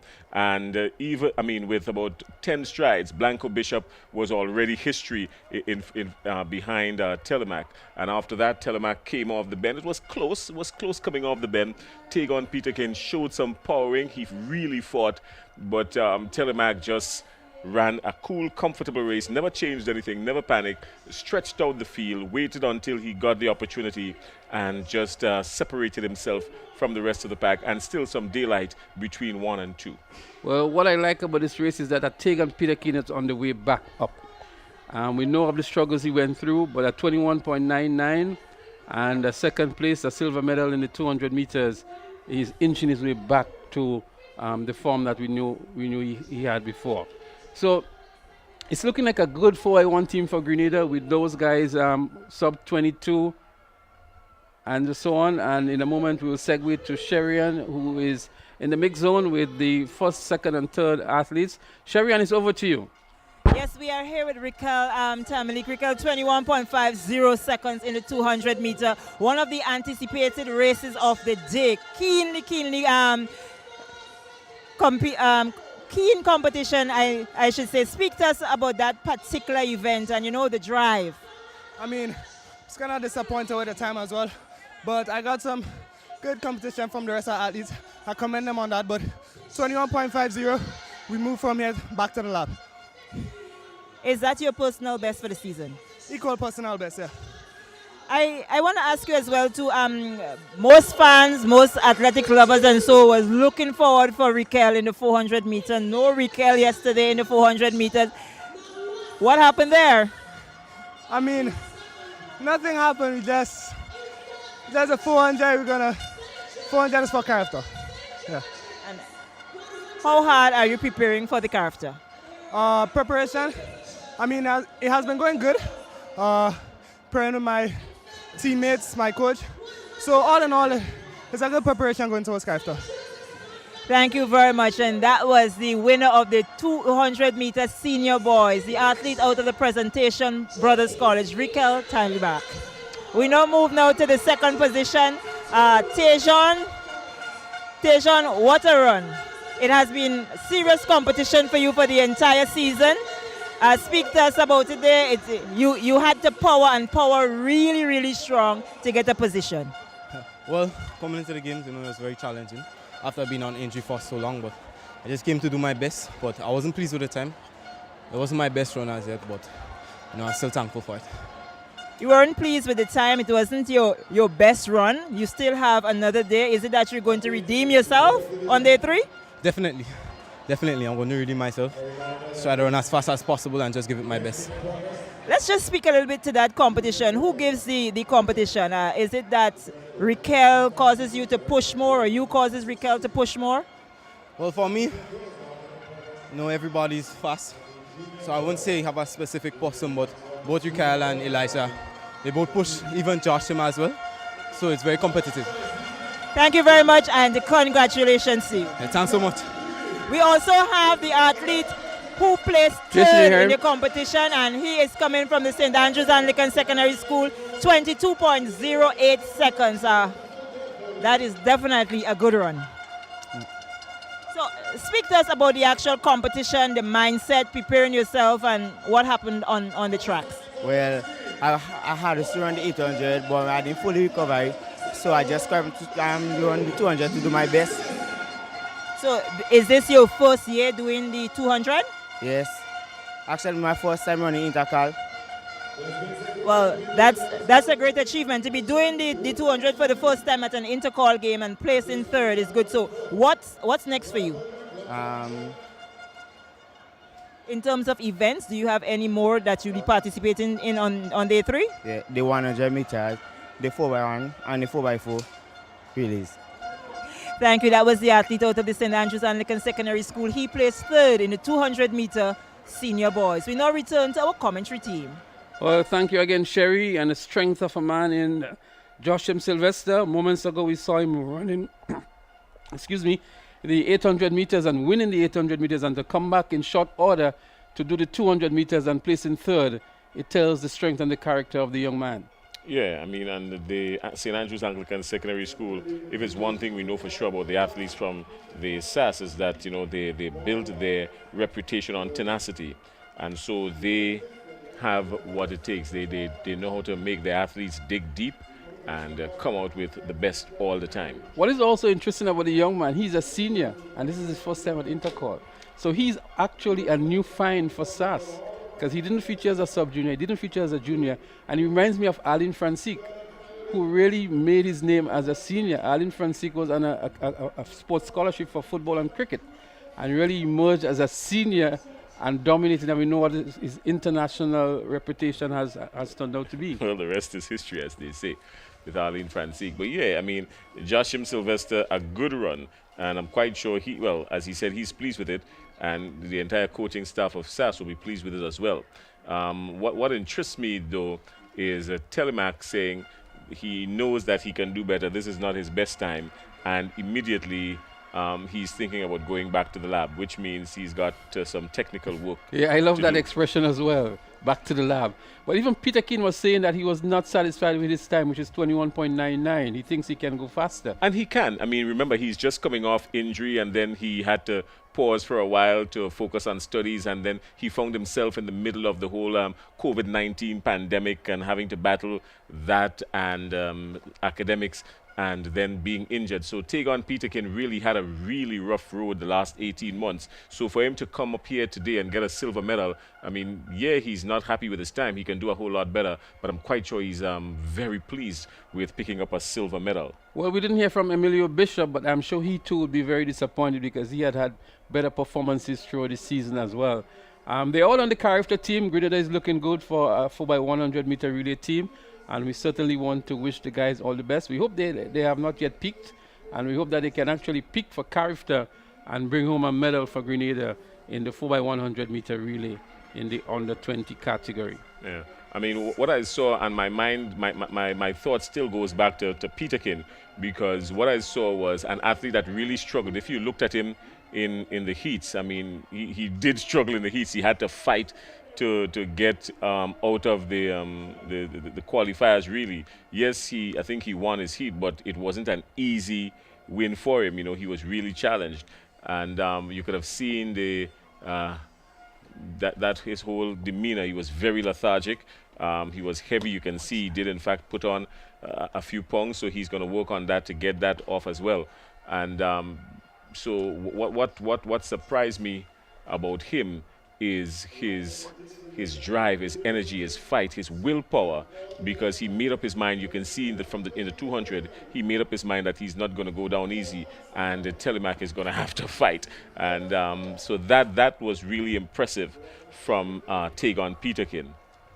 Well, we're going to try to give you a points update because we saw some interesting things happening in the points table.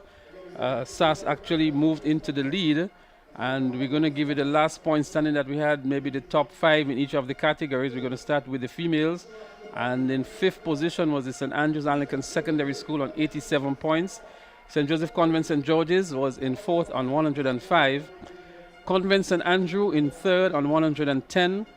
Anglican High School in 2nd on 132.5 points. And St. David's Catholic Secondary up front on 186 points. And that was through event number 64. We have just received an update, so I'm going to go back to the female category to give you the top 5. SAS on 94, Convent St. George on 113, Convent St. Andrew 115, only 2 points ahead. Anglican High School 140.5, and St. David's Catholic Secondary now entering the 200 region, 222. The top 5 in the boys category, the impressive Boca Secondary School, they continue to do well. They're on 73.5 points. St. David's Catholic, who were challenging for a double, they're in 4th on 134. Presentation Brothers College, who placed 2nd last year, they're on 143. St. Andrews Anglican Secondary is now in 2nd position on 218. And the Grenada Boys Secondary School, GBSS, is up front on 225.5 points. So I make it 7.5 points separates GBSS from SAS at the moment. And the battle for 3rd and 4th continues between Presentation Brothers College and the St. David's Catholic Secondary School. So, Jason, we see another twist of the tail here between SAS and GBSS. The previous point stand we had SAS in the lead, and now with 9.5 points, and now GBSS has regained the lead with 7.5 points over SAS. Yeah, well, 4 schools really battling for 2 positions, because the battle between 1 and 2 is close, and there's some separation between them and the 2 schools battling for 3rd and 4th between PBC and St. David's. So the ding-dong battle between 4 schools really for 2 positions, because there's a lot of daylight between 2 and 3. So the battle 1 and 2, and then 3 and 4. We have to look at the girls category as well. St. David's Catholic Secondary has almost 100 points lead on 222, and Anglican High School on 140. So there is more than daylight here. There is a lot of gap between those 2 schools. But there's an interesting battle between 3rd and 4th between the 2 convents, only 2 points separating them, 115 and 113. Anglican High School on 140, as I mentioned, and then SAS, a contender again in the girls category, in 5th position on 94 points. Yeah, 113 to 115 between the 2 convents, looking for 3rd position. And then up front, really, this is more than daylight. This is just about a week between 1 and 2. But what we're going to do now, Jason, we're going to take a break to go down to the track for the medal presentation ceremony, and then come back with some closing remarks. GBSS, 34.93 meters.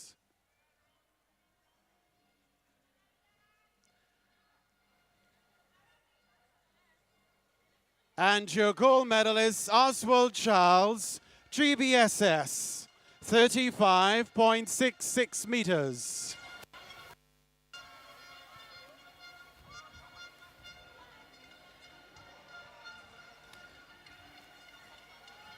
Event 5, girls long jump senior. Bronze medalist, Cordelia Thomas, St. Joseph's Convent, Grenville, 4.60 meters. Silver medalist, Aliyah Gid-Harry, St. David's Catholic Secondary, 4.87 meters.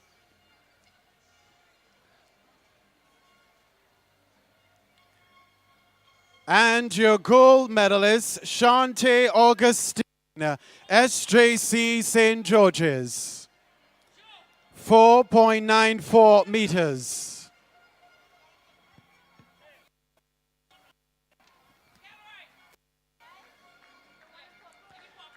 Event 41, girls 200 meters sub. Bronze medalist Kayla Christopher and David's Catholic Secondary, 27.32 seconds.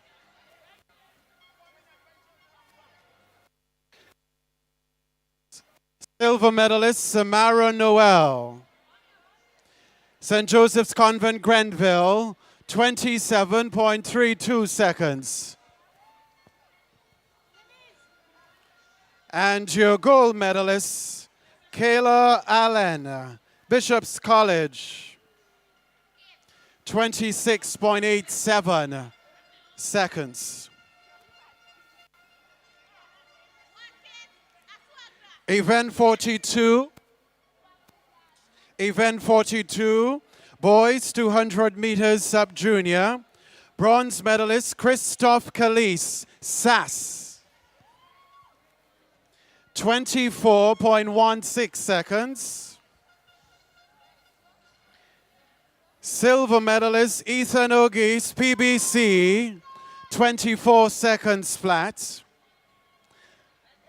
And your gold medalist, Delron John, representing SAS, 23.45 seconds.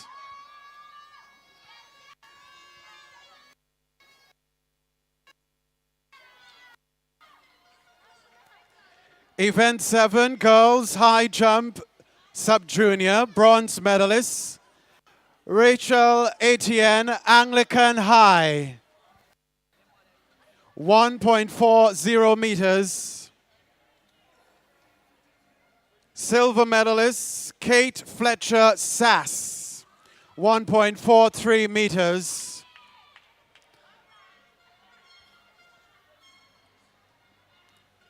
And your gold medalist, Kehlani Kwashi, Hillsborough Secondary, 1.52 meters.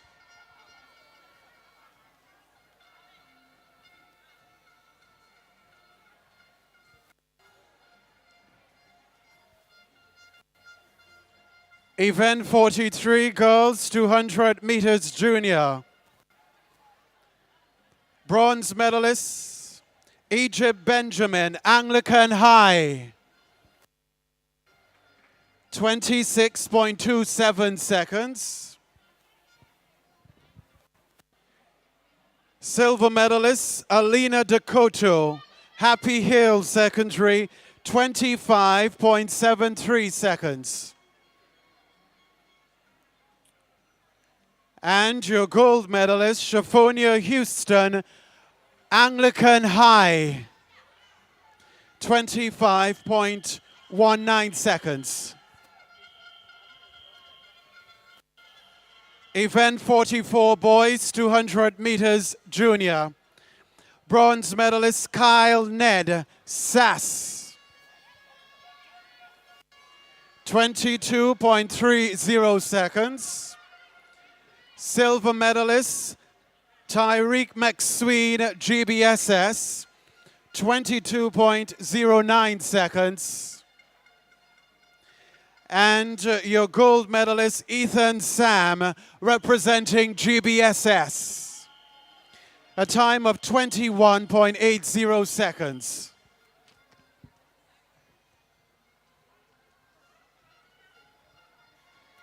Event 45, girls 200 meters senior. Bronze medalist, Francesca Henry, McDonald College, 26.45 seconds. Silver medalist, Shante Augustine, SJC St. George's, 25.68 seconds. And your gold medalist, Kamisha Dominic, St. David's Catholic Secondary, a time of 25.07 seconds.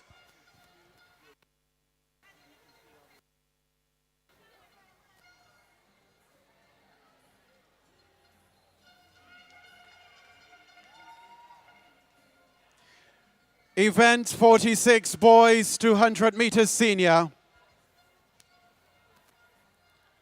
Bronze medalist Josham Sylvester Sass, 22 seconds.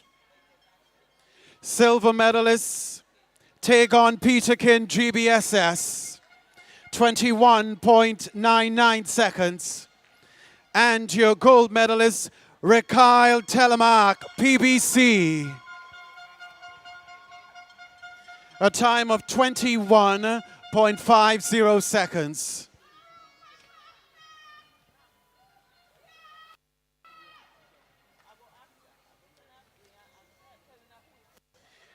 Event 31, girls shot put senior. Presenting your bronze medalist, Avenel Noel Sass.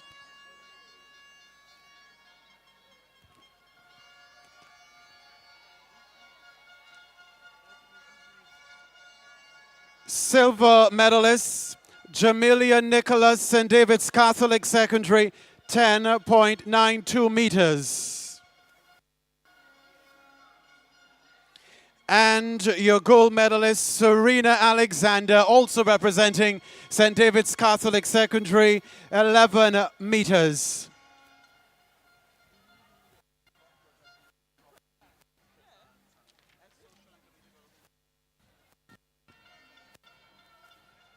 Thank you very much, Honorable Philip Telesford, Minister for Social and Community Development, Housing and Gender Affairs.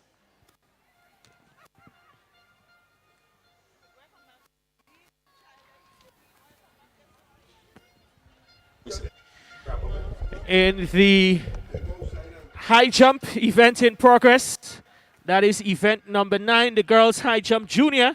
We have 2 athletes remaining in the event.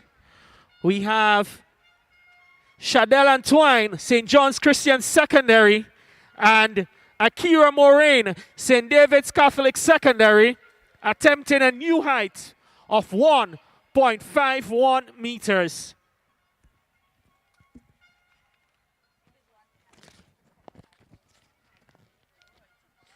Over in the javelin, the leader of that event, Gerald Clement of the Hillsborough Secondary, 51.89. We're going to give you an update momentarily if there has been any changes. And leading in the long jump, which seems to have come to an end, that would have been Kaylana Kwashi of the Hillsborough Secondary. We're going to give you the official results from that shortly.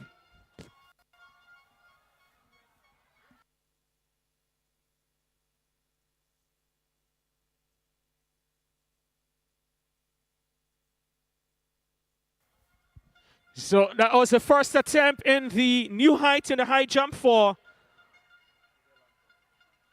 Shadell Antoine of the St. John's Christian Secondary. Remember, we have 2 athletes remaining in this event, battling for the gold and silver.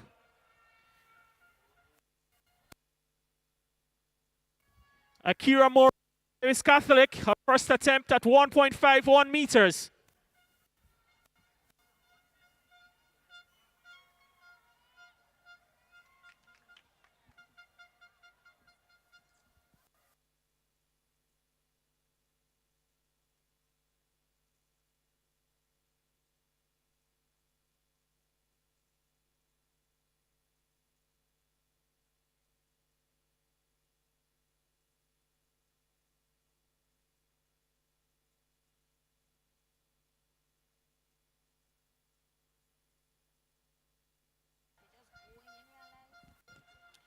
So that was his second failure for Antoine at 1.51 meters.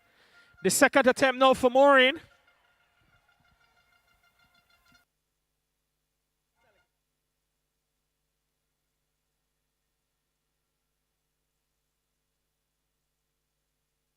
Guys, we just have been winding down the day here on the field, just to let you know what's happening in the girls sub-junior long jump.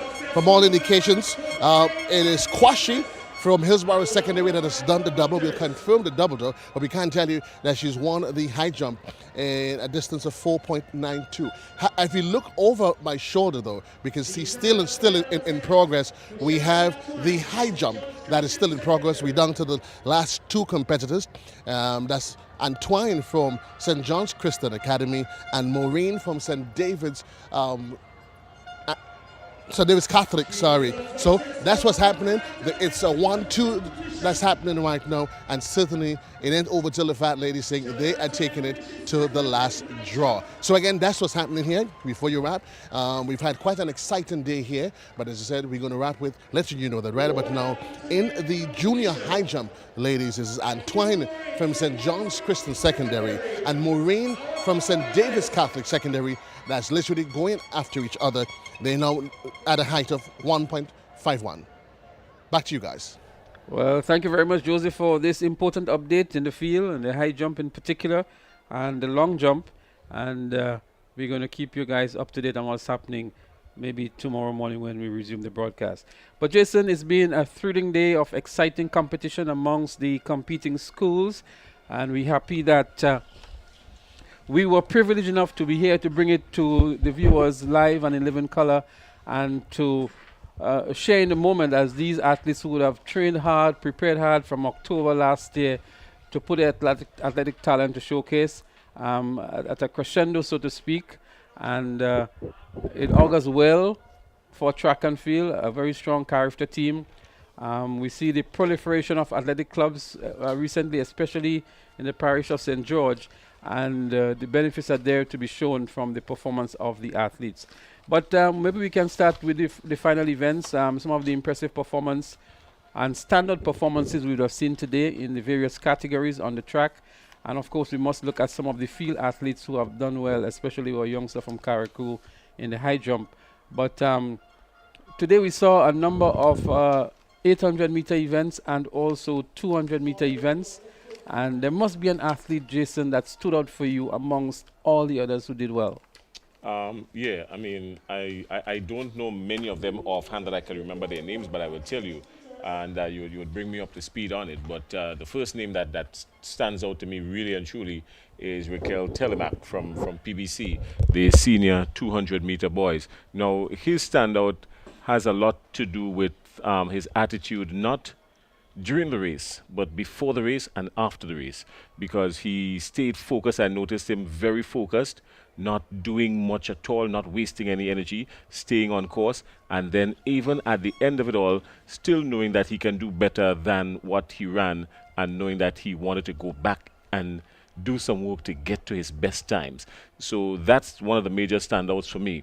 The other thing that really got me was the athlete from the Anglican High School, I think, who ran the Shafona Houston. She is magnificent. I mean, she shows a lot of fight, a lot of drive, and she still has a whole lot more stored up inside of her. So I think she really has some good years ahead of her, really.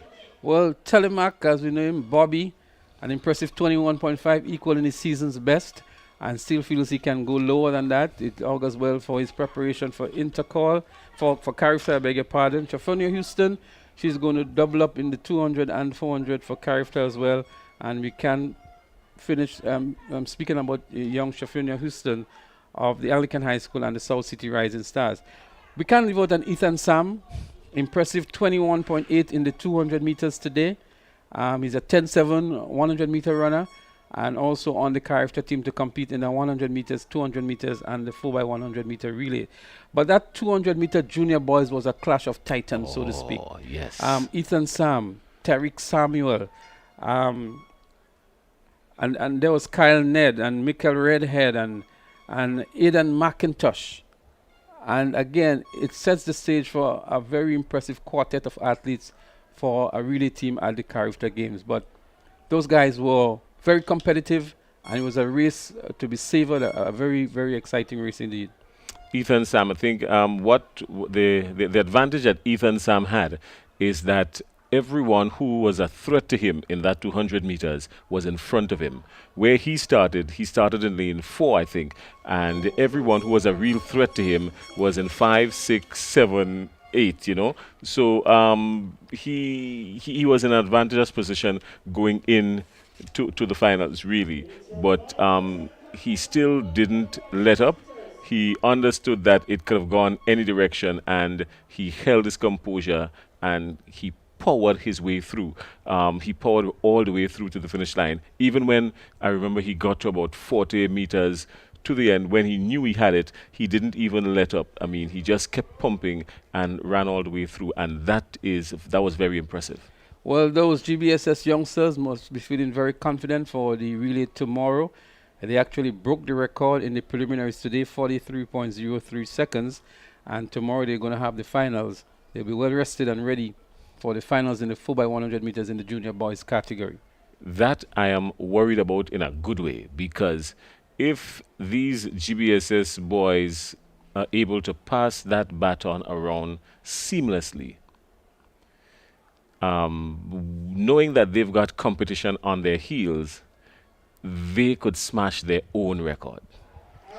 And it looks very eminent to me. So those boys that we mentioned, the Ethan Sam, the Tyreek Samuel, Emilio Bishop and others, no, Bishop is in the senior category, they can definitely extend on that record or lower the record that they established today. In the sub-junior category, SAS looks like the dominant force on the track with Christophe Calise and Delron John, as we saw them picking up 1 and 3 in the 200 meters today. And they'll be a force to be reckoned with in the finals of the 4x100 meters as they registered the best time today. The seniors is quite an open game. PBC has some good athletes with Telemac and McIntosh. GBSS is also looking good. So too is SAS. And the seniors can go anyway. St. David's Catholic would obviously put together a good team with the likes of Elisha Williams and others. And the senior boys 4x100 meter finals can go anyway. I think the real spoiler in the party here in the contest between GBSS and SAS is St. David's Catholic Secondary and the Presentation Brothers College. Obviously, they're not in championship honors at the moment, but they can deprive either schools of some very valuable points. And I'm sure both schools, SAS and GBSS, would go back to what they call this drawing board tonight, and as Telemax say, back to the lab, and see what strategies they can employ for tomorrow, because it's going to be a real battle between SAS and GBSS in the boys category tomorrow. In the girls category, Jason, maybe before I go on there, you may want to comment on that rivalry that is happening between SAS and GBSS and the spoilers in the party as well. Yeah, I mean, the rivalry between SAS and GBSS and the boys, as I said earlier on, there's a ding-dong battle between 4 schools for 2 positions, really. SAS and GBSS battling for 1 and 2, although GBSS seems to be lunging forward just a little bit, but with the relays to come and still some final events tomorrow, it can still go any direction. And then the battle for 3rd and 4th position between the Presentation Brothers College and the St. David's Catholic Secondary, that's really tight there, just about 2 points separating them, at this stage of the game. So the ding-dong battle between 2 schools for 4 positions in the boys, a whole lot of daylight between 1 and 2 in the female. St. David's Catholic Secondary, barring some series of serious mishaps, St. David's Catholic Secondary seems to have this one under lock and cover. But the Anglican High School coach Rhonda Henry is known for not giving up. She teaches that to her athletes. Don't give up. Whatever you do, keep going. And that's how they're able to still come through and pick up the little points here and there. What is going to happen is that St. David's Catholic Secondary needs to keep winning, and they need to keep a presence on the in the points in every event. They need to do that because the Anglican High School will do that with their athletes. They will ensure that they pick up points in just almost every event that they are listed in. So whereas GBSS leads SAS by a mere 7 points, it's a different story in the girls category. St. David's Catholic Secondary is leading by almost 100 points. And they are going to pick up a lot of positions into the finals. They are going to pick up some points. Remember, points are for all of the competitors in the finals. And from where I sit here, it's extremely difficult to catch up on St. David's Catholic Secondary in the girls category. We must also recognize the heptathletes and the octathletes as well in the combined events. They have completed 2 days of competition today with the 800 meters and the 1500 meters. And the young lady from St. John's Christian Secondary, Shamari, I think is her name. Shamari Joseph of St. John's Christian Secondary. I mean, let me tell you something. It takes a lot to be a part of 8 events over 2 days. And you've got to give your best every time, because this is just more than winning the event. It's about points. So sometimes, even though you don't come in the top 3 in a particular event, you want to make sure at least you complete in a good time, because there are points attached to those times, and so that makes it even more difficult mentally as well. So she did very well, Shamari Joseph, coming through, and as I said, in all the events she participated in, all 8 events, she really only lost 2. She won 6 of the 8 events she participated in. I think she didn't come in the first 3 at all in the 800 meters. And in the short put, she threw 6.72 meters, and Demisha Scott of St. David's Catholic Secondary threw 7.17. But save and except that, she was in front in every other event. In the boys category, a different story. We have from Boca Secondary, the obvious winner, and then we had 2 competitors from SAS picking up the 2nd and 3rd positions. Yeah, Shamar Fleming of Boca Secondary School. I mean, he too was a standout. He led from the front, really, and only in the 1500 we saw him going down, But really and truly, he gave a good account of himself over all the events. And he came through very easy, no competition at all. He won by over 200 points or something like that. It was ridiculous. So he was there comfortable. The battle for 2nd and 3rd between the 2 athletes from St. Andrew's Anglican Secondary, Aviel Williams and Jordani Lewis. They kept going back and forth, but 2nd and 3rd was always between both of them. And finally, we will want to look at the field events. We saw the youngster from Hillsborough Secondary School, Kalani Kwashi. She was going after the record in the sub-junior girls high jump. And the record is 1.56 meters. She was attempting 1.57. Was unsuccessful, but again, a good jumper, a good youngster. She was doubling in the long jump. We have not yet received the results, so we're not too sure if she won the long jump as well. But a spirited performance from young Kwashi in the high jump for the sub-junior girls. Yeah, I think she's going to break that record. I mean, she is going to break it. I believe that, because she was going after 1.57, I think it was, you say? And I think she was bothered more by fatigue than anything else. Anxiety, yeah, just a little bit, but more fatigue. So if she's given the opportunity to jump, to try and leap that early days, she's going to get it. I believe she can. Well, I'm not sure she'll have another opportunity in the sub-junior girls category, but we wish her all the best in this quest as well. So the stage is set for another day of exciting competition tomorrow. The attention obviously will be in the boys category in the fight for championship honors between SAS and GBSS. But we can't take away from the females as well some spirited performances and competition there as well, especially between the 2 convents for 3rd and 4th position. Yeah. Mere 2 points for separating them at one stage of the point standing.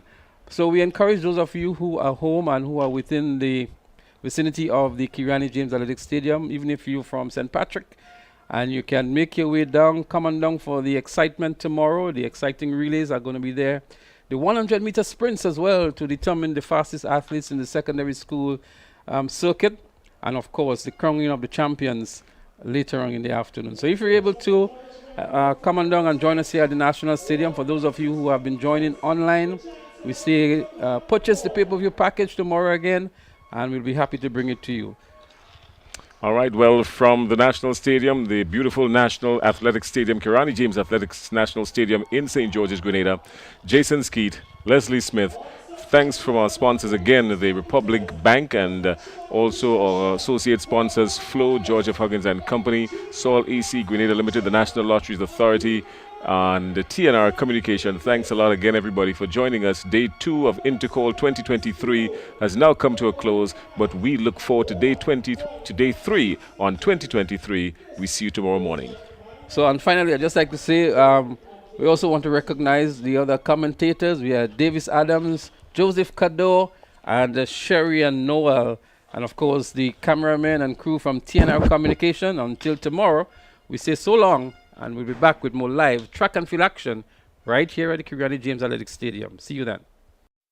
Have your family or friends ever needed cash now, but you are nowhere close to give it to them directly? With the cardless cash feature from Republic Bank Online and your mobile phone, it is hassle-free and convenient to send money to anyone, including yourself, using the Republic mobile app. Simply log into your account, access the cardless feature, enter the amount you want to transfer, and using the access code provided, the cash can be withdrawn instantly from a designated Republic Bank ATM without a card. Republic Bank Cardless Cash is convenience at your fingertips. To learn more about our cardless cash features, visit republicgrenada.com for more details. Special terms and conditions apply. Republic Bank, we're the one for you. Home is easy as 1, 2, 3. Thinking about your new home? Think easy. Think a Republic Bank Home Easy Loan. Think affordable. Think convenience. Think Republic. Home is easy as 1, 2, 3. Republic makes home easy. Wow, that was such a breeze. Own your home with ease. So whether laying that first brick or purchasing an existing home, we've got you covered. Republic Bank will get you those keys hassle-free in no time. Home is easy as 1, 2, 3. Apply for a Home Easy Loan today for a chance to win a cash prize. Getting your new home is easy with Republic Bank. Republic Bank, we're the one for you. Terms and conditions apply. Building or renovating your home or business? Why not use clean, renewable energy? Install solar panels to power your home and office and see your energy costs go down and your savings go up. Using renewable solar-powered energy protects our environment, reduces our carbon footprint, and slows the devastating impact of climate change. Republic Bank can help to finance construction and renovations that make use of renewable energy. Visit any Republic Bank branch and ask about renewable energy financing options today. Republic Bank, we're the one for you.